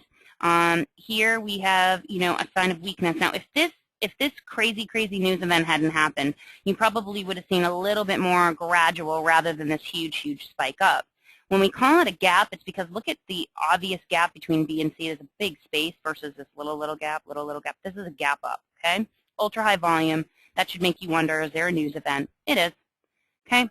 So you end up with this huge push, all right? So we're in a rising market. This is the start campaign of that selling distribution. Of course, they're going to sell to higher prices. What's happening right now, though, is you also have people like the herd that are also buying long because they see this good news. So don't be surprised, like here, that there's still a little bit more volume because there's both sellers and buyers involved, okay? So we go up, and then we hit. And look, notice it tries to push up, closes in the middle. This pink bar is volume lower than the previous two. All right, so this is what I want you to see. The prices rise, but the volume doesn't. Okay, did everyone see that? The prices rise and the volume doesn't. That contraindication is the start or the tell you that we really have good weakness coming in. You simply get that mushroom over for that little chop, and then you're going to feel more comfortable about waiting for it to turn over and for it to fail. Okay? So basically, this is a no demand. And then we have another no demand. And the volume keeps getting lower and lower. Okay? There's still so much momentum off of this big news event because of QE3. JP Morgan really let everyone know that they were super duper. And so everyone felt so good about it. So plus the week before or 10 days before, they had also won their lawsuit. Bernie Madoff lawyers had failed to show that JP Morgan was actually complicit with the Bernie Madoff problems. So coupled with that, the momentum is pretty big on good news. All right, now watch. See, the prices stay up here, and then look at this. It goes up and closes, but it never breaches. It doesn't go higher. This isn't higher. It might be slightly by a tick, not much, okay? Overall, if you just use your eyes and not exact, you can see that really we're not doing much, okay? The volume's down. Now look at this. This is my favorite. This is a perfect example. All this volume means the smart money got involved, right? Look what it did. Come on. It's like your horse that you know is going to lose, right? So there you are, desperate at the end of the day in a horse track. And you're like, come on. And then look, it comes in dead last. Your horse is dead last. And you go home with your hat in your hand, and you're pretty sad. And so that's what happened. So they tried to push it up, and it failed, closed on the low. Then they push it up again, and it closes up the high, but look at the volume's not there. They try one more time, and it fails again. Pushes up, closes on the low. Okay? Volume slightly higher because of all this energy. And then we get an F. We get a no demand. Notice, volume lower than the previous two. We try and push up. We close just slightly higher, but really what this means is no demand for higher prices. And also, if you look in general, this little cluster, a lot lower than this, right? So we've already started to go down, but of course you don't short here because you're in an uptrend. We trade with the trend. Trend is our friend. Okay, but this would be our start. This would be our distribution phase. This would be our little middle area. Okay, what you notice is that we didn't follow an exact sequence, but we did have no demands and up thrusts. Okay, so that is the middle sandwich. That's a good middle. This is the choppy, right? We wait. Now watch. We get a gap down, and this little blue arrow, it's not something that I would say you would go by buy or sell, but it's something in VSA that basically says a potential trend reversal. Okay. In this case, it does trend reverse, but it's not something that I would heavily rely on. It just appears, it's kind of like, you know, it appears after the fact, like I told you so. So it does help to read the whole chart. Like if you were here and this appeared, that could help you. But as it populates, not so great. So you have this little push up, and it closes again on the low, and then look, it fails. And again, pushes up, closes on the low. And then it pushes up, closes a little higher, not much, so it tries just a little bit more. Look at all the effort. It tried, and it failed, okay? And then here and here are both no demands.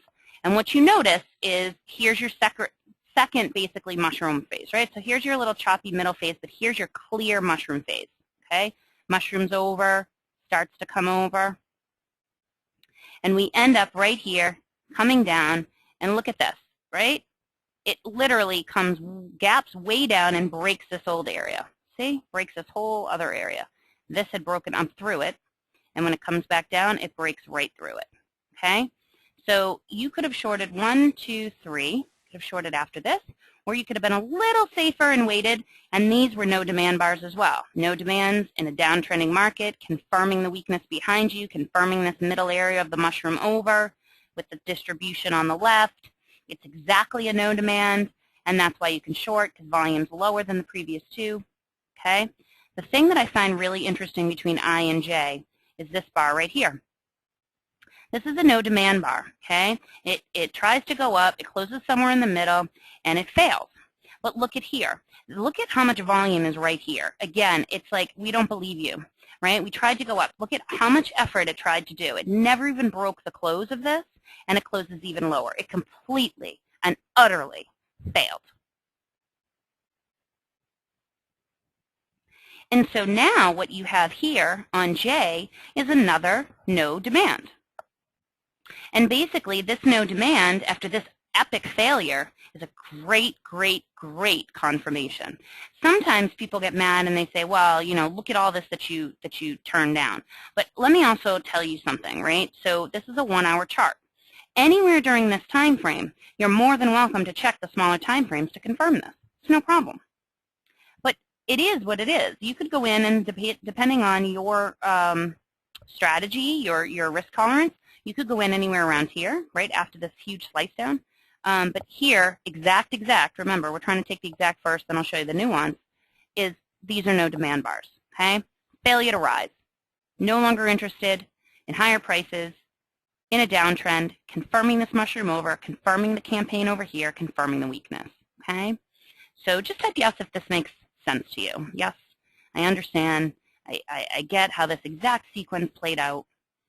Seems okay to me. Okay, great. And now I'm going to show you a little bit more about the nuance.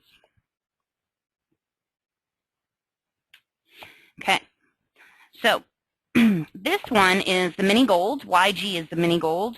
It's a little cheaper to trade than the regular gold. So it's a futures contract, and this is the daily chart. Okay. Now, I basically labeled it for you, but look at what we have here. We have a clear uptrend in place, and we have all these signs of weakness, okay? Here's our distribution phase.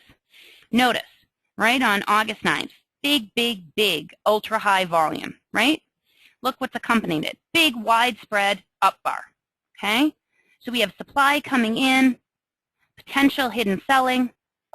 We have a climactic action. This entire area is a lot of effort and a lot of climactic action, okay? This little bar right here is no demand. But remember, this is nuance. But Lauren, I just saw a supply coming in and a no demand. I can't do it. Well, guess what? This is the nuance. What is the gist of what we're seeing? We're in an overall uptrend. The roller coaster has absolutely taken off, and we get all of this clear, high volume, ultra high volume. And without even clicking on it, you know how I can tell, guys? Because here's that blue average volume bar, and this is above, above, above, above, above, above, above, way above the average volume bar, okay? And we're in an uptrend, and we have all of this, okay? So they're selling off in a rising market, hoping to hit a huge up, and then they're hoping that people will go long and be silly, like the herd, be little sheep, and then they can bring the price down and make a profit when it goes down. So here's our distribution phase, okay? And then, you can't see this, but that's an upthrust. It basically goes up, closes almost off the low. You can see basically right down, down, down. Okay, this is the case of a lot of effort to push that up. There's a lot of effort to say, I'm going to take it up, I'm going to take it up, I'm going to take it up. It does push up higher than here. This is about 80 or 100 bars I have here, but it pushes up and it closes down off the low.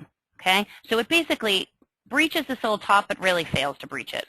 Okay, here's our mushroom over effect, right? Everyone see the mushroom over? It goes up and it fails, it goes up and it fails, it kind of comes over. Now, The reason why this is a nuance is because nowhere from here to here do I see a no demand. Now, we all know and we all agreed that no demand happens 9 out of 10 times in our specific sequence trade setups in the book that we give you for free by emailing me. And many of us have the copy, and if you don't, you can email me. So what I'm trying to see is, well, can we find other ways to confirm a no demand without having a specific no demand? Well, yes, I'm so glad you asked. So what we have here is the trade entry range, okay? We have our mushroom over phase. We've got our up thrust here, our distribution behind us. It's clear. We've turned white. Here's our short-term trending. We've gone red, red, red. I have uptrend here, close. Up, lower. Up, up, up. It's not until it slices here, and then this is what I love. It slices down through this previous area. So once you've basically taken out your previous distribution phase, that's a pretty darn strong signal that you're in a downtrend and that you can short. Okay? Now again, here's the thing. We don't have a specific no demand. But what we do have is 2 areas taking out this, and then right here is a shakeout. Now what a shakeout is the opposite of an upthrust. A shakeout literally does this widespread down bar to basically catch anybody that had their stops way down, okay? And then notice that it closes off the middle. It takes a lot of effort to do a shakeout, and it's usually on bad news. And off the top of my head, I don't know what happened on September 24th in the mini gold. Now I'm kind of curious. I want to go back later today and check. But basically what we have is we have a shakeout, okay? So we have these 2 areas and then it goes down. What you can usually guarantee is that it'll spring back from here. What we need to figure out in the subsequent bars after that is how much is it going to spring off, okay? So if you're in the trade, let's say you got in the trade here and you come down and you think, well, Lauren, I made kind of a lot of money. I'm pretty happy. Well, that'd be okay. But here's the thing. When you see high volume, it's not usually done, okay? So what you're looking for is anomalies to exit. So with this high volume, they need to get rid of that, okay? So it comes up, and it hits this old area, okay? And it comes up, and it closes below that old area. Then it pushes up again, and it closes like this. Then it comes down. We get another sign of strength, okay? It tries to come up. There isn't enough volume here, all right? This whole area is basically our bottom. So what we're looking for now is we're watching to see when we can exit, okay? So this right here is a no demand, okay? Now the problem with a no demand here is that it actually fails because the next bar up, all right? But overall, the volume is still pretty darn high. So until I see lower volume, I am not going to exit yet, okay? I need confirmation that we're done in the downtrend, okay? So you basically apply VSA principles in the opposite way to exit a trade, okay? So we go up, and now what we notice is this trend cluster. We hit that trend cluster, okay? But we don't even go anywhere near it. This is to tell you that this is an old area of support or resistance. It doesn't even go near it, okay? We have volume lower than the previous 2, and a confirmed no demand because the next bar closes low, lower than this one, and that's a confirmed no demand. So there's your confirmation that the weakness is still there, okay? So if you were worried in this little area, because you're like, uh-oh, this no demand failed because I have a higher bar, and if you're not even sure, just click on the dialog box, guys. I don't have this committed to memory, truly, truly. I just read the dialog box. But I would tell you the no demand is the #1 indicator I would have printed out all the time so you know exactly what it looks like and what it should be. If you only have to memorize one, that's the one to look at, okay? This one is excellent because you have a no demand bar in a downtrend, serious weakness behind you, the mushroom over is confirmed, you have this distribution phase. If this is where you wanted to go in, okay, you absolutely could. You could take the exact VSA sequence, or you could have gone in here knowing that we had taken out the previous area using support and resistance, and we could have gone in and made all this money. All right, so you want to stay in. This confirmation to stay in the trade, okay? We go down, white, white. Uh-oh, let me pay attention to the white. But notice this. It doesn't hit this trend cluster. It fails to, okay? Comes down, slices through this area, this old area again, right where you saw that shakeout, okay? It doesn't, it comes down, and this is around the area that I would have exited my trade, okay? I basically come back into this area over here, right, where I saw a no demand, and chances are it's not going to go back this low. Also, the volume in through here has been a little bit lower. There's not as much supply. This bar is where it doesn't surprise me at all, because this is actually a no demand in a green diamond, so that would have been the absolute latest place that you would have wanted to exit, because what that's basically telling you is that weakness is untrue. And if you really want to wait and pray that you're not going to get completely stopped out, which you wouldn't have if you were up here, by the way. If you'd gone in here, you would have over here. But the next bar closes up to confirm that people actually, so it goes long, right? So this would have been the last area, but anywhere in this range, anywhere would have been a perfect exit, okay? So again, you start this campaign, you get ultra high volume, you start it. It's a daily, okay? So understand this takes a lot longer. This is August. But Lauren, I'm really impatient. I like to trade what I see. Well, I also want you to make a lot of money, so try and follow some of the rules. Or just go to smaller time frames if you're impatient. That's okay. So here you go. You have your mushroom over. You have an upthrust. It fails, but it still does a little bit more sideways. And it's not until it goes mush, mush, mush, and then we get a slice down, cuts right through this area. And more importantly, it cuts through this test, this springboard, if you will, right, where it goes up, down, whoop, and it cuts right through that. I wasn't intending to give you so many sound effects, sorry. And this is your good entry, and it comes down, fail, fail, fail. Then it kind of comes in here, and then this is your failed no demand. So you're like, okay, I can stay in a little bit more. Here's a very strong sign that the weakness will continue. And then this is when you start to see another one. Now, literally, how much does this look like a roller coaster, right?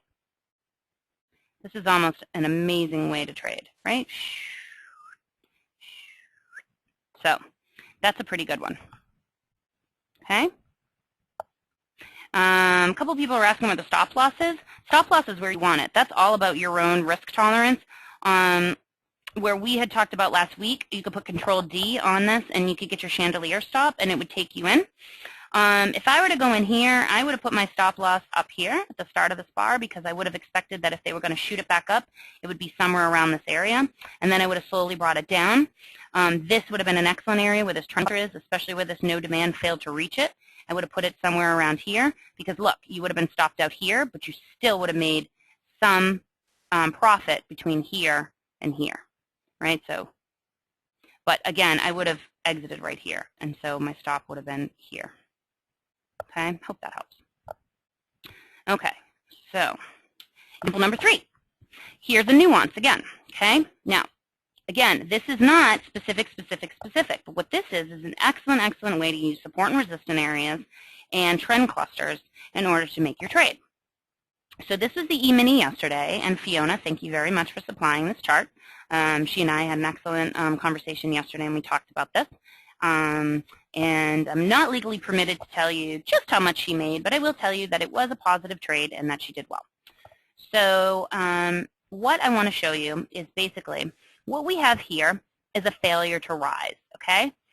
So we have prices, and again, this is early in the morning. Oh, you know what, the part that is actually confusing, this is actually her chart in Australia. So this might be a little bit confusing to you guys, okay?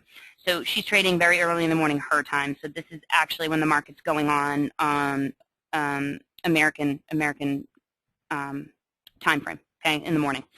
So try not to pay attention to the times down here because they're in Sydney, Australia time. Okay, so basically what we have is we have a failure to rise. Okay, and what these trend clusters do is they tell you that these are areas of previous support. Notice that it goes up and it fails to breach this previous support.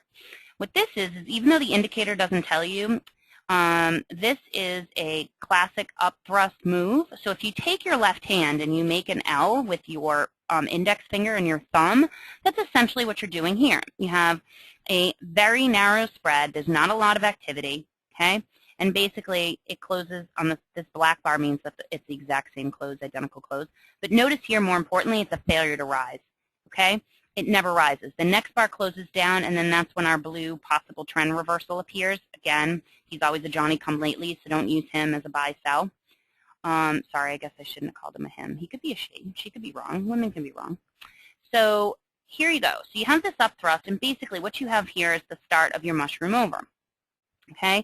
Now, what Fiona did is she drew a Wyckoff trend channel, which is excellent, right? You basically take it right off from there.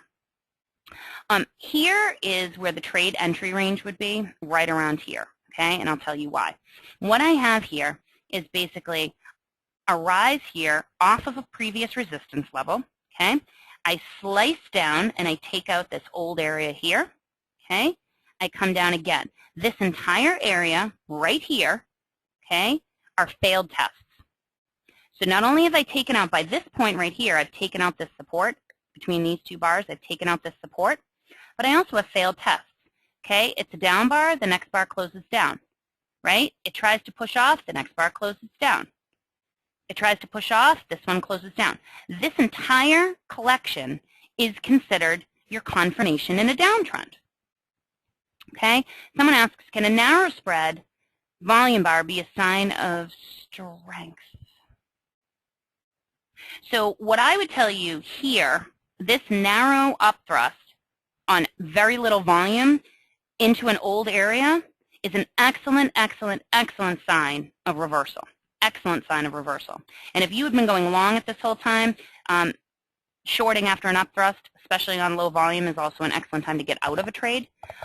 So basically, what we're seeing is proof that as the price goes up, nobody is interested in this higher price. Okay, we've reached a previous support area, and we've come down, and we've come down, and we've come down.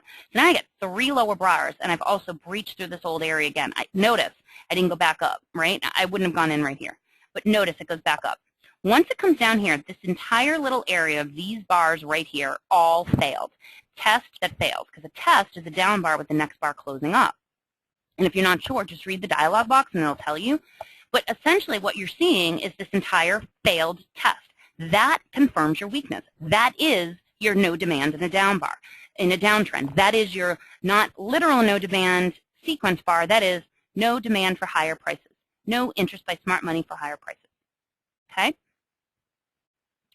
And so basically, this, once it slices through this, this is where you can enter. So this is a good trade entry range.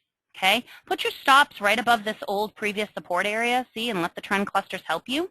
And then let yourself run, because even when you try and go up here, you don't go anywhere near that. And you can bring your stops down, okay, and then come all the way down. This is around here where you want to exit because of this high volume. What this is telling me right here is this high volume is a lot of effort to try and raise these prices.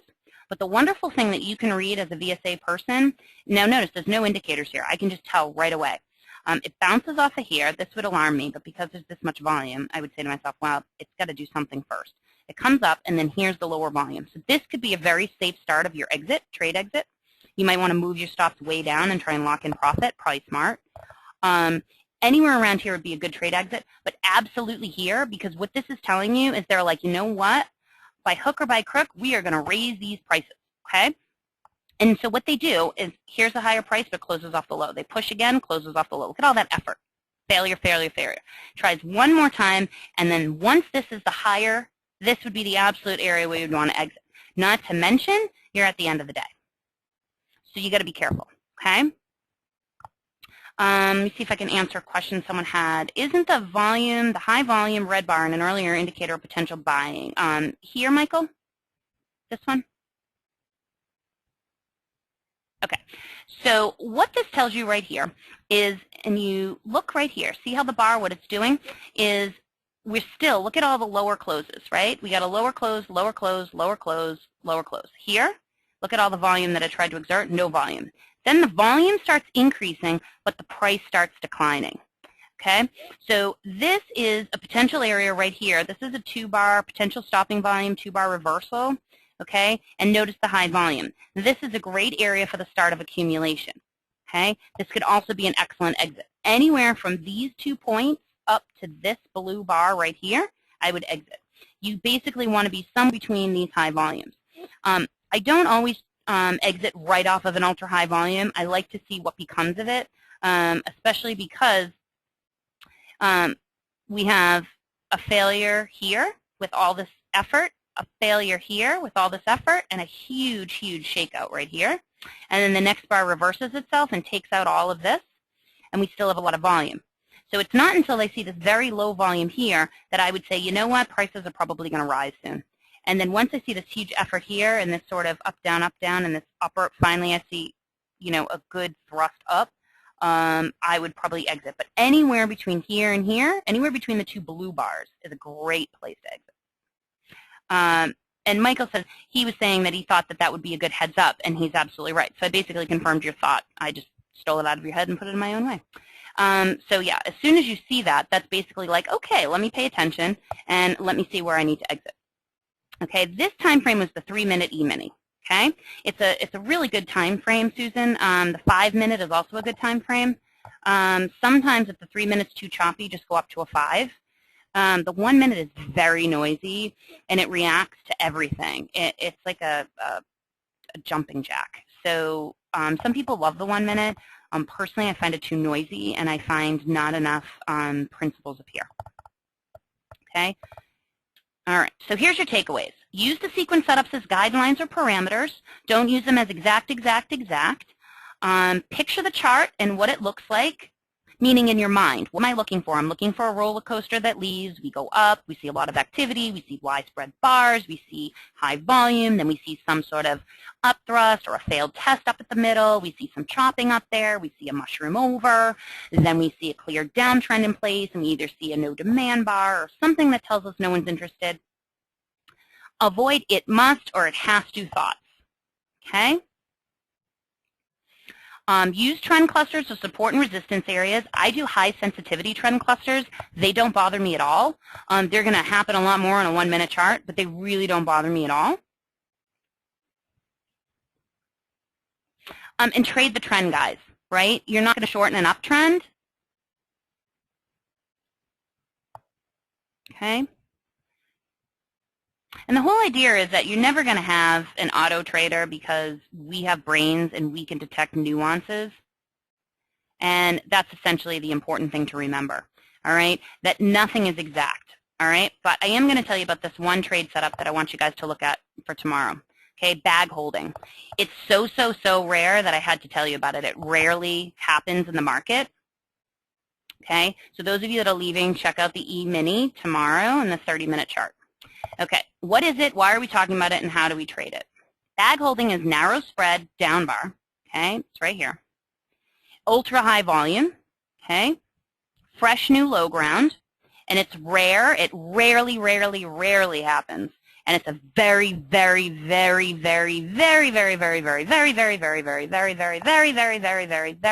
strong sign of strength. Very. Okay. What does bag holding mean? This occurs when the herd panics. They're like, oh my goodness, it is going so low that I basically have to unload at rock bottom prices. Okay? So the narrow set is telling you that the smart money is absorbing all of that unloading by the herd. So as the herd sells, the smart money buys. As the herd sells, the smart money buys. As the herd sells, the smart money buys. That's why there's a narrow spread. They want to take advantage of buying as low as they can. Oh, you want to get nervous and sell? Great. I'll take everything you have. Here's my little greedy hands taking all your instrument. Whatever you got, I'm taking it. Okay? In the background, you must have a clear downtrend in place. This is the stop of falling prices, okay? Or in other words, it's the demand for these low prices by the smart money overcoming the supply being sold at the bottom prices. So the herd is selling, which is the supply, and the demand is the smart money buying it.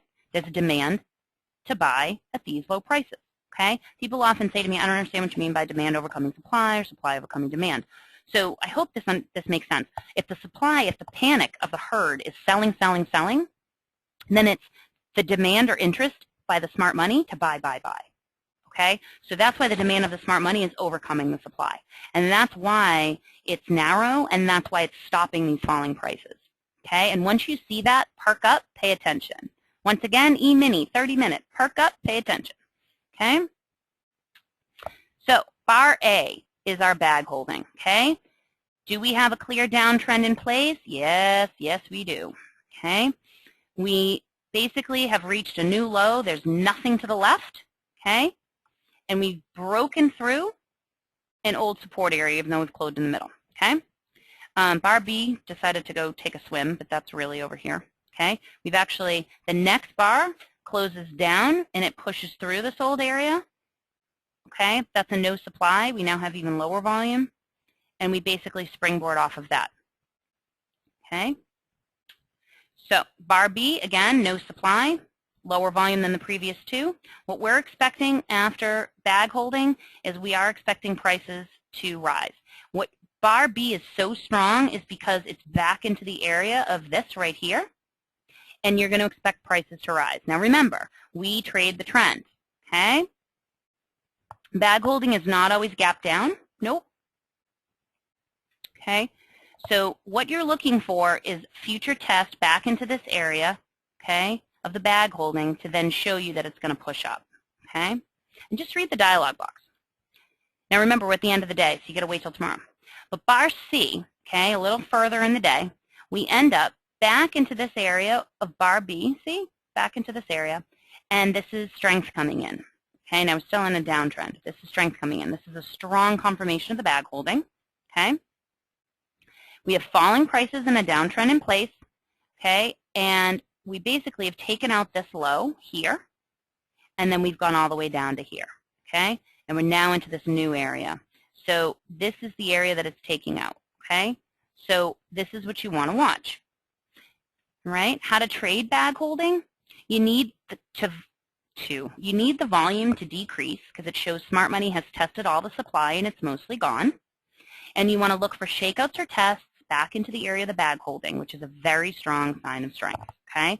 So I would definitely encourage you to look tomorrow morning for this bag holding. It's often hard when you see it at the end of the day. It's very difficult to, you don't want to hold on a 30-minute chart. You don't want to hold it overnight, but you definitely want to be careful, okay? But this is a very strong sign, so pay attention to it tomorrow. I've never seen it since I've started work here, so you definitely want to pay attention to it. That's why I made a point to just throw it in at the end of this webinar today. So thank you very, very much. It is being recorded. It is on YouTube. You can email me. You can get the free book. You can find out more about our company if you're new. Just go to my portal right here. I'm on Skype. Here's my direct line, and that's me. Okay, so thank you all very, very much. You were really, really wonderful to help today. And just a reminder to everybody, TradeGuider does work in all time frames and all markets. I trade futures and Forex, and most of my customers do too. So stocks, futures, specs, whatever you want. Always call me, email me, always here to help. Okay? Thank you, thank you, thank you, and have a wonderful, wonderful day. And this will be up by tomorrow morning. Okay? Take care.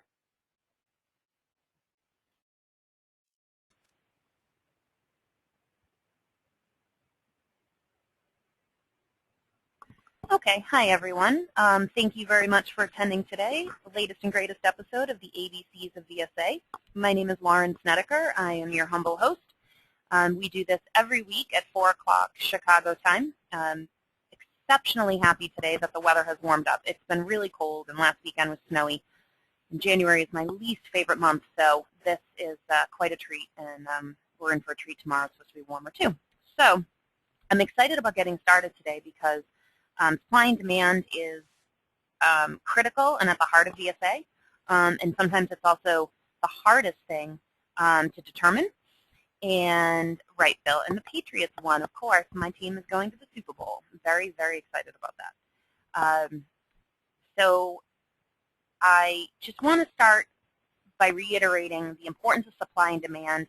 They are a universal law that exists both in economics and just in human behavior.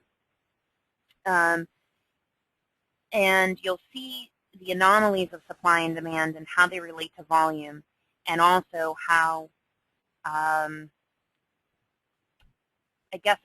how each piece gets broken down so you can better analyze it, and hopefully you can basically predict better, okay? Again, one thing that I pride myself on is consistency. So some of you have been watching my ABCs either from the beginning or you've recently watched them, and you've sort of caught up. And what you'll notice is I always say the same thing because repetition creates permanence. And if it sticks with you, then you'll retain it even in the heart of the excitement of a trade. Oftentimes our emotions get the better of us and we forget stuff. But if you keep thinking this and keep learning it, then it's more permanent and you're less likely to do something opposite. Kind of like when you first learn how to drive and it's counterintuitive to steer into a skid, you brake. one of the things that you want to make sure that you do over time and as you get a more experienced driver is that you steer into the skid and that you don't brake. So before we begin, I just want to do one last audio check. Make sure everyone can hear me great, because the last thing I want to do is get really into this and then have people struggle with hearing me. Okay, good. A couple of people were struggling, and if that's the case, it sounds like most people are okay. So just check it on your own side. Okay, so let's start with supply and demand. All right, today's objectives. We're going to understand the law of supply, understanding the law of demand. Then we're going to connect supply and demand with volume. And we're going to identify the ultra-high volume and relative low volume within a trading range. And I'm going to stop here for just a second. I think the first two are pretty obvious. They're Economics 101, and we'll go over them. Connecting supply and demand with volume is essential with VSA. But the last one I really want to reiterate. We talk about it in different ways, but identifying ultra-high volume or the climactic action bar, that skyscraper, that Yao Ming, the biggest, the tallest, the brightest, the obvious, and relative low volume. And we use the word relative because it's relative to the last 20 bars around it. It's relative to its friends. You might be taller than your sister, but you and your sister might not be very tall people compared to the average height of your family or the average height of your country of origin, for example. And so when we identify trading range, you sometimes might be surprised that the low volume isn't as low as you expect. And it's not always as low. For example, you'll often see in a very volatile market like Forex or the E-mini S&P, the volume is quite high in general, but relative to the ultra-high volume that started the campaign, it's a lot lower. So this is kind of a fundamental thing. Again, one thing that people always get annoyed with VSA is that it's an art and not a science. We are not a technical indicator. There are technical aspects to it, but it's not a technical indicator, and we don't claim it to be. It's an entirely different methodology, which is good and bad. It's excellent once you learn it, and you will learn it. That's our job. In this market where people are losing money and it's doom and gloom in the news, I really feel like VSA can be a bright shining light for many of us, and you can actually wade through the muck and get a clearer picture. So, everyone ready to begin? Good. All right. So here's the universal law of supply. As the price of a good or service increases, the quantity of that supply increases. Now, I highlighted increase and increase in blue because it's a like relationship. As the price of the good or service increases, price 1, price 2, price 3, the quantity or amount of that supply being offered increases. So they both increase. Okay? They're a like-minded relationship. And this makes sense because producers will supply more at higher prices. And they're willing to do this because selling more at a higher price is more revenue. Okay? So if we look at this again, it's a distinct relationship. As the price increases, then the supply gets met. As the price increases, the supply gets met. As the price increases, the supply gets met. So this is how they produce more revenue. Now, supply in VSA, or volume spread analysis, supply must be present to start a campaign, and we'll show you that through ultra-high volume, and it must be exhausted or unloaded to end a campaign, which is when you end up entering a trade. And we'll show you that as well. So that's the direct link to the law of supply in VSA. The supply is what's present in the campaign, the start and the end. And you track the supply by tracking the volume. And we'll show you this. But again, just giving you kind of an overview, then we'll go back down to the smaller part, and then we'll go back up to the larger. So the whole to the part to the whole. All right. Now here's the law of demand. As the price for a good or service increases, the demand by the consumer will decrease. Now these are in different colors because it's an inverse relationship.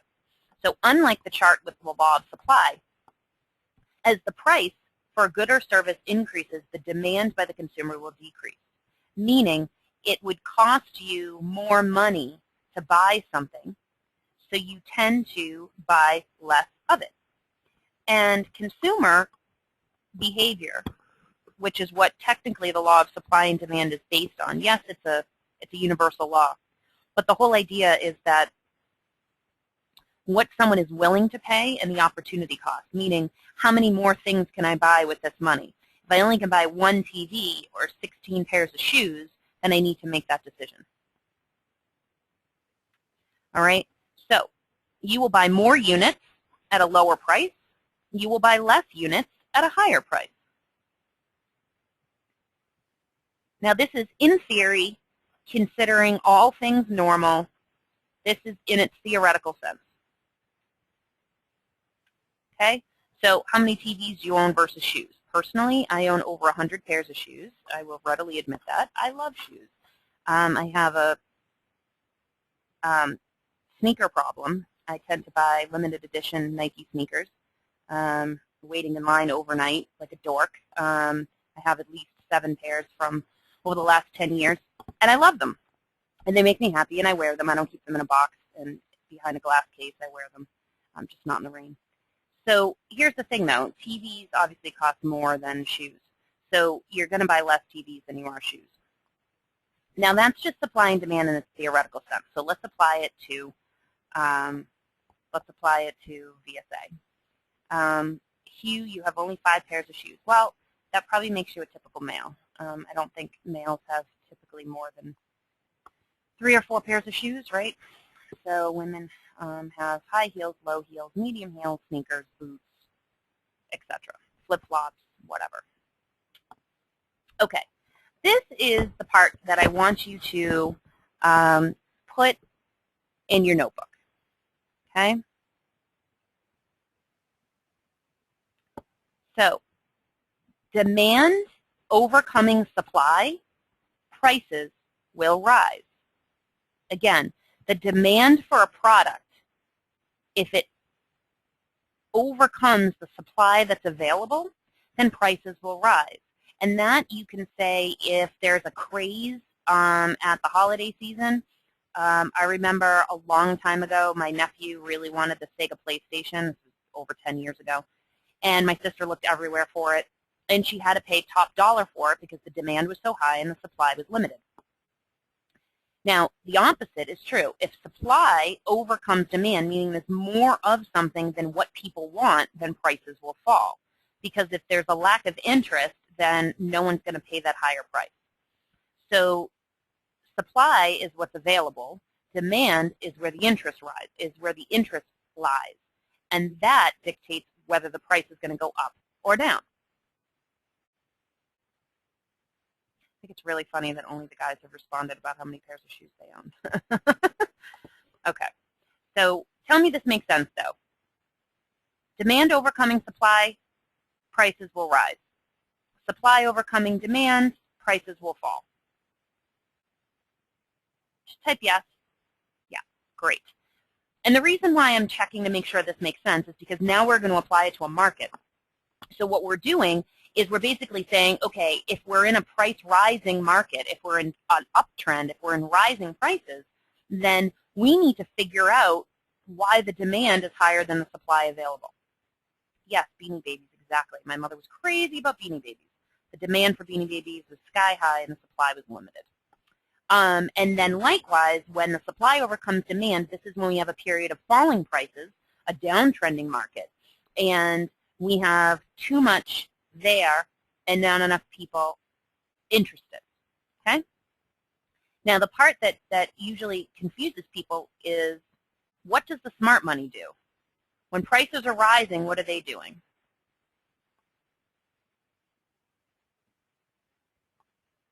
Yeah, they're selling, exactly. Good. And when the prices are falling, what's the smart money doing? They're buying.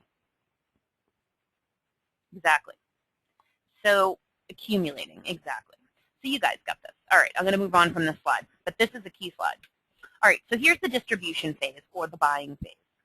This is the, selling phase. This is the selling phase by the smart money, and I put SM in parentheses so you know that when I refer to SM, it means smart money. So this is the selling phase. Just think of a distributor. A distributor sells to the market. They distribute their product. Okay. The smart money marks up the price to attract buyers, which is the herd, the unsuspecting group of people who get tricked into thinking the prices are going to continue to go up. We've all been caught by that. All right. Essentially, what they're doing, to keep using supply and demand, they are selling their supply to the willing herd.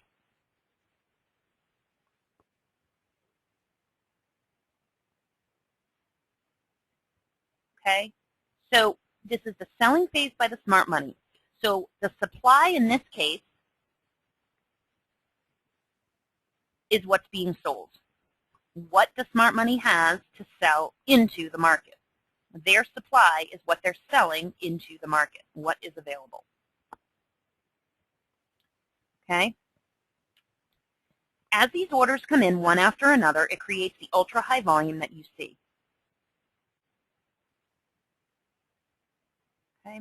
Jerry asks the question, how is the smart money marking up the price? Are they initially buying before they sell? In every bar, there is some buying and some selling. It's never all one or another.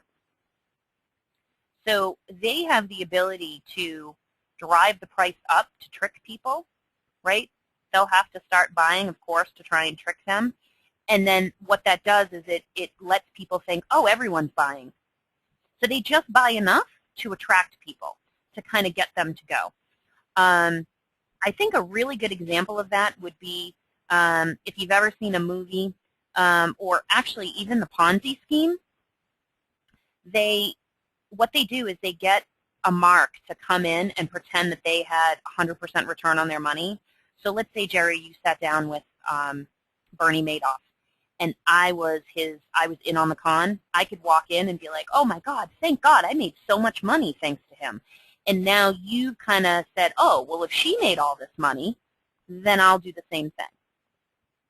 And so they basically trick them, okay?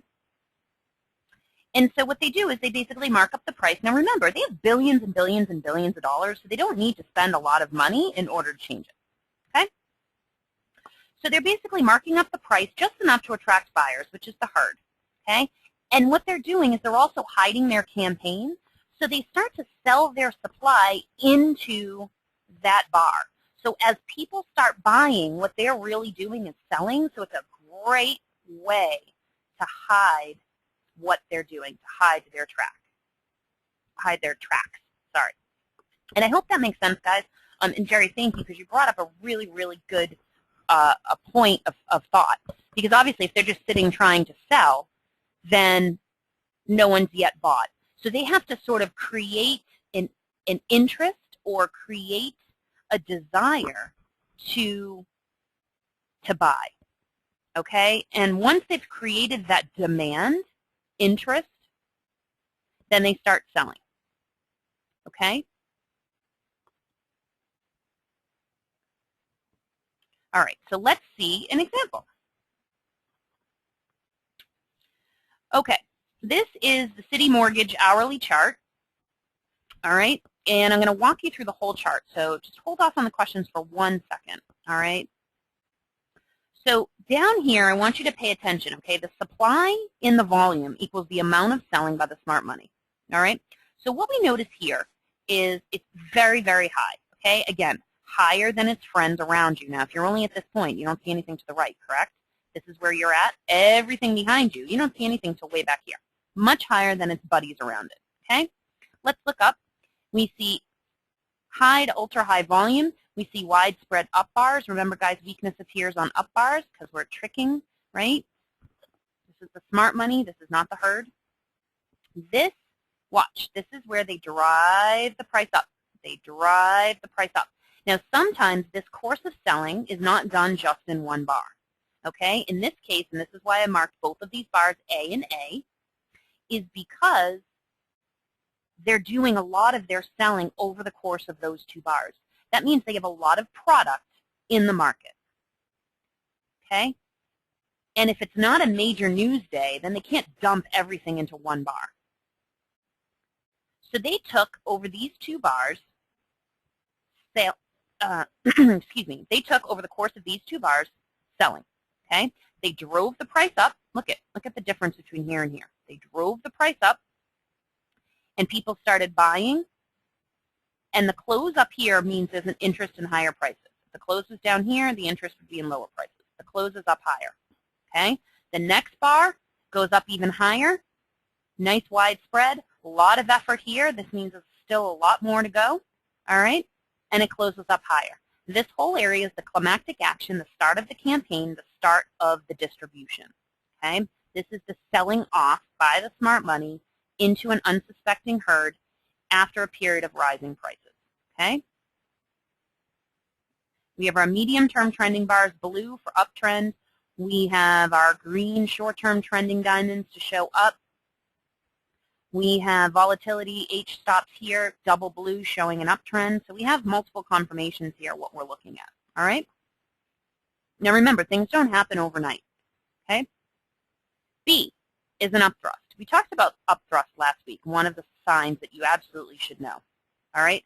B is an upthrust. And if you just imagine what it really means, it means that it's thrusting up, hopefully into an old top, an old area. Okay? And it usually takes a lot more volume to do it. Sometimes it's on lower volume. We'll talk about that in a minute. But usually it takes a little bit more effort to do this. So in a period of rising prices, they do it one more time to trap the unwary or unsuspecting into going long. Ooh, the prices are still going to go up, up, up, and away. But notice where it closes. It doesn't close up here. It closes down towards the bottom. Oftentimes an upthrust will close on the dead low, in this case very close to the bottom, showing a lack of interest.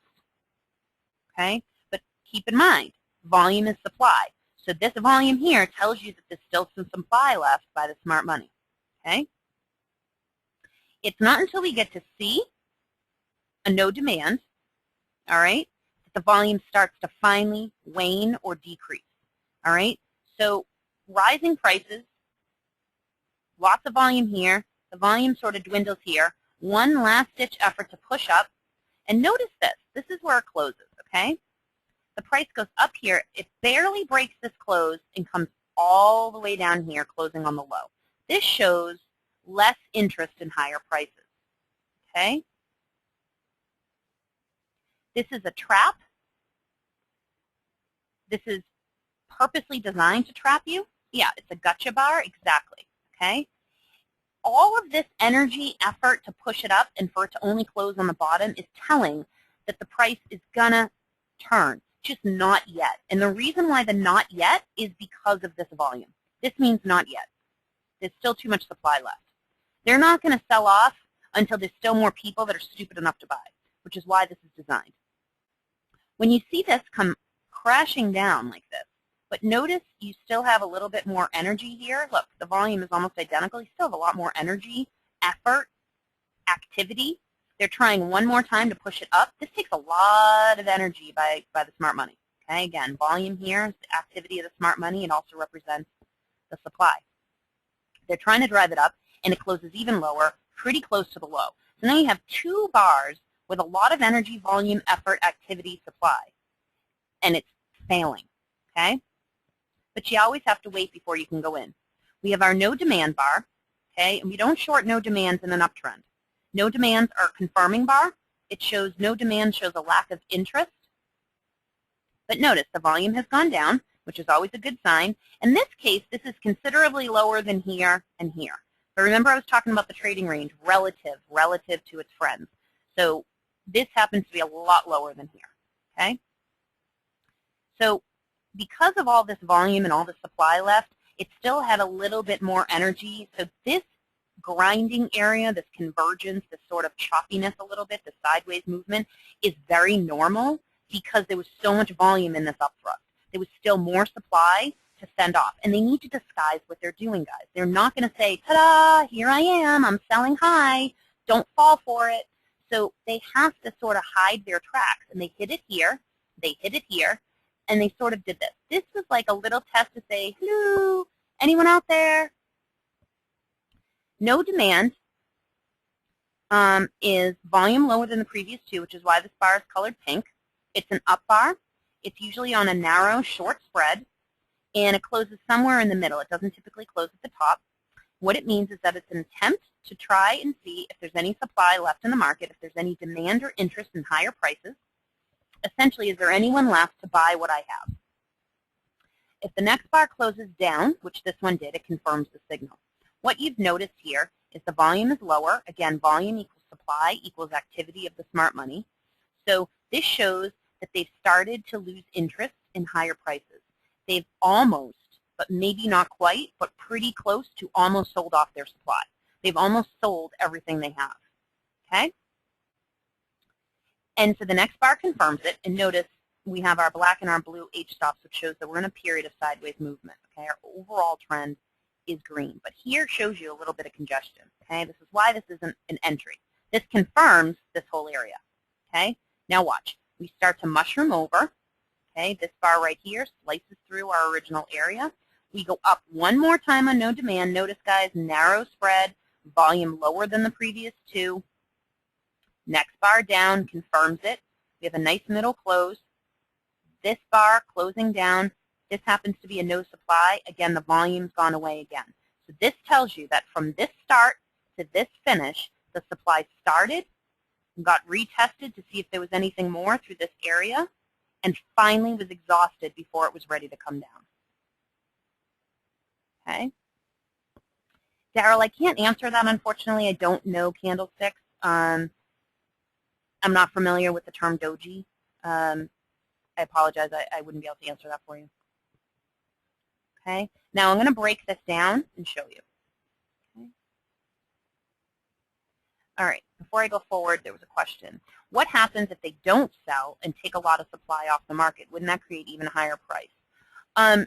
Right here is where they had a choice. Okay? So let's say, for example, you were in a long trade. Let's say you were actually not waiting for this to mushroom over. You were in this whole trade, and you were in this right here. With this high volume right here, you know that the price isn't ready to completely collapse. Okay? That means that there's still some supply. Once you get to this range right here, this would be, you know, the absolute last period where you would want to short. This is where you've been told that there's no more supply left in the market. If the supply was still high, Bill, then you could keep your trade in, or if you were waiting for this to mushroom over, this would tell you that it wasn't yet done. So again, volume equals supply, or in this case, the amount of selling left, or what the smart money has left to sell. No demand, again, means no interest by the smart money in the higher prices, and we can tell by the lack of volume, interest, activity, product left to sell. The reason why I point to D being a better choice is because C is still in an uptrend, okay? What it's done is it's basically been, this retested this. This, because of all this volume here and all the supply over the course of these two bars, it wasn't ready yet to go down. There's too much volume, too much supply. We need lower volume. Rollover means mushroom over, come up, fail to come up, and come down. So it comes up, and then it starts to mushroom down over here. And this is where you want it to kind of come up and come back down.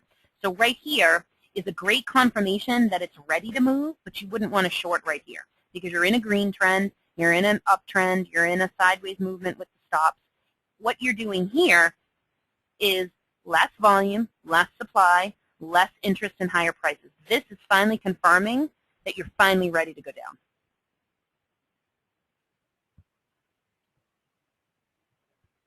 Okay. A couple people have some basic VSA questions. I'm not sure if you guys realize this. It's just a simple way that it's set. Blue bars, volume here, up. A red bar, down. Pink, tail, pink, peach, whatever. This pinky color is volume lower than the previous two, and a black bar is a level bar. Okay?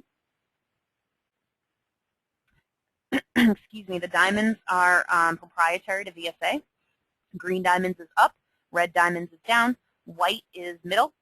The these H's that you see, 2 blue H's is an uptrend, 1 black H above and a blue H below is sideways convergence, 2 blacks above is a downtrend. Okay? I used multiple things to confirm what I'm looking at. Okay? All right, so we break this out piece by piece so we don't get caught. All right? So supply enters the market here. Okay? This is our climactic action, our high volume, our widespread. Okay? You want it really, really high. That's awesome if you can get it ultra high. But remember, everything's relative. And so if we go back to this page for a second, look to our left. There really wasn't anything behind it. This is the highest it's been. And when you click on this, it says very high volume, ultra high volume. Okay? Again, everything is relative. Ideally, you want that skyscraper in the sky, that Yao Ming, that you know, obvious. But this is how you know you've started your distribution phase, okay? Weakness appears on up bars. So you have these 2 widespread up bars with 2 very high volume bars, okay? This is where, like we just talked about, this is the selling off of the product by the smart money, okay? So, guys, here's the key, all right? Supply equals volume equals the amount to sell, or activity, because this is the activity now, to sell by the smart money. The supply is the volume, is the amount to sell by the smart money, okay? The demand is the interest by the smart money in higher prices. So if the supply is how much they have left to sell, then they're selling here, they're selling a little bit here, but notice the closing. The price is higher, higher. Here is when you first get a low close, okay? It drifts up, comes down, comes up again. This is kind of right here is where the lack of interest starts to wane a bit. So they try one more time, and it takes a lot of energy, so it takes more volume or effort. They did it here and they did it here to drive it up, okay? Energy, effort, activity. They drive it up to try and trap the weary to go long, thinking, ooh, ooh, ooh, the prices are going to keep going up. It's a sure thing. Tell Aunt Bessie, tell her to put all her money into it. This is going up. And it closes on the low, meaning that there isn't interest in higher prices. The upthrust is an amazing indicator for you as the trader to understand that the smart money is not interested in higher prices anymore. The trick is, when are they going to be bringing it back down? And that's when you look at the volume. In this case, on an upthrust here, we have high to ultra high volume over these 2 bars, which means all this energy that they've spent, they need to they need to continue to sell what they have left. That means they still have a lot of supply left to sell, so they need to do it over the course of a few bars, okay? Because people aren't really falling for it, and this is the sideways moving market is a perfect example of the smart money trying to sell, and the buyers are starting to become less and less, okay? All this activity, and it closes lower. They try one more time, oh, it closes higher. That's a little bit more buying in there, okay? A little bit more buying, and look at the volume. This is the supply. The lack of interest by the smart money, the lack of supply left. So over this course, right here is where they were trying to sell off the remaining final product that they had left, okay?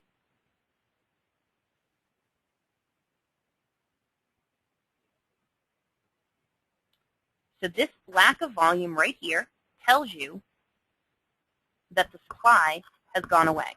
There is not a lot left to sell. Okay, this no demand pops up as a confirmation for you that this upthrust is finally done. Right here tells you that the upthrust was a momentary pause. You expect prices to fall, but not yet. And this is why you get the congestion here. Okay, you watch the volume. A no demand is great. It confirms your upthrust, but you're not in the right place yet, so you can't short. Okay? All right, let's go back to the upthrust. I apologize that this is lower, but I think it's important to kind of show you this. I apologize that the font is smaller. So again, it's designed to do 2 things. Trap unwary buyers into going long. It's preying upon the fear of missing out. Okay? People have this fear that they're missing out on a sure thing. Okay? Now, look at it this way. This is the preparation stage for the smart money to bring the price down. Okay?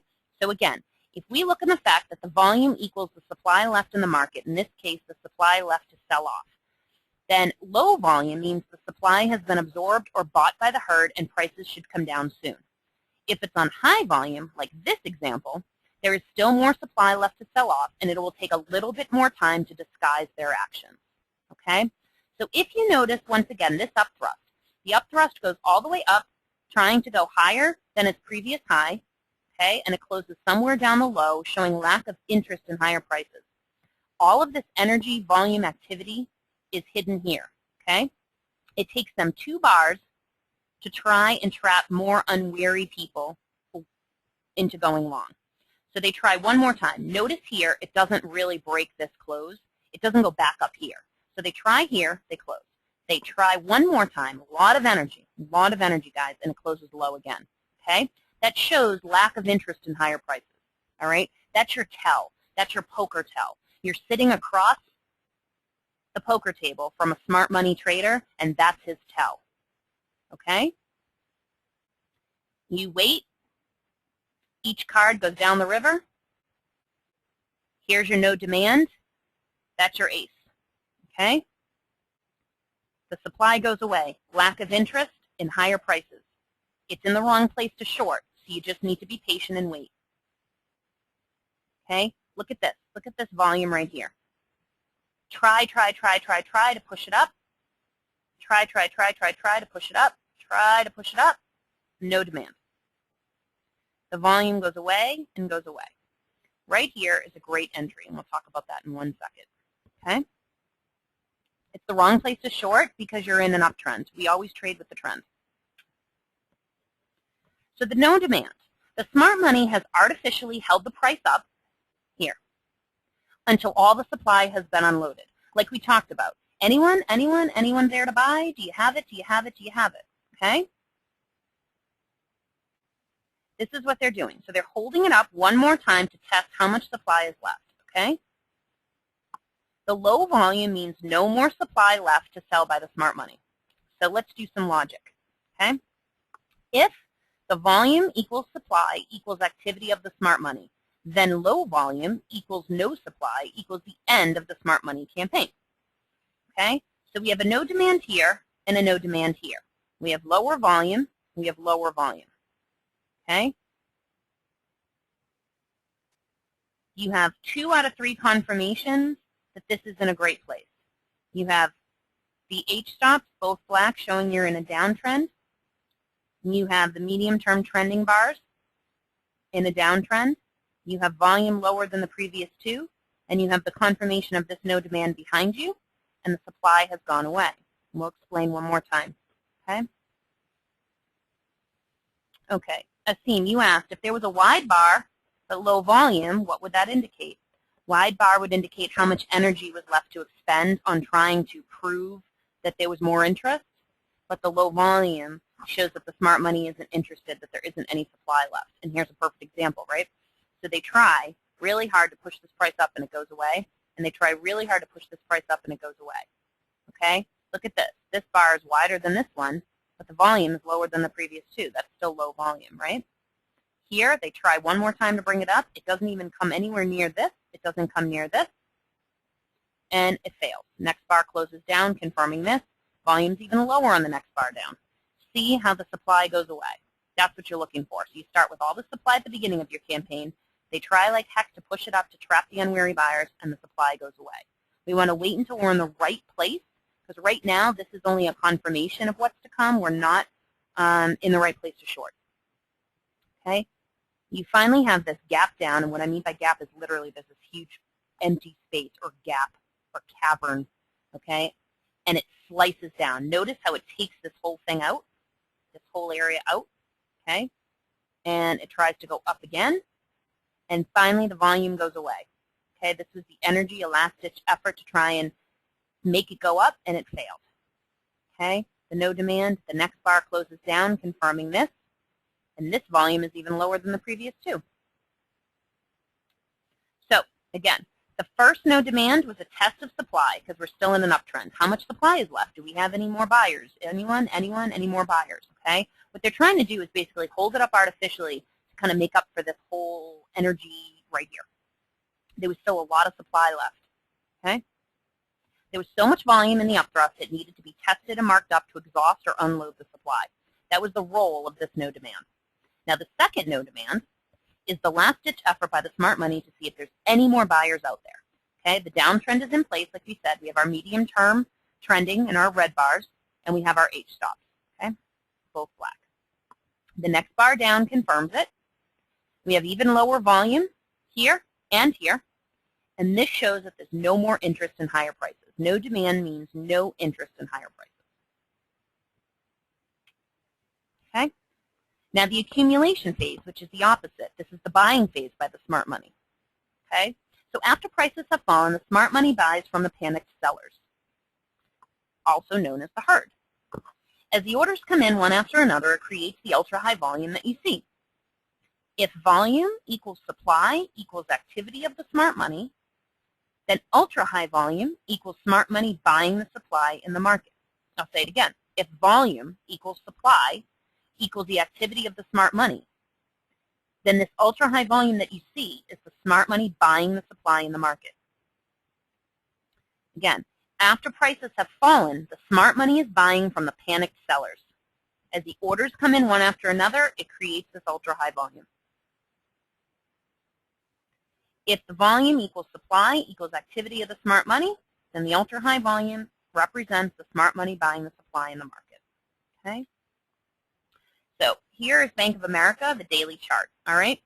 What you see here, A and B, you see ultra-high volume here, okay? Pretty big, okay? You have a wide spread down bar here. You have a medium to large spread here, okay? This is the start of the accumulation phase.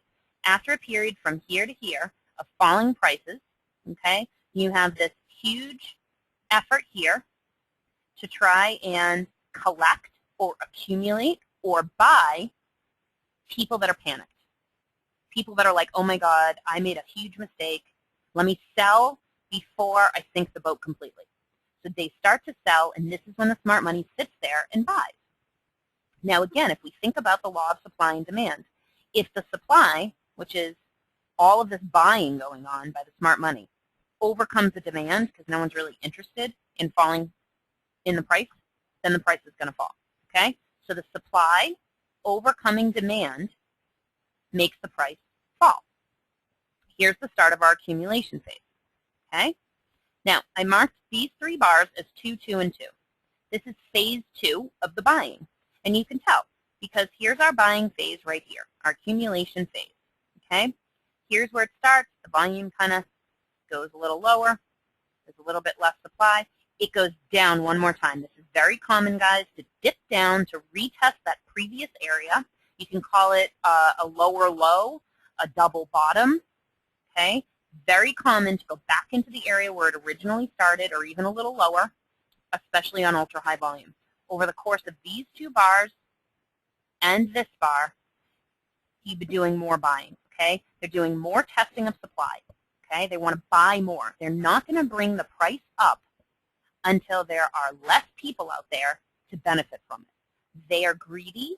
They want to benefit from it. So if you have a series of falling prices, then everyone feels it's doom and gloom, and people overreact or put the brakes on their skid, and they sell.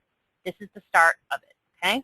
Then they sort of go back and forth and grind a little bit, and then they dip down one more time. Anyone out there, anyone panicked enough to think the prices aren't going out? Because remember, there are some people that want to hold off a little bit, right? They're saying, well, I'll hold off a little. And it sort of gets a little better, and then this is a second gotcha bar, okay? Ultra high volume, total widespread bar, closes on the dead low. Then the next bar, ultra high volume, it's almost a bottom reversal. If you think about two boots in a shoebox, I know we talked about shoes a lot today, but if you think about how boots fit into a shoebox, right, you have the shaft and the heel and the shaft. That's how I envision this. This is a visual for me, okay? So this is the second area right here of buying. Now notice this gap or huge kind of empty space, and look at the volume. It's pink, so it's lower volume than the previous two, but that's a lot of volume, okay? And notice what it did. It gapped up, and it shot through this previous accumulation phase, right? It blew through this close. It stayed in the body of this bar, but it blew through this area, okay? If this was our trading range, it blew right through it. So here we have another effort, another campaign, a double bottom, a second effort by the smart money to test for supply before they're ready to bring it back up, okay? So we have a climactic action here, all right, which is stopping volume and a buying climax. And then here, basically it's a shakeout or a two-bar reversal, and then this is a gap up. That shows that it's bullish, okay? Now, see, okay, look at the volume, lower volume. They're testing. They went up a little bit. They're testing. This is a test bar, okay? They're bringing it up again to see if there's any interest in higher prices, and they're really testing to see if there's any supply. Right here, this lack of volume compared to this 3 means that they've bought almost all they could over the course of these 3 bars. Phase 2 of the buying occurred here. They have almost nothing left to buy here, okay? We've turned sideways. We have our blue medium-term trending. We have 2 up bars here, okay? We go up, we go up. Here's our no supply, okay? Now I'm just going to point this out to you. The reason why this is black and not pink is because the close of the bar here is the same. That's all that means. The black bar here means that it's a level close, okay? This is a no supply or a test. It's in the right place. We've now had our accumulation phase. We've sliced through our accumulation phase, which is what we talked about last week, where we punched through the creek. We've kind of gone up again. Our volume has deteriorated, and we have a test, a last-ditch effort, or a last test for supply in the market to see if there's anything left to buy before they're ready to move it back up. Okay? You could go in here, or you could wait one more time and look at the volume is even lower relative to its neighbor. Okay, it's a down bar. The next bar closes up to confirm it. A couple characteristics of a test. Number 1, it stays within the body of the bar behind it. Number 2, it's a down bar. Next bar must close up to confirm. 3, there's a little tail on it, meaning it doesn't close on the dead low. The lower the volume, the better. If it's in the right place, the better. We're in an overall uptrend here. Okay. This is a great place. Okay, we have a couple of confirmations here. You have the accumulation phase. You have another frenzy here, a gap up, breaks through this area, and tries to go up again on lower volume. So right here, we've kind of exhausted or almost ended our campaign.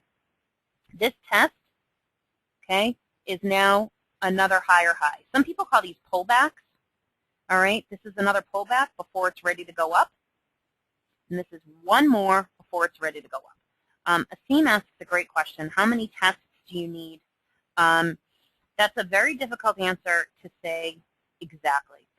What I would say is you need to have the following criteria in place. You need to have this huge slice down with ultra-high volume to mark the start of an accumulation phase.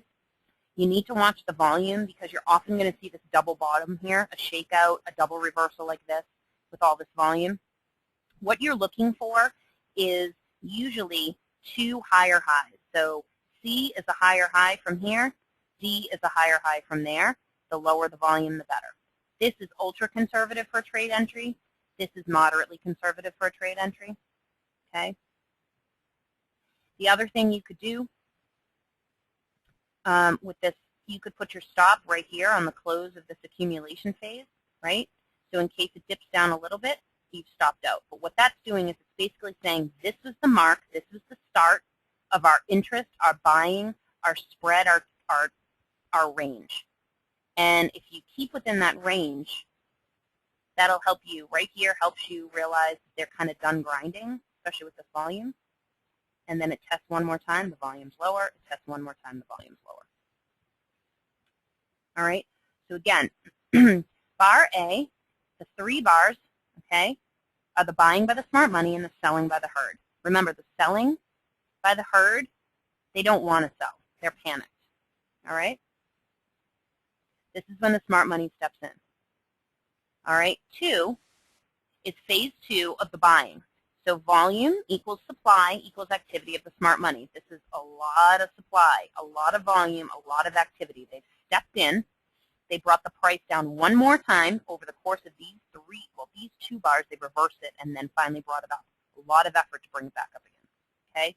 The course of these 3 bars are phase 2 buying.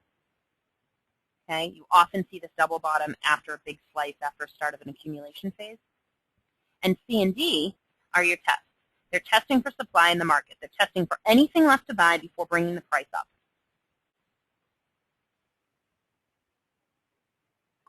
Let's see. Rick asks, is the close of bar A to the high the creek parameters? Yeah. Yep. Excellent question.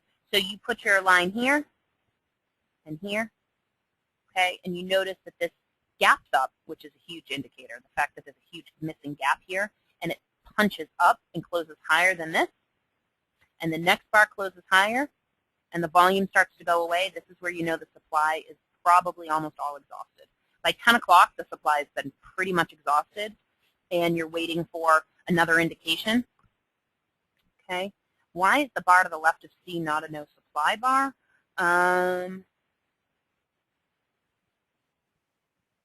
Because you have a no demand or a hidden up thrust here, and the next bar kind of closes level.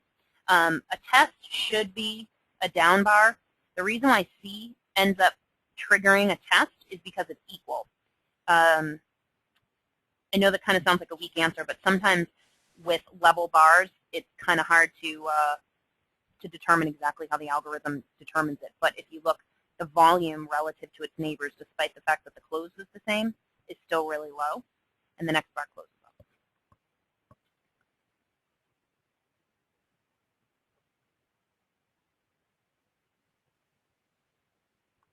So pretty much, Tim, you're saying the exact same thing I just said. This is your accumulation phase. If you mark this area, we talked about this last week, this becomes your Wyckoff Creek. This is your whole area. This second phase, this double bottom, again, the shakeout, or actually it's a bottom reversal, is your last-ditch effort to see if there's anything else. This is the end of your accumulation phase here, and you're just waiting for confirmation to go in here or here. All right, so volume in the trading range, okay? This is our distribution from earlier, okay? So here we had bar A and bar A. This was our accumulation phase. I drew the line just slightly below the close because I wanted you to be able to see the close, okay? So I drew a line across it. If we go right through here, we have a no demand, and we finally slice through this close, okay? The volume gets lower. That's why this is a great entry, because we've had our up, we've had our no demand here on lower volume in the wrong place, but it confirms this. Basically says we're almost there. This is why we're sideways. There's still some supply left here. We've almost exhausted the supply. Last-ditch effort, we gap down, we push back up. Last-ditch effort on no demand, slice back through this distribution phase for this climactic action bar area. And it's a great place to short because the volume is lower. Okay? Volume and trading range. Here, again, we have our accumulation phase, our ultra-high volume, our stopping volume. Okay? The selling climax that happens by the herd, and the stopping volume here. We draw a line across this. We have our buying phase. It shoots back up. It's a gap up, breaks through this. It kind of moves a little bit sideways. Notice the volume goes away because the supply has gone away. They test one more time here and a last test here. No, it's not a matter of control, Ken. Ken asked about the volume of C and D, meaning that it's not controlled. It means that there's no supply. The volume equals supply or activity. So there's no more supply left to buy. That means they're done buying here. They're done buying here. You could actually argue that they're done buying right around here. You're just waiting for your last final push or confirmation. Okay? Trade entries, going back to kind of all of your questions here. A no demand in a downtrend is a confirming, okay? And a no supplier test in an uptrend is a confirming.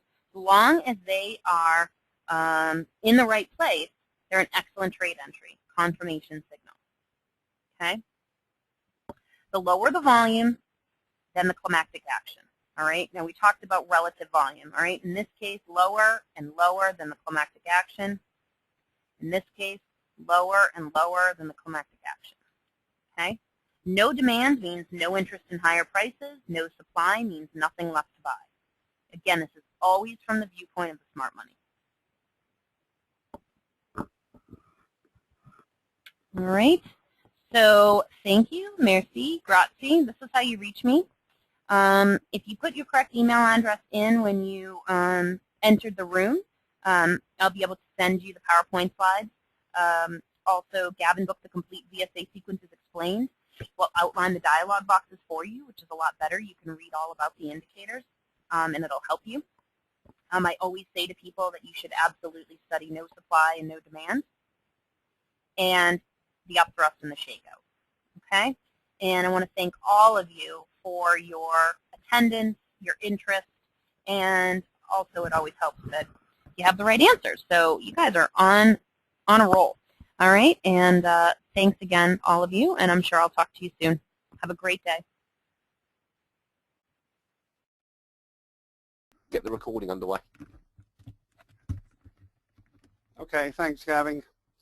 Yeah, my name's Tom Williams. If you don't know, and I'm speaking to you from a town on the south coast of England called Worthing. It's quite a nice town. It's big enough to have everything, but not so big. It's all jammed up full of traffic and everything. So anyway, that's where we're speaking from now.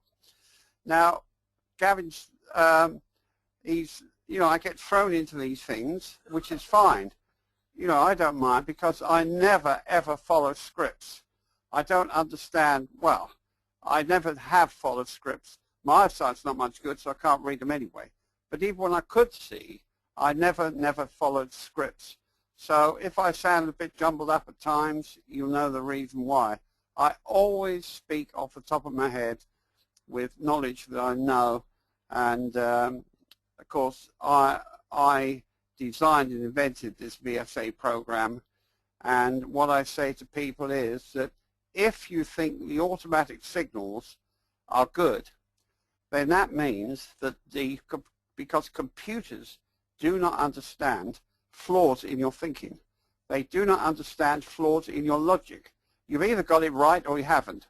It's like typing the phone number in. You've either got it right or you haven't. Computers are not capable of changing a situation, making it look good.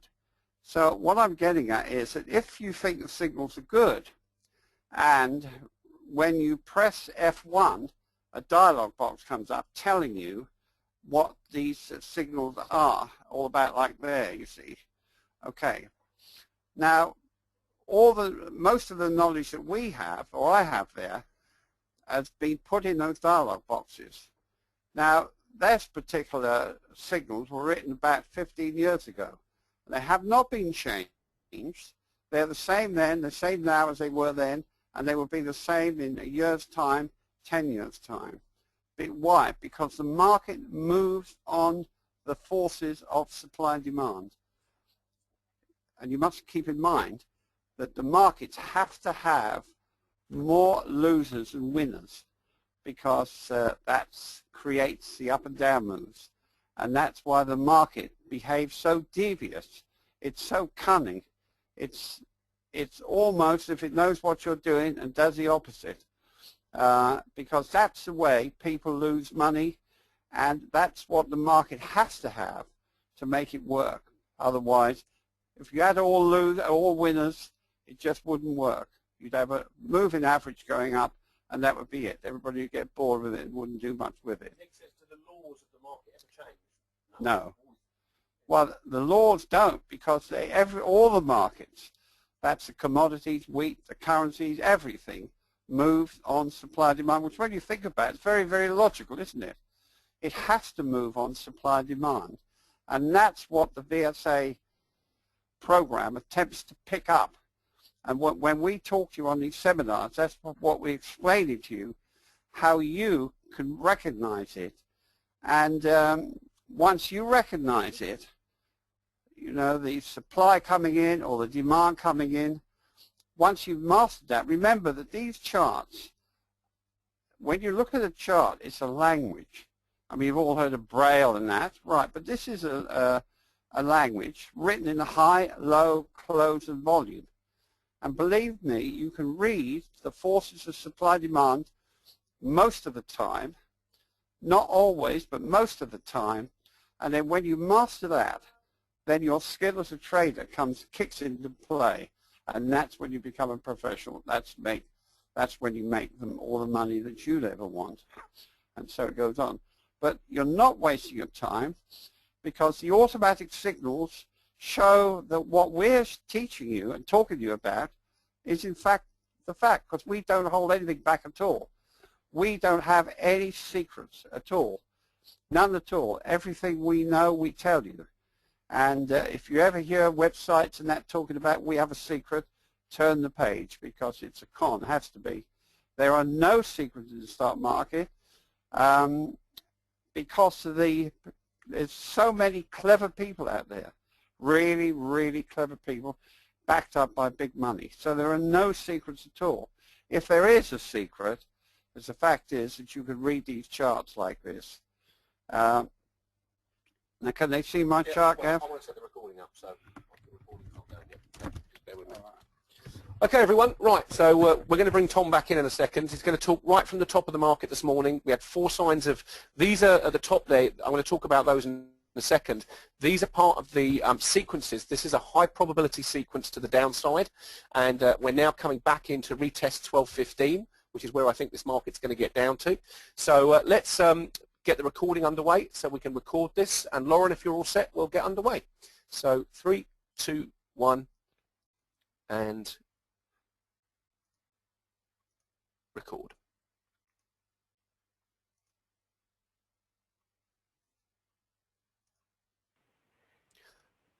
Okay, hi everybody, welcome to the ABCs of VSA. Bit of a surprise today. I'm here with Tom Williams, this is Gavin Holmes, and we've also got Lauren Snediger here. Lauren, hopefully you've switched the recording on your end as well, just to make sure that we've got a backup as well, so that we know that you know, we are recording this, and it will go up on the Trade Guider website. Okay, so what we're going to do to start with, before we bring Lauren in, who's going to talk about when not to take a trade, which is just as important as when you do take a trade, we're going to talk about another high probability setup here, Tom, that I walked in your door yesterday. I'm with Tom in Worthing in England. As I walked in the door, you can tell them what happened. We saw a very, very high probability short sequence at the top there. And you say, Gav, you really want to be shorting this right now? And what did I do? Well, because I was tired and jet lagged, I said, I'm going to have a bath, and then I'm going to have a shower, then I'm going to have a cup of tea, and then I'm going to come down and we'll sit and look at the charts. So that took... and I put my suitcases up. 35 minutes later, the S&P had dropped nearly 14 points. Tom looked at me as I walked in. He said, well, I did tell you so. Thank you very much, Master. So that was the most expensive bath and cup of tea I've ever had. But there's always other chances. And here we see an opportunity here right now. So I'm going to bring Tom in. He's going to talk to you about this area here up at the top, and this area here where the market's been reaccumulated. It's gone up on this signal here, which is called no demand, which is our last indicator. We are in a downtrend, so I can put the diamonds on. So everything that we're looking for is short trades. There's a great short trade right there, okay, which is no demand. And we're now looking to come and revisit the support level at 12.16. We'll see if we can see another no demand entry. And if we do, then I may well try and take a trade here today as well.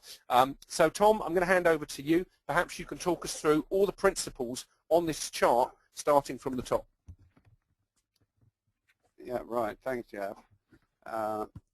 Yes, the market is very dangerous. It's a very dangerous place to be. And it's designed that way. It automatically seems to work that way because the market must have more losers than winners. But the whole idea of what we teach you is to try to, they say 90% of people lose trading these futures, which is true. I think it's even more, 95%. But what we want to do, hopefully, well, we will, if you stick with it, is to move you over to that 10% or 5% that make money. Now, you see, it's not only just an ability of a piece of software to come up with signals like this, but let's face it, they're pretty good, to be quite modest. And whatever that's been programmed in there has been in there for many, many years, and the computer does not listen to news. It's not being given advice. It's not looking at anything really. It's just looking at a set of parameters right, that we tell you about. If you press F1 and you put the cursor over a signal, it comes up with a dialog box that would explain to you more or less what we know. Now, yes, this was yesterday, I believe. Market went up. Look, it's a 15-minute chart now. So. Sorry, it's a 15-minute chart. Sorry, Gavin, what time is that? A 15-minute chart, that was at 2 o'clock our time, so that would have been about 6. 2 o'clock. Our time, yeah. Our time, so the market opens our path. Can you tell everybody it's a 15-minute chart? It's a 15-minute chart. Now, you can look at all sorts of time frames, and they will all give you, most of them will give you a similar story. So I've not just picked this 15-minute because the signals are pretty good up there. Well, they are very good, look. But look, there's the first one. That tells you... The rising market, and my favourite. Oh, is it? Is that what it says? Yeah. Now, I must apologise to you because I'm 82 and my eyesight, I've got macular degeneration. Now, I can see the charts because I know the subject so well, I don't have to read or anything at all. All the markets rely on that. So, first, end of a rising market. Right? So that's a sign of weakness. Okay, so the market goes up next bar just to show you that you can be wrong, mislead you as much as possible. Buying climax.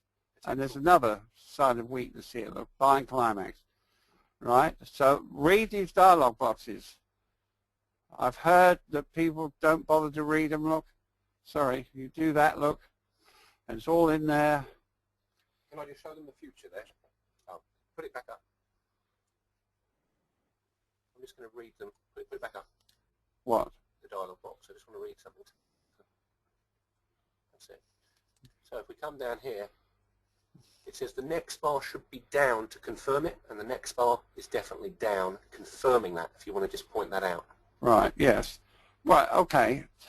Well, we're just getting complicated here, but Gavin points out that if the next bar's down, which it is, look, then that really confirms that as definite weakness there. But as you learn to read these charts, and the whole idea of these signals is not that when you see a signal, you jump in and take all the money to the bank. That's not the real idea. The real idea is that you look at those parameters, you look at the surrounding cause around these signals, and automatically it will start become part of your thinking. And you will be able to spot signs of weakness in any chart, in any commodity, currencies, whatever, because they all work the same way. They may have different personalities like human beings, but basically they all work, well, they definitely all work on supply and demand. So, but the computer comes up with these signals here. You'll soon, if you make a study of them, you'll soon see how to recognize these, look. Excuse me. Okay. Trap up move, sign of weakness 58. Yeah, well, they call that a trap up move, but that's the trap move there, part of it. This is a confirmation bar, a fairly widespread down, which is done deliberately to lock as many traders in or out of the market as possible. Now, this bar here, there's no signal on it, but once you get to understand how to recognize these, we call that a test.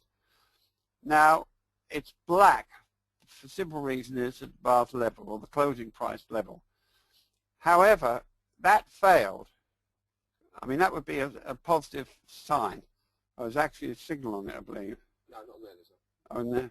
Right. The next one is a down bar. Right, so the next bar is down, look. So that tells you this is definitely weakness because that you would expect an up move. But you'll soon get your head around this. But see, don't forget that basically you are the weakest link in the equation here, right? And it's the, how do we know that? Because anybody, I would say, that loses money in the market, if you go back and analyze what they saw, what they did, and what they're thinking, they were obviously wrong. And you can see it on the chart. And that's guaranteed, definitely. So you must realize you are probably, well, you are the weakest link. And keep in mind, too, that when you see a bear market going on for day after day, week after week, even month after month, right, and all the news is coming out, it's all negative, it's all bad, Is the euro going to collapse? Is you know, all sorts of things going on. You will be influenced by that. Although you may say, oh, no, I never get influenced by adverts or anything. You will do, because your mind is absorbing all that, whether you like it or not. And you come to a sort of gut feeling. And that gut feeling is guaranteed to be wrong. It's absolutely guaranteed. So when you get a bear market take place and a eventual buy signal does appear, which you will do, you are not geared up to recognize it. You won't be ready. You'll be sitting there saying, oh, well, the market's bad news, it's falling. Oh, I missed that. And there it is, even with a signal on it. Many, many traders miss it because they're not geared up. They're not ready to jump in at that moment. And that's what the market does to you, I'm afraid. And so your skill as a trader will have to overcome all that negative behavior. But believe me, once you get your head around it, you will be so very, very happy, so contented. And your skill as a trader will kick in. And most people, once that happens, they then master their trades.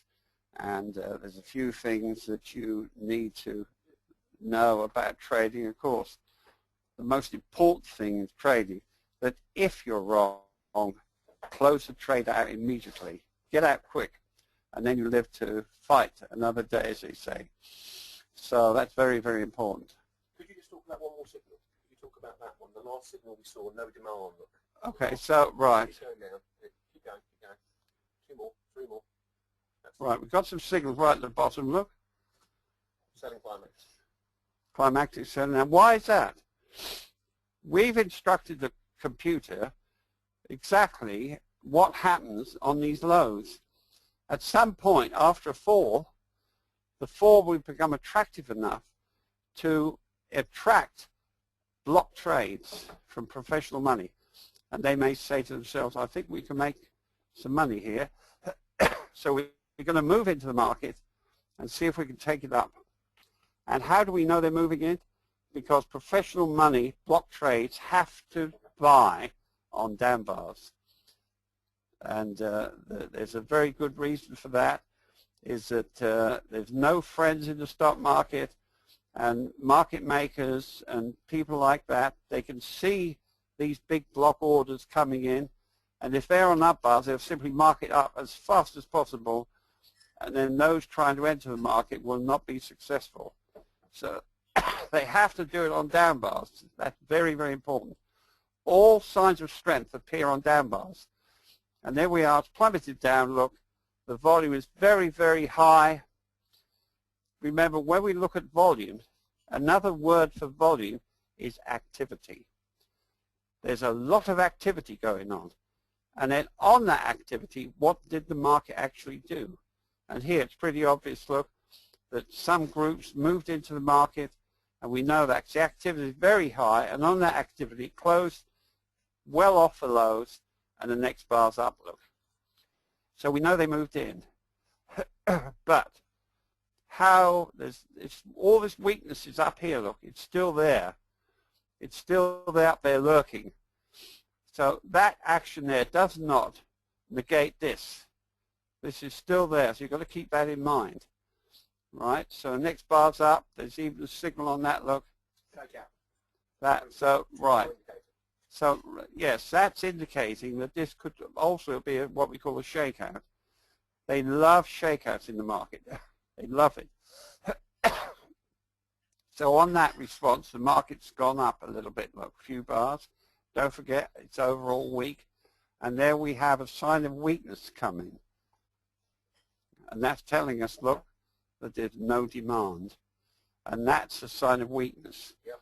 What happens is that the market makers or floor traders, whoever they are, we don't ask too many questions.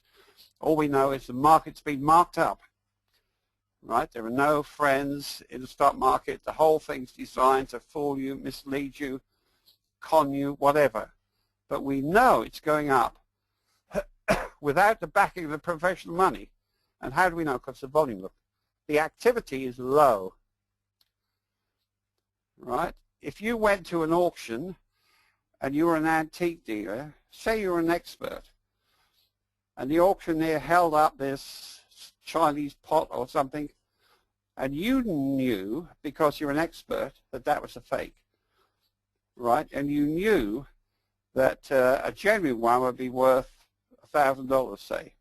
The auctioneer starts off at $2,000, but because you are an expert with any other experts in the room, you would show no interest whatsoever because you knew it was artificially marked up and it wasn't genuine. And it's just exactly the same thing in the market. Whenever you see this go up like this on no demand, you know the professional money is sitting back on their haunches, sitting back in the chair saying, right, okay, where you go. We're not interested. And that's why the market would drift off like that. Okay, that's the cause of it there. Now, this is the S&P 500, right? And it's quite likely to have support along here. There is a sign of strength up here. What's that say? That's a no supply test at the moment. They're testing. Right. So they're testing the market. And what does a test mean? Well, what they mean is that when you see this high volume over here, there must have been, don't forget this includes short covering, right, buying, all sorts of things going on there. People being shaken at. But it does represent supply in the market, right? So what they need to know to be very, very happy is the market to come back down into that area. And the volume must be seen to be low, which it is at the moment, look. Low. That means that the supply that was here has disappeared, and that's a bullish sign. Okay? And that you'd expect higher prices. It would be nice to see this red bar come lower, right down here, which it may do. But if it does go down there and the volume is obviously very low, then that means there's absolutely no supply at the moment in the market, and you'd expect higher prices. So this is how you read the market, and once you get your head around this, you will be well and truly satisfied, believe me. I've got some questions here. There's some questions coming in, but may I add, it's no good talking to other people about this because they won't know what on earth you're talking about. All right, a couple of questions came in from Mahesh. Says, can you please explain the buttons that are in the same line as the toolbar showing the technical studies? Do you mean this one up here, Mahesh? Because I don't use any of those, so I can't really talk that. We've got them built into the program. They're technical indicators. I don't use them. So, but we do have them. There's moving averages.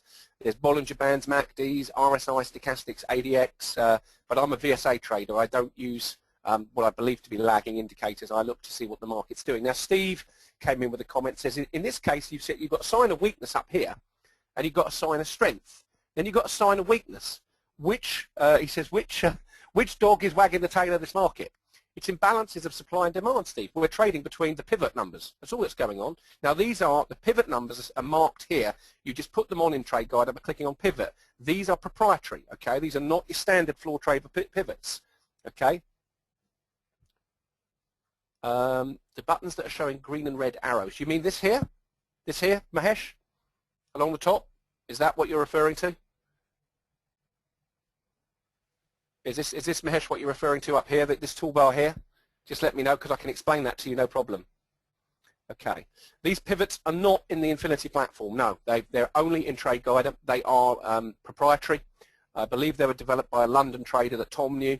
But what I want to show you is how good they are. Look, there's the pivot for the day. Here's your signs of weakness at the top. Look, there it is. The market falls. When the market's trending down, this is now a 3-minute chart because I was asked, Nick asked, what do you do now? If you see it on a 15-minute chart, how do you get in? You wait for the market to fall. You wait for your principal to appear. Now, there's the same principle on the 3-minute chart. Look at the volume. The lowest of the day, it's an up bar. The next bar closes slightly higher on an increase in volume, but that bar there would be the trigger bar because you put your order just below the no demand bar. And sure enough, we collapse. Now, when we fall, look at where we fall to. Okay, right, okay, I'll talk about this. These are just the indicator buttons, okay? So if I click that, it switches the indicators down to sensitivity. So you get low sensitivity, which is just going to give me my signs of weakness here. I like to leave it on high sensitivity so I see all the signals. That switches the buttons on and off. Kevin? This here switches, yes, Lauren. Yeah, I can You're hear you, Lauren. off on your timing. It's only showing a 15-minute chart. Oh, okay. Your pointer isn't working or keeping up with your voice. Okay, that would be because I've got to take the screen. Let's try again. Thank you for telling me. That's why it will make sense. Right, can everyone see a 3-minute chart with the pivot numbers on it? Let's try again. That's why. Okay, right. Sorry about that, Jerry. Sorry, Frank. I apologise for that. Okay, right. Let's try again. Okay. Thank you, Lauren. Lucky you're in here keeping an eye on me. I've been up all night, so that's why I'm a little bit. I've been working and doing stuff. So right, let's actually show you what I mean. Okay. So here we have our decline in price. These are pivot numbers, these two numbers here. Okay, 12.35 is the pivot for the day. We tried to go through it. We had two signs of weakness on the 3-minute chart that confirmed the weakness on the 15-minute chart. We broke through the pivot line. We have our first 3 red diamonds indicating the change in trend. We trend down. So as we trend down away from the pivot, my target has to be the next support level, which is 12.17. I wait for an entry. Market falls. It goes back up. Look at the volume. No demand, which we saw here. No demand. Now, what happens? We come down to the pivot to support at 12.17. Look at the volume now. Produces the shakeout that you saw on the 15-minute chart. We have a lot of support. We come and we close on the support level at 12.17. And there's 2 signals on it. We rally away from it, but remember we're still in a downtrend. We then wait for our next sign of serious weakness to appear, which appears on high volume. We've just had one appear now at the same level. Just see it live, look, coming in right now. Now, Tom's last signal was these tests, and the market's rallied away from the tests. So the signals are spot on. They're absolutely accurate, okay? And you don't have this on end of day. These are only available in intraday charts, Jack, okay? So just so you're aware, they're only available in intraday charts. So here, we've closed literally a tick above support. You've got 2 signs of strength. You've got high volume. You've got shakeout, okay? Confirmed shakeout on a 15, a 7, a 5, and a 3-minute chart. So your chances of making any more money on the short trade here, had you entered, is now very limited. The market goes up. It goes from 12.17. It retraces 50% within these 2 levels, okay? Almost a 50% retracement. What they do, they come in, sell some more. That causes the market to move sideways and retrace back. They then test the market here. The last signals that you saw on Tom's screen, in fact, he showed you the 15-minute chart, and I'll go back to that now. Let's put that back on. If I go to the bigger time frame, you'll see the same things being confirmed. Can everybody see the last signal that was seen on the 15-minute chart? And what has the market done on the signal? Has it gone up or down, everybody?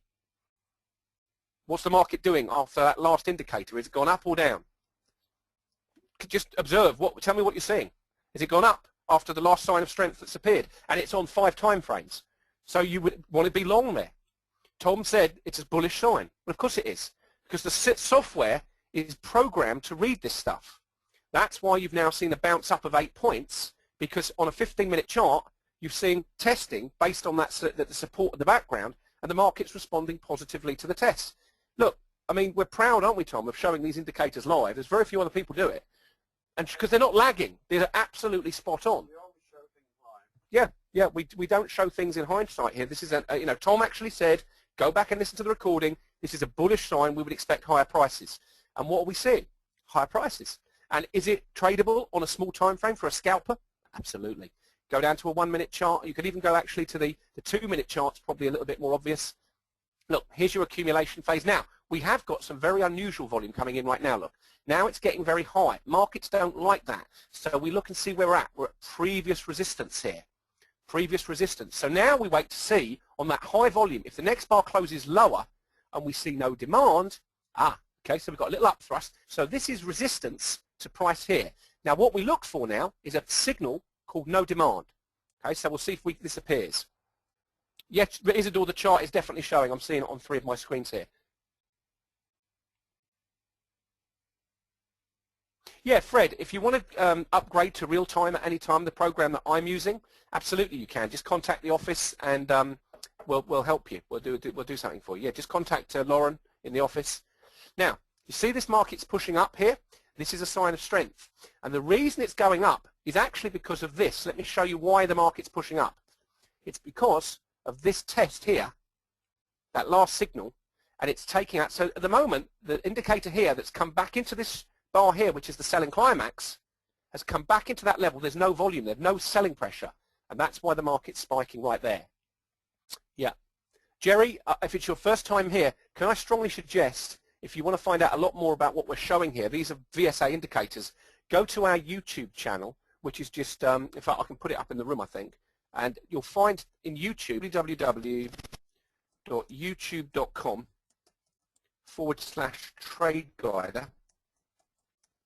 Okay, and also if you contact Lauren, she will send you a copy of my second book absolutely free. It retails on Amazon for $25, and if you email Lauren today, you can have it for nothing, okay, with my blessings. And I hope it helps you. It will explain to you what's going on live on this market. So there's your shakeout. Confirmed here, look, on that bar. There has to be more buying in that volume than selling, otherwise the next bar wouldn't close up. We come back into the same area.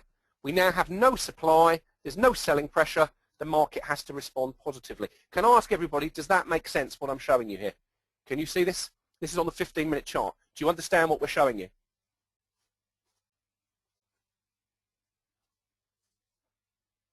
Can everyone see that? And you can see here in the scanner that we're using, everything's turning green now. Everything's turning green, which because we're in an uptrend, we're pushing up.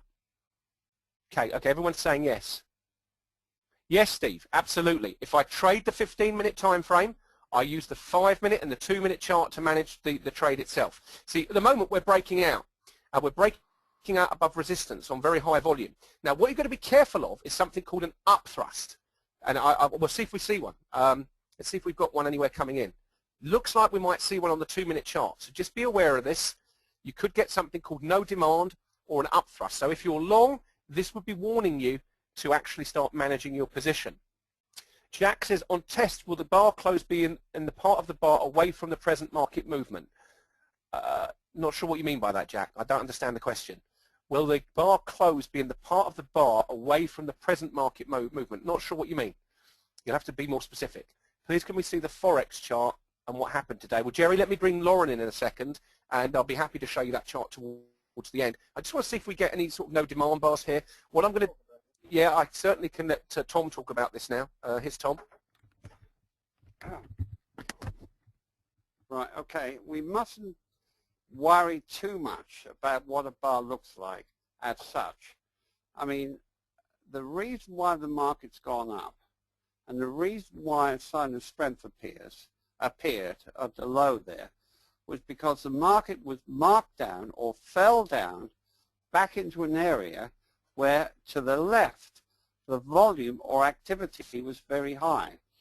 So that meant with high activity, high volume, it meant, right, okay, they were buying, but there was a lot of supply present. They were absorbing supply.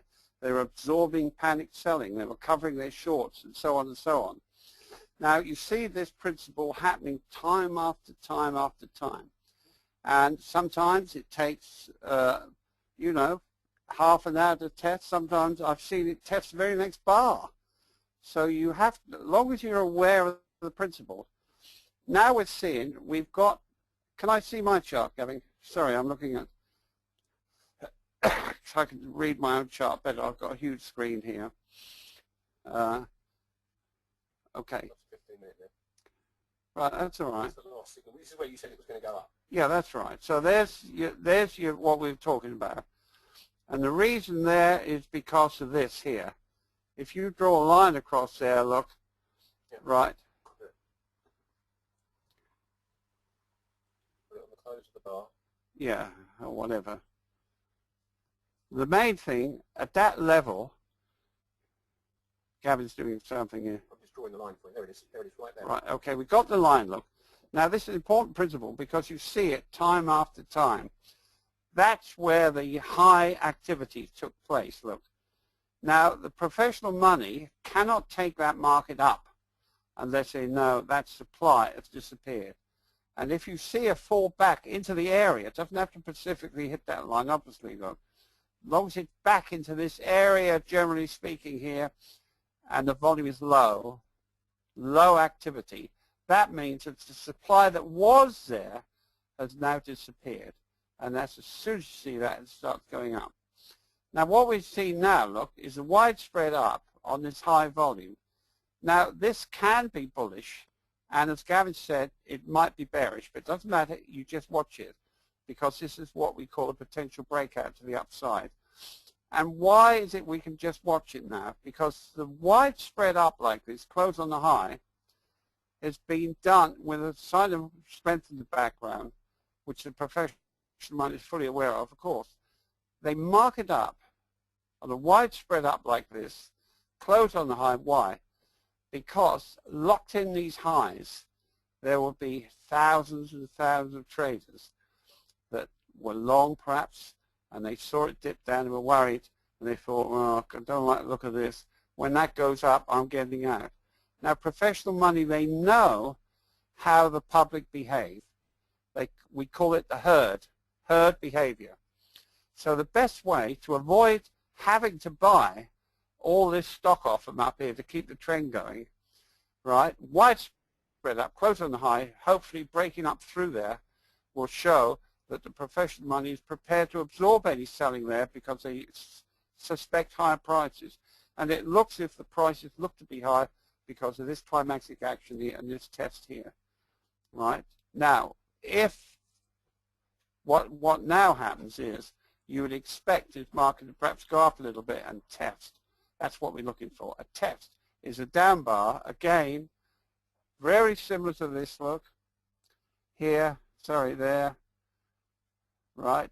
A down bar, narrow spread, possibly close in the middle, and the volume is low. Tom, Jack asked the question. If you could just say hello to Jack. He says, Jack, hi Jack. He says, does a test have to close on the low? Can it close on a high, middle, or low? Does the test We're not using mathematical formulas. We're not doing anything like that. But you should and you will learn to recognize a test. See, now, right now with this breakout, if it's bullish, you're expecting a test. Right now, usually, but not always, because we're not glued to formulas or it has to be that or it has to be this. You'll learn to recognize it. And somewhere along here, you'll see a down bar. It'll be red because it's down, look. You'll see it's probably a narrow spread closing in the middle. Can it close on the high? Yes, close on the high. Can it close on the low? Sometimes they do. So it can close pretty much anywhere as long as it can close anywhere, as long as the volume is low. And because we use what we call relative volume, because we don't use formulas, so we don't care what the figures are with the volume. We don't care how many millions or thousands or whatever it is. In fact, if they play around with the volume, which they do, right, it doesn't matter if millions are missing because we use relative volume. That is volume relative to the previous volumes, and they can't alter and change that. Yeah, well, that's it. We've got a sign which it is. Now, to overcome that, we need to see a test. If it's bullish, which it probably most likely is. But, as Gavin said, if we see an up thrust or no demand up move, then we know that's a false breakout, and that's liable to come off.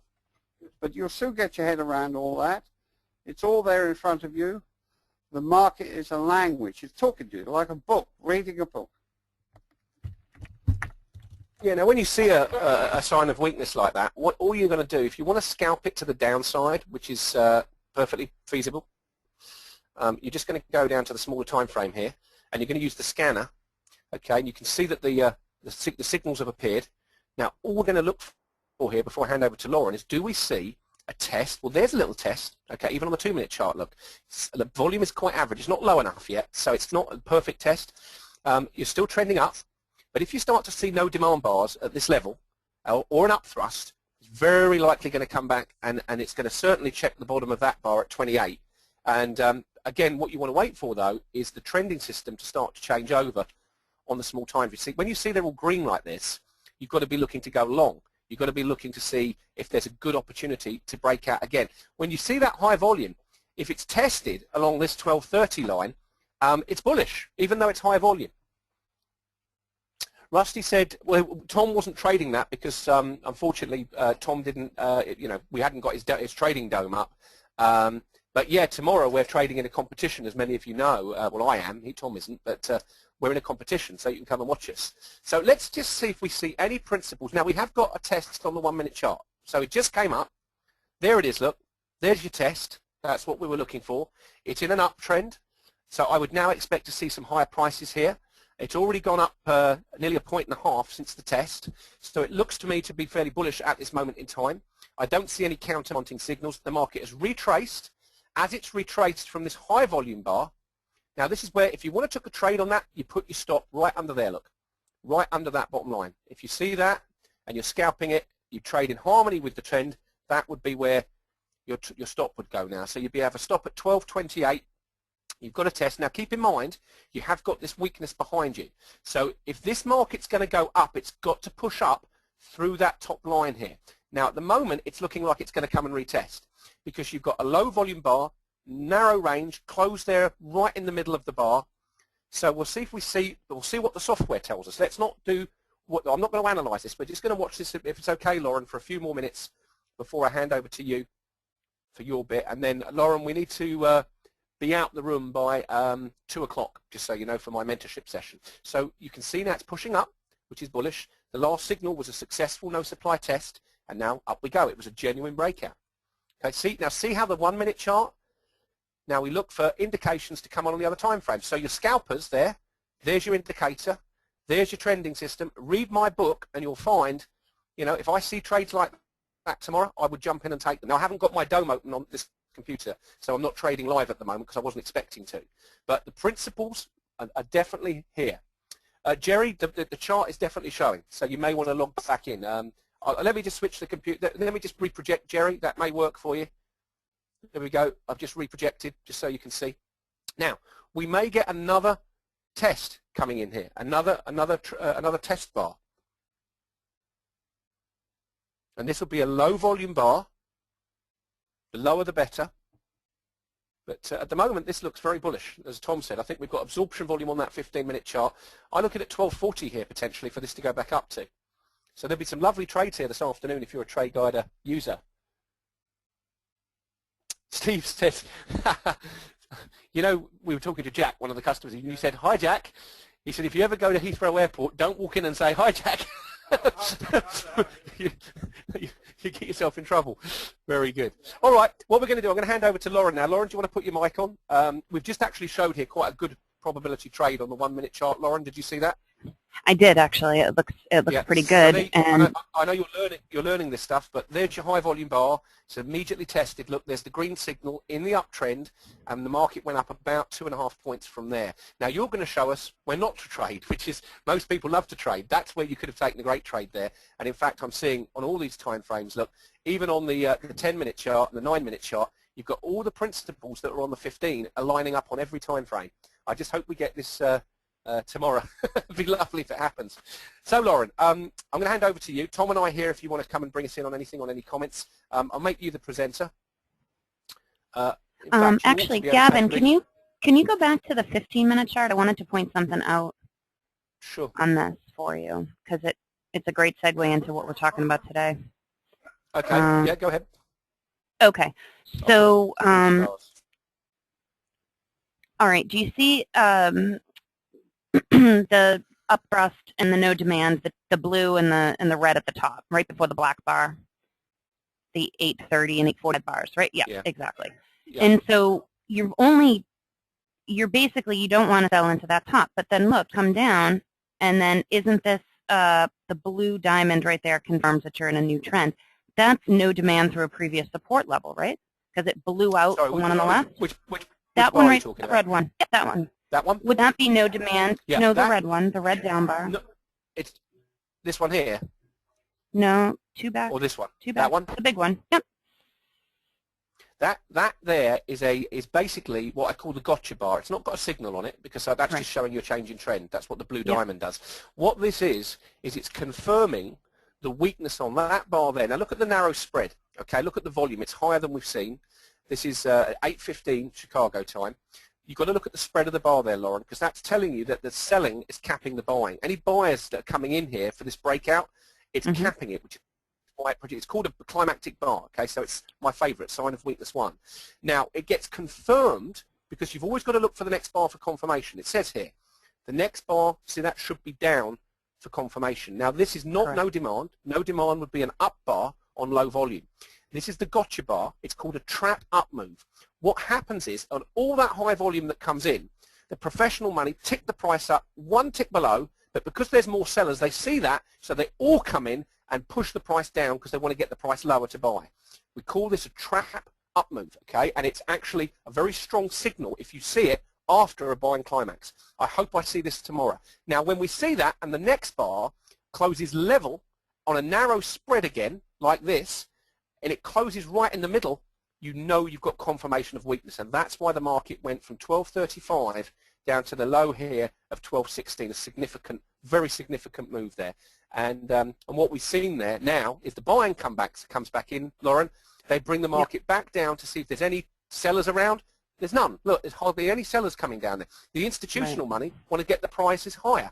What do we see? We go to the 1-minute chart. We go to the scanner. We say, hey, do we see any signs of strength? We've got a beautiful one here. Another one just came in. Look, here. Just missed it. Beautiful narrow spread. Volume's increasing. Strength coming in. Market pops up. Right where we saw the supply, they're buying it here and pushing it up higher. And this is bullish. And these signals, you ignore them, Tom, at your peril, correct? Because they work. So, Lauren, I'm going to hand over to you now. Do you want to take the screen for me? And we'll sit back with a cup of tea. And thanks, William. Appreciate that. Edward says, what are the best signs for buying a pullback? A test or no supply? A test is that, Edward, or no supply is this. Just here, Edward, okay? No supply test. Those are where you buy the pullbacks in an uptrend, okay? And Fred says, thanks, this helped a lot. Good, thanks, Fred. That's great stuff. So, Lauren, do you want to take the screen from me? And I think you have to, grab it? yeah, don't you have to change the presenter because I can't show my screen. That's not open for me. Let's see if that makes you the presenter. Hold on a second. Okay. Does that work? Can you see the screen? You should be able to put your screen, Lauren. Okay, I think it's now going to show my screen. Hold on.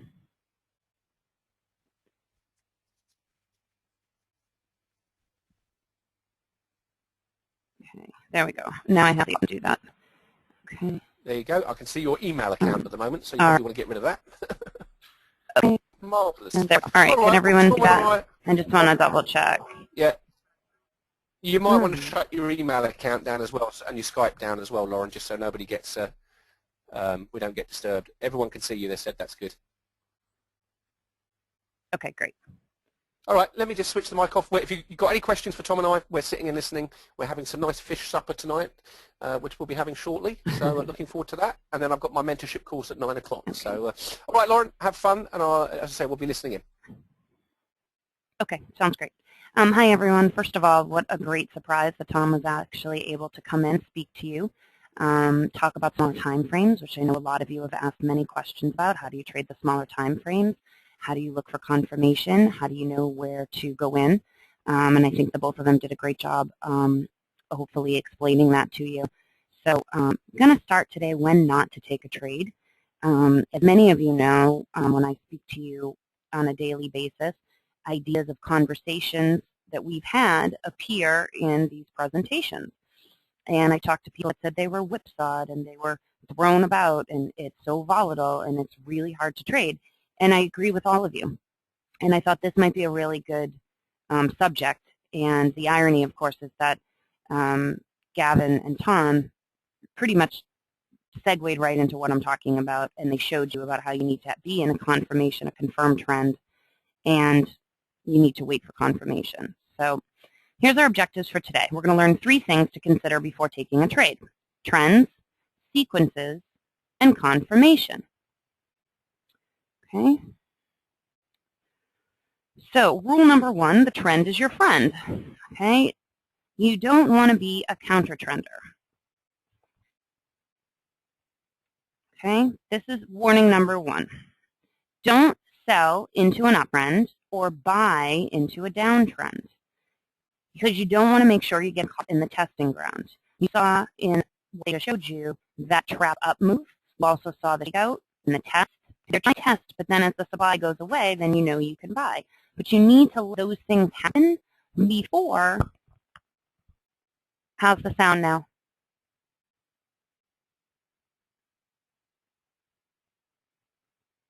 Can you guys hear me okay, or is it dodgy? And I don't know why my voice is breaking up. It's not a really great mic, but it's taped together. Hopefully this is a little better. Okay, I pushed it a little bit further away. Okay, all right, Hey, great. Lauren, Thanks, guys. I think, I don't know, are you what microphone are you using? No. Are you on a hard? Yeah, You hardwire. on a hardwire connection or something? Because it sounds like the No, internet's I'm on the fading out. hardwire with you. Yep, Okay, you're I'm in in the the office. office. And what The microphone are you crappy using? one that you have with the In and tape. out. That's weird. I wonder if it's something to do with your computer. Don't know.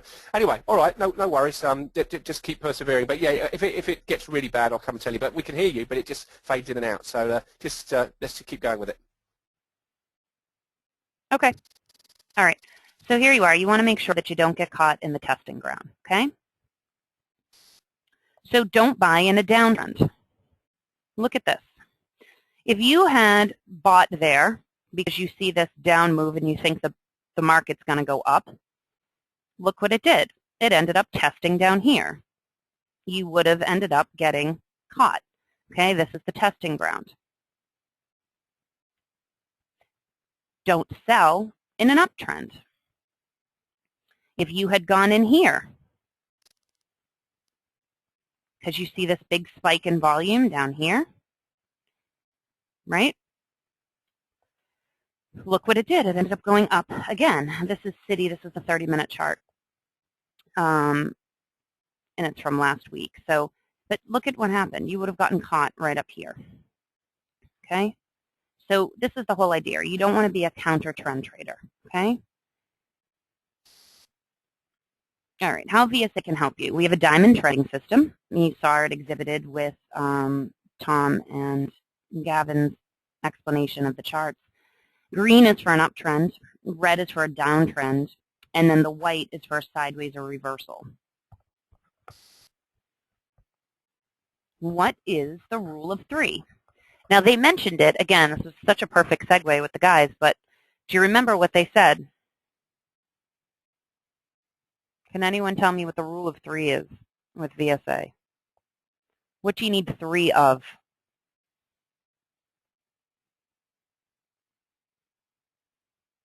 Rusty's got it. Fred's got it. Brian's got it. Vern, not necessarily red. Just 3 diamonds of the same color confirms a trend. And then in 3 time frames, you want to confirm the trend. So that's how you can take your trade. Okay? So, oh, I don't know why this got caught off.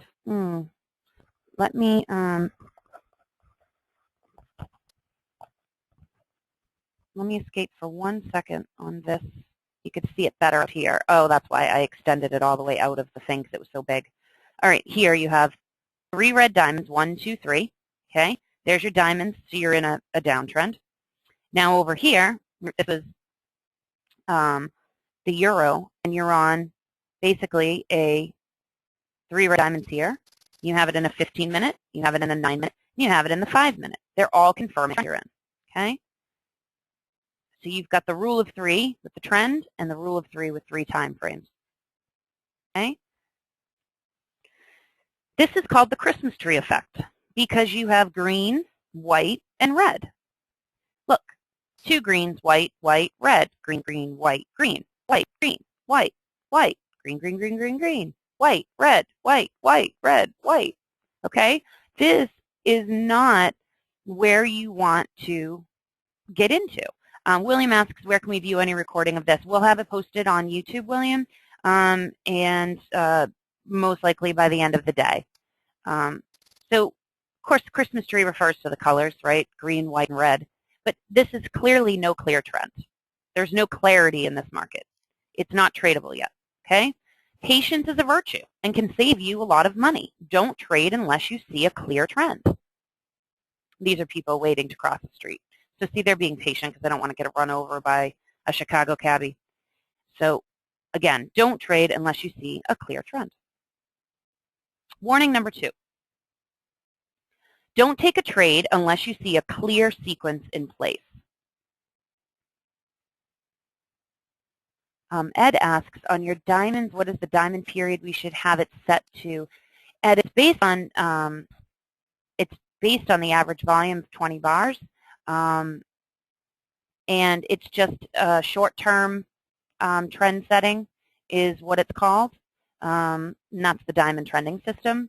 Now, on some of the platform plugins, it appears as dots. Like I know with Ninja, it appears as dots, not diamonds. Same thing, green, white, and red. So warning number 2, don't take a trade unless you see their sequence in place. Use the VSA sequences or trade setups and the book that Gavin promised you. I will actually, all you have to do is email me. I'll put my email one more time in here, and it's also at the end of the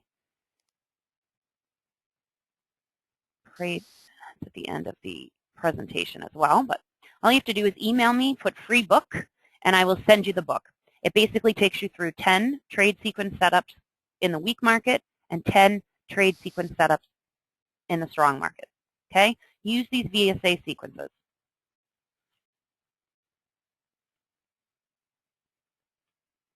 Okay? Read the dialog boxes. It's so funny that Tom actually said that. I talk to many of you, and I find out that people don't actually read the dialog boxes. As you saw in the dialog box, it gives you the definition of the bar, the background that you need, and then the future, what you should be looking for. And be patient. Don't jump in or you'll get thrown around, especially in this market. Other things to consider. Don't trade at the market open. This is where the smart money is positioning themselves. They really want to whipsaw it if they can. It's designed for them to make money. It's designed for them to have it at their benefit and not yours. I talked to Tom this morning before we actually had this webinar, and he said, imagine, Lauren, you met this handsome man, and he was charming, and he took you out to an expensive restaurant. And then he left you on the side of the road. You can't trust him. He really didn't have any money. He really wasn't who he said he was. That's exactly what the smart money is. So when you trade on a market open, you see high volume, you can't predict where it's going to go. It's purposely designed to trick you. It's devious. It's cunning. Don't trade on a bar that hasn't closed yet. Those are the purple bars in our proprietary system. You want to watch it. You want to wait for confirmation, but you certainly can't trade on it. You just want to be patient. Fred asks, how long should we wait after the market opens?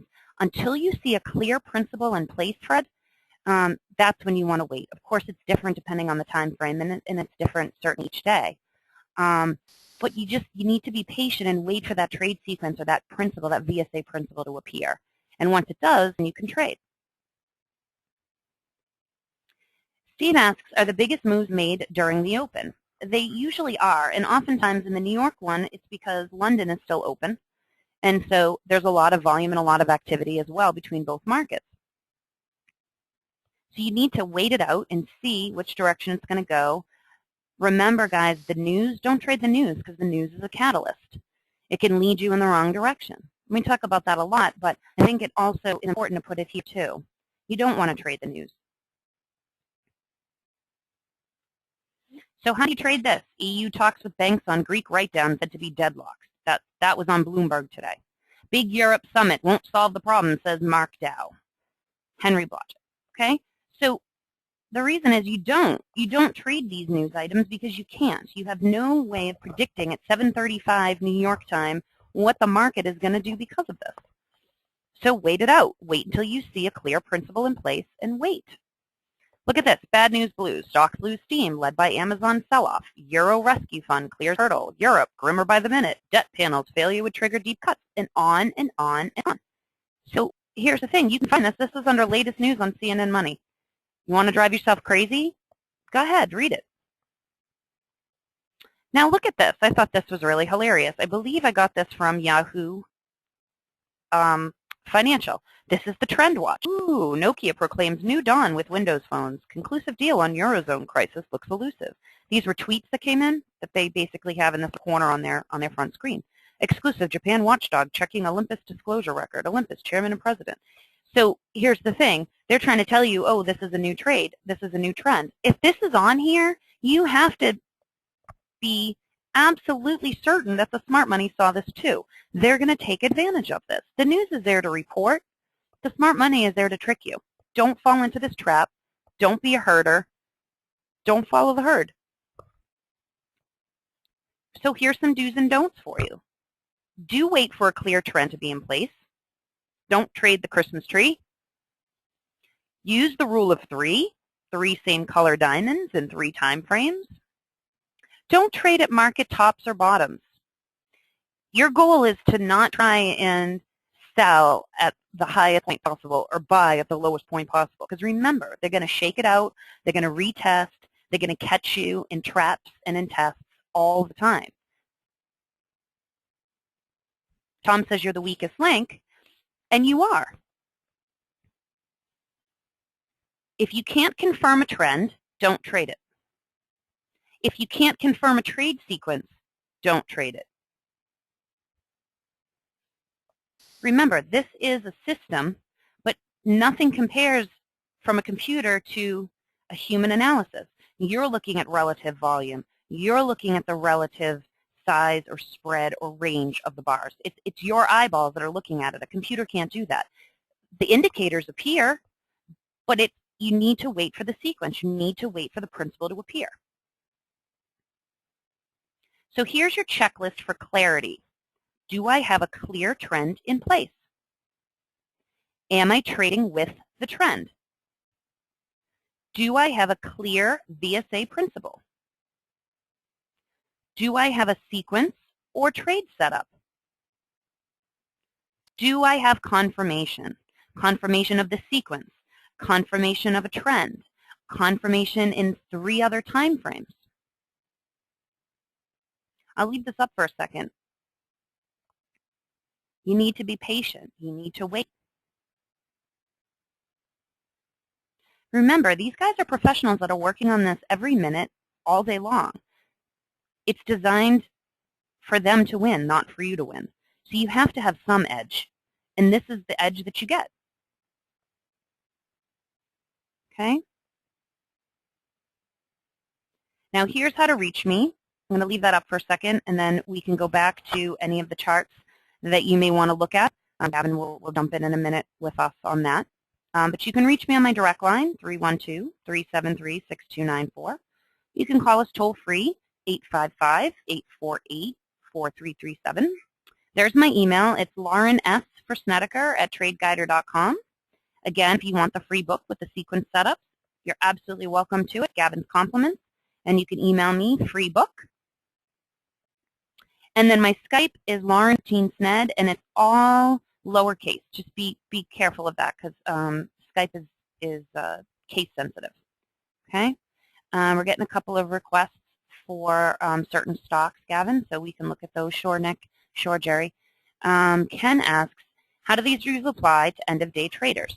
So you just need to see, if you're looking on a daily chart, you just would want to look on a weekly chart, or you would want to look on a monthly chart for confirmation. You make sure you have a clear trend in place and that the picture is clear, essentially. Just like it takes longer for daily charts to appear and the story to unfold, it can take longer for it to change for you as well.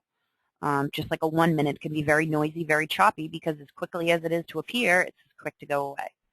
So it really depends on your time frame. All right, Gavin, I think that's it for my overview presentation for people.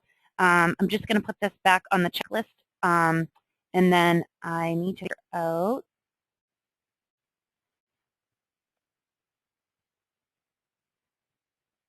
do I just change the presenter? It's all right, Lauren, I'll take it. No worries. By the way, Tom wants to give you a round of applause. Ready? Considering you only had an hour and a half to 2 hours to put that together, that was very, very good. So can we, ladies and gentlemen, can we give Lauren a round of applause? She was under some pressure to put that together because she didn't know that I had to move the webinar to make it slightly earlier, but we have recorded it. So well done, Lauren. Yeah, excellent job. Well done. And Tom was listening in. He said, which recruitment agency did you use to recruit Lauren? What was the name of the bar in Boston that you went to? It's called Wally's Jazz Bar. Wally's. You see, that's where Wally's. we pick up all our employees. We don't go and spend money on recruitment agencies. We just go to the local bar and just start chatting. And you laugh, but two of our employees, Army and Lauren, have both been recruited through that very same route. I call it the law of attraction, but you can call it whatever you like. You can call it the law of alcohol. I don't care, but it definitely works. Excellent. All right. So let's just have a quick look at, let's just make sure everyone can see my screen. I just want to recap on the E-mini S&P here. We've had some really nice indicators come up here on the 1 minute chart just to show you where we had that last test while Lauren was on air there. Okay, another test. Remember I was talking about this being bullish, Tom was bullish, and we've gone up a further 5 points. So you ignore these at your peril. You ignore these signals at your peril. Somebody wanted to have a look at the British pound. I think it was Jerry. Yeah, okay, Jerry. I've got to rush because we've got to have dinner here in a minute, but it's 7:15 here in England. But no, the British pound has actually been quite interesting, actually. I'll look at it on the currency futures. It's the same thing because that's what I trade. I don't trade the spot anymore. I tend to trade the currency futures. It's a very similar thing, though. If I look at the 15-minute chart, look, here's your no supply bar that you just saw. All right, there's no supply. You're still in a downtrend, though. Here's another no supply bar, confirming that we're running out of steam to the downside. Okay, Jerry? So you can see here we've definitely got, on the 15-minute chart, support. Just go down a time frame. Go down to the 10-minute chart, earlier, go to the top 5-minute chart, and you just wait for the signals to turn green. So here we've got green, we've got strength here, there you go, more strength here, no supply, and the market's going up. It's the same as the S&P. That's why the pound is rallying. Now the euro should make a decent move as well. Let's go to the currency futures on the euro. Sorry, that was the spot. And we'll look at the 15-minute chart. Same principle, okay? Strength appears on down bars. There it is. High volume down bar, followed by no supply. A change of trend is coming in. We go to a different time frame. We move down to a 5-minute chart. The trend has changed. Go to a 1-minute chart. You can scalp it if you wish to. You can go. Yeah, you see here, there's 1 entry. There's 2 entry if you're a scalper. This one here is a little bit more risky because you've got this big sign of strength behind, weakness behind you. Okay, Rolando, I am actually projecting the charts, so they are definitely being projected. Absolutely. Jack, at market tops, you see, I mean, one of the things that we should do, you're all going to get a copy of my second book for free. Please read it. It talks all about market tops. It shows you the sequences. It shows you what a sequence is. It shows you why these trades here are high probability in a trend look. The test in a rising market, they're all there. Now, we did do a special offer a few weeks ago. In fact, that was so successful, we're going to offer it again here today. What I'm going to do, for those of you that want to try the Trade Guider real-time program, okay, I'm going to put in a link which we've reactivated for the next hour, okay, and it's just www.tradeguider.com. If you want for the RT program that I've just shown you, you can own it, okay? You can own this program for life and get V5, the latest version that we're building right now, which comes out in Q2 of next year, as part of this package. Go and, can everybody see what I've just typed in there, by the way, because I'm not sure it's sent to the entire audience. Can you just type in yes, if you can see that? Don't think everyone can see it. Can everyone just confirm you see a link that I've just typed in there? If not, you can go, why, that GoToMeeting does this. I have no, just go to www.tradeguider.com/RT. And yeah, it's still active, and I'm pretty sure, it says the offer's now closed, but I think basically if you call the office there in the next hour or two, they'll be able to help you. Okay, we have closed that offer, but for the next hour or a couple of hours, if you call the office, leave a message, they'll get back to you. And if you just type in tradeguider.com/RT, that will show you what the actual offer is. Okay, it's up here, look, tradeguider.com/TradeGuider, then please, let us know. Secondly, we have sold out of the mentorship courses that I'm doing at the moment for the rest of this year. We're completely full, so I'm sorry if you've tried to book. We have got a waiting list, but I am going to be doing 2 mentorship courses in January, the 2nd and 3rd weeks of January. If you want to get on the waiting list, you can give us a deposit. Call Lauren or my brother Darren, say you're interested in the January mentorship courses. They will take, the course is $995. It's a 1-week course for 10 traders. We use GoToMeeting, so we all talk. Tom will be in there with me. We've had a very, very successful Australian event that we're doing so far, and I'm going to get some testimonials that I'll send you out on Friday if you want to hear how successful that's been. We're really enjoying it. That's the quickest way, in my opinion, to learn volume spread analysis. Learn it from Tom himself as he actually dissects the charts for you. Yes, you can upgrade, Fred, on this special offer. Absolutely you can. Yep. Just contact Lauren or Darren and they'll be able to help you. Okay, so I'll leave this up, but Lauren, congratulations, great job. We're off to have our COD before we do our next mentorship course, and God bless everyone. Please have a look at the free book and see you for the live trading competition in the morning with Infinity Futures. Looking forward to that. I hope you've enjoyed the seminar today, and best wishes to all of you. Take care. Bye-bye. Training or trading experience or investing experience, and she's learning volume spread analysis from scratch. And I have to say, she's learning it very, very quickly and very, very well. During December, she'll be taking some live trades with our account. So I'm very confident that we're not going to lose too much money, I hope, Lauren. So, always use a stop. That's what I'm going to say to you. But, yeah, anyway, so we're going to be doing some live trading with Lauren during December. But running into that live trading event, what we wanted to do is pick some principles each week that are fairly obvious on the chart. And I'll tell you what, Lauren's put these charts herself, some absolute beauties, which are showing you how volume is definitely the footprint of the smart money. So without further ado, everyone, please give a warm welcome to Lauren Snedeker. Hi, everyone. Thanks for joining today. I'm really excited to be here and doing my third webinar. Just like Gavin said, I really wanted to make sure that we took the concepts one at a time and little by little. I think from both my own learning experience and many of you that I've had the pleasure of speaking to, all of you have said it's easier when you take it a little bit at a time and not all at once, or taking in something with so much information because you end up with overload. So I'm going to start with, okay, so we're going to review. You're going to fill in the blank to the following sentences, and honestly, just go with your first answer. Don't second guess yourself. You're either absolutely right or you definitely need to review. No wishy-washies, all right? So you don't want to be confused. It's better if you can say that you don't know it and then you know that you can review it, okay? All right. Question number 1. The most important component of understanding VSA is what? Oh, type it in. I'm sorry. I should say that.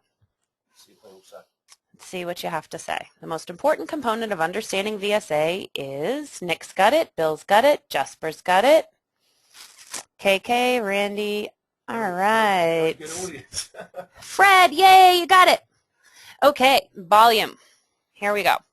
So it is absolutely the most critical component. It is our basically our footprint of the smart money, and it's the strongest indicator to future movement. Okay? And some of these reviews could be from webinars I've done, or these questions could be from your own learning through VSA, Trade Guider, not just necessarily through me. Okay, next question. In order to be in harmony with the smart money traders, you must be what with the herd or the uninformed traders? In order to be in harmony with the smart money traders, you must be what? Randy's got it. Jasper's got it. Stephen, you need to review. Jim, you need to review. All right, good. Contrarian or different from or against or opposite of. You basically want to trade in harmony with the smart money, but opposite or contrarian to the herd. The news, for example, will lead you in one direction, but the smart money is leading in a different direction. Okay? Don't be a sucker or part of the herd mentality when trading. Turn the news off and just look at the charts. Okay? Now, this one I find hilarious. Take a look at all three of these pictures. What do you notice about the pictures? Where is your eye drawn to? What do they all have in common?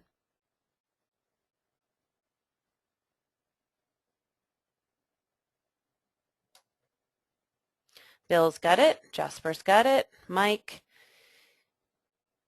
Ah, Steve, you got it. Exactly. KK is absolutely right. Robert, nice job. Roland, good job. Okay, you guys ever watch Sesame Street? One of these kids is doing his own thing. And they stick out like a sore thumb. And it's true. You see this man or woman who's decorated in red roses, and then you see the little yellow chickie with all the black chickies, and then you see some poor person with a sore thumb. And if you could predict, what do you think I'm going with this? Why do we need to pay attention to something that sticks out like a sore thumb, something that's different, something that's odd? Good. Good. So it's the climactic action bar. This is ultra high volume. This is a picture of the Willis Tower, or the Sears Tower. It got renamed in Chicago, Willis Tower. It's that used to be the tallest building in the world. And this is the widespread price bar. Here's Yao Ming. He was the tallest basketball player just before he recently retired. Those are all the little people. Of course, they're not very little, but compared to him, they are. So this is something that sticks out like a sore thumb that you need to be drawn to, that you need to pay attention to. Okay? This is the bar you look for to begin a trade setup. This is the bar that will alert you to a price reversal. This is the bar that tells you the smart money has entered or left the game. Yeah. All right, so what does this bar do? The climactic action bar signifies, I should say, movement, because the smart money has begun to force the price up or down. It signifies reversal. Reversal because it confirms a desire by the smart money to manipulate the current price action. It signifies momentum because when you see this bar, you know things are about to get interesting. I'm going to leave this up for a second. Go ahead and write this down. Movement, reversal, momentum. Momentum is a powerful word in football, and it is a dramatic effect that as soon as an interception or a turnover happens, if the home team, for example, is losing, and all of a sudden there is a reversal or a change, you can absolutely feel the momentum shift in the stadium. Steve, go Pats, absolutely. And all of a sudden, it really propels the other team. And it's been proven over and over again. So momentum is just as big in trading as it is in football. All right, we're going to analyze the charts, because really that's what you're here for. So first, I'm going to show, all right? I'm going to first explain how to analyze the chart, looking at the climactic action bar. Then I'm going to show you how to analyze the chart and look for a trade setup. And finally, you are going to do the same thing by yourself. Okay, so I'm going to show you, I'm going to do one, then you're going to do one. Okay, let's get started. Show and tell. Okay, the first thing that I'm noticing is a giant ultra high volume, skyscraper bar. It is exceptionally high, and you can tell it's the highest one across the entire volume, all right? You notice that basically I'm going to use my mouse here, okay? It's testing. It tests again here for the second time, and then it tests here for the third time. But notice that the volume goes down as it keeps testing.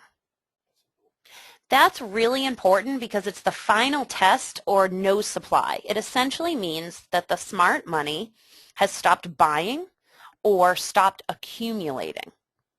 Okay, yeah, sorry, Jeff, you're right. This is the Apple Weekly chart. I should have said that. Thank you. This is a clear indication, this last test right here, as the volume goes down and they keep testing, this is a clear indication of a bullish market or an up market. All right. Now, you notice after this, right here, right through here, you notice a healthy, not an ultra high, not a skyscraper, but you notice a healthy volume bar here. Okay. And the price starts to go up and then it stops, and then literally it just goes up, up, up, up, up, okay? It's pushing away from the no supply bar, no supply, this low, right? It starts to go up, and it starts to push away, away, away, away from this bar back here. Okay, so again, we have our climactic action bar. We notice that it dips down into this area 1, 2, 3 times. Each time, number 2 and number 3, the volume gets lower and then really low. And then it comes back up on volume on this healthy movement right here, and away it goes. Okay? Now, people always ask, where are you supposed to put the, here's the low volume, and then here is where you would put where you would place your entry, okay? You would put your stop right below where you saw this large climactic, see? Right below you see this wide body bar. You put it right below that, and you come in. Now, safe traders, the safest place is to actually put it here. Okay, that's where Gavin went in. This is where you see green diamonds, and this is where you've been confirmed for your sign of strength. Okay? All right. You might want to point out that aggressive traders go in on the third test. That's where aggressive traders go. Aggressive traders will go in onto this third test. They've seen the test. 1, 2, 3. They got proof that the volume has gone down.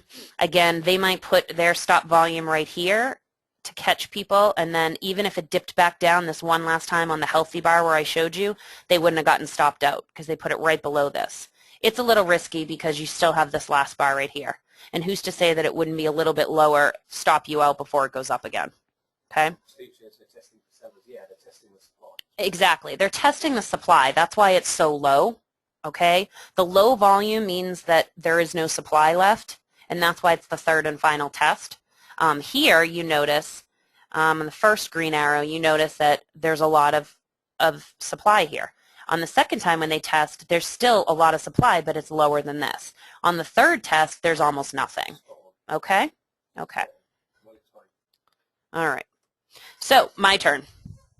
All right. First thing I'm looking at, and I hope you guys notice that there are no indicators on here and no trending diamonds. It's naked.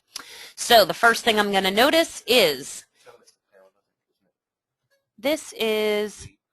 Oh, yeah, sorry, I should tell you. This is the British pound, the currency futures, okay? So the first thing is that you see an absolute ultra-high volume climactic action skyscraper bar right here. Woo! You can totally see it.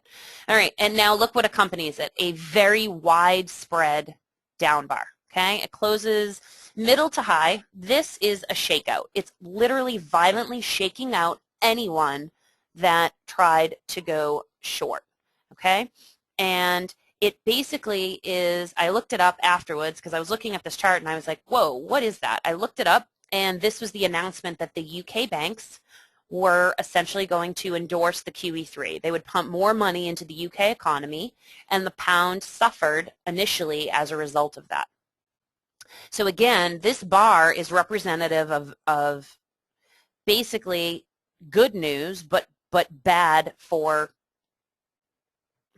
the smart money, right? So they put it down on good news, if that makes sense. People get all excited, oh good, they're going to pump more money in, but look how it reacts. It reacts opposite. The pound actually got stronger where it should have got weaker on that news. It's done very opposite. Okay, so now think about this. So now the pound has gotten stronger all the way, all the way, all the way up, when in reality, it probably should have gotten weaker, right? If you're going to put, that's what inflation does. You put more money in the market, you know, you basically have inflated the value of the pound. Why does it react opposite? Because the smart money are moving it. It reacts opposite, ASIM, because basically the smart money is moving it opposite, okay?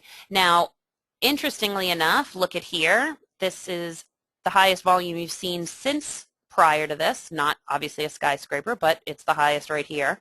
And look what it corresponds to, a very widespread bar that pretty much is almost gapped up from this small one. You have narrow, narrow, narrow. It basically whips sideways. It goes up and kind of fails to go up. Then it pushes way, way up. There's nothing to the left that you can see. It's almost at a new high top. It goes one more time. But look, what we know here is the price goes up, but the volume goes down. We need another bar of confirmation, but you can bet that this will still kind of test a little bit, but expect some retracement. And then if you see one more no demand, it'll probably fail. Again, another way that you can see it is if the bar goes back down through this body of the bar, you place your stop right up above this, so you catch anyone, or right above here, so you catch anybody trying to go back up, going long, and it'll go down. All right? So here's another one. I called it spot on because it's essentially the exact same contract, but now this is the spot Forex market, okay? So this is, again, the British pound, and here you notice on 10.7, you skyscraper bar, very ultra-high volume, and a very wide spread price bar, okay? Goes down, again on the news, all right? And now watch. It gets stronger and stronger and stronger. And then when it meets another high volume, not ultra high, but high volume, you're on another widespread bar. It's gone up again, okay? It drifts down a little bit, but overall, ever since here, you're in an overall bullish market. And now look, in the exact same place, you have, once again, high volume, very widespread up bar. It goes up again, but the volume goes down a little bit. And now here we are waiting to see for a future retracement. Steve makes a good point. He says, to get that high volume, wouldn't you need sellers in there too? Absolutely. See sellers and buyers. Steve makes a good point. He asks, to get that very high volume, wouldn't you need big sellers initially in there too? Absolutely. Bill asks an excellent question. Where do you put your trade entry? So you're never going to put it on this climactic action bar, but what I use this bar for is where to put my stop. So I want to make sure in this potential area, especially if I couldn't see this yet, I wanted to wait for confirmation. This is a shakeout. This is so large and so dramatic that it's essentially reversed itself, okay? Again, that's one of the functions of a climactic action bar. So if you were to put your stop in at down here, then you know if they try and test one more time, you would stop yourself out. And by putting it in here in this large body, you're protecting yourself. And if you notice, it never goes back down there again. Now, obviously, it's easy to prove in hindsight that that was your violent shakeout. But at the same time, when you see this and nothing else has happened and you're on a large news day, here's your confirmation.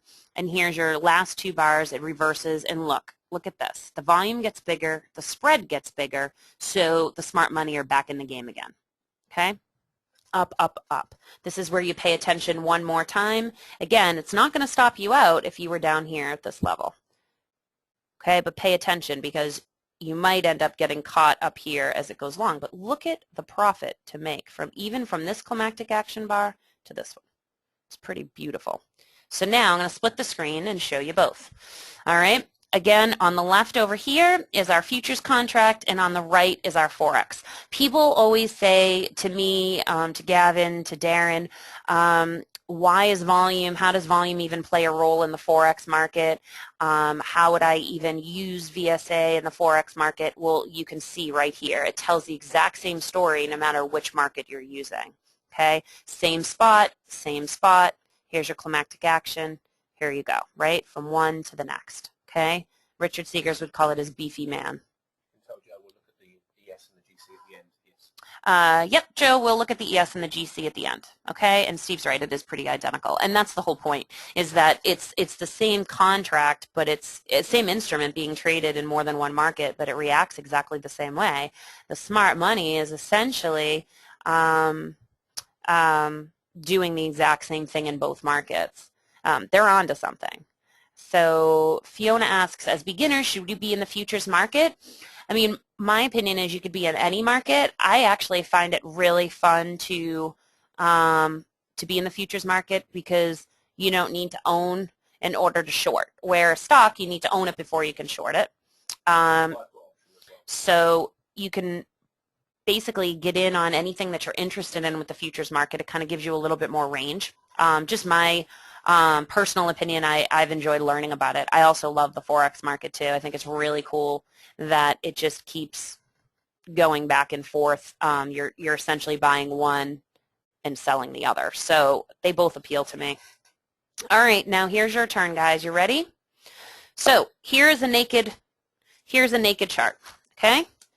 And you want to find out basically where is your climactic action bar? Where's your high bar? Okay? So I know you can't draw on the screen, but you can basically take a peek, guess on the date, and yep, Gordon and Scott and Steve and Jeff, you is right, Carlos, Mark, yeah, you guys are all getting it. Okay, so look, there's your first one, right? It's pretty obvious. It's a big skyscraper. Now you notice the widespread bar. It's a widespread down bar. It closes on the low. If you look to the left, it's a fresh new low ground, and the next bar closes up. And you notice that the volume is still pretty high, okay? That means the smart money is still in. Now look at that bar. That's an up bar, right? Yes or no? Y for yes, N for no. Okay, good. Yes, an up bar is a bar that closes higher than the one behind it. Now tell me, guys, what do you notice about the volume? As the price goes up, the volume goes low, lower, down, much lower, down, down, down. Good. Everyone's got it, right? So there you go. It's going down, okay? So this is not a good point to enter the trade. In your background, you're in an overall downtrend, and the first time that you see a reversal is that first climactic action bar that you saw. Again, you're in an overall downtrend on the left. The first time you see a skyscraper or climactic action bar is there, and now you've reversed it. It hasn't quite reversed it, but it's starting to, okay? Again, there's your climactic action bar. It's starting to change the trend. We just need to wait a little bit more for confirmation. You notice 3 bars later, right here, you have another skyscraper bar. The volume is very high, ultra high, extremely high, okay? And again, the bar closes higher. But look, it closes back in the body of this climactic action bar, right? It goes sideways, but notice what happens to the volume. What does the volume do? It goes down, right? It goes down, down, down, and finally, the next time you see healthy volume, it's now gone lower than this one. It stayed, it goes up, it stays, and then it goes up. So it's tested here, it goes up, it fails its test on almost nothing. It drifts one more time and then gaps up, okay? So there's your skyscraper bar, your next one, right? And if you put your stop in right below that last widespread, that last ultra-high volume, okay, you would be able to catch, this would catch you in these last, see how they went just below it and they come right back up here? This is when it went down and it came back through the body of this bar. You put your stop here and it goes up and it never comes back down to that volume. After it's tested it right here, notice none of the volume even becomes relevant. None of it even comes close to this. Is the same principle used for Forex too? Absolutely. It's for all markets. Fred asks a good question. Why does it fail the test? It basically, it starts here with the climactic action. It gaps down. The volume's still high, so the professional money's in it. It tries one more time to go up, but the volume doesn't support it. So it knocks it back into this area. It goes up a little bit, but never as high as that. And it's not until you get this, again, it's basically this huge effort from the smart money to try and push it back up. it pushes it back up, but it still closes right around where it did before. So that means it's got a little bit more time to go. It's not quite ready. There might still be some buyers that they're trying to shake out, because remember, these bars aren't 100% smart money. You don't know exactly how much selling or how much buying it is.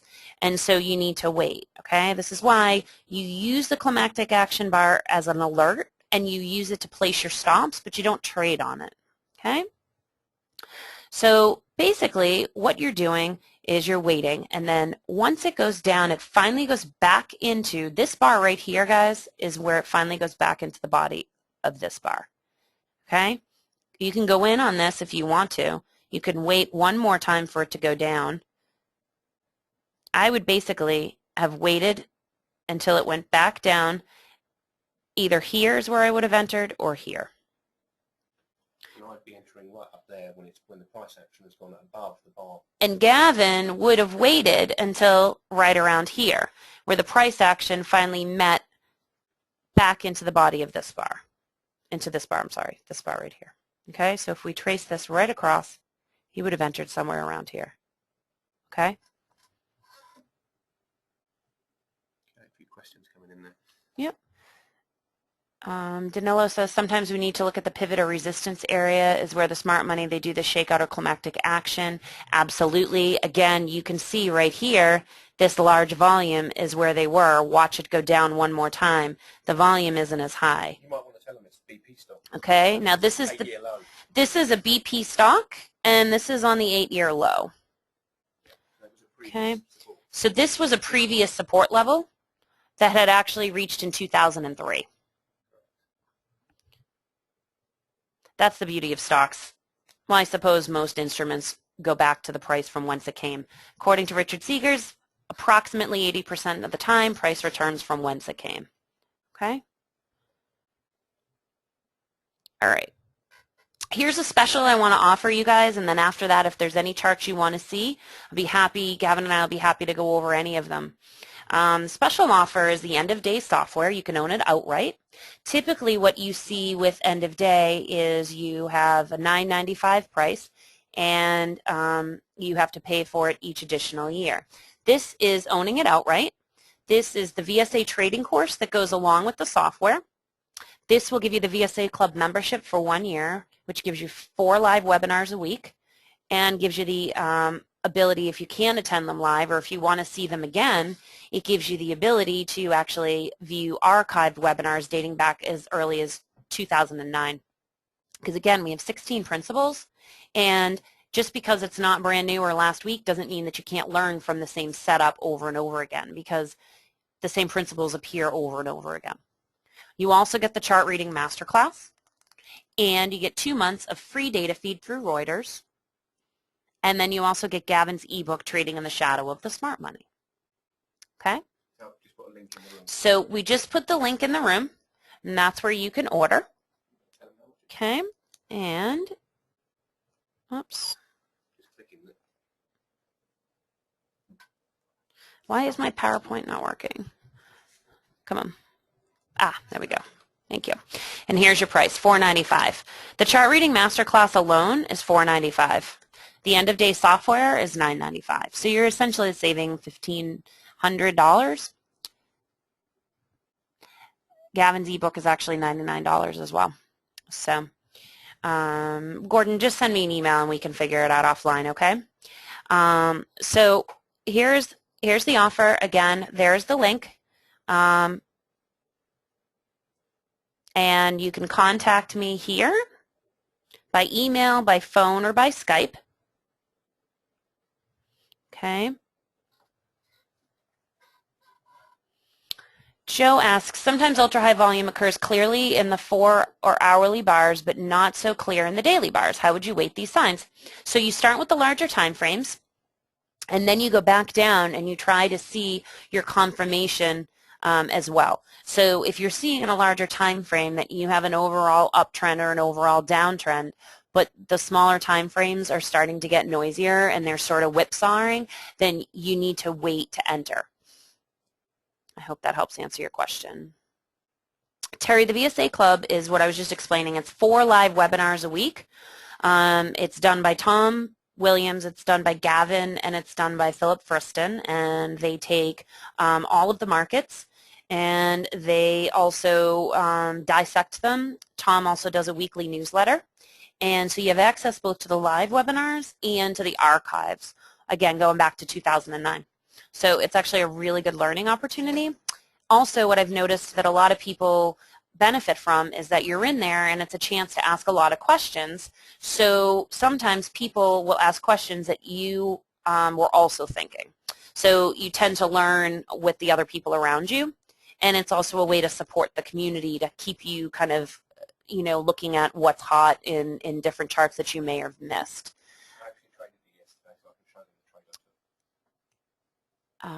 Bill asks, yep, we're going to look at the E-mini chart today. And yep, so we're gonna see that in just a minute. All right, and Steph, you wanted to look at the euro. Sure.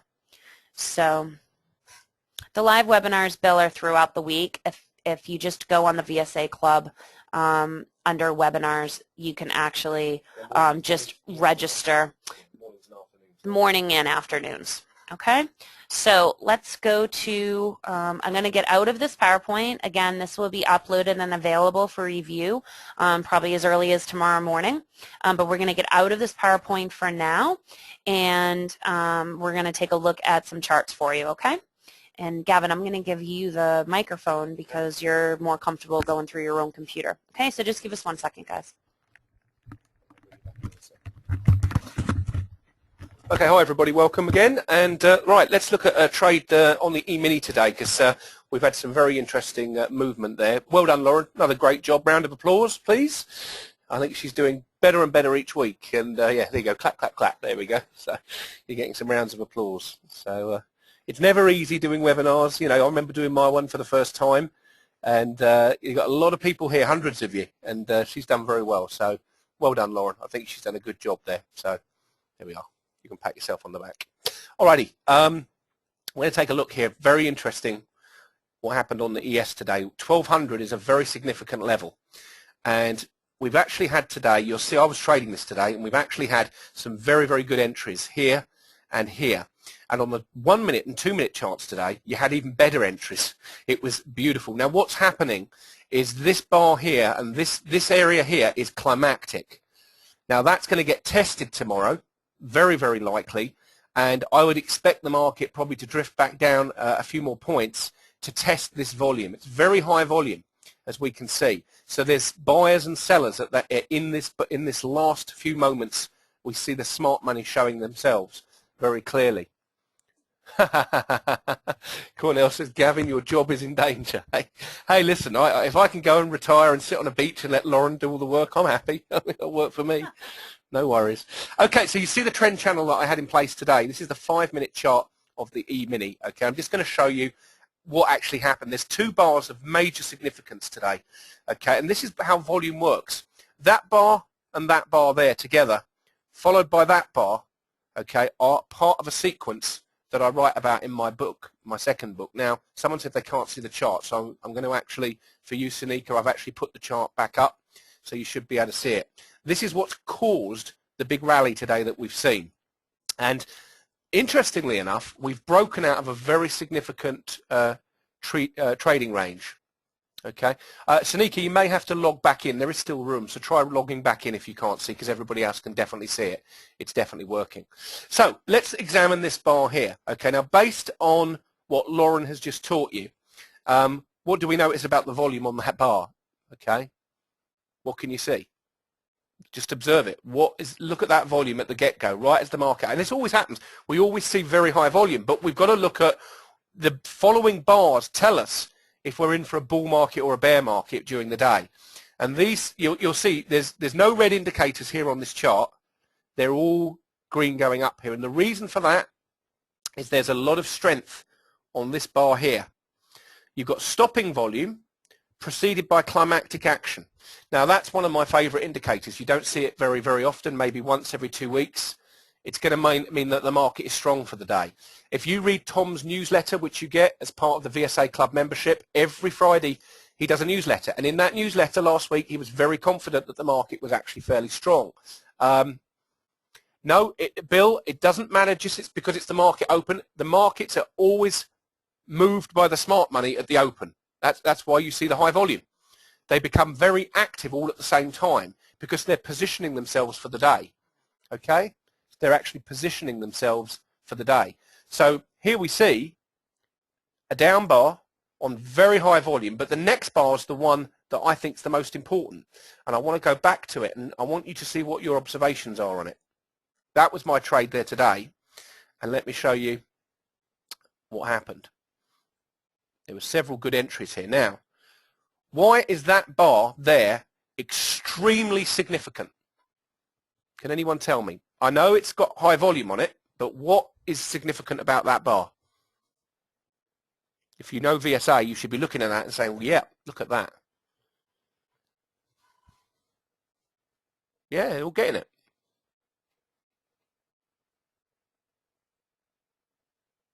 It's the range, correct. It's exactly that. It's the range of the bar. That's what makes that significant. And the low of the bar does not penetrate the low of the climactic bar, and it closes in the middle. Buying is taking place on massive volume in these two bars. And how do we know that? Because the next bar responds up. Now the market maker will never push the price up too high against themselves. So the price then comes back down, and this time the volume is less than the climactic bar in that area. We get here a beautiful example of a two-bar reversal look. They bring the price back action down to this level, and then boom, away it springs. Boom, up it goes. Yeah, and this time we haven't got ultra high volume. We've got a fairly low volume bar. It's just telling me here that on these four bars, the accumulation phase had taken place. Now, if you wanted to go in and buy the market here, based on my rules, you'd wait for the third red diamond, okay, just here, which you can see right here. But you can actually, if you use a smaller time frame, you would have got in a lot earlier. Joe says, today's ES on the daily bar says it's a sign of weakness. Okay, I'll talk about that in a second, Joe, because I'm expecting to see a test, okay, because there will definitely be a test in the next day or two. These indicators here, Fiona, are developed by a guy called Rob Hoffman, who's a trader. They're looking at momentum. They're momentum-based indicators. They're very similar to the diamonds. Okay, they're very, very similar to the diamonds. They're just showing us here that the market is beginning its move up. It's beginning its momentum. Now, where are we going to trade this? Okay, we've got a very high volume up bar. That's very high compared to that bar. Markets generally don't like to see that and will retrace. But watch what happens here. We do come back down into that area. And we do, not once, but several times. But as we come back down into this bar, the volume remains light. That tells us that there's not a lot of selling pressure there. And then here, we get more buying coming in. Hence, we get a green signal in an uptrend. Great place to, if you wanted to put an entry in there. Yeah, we could call that the spread or range of the bar. I mean, these are narrow spreads or narrow ranges, depending on, when we refer to a range of a bar, everybody, we have some bars that have narrow spreads or ranges, which is simply the high and the low of the bar. And then we have bars that have wider ranges. What we're looking for to buy a market when you've got strength in the background is a pullback in the trend, preferably on low volume. But this is actually where VSA, you appear to contradict yourself. And I've had this happen to me many times when I say, well, look, you can buy the market on low volume down bars when you've got strength in the background. But this instance shows you can buy the market when the volume is actually high. Because here, the volume is high because there's more buying happening. And the result, we can see. Now, you'll notice that the market continually revisits the area where the high volume appeared. And it comes back down. And this time you'll notice the volume gets a little lighter. You see as it comes into the body of the bar. And that's because, and you'll see my trend channel here, the buying and the support comes at the bottom of the trend channel. So around 12:05 today, we came to the bottom of my channel and we moved away from it. So all we're looking for now is one principle to go long as the market goes up again. Can anyone tell me what we'd be looking for now to buy this market? What's the principle? Remember, I'll give you a clue. We're in a rising market with strength behind us. Okay, we're in a rising market with strength behind us. This is a 5-minute chart. What are we looking for? Okay, yes, a test is one, absolutely. The other signal, which you often see in these markets, is buying on high volume down bars like this, and we call it strength coming in.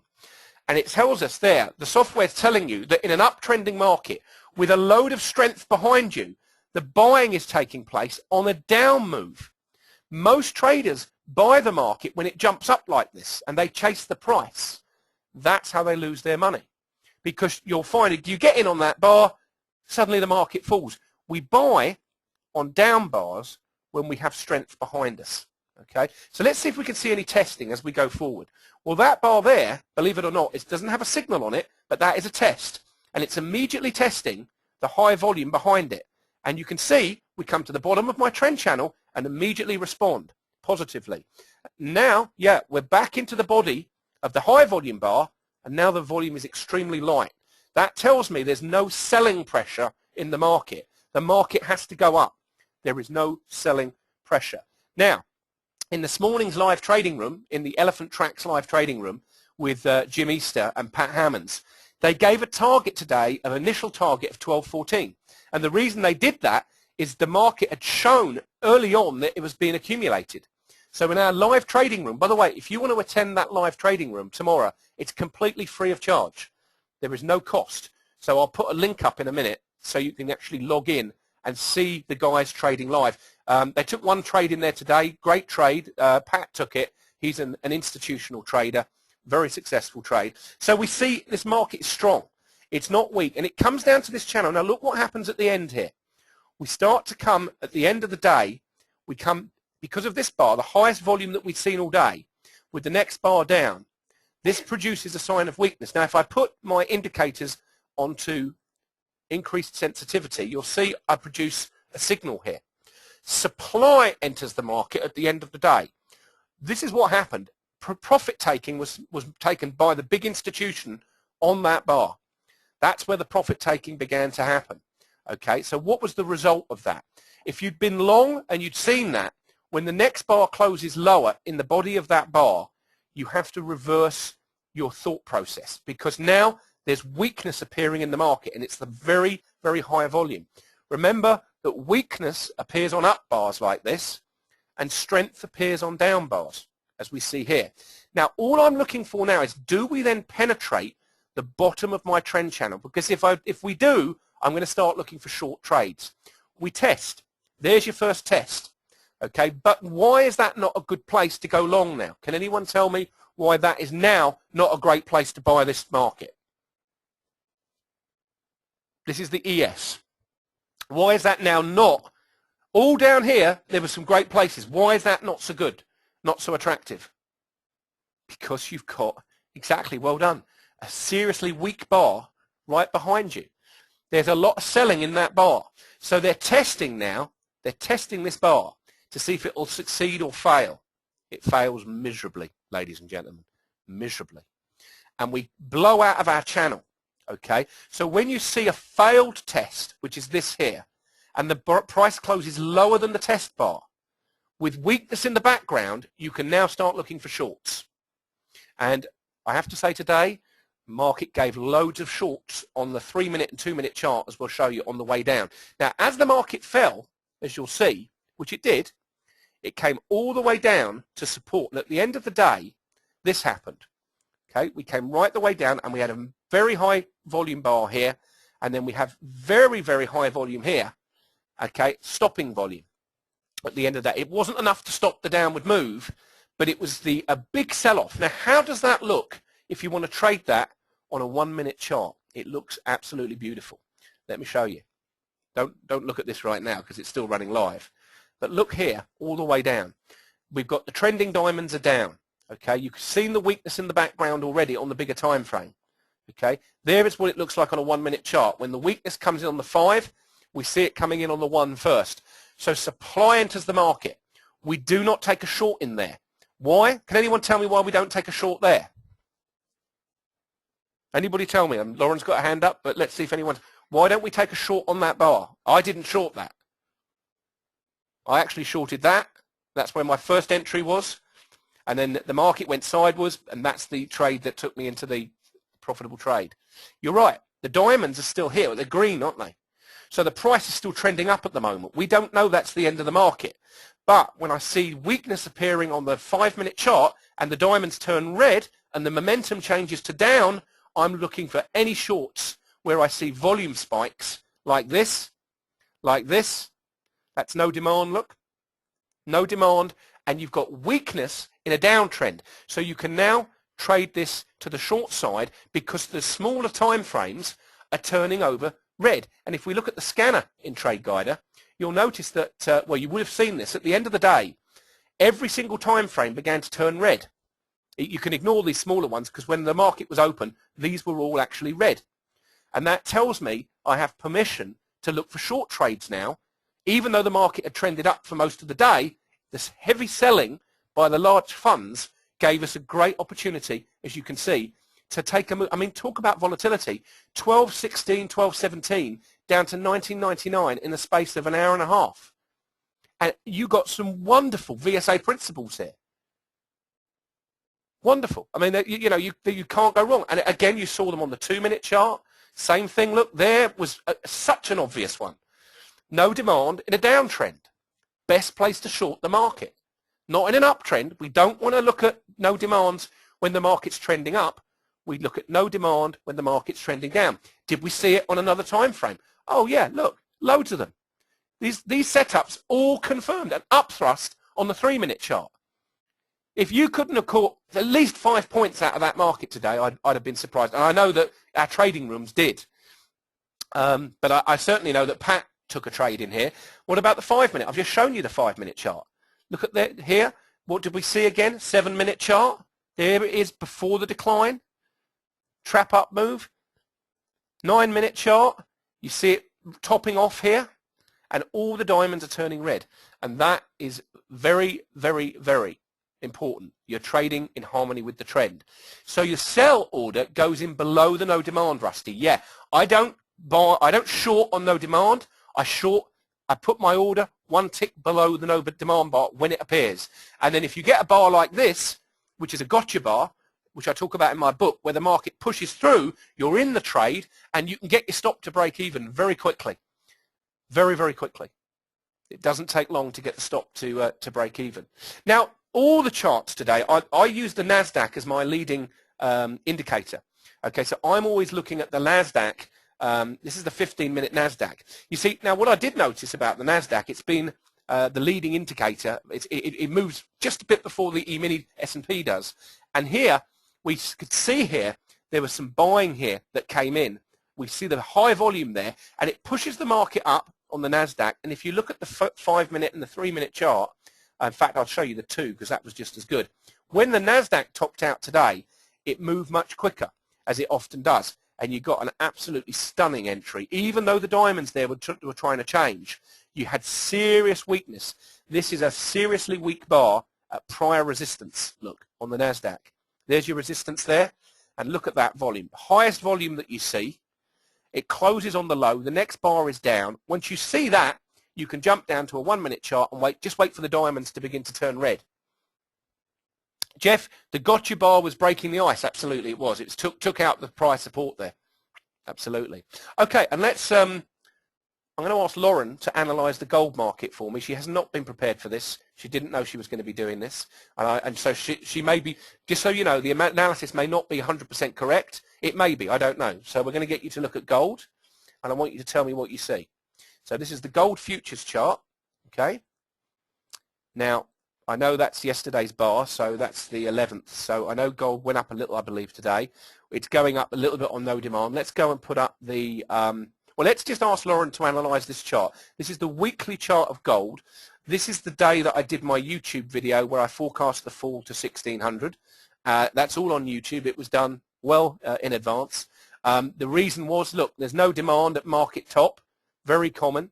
And we can see the last few weeks, with this bar is not finished yet, keep that in mind. So this was a weekly chart. We cannot analyze that bar, but if it stayed like that, I'd be very, very quickly shorting that if it stayed like that. But it's not there at the moment. So I want you to imagine, Lauren, it's Friday and the bar and that market's now closed, and I want you to imagine that that bar has stayed like that, I want you to tell me what you see. Okay, so just pretend that that's the close. Pretend that's the close, and then that's got a signal.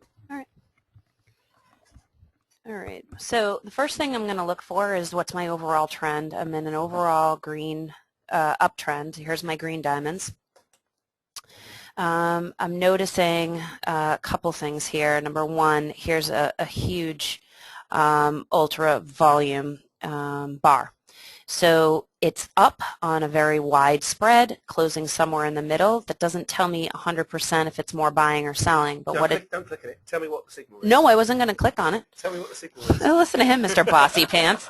I just wanted to point to them what the bar was. But the thing I was going to say, though, is that what I can tell is you have narrow spread bars all here, here, here, here, here. And then it starts to come up. It starts to come up, and now you're in this very large volume climactic action, and you're up, right? So it has to tell me that they're basically some sort of buying, and they're trying to potentially reverse this this overall uptrend, right? So let's click on it. Potential buying climax, a high to ultra high volume up bar, we have that. Closing in the middle, we have that. Shows supply overcoming demand and indicates professional selling, right? All right, so here we go. Now it goes up again. It's not quite, this is the first time it's gone up this high from all the way over here. You can't see anything else, but the volume's gone down. So that is concerning to me because that tells me that the demand for higher prices is not there. Also, I would guess this is probably no demand.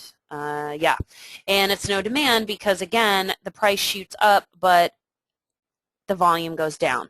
So professionals aren't interested in this higher level. I would expect it to drift up a little bit and then probably change. So now, again, here we go again. Ultra high volume, holy crap.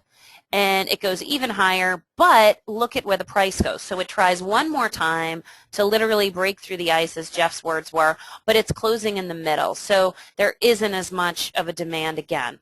The volume here tells me that they're about to do something. Again, momentum, again, a sign of reversal. And this is basically what we want to see. So they've tried their effort versus result. I guess you've heard us mention before. They're putting a huge effort to try and rise this, but it's failing, okay? So one more time, back up into the body of this bar, slightly higher than the no demand bar. Watch again, volume still stinks, all right? It hovers over here to catch some more people, and then now, what do you notice? Big, big gap down, back into the body of where I first saw this, back into the body of this big skyscraper here, and we end up with a push up in volume, and it closes lower. So my analysis here would be that we have a sign of reversal here, right? I have a weakness in the background. I have ultra high volume here, an effort, a failed effort to be up here. I'm going to guess if this stays like this, the volume keeps going down, they're not interested in the higher prices. This is probably where they're going to hover again, and then it's going to fail. Well, I have to give a 10 out of 10 for that. It's spot on, absolutely spot on. You give her a round of applause, and she's only been doing this for a few, how many, 8 weeks, 10 weeks? About 10 weeks. Okay, now, Lauren's absolutely spot on, okay? Okay, yeah, no, it's today, this is yesterday's bar. This is a weekly chart, just so you know. We can now actually go and actually have a look at what the actual market did today. The reason this is actual today's chart, okay, using the Infinity AT platform. Now, this was a beautiful example of an upthrust right here this morning. Now, if we were going to, and they're upthrusting, and this is the daily chart. This is an upthrust on the daily. You saw it on the weekly. The weekly chart showed you a climactic bar.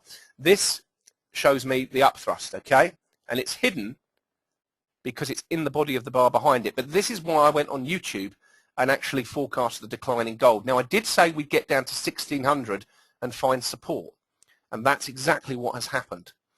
But there's still weakness around, okay? What I'm expecting this market to do is to come back down and retest 1600. Once it takes 1600 out, and if that weekly chart that we just analysed there, if that weekly chart stayed exactly like that, and I can't analyse that bar yet, but if it stayed like that, at this prior level, on that volume, gold is going all the way to 1,400, possibly to 1,000. And it's going to be a fun ride down if you're a VSA Club member. Because, yep, and so Lauren, she's getting really, now look, she's telling me to go back to the other chart now. Oh my goodness, what have we got here? Go on then. Here. Sorry, we have to keep passing the headset back. So if you notice here, here's your hidden upthrust, right? But this is the part that concerns me or makes me pay attention. You have ultra high volume here. It's actually broken through a previous low way back here. It's broken through. It's broken through the body of this last climactic action bar that we saw. It drifts up, but you're in an overall downtrend. So it's sort of contrarian, right? It goes up, it kind of whipsaws, and then the volume keeps going down. So again, I'm looking for your confirmation here, and then this is where it's through previous support, and I'm going to look for basically no demands, and then it's going to fail. And that's pretty much exactly what I said on YouTube, that we'd reach the 1,600 level, we'd find support, which we have, and if it just keeps going up on no demand, we will see gold start. And this could happen as well. If we now start to begin a rally in the S&P, remember, all the news is bad, but the S&P has rallied massively.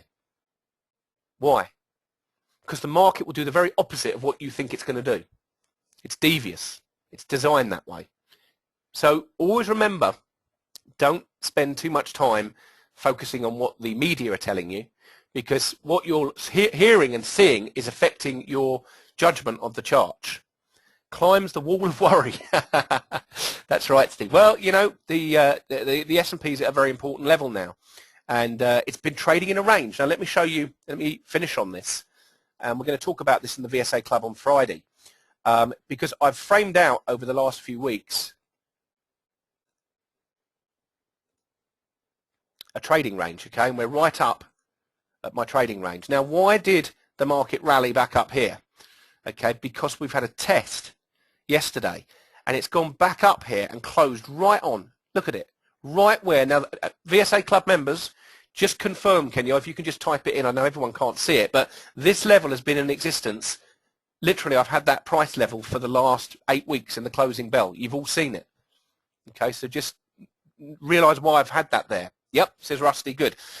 The reason is, look, there, back on August, was their first phase of accumulation. Right, that's where the professional money were positioning themselves at this level. So they started to buy here, not sell. We come back down into that area, and this time we note that the volume is less than the volume here, and the market responds positively. Back up it goes. Notice now, we come back into the area here, back down there again, and we spring. This is called a spring. And the volume's lower. So I'm hoping, I really think this will happen. We'll get another shakeout, another opportunity to push this price back down, and then we're going to see no supply pile in and buy if we see that, because there is going to be massive opportunity to the upside. Now, at the moment, we're right back up to an area here, which is going to act as very serious resistance, and you can see it already has. The fact that we've closed in the middle today, which we have, would tell me that we should probably have a down day tomorrow. And if we do start a down day, we could easily push back into this downtrend channel. We are definitely in a downtrend in the market, but we're trying to build a cause here and here to move higher. Now, if we take out that no demand bar, the next target's going to be back up to 1,300, and that's going to be a nice ride up there. The downtrend is because we've taken the first two highs, Rusty, the intersecting low on this chart, and that's the current trend that's in place. But to be fair, I don't even want to call this a trend. This is actually a trading range. It's not even a trend. We're in a trading range, as you can see. It's a bit like when we reach this top, you go into trading ranges. But what I do know, and what everyone should know, is there's a lot of high volume down here. Why? The professionals are putting their footprints on the chart. And if we then go to the weekly chart and we wonder why that is, does everybody remember what happened in May of last year? You remember that? Right here. Right there. Anybody tell me what happened on that week? 7th of May. Wasn't Greece? No? Aha, you've got something wrong today. No? Anybody tell me what happened on the 7th of May? Actually, it was the 6th of May last year, and it's in control of this market right now. It was the flash crash. Look, they shook the market out violently here. They tested it a few weeks later. In fact, that's actually just strength buying, more buying coming in. So there's a lot of buyers down there. Look at the volume on this bar. It's the highest we've seen. Now, the reason, and that was all to do with the downgrading of the US government, the credit rating, okay? But look, when we come back into the body of the bar here, we get a nice positive response, and we come right back down to that line. That green line is the shakeout, and we see accumulation. I expect one more or two more visits down here, and we'll follow it in the club, and suddenly we can start to rush in and buy. What I'd like to see, my preference, this would be my preference, would be to see some sort of widespread down bar on news. Something like the banking crisis in England or in Europe has caused the euro to be disbanded. That would cause this market to crash, and that's when you buy it. That's when you would, everyone else would be negative, you would buy it. And in 5 years' time, you'd say, Gavin, thank you very much indeed, as you bought, if you bought stocks down there that are perfectly good stocks, you know, Apple, still a great stock. There's certain stocks I wouldn't want to be buying right now. Certainly Bank of America doesn't appeal to me very much for many reasons. But this is a very clear chart. It's accumulation going on at this level. And we're right at, in case you didn't notice, at this 50% level here at 1096, 1100. That is a 50% Fibonacci retracement of the trend from down here and the old high. So we've had this nice uptrend that's been in place for a long time. Now we've got some selling going on up at the top, and it's being reaccumulated down here. And that's why you're having these volatile days. You've got the VIX at the moment, which is very volatile. That's exactly how the markets work, which is why as traders, you should be rubbing your hands with glee, and you should be trying to get into this market, because you only have to catch one good trade, and you can make 10 or 15 points in the S&P at the moment. Now, 3 or 4 years ago, you'd be lucky if you got 2 or 3 points. Volatility is our friends, ladies and gentlemen. It's our friend. Volatility means that we can, if you can read VSA and you can understand the chart, then you can see what's going on. So let me leave you with this final thought. We're going to do a scan, and this is the end-of-day software that we did with our special offer, and it's got the data from Reuters, and we're going to just do a scan now, and we're going to look for 20 indicators. And what we're going to look for here, we're going to scan this time the here it is, S&P. Okay. Click on next. Now we'll just call this S&P. Right, let me see if anybody knows what we're actually looking for here. Can anyone tell me with the scan? Randy says, good presentation, Lauren and Gavin. Keep up the good work. Good. Yes, you can, Bill, you can have fib numbers in Trade Guide. I use them all the time. So what we're going to be looking for here. Well done, Brian. Brian's got it. We're going to be looking for stocks to buy. Yes. Relative strength as well, Steve. That's another scan. This scan that I'm doing now, I'm going to be looking for signs of accumulation. I'm going to be looking for lots of green indicators at the right of the chart. Okay, now it's going to take some time to do this, but we've got about another 5 minutes, so we're fine. So what the software is doing now is it's going through the data, which I downloaded today from Reuters, and what it's going to do, by the way, their volume data is absolutely superb. Superb. Tom's using it, Philip's using it, I'm using it. Very, very accurate data. So you really do get some very clear indications. So we're going to look for clusters of indicators at the right edge of the chart. And then if we do a stock scan, if I've got time to do it, I'm going to see if any stocks come up where I've got a cluster of indicators. And if the stock is acting stronger than the index, that means as the index has been falling, if certain stocks like Apple haven't fallen as fast, they're the ones we're going to go and rush in and buy. And for all of you that bought the end-of-day software, and I know there's probably about 60 of you in here that have this last week, because that was a very good offer that we did, I'm going to do a special webinar for you next week, and it's going to be entitled How to Pick Stocks Ready to Buy Now. Okay, so that's for all of you that, all our customers will come anyway if you're a VSA Club member, but this is a public event, and we're going to do a 2-hour webinar, and we're going to show you how to correctly identify stocks that are going to make a move. And if you're an options trader, you don't want to miss that, because I like trading options myself, and there's some really good opportunities on a few calls that I've identified, and we'll talk about those next week. It's Thomson Reuters, Rusty, and I know you're a customer. It's free for 2 months. The data comes with that package. It's free for 2 months. And if you're an existing TradeGuider customer, it's also free for 2 months. You can sign up from our website. Okay. And I didn't know that, Fiona. I'm going to have to check into that. My understanding was that you get 2 months for free, but I'll go and check. That's definitely still my understanding. Asim, it's going to be a VSA Club event for VSA Club members and for anyone that's bought the software. Oh, okay, maybe different because of the Australian deal. Okay, yeah, well, I'll need to check that. And Danilo says, Gavin, sure will be. Netflix and Apple today. Looked like they were being accumulated. Yep. Jeff says, I know you like Apple, Gavin. TradeGuider works on a Mac, Jeff. Works on a Mac right now. You've got it working on your Army has it. Yeah, we got TradeGuider working for Mac. Okay, so they charge you for 1 month, and the second and third are free. Okay, well, that's reasonable. That's fair enough. Great. Please do the webinar any day but Tuesday. Okay, Isadora, I can manage that. Does it work with Metastock data? Yes, Mahan, this will work with any Metastock data feed. Doesn't just have to be Reuters. After the 2 months data free, how much does it cost? Miguel, I think it's 25 bucks. Yeah, it's not a lot of money. Very reasonable. TR says, hello TR, can you explain what the red-green indicator on the far right side of the chart is representing? You mean this thing here? That there.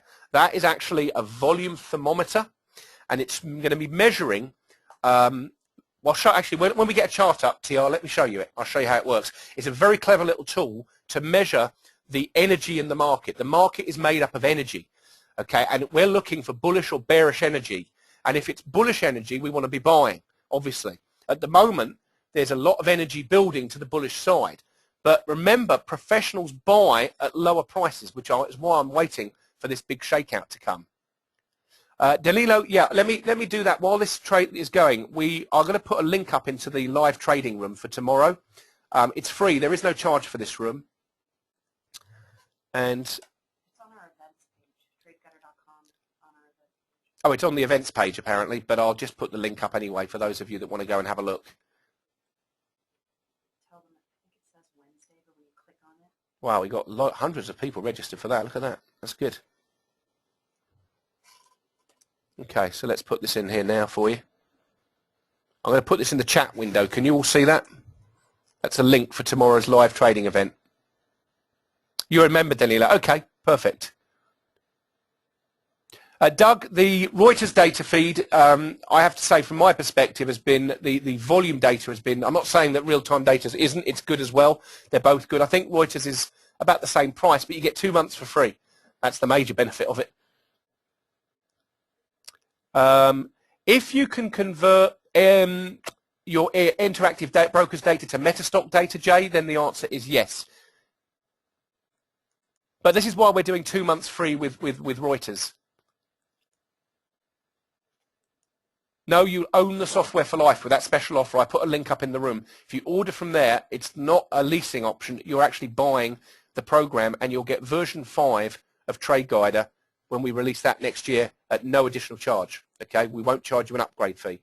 And there's a lot of new features that are coming in that program as we build it.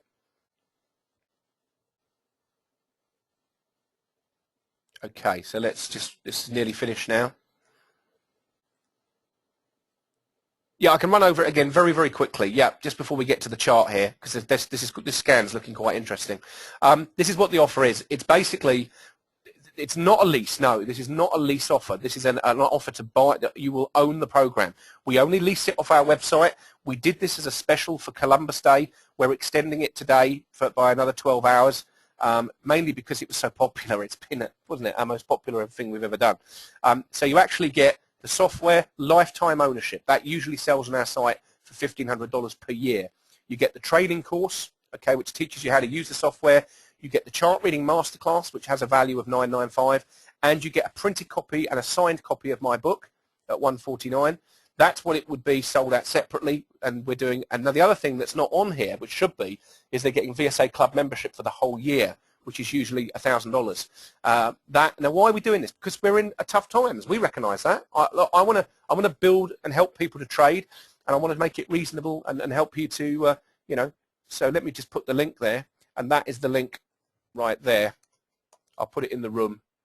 And that'll be active, I think, for about another 6 hours, I'm just told. Okay, perfect. Thank you. All right, we've got the scan up now. Let's have a quick... Okay, so this is the end-of-day program that you're going to get.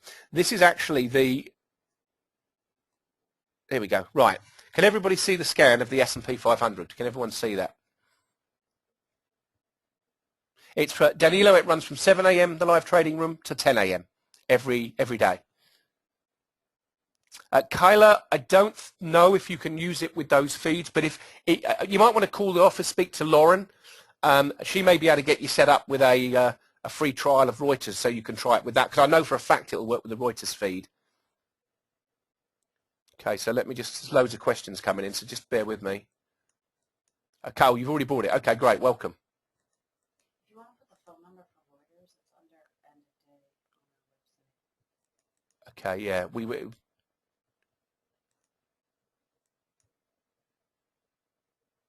Yeah, Fred says, could we have a webinar explaining all the mechanics of the end-of-day program? Absolutely, we will, Fred. In fact, we're going to do that, probably might do that Monday or Tuesday of next week. We'll just see how many more people join us with that special offer. And then, now, if you're a day trader, okay, and you're interested in our real-time program, and you want, we can't do the same offer on that, but we can do something for you, Lauren. If you contact Lauren directly in the office, she'll take care of you, okay? We'll do something. We'll try and help you. Don't worry. We'll try and help anybody. Good. Dennis got the book yesterday. Excellent. Thank you, Dennis. Good. Yes, we have Bill, we have a TradeStation add-in study, which actually the VSA indicators are built into TradeStation. You can use them as an add-in study. No problem at all. So, Steph, just contact the office, and I'll put Lauren's here now. She'll be here for another half an hour. I'll give you her number. Yes, you can, Danilo. Absolutely. If you've already got it on the $95, you can just pay the difference, absolutely, and have it for lifetime. You'll need to contact the office and call us. In fact, I'll put the number up now because both of us are here. What was it, 373-6294? That's mine. Yeah, just leave a message. And my direct line here is 6297 because it's diverted, isn't it? Yeah, we'll be here for about half an hour when we finish here. Okay. Dan, if you just, when it says basket empty there, just click on the number 1 and just put one item in there. Or if you're having any trouble, just give us a call in the office and we'll take your credit card over the phone. No problem. Brian, you've already bought the chart reading masterclass. What can you offer instead? Give us a call in the office, Brian. We'll do something for you. Don't worry. We'll do your deal. Don't worry. Good. Okay, so if Fiona said if you call when you get the software, if you call Reuters, they know you're a Trade Guided customer and they know exactly what you're after. Great. Steph, we're actually not doing any promos on RT at the moment, but I'm sure if you ring the office and speak to Lauren, she can do something for you. I'll talk to her and we'll take care of you. Yeah, Kevin, again, if you've got it on a lease and you want to buy it outright, just use that link and you own it. You own it permanently then. It's done. You've got that. You will never be charged another yearly fee. That's the reason for doing it. Trade Navigator, we'll certainly look into that, definitely. There's so many questions coming in. Email, you can email Lauren S. at tradeguider.com. And then she can call you if you put a phone number in there. Okay. Rusty says, what's the time difference between the SPX and the INX? Yeah, the phone's ringing already. Okay. Yeah, Rusty, let me email you on that one because I want to get to this chart and I'm running out of time. Okay, right, here we go. So, a couple more minutes left. What we're seeing here, this is the Trade Guide at end of day, okay, using Thomson Reuters data, and we've done a scan to find any chart where we're seeing cluster. Now you see when we had the sell-off a few days ago, when the market came down, you'll notice we had lots of red indicators in the stocks. That gives you a clue, if you're a futures trader, as to the likely direction of the market. Now, this is yesterday's data. I'll guarantee there'll be now, tomorrow, if I do another scan, signs of strength. Now, this stock here caught my attention the other day, okay, because you'll notice here that this has got some accumulation going on. We notice that the signs of strength are appearing, as we can see, and they're denoted. So each one of these boxes represents a bar. So if I start to see a whole cluster of indicators all coming in, then I'm going to pay attention to that stock because I know there's accumulation going on. Let's see if we can find one where that's actually happening. This is the S&P, by the way. This is the now here we've got this particular one, a lot of weakness on it. So we've got, it's come up to a resistance level, and we've got a couple of signs of weakness there. Nothing particularly that would interest me in that one. This particular one, Campbell's, this is a soup company. Basically, again, it's just showing some potential weakness coming in. Nothing much to get excited about. Ah, that's a nice one. Okay, now this is quite interesting. Here, you've got high volume in the background. Yeah, and then here, we've come back down into that area, and we're testing where the high volume is, and that's why that stock has actually began to rally. And I'd be very surprised if that hasn't gone up again today. So that's a good one. Let's have a look at a few others here that are looking particularly bullish. Quite a mix. Now you'll notice on this, what happens in bull markets is you'll actually start to see all of these here turning green. And when that happens, you know you've got to be in the market long. But you see you've got a mixed message at the moment. Notice the last scan I did last week, for those of you in the club, it wasn't quite like this. This is quite a mixed message. It's telling me that the market's in a trading range, which it clearly is. Now there's Eaton Group. Let's have a look at that one. Yeah, nothing particularly exciting on that one. Ah, that looks a bit better. Ah, okay. So now, this is a beauty. Okay, so let's finish on this one, because this I like a lot. This is a really, this should definitely be on your radars now. Okay, what do we have here? Lauren? You were going to say that. Because you were going to say that. It's a beautiful example. It's almost like bag holding there. You've actually got no price action to the left. You've gapped down. There's probably been some news about FCX, this particular stock. We've now come back down into that area and we've sprung. Okay, we've got stopping volume, as we can see here. And yesterday's indicator, this is the 11th of October. Let's go and see where that traded at today. I'll go to, actually, let me just go to the Yahoo stock ticker, and we can see exactly. This is quite a useful little tool. You can get the prices. We'll just have a quick look up and we'll see where it traded at today. Okay, so and the symbol is FCX. Okay. Okay, so it's up nearly 2% today. So that's today's percentage gain. 2%, that's not bad gain for one day's work. And there's yesterday's signal. Okay, no supply. In the right place. This stuff really does work, ladies and gentlemen, if you know how to use it. And you can clearly see there. Joe, yes, you're talking about Trade Navigator. If you email Lauren and ask her to put that on a wish list, we'll certainly do that. No problem. Yeah, that's correct. That's absolutely correct. Yep. Yeah, and here we see we've got incredibly high volume on this bar, more buying on this bar, a Wyckoff spring, followed by no supply and a 2% gain today in that stock. And it's taken out, there's a little bit of an upthrust. That's why the market fell. So this is being accumulated. This is one you want to watch then, definitely. You can't do scans with the add-in, Jeff. You can't, because it's a complex piece of software, Trade Guider. It's been around for a while. It's got complex tools in there that we can't put into a plug-in. Well, here now, basically, we look for the diamond trending system to kick in. I would wait now. If I was going to buy this, I would wait, and this is very important here, Roland, is you wait for the diamonds to turn green. This is all in my book, by the way, which you'll get. You wait for the diamonds to turn green on the daily chart, and on the weekly chart, you want at least 3 green diamonds, and they haven't come in yet. But you can see the high volume that's come in on this down bar here. So you don't actually buy it until the diamonds turn green on the weekly, like there. That was a great place to have bought that stock previously, back in November of last year. because it's in an uptrend and there's no supply. And that would have been a very nice up move gain until you got your signs of weakness coming in. And again now, we've got two signs of strength here on the weekly chart. So you wait for these weekly bars to turn green. Yes, you'll miss a little bit of the move. You will miss a little bit of the move, but don't worry about that. Okay, unless your style is to be incredibly aggressive, the next trade would be to wait to come back into this area on really low volume like that. Then you could buy that if you're very aggressive. You just click on the box, Fiona, and that will bring up the chart. Just click on where the scan is, on where the indicators are, and it will actually, I've closed it now, but it will bring up the chart.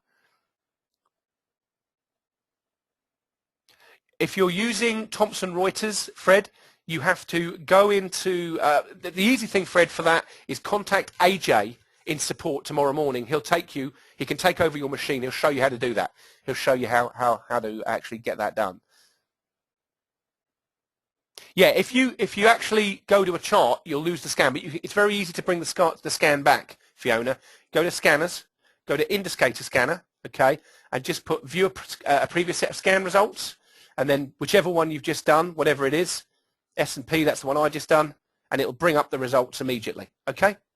And then you can go back down. So if you want to bring up a chart, you just click on there. Now, if you want to analyze the chart, the way I do it, Fiona, just to save me having to close this all the time, is I float this out onto a second screen. And now I can analyze the chart, and then I simply float it back in. Okay, so I just float it back in.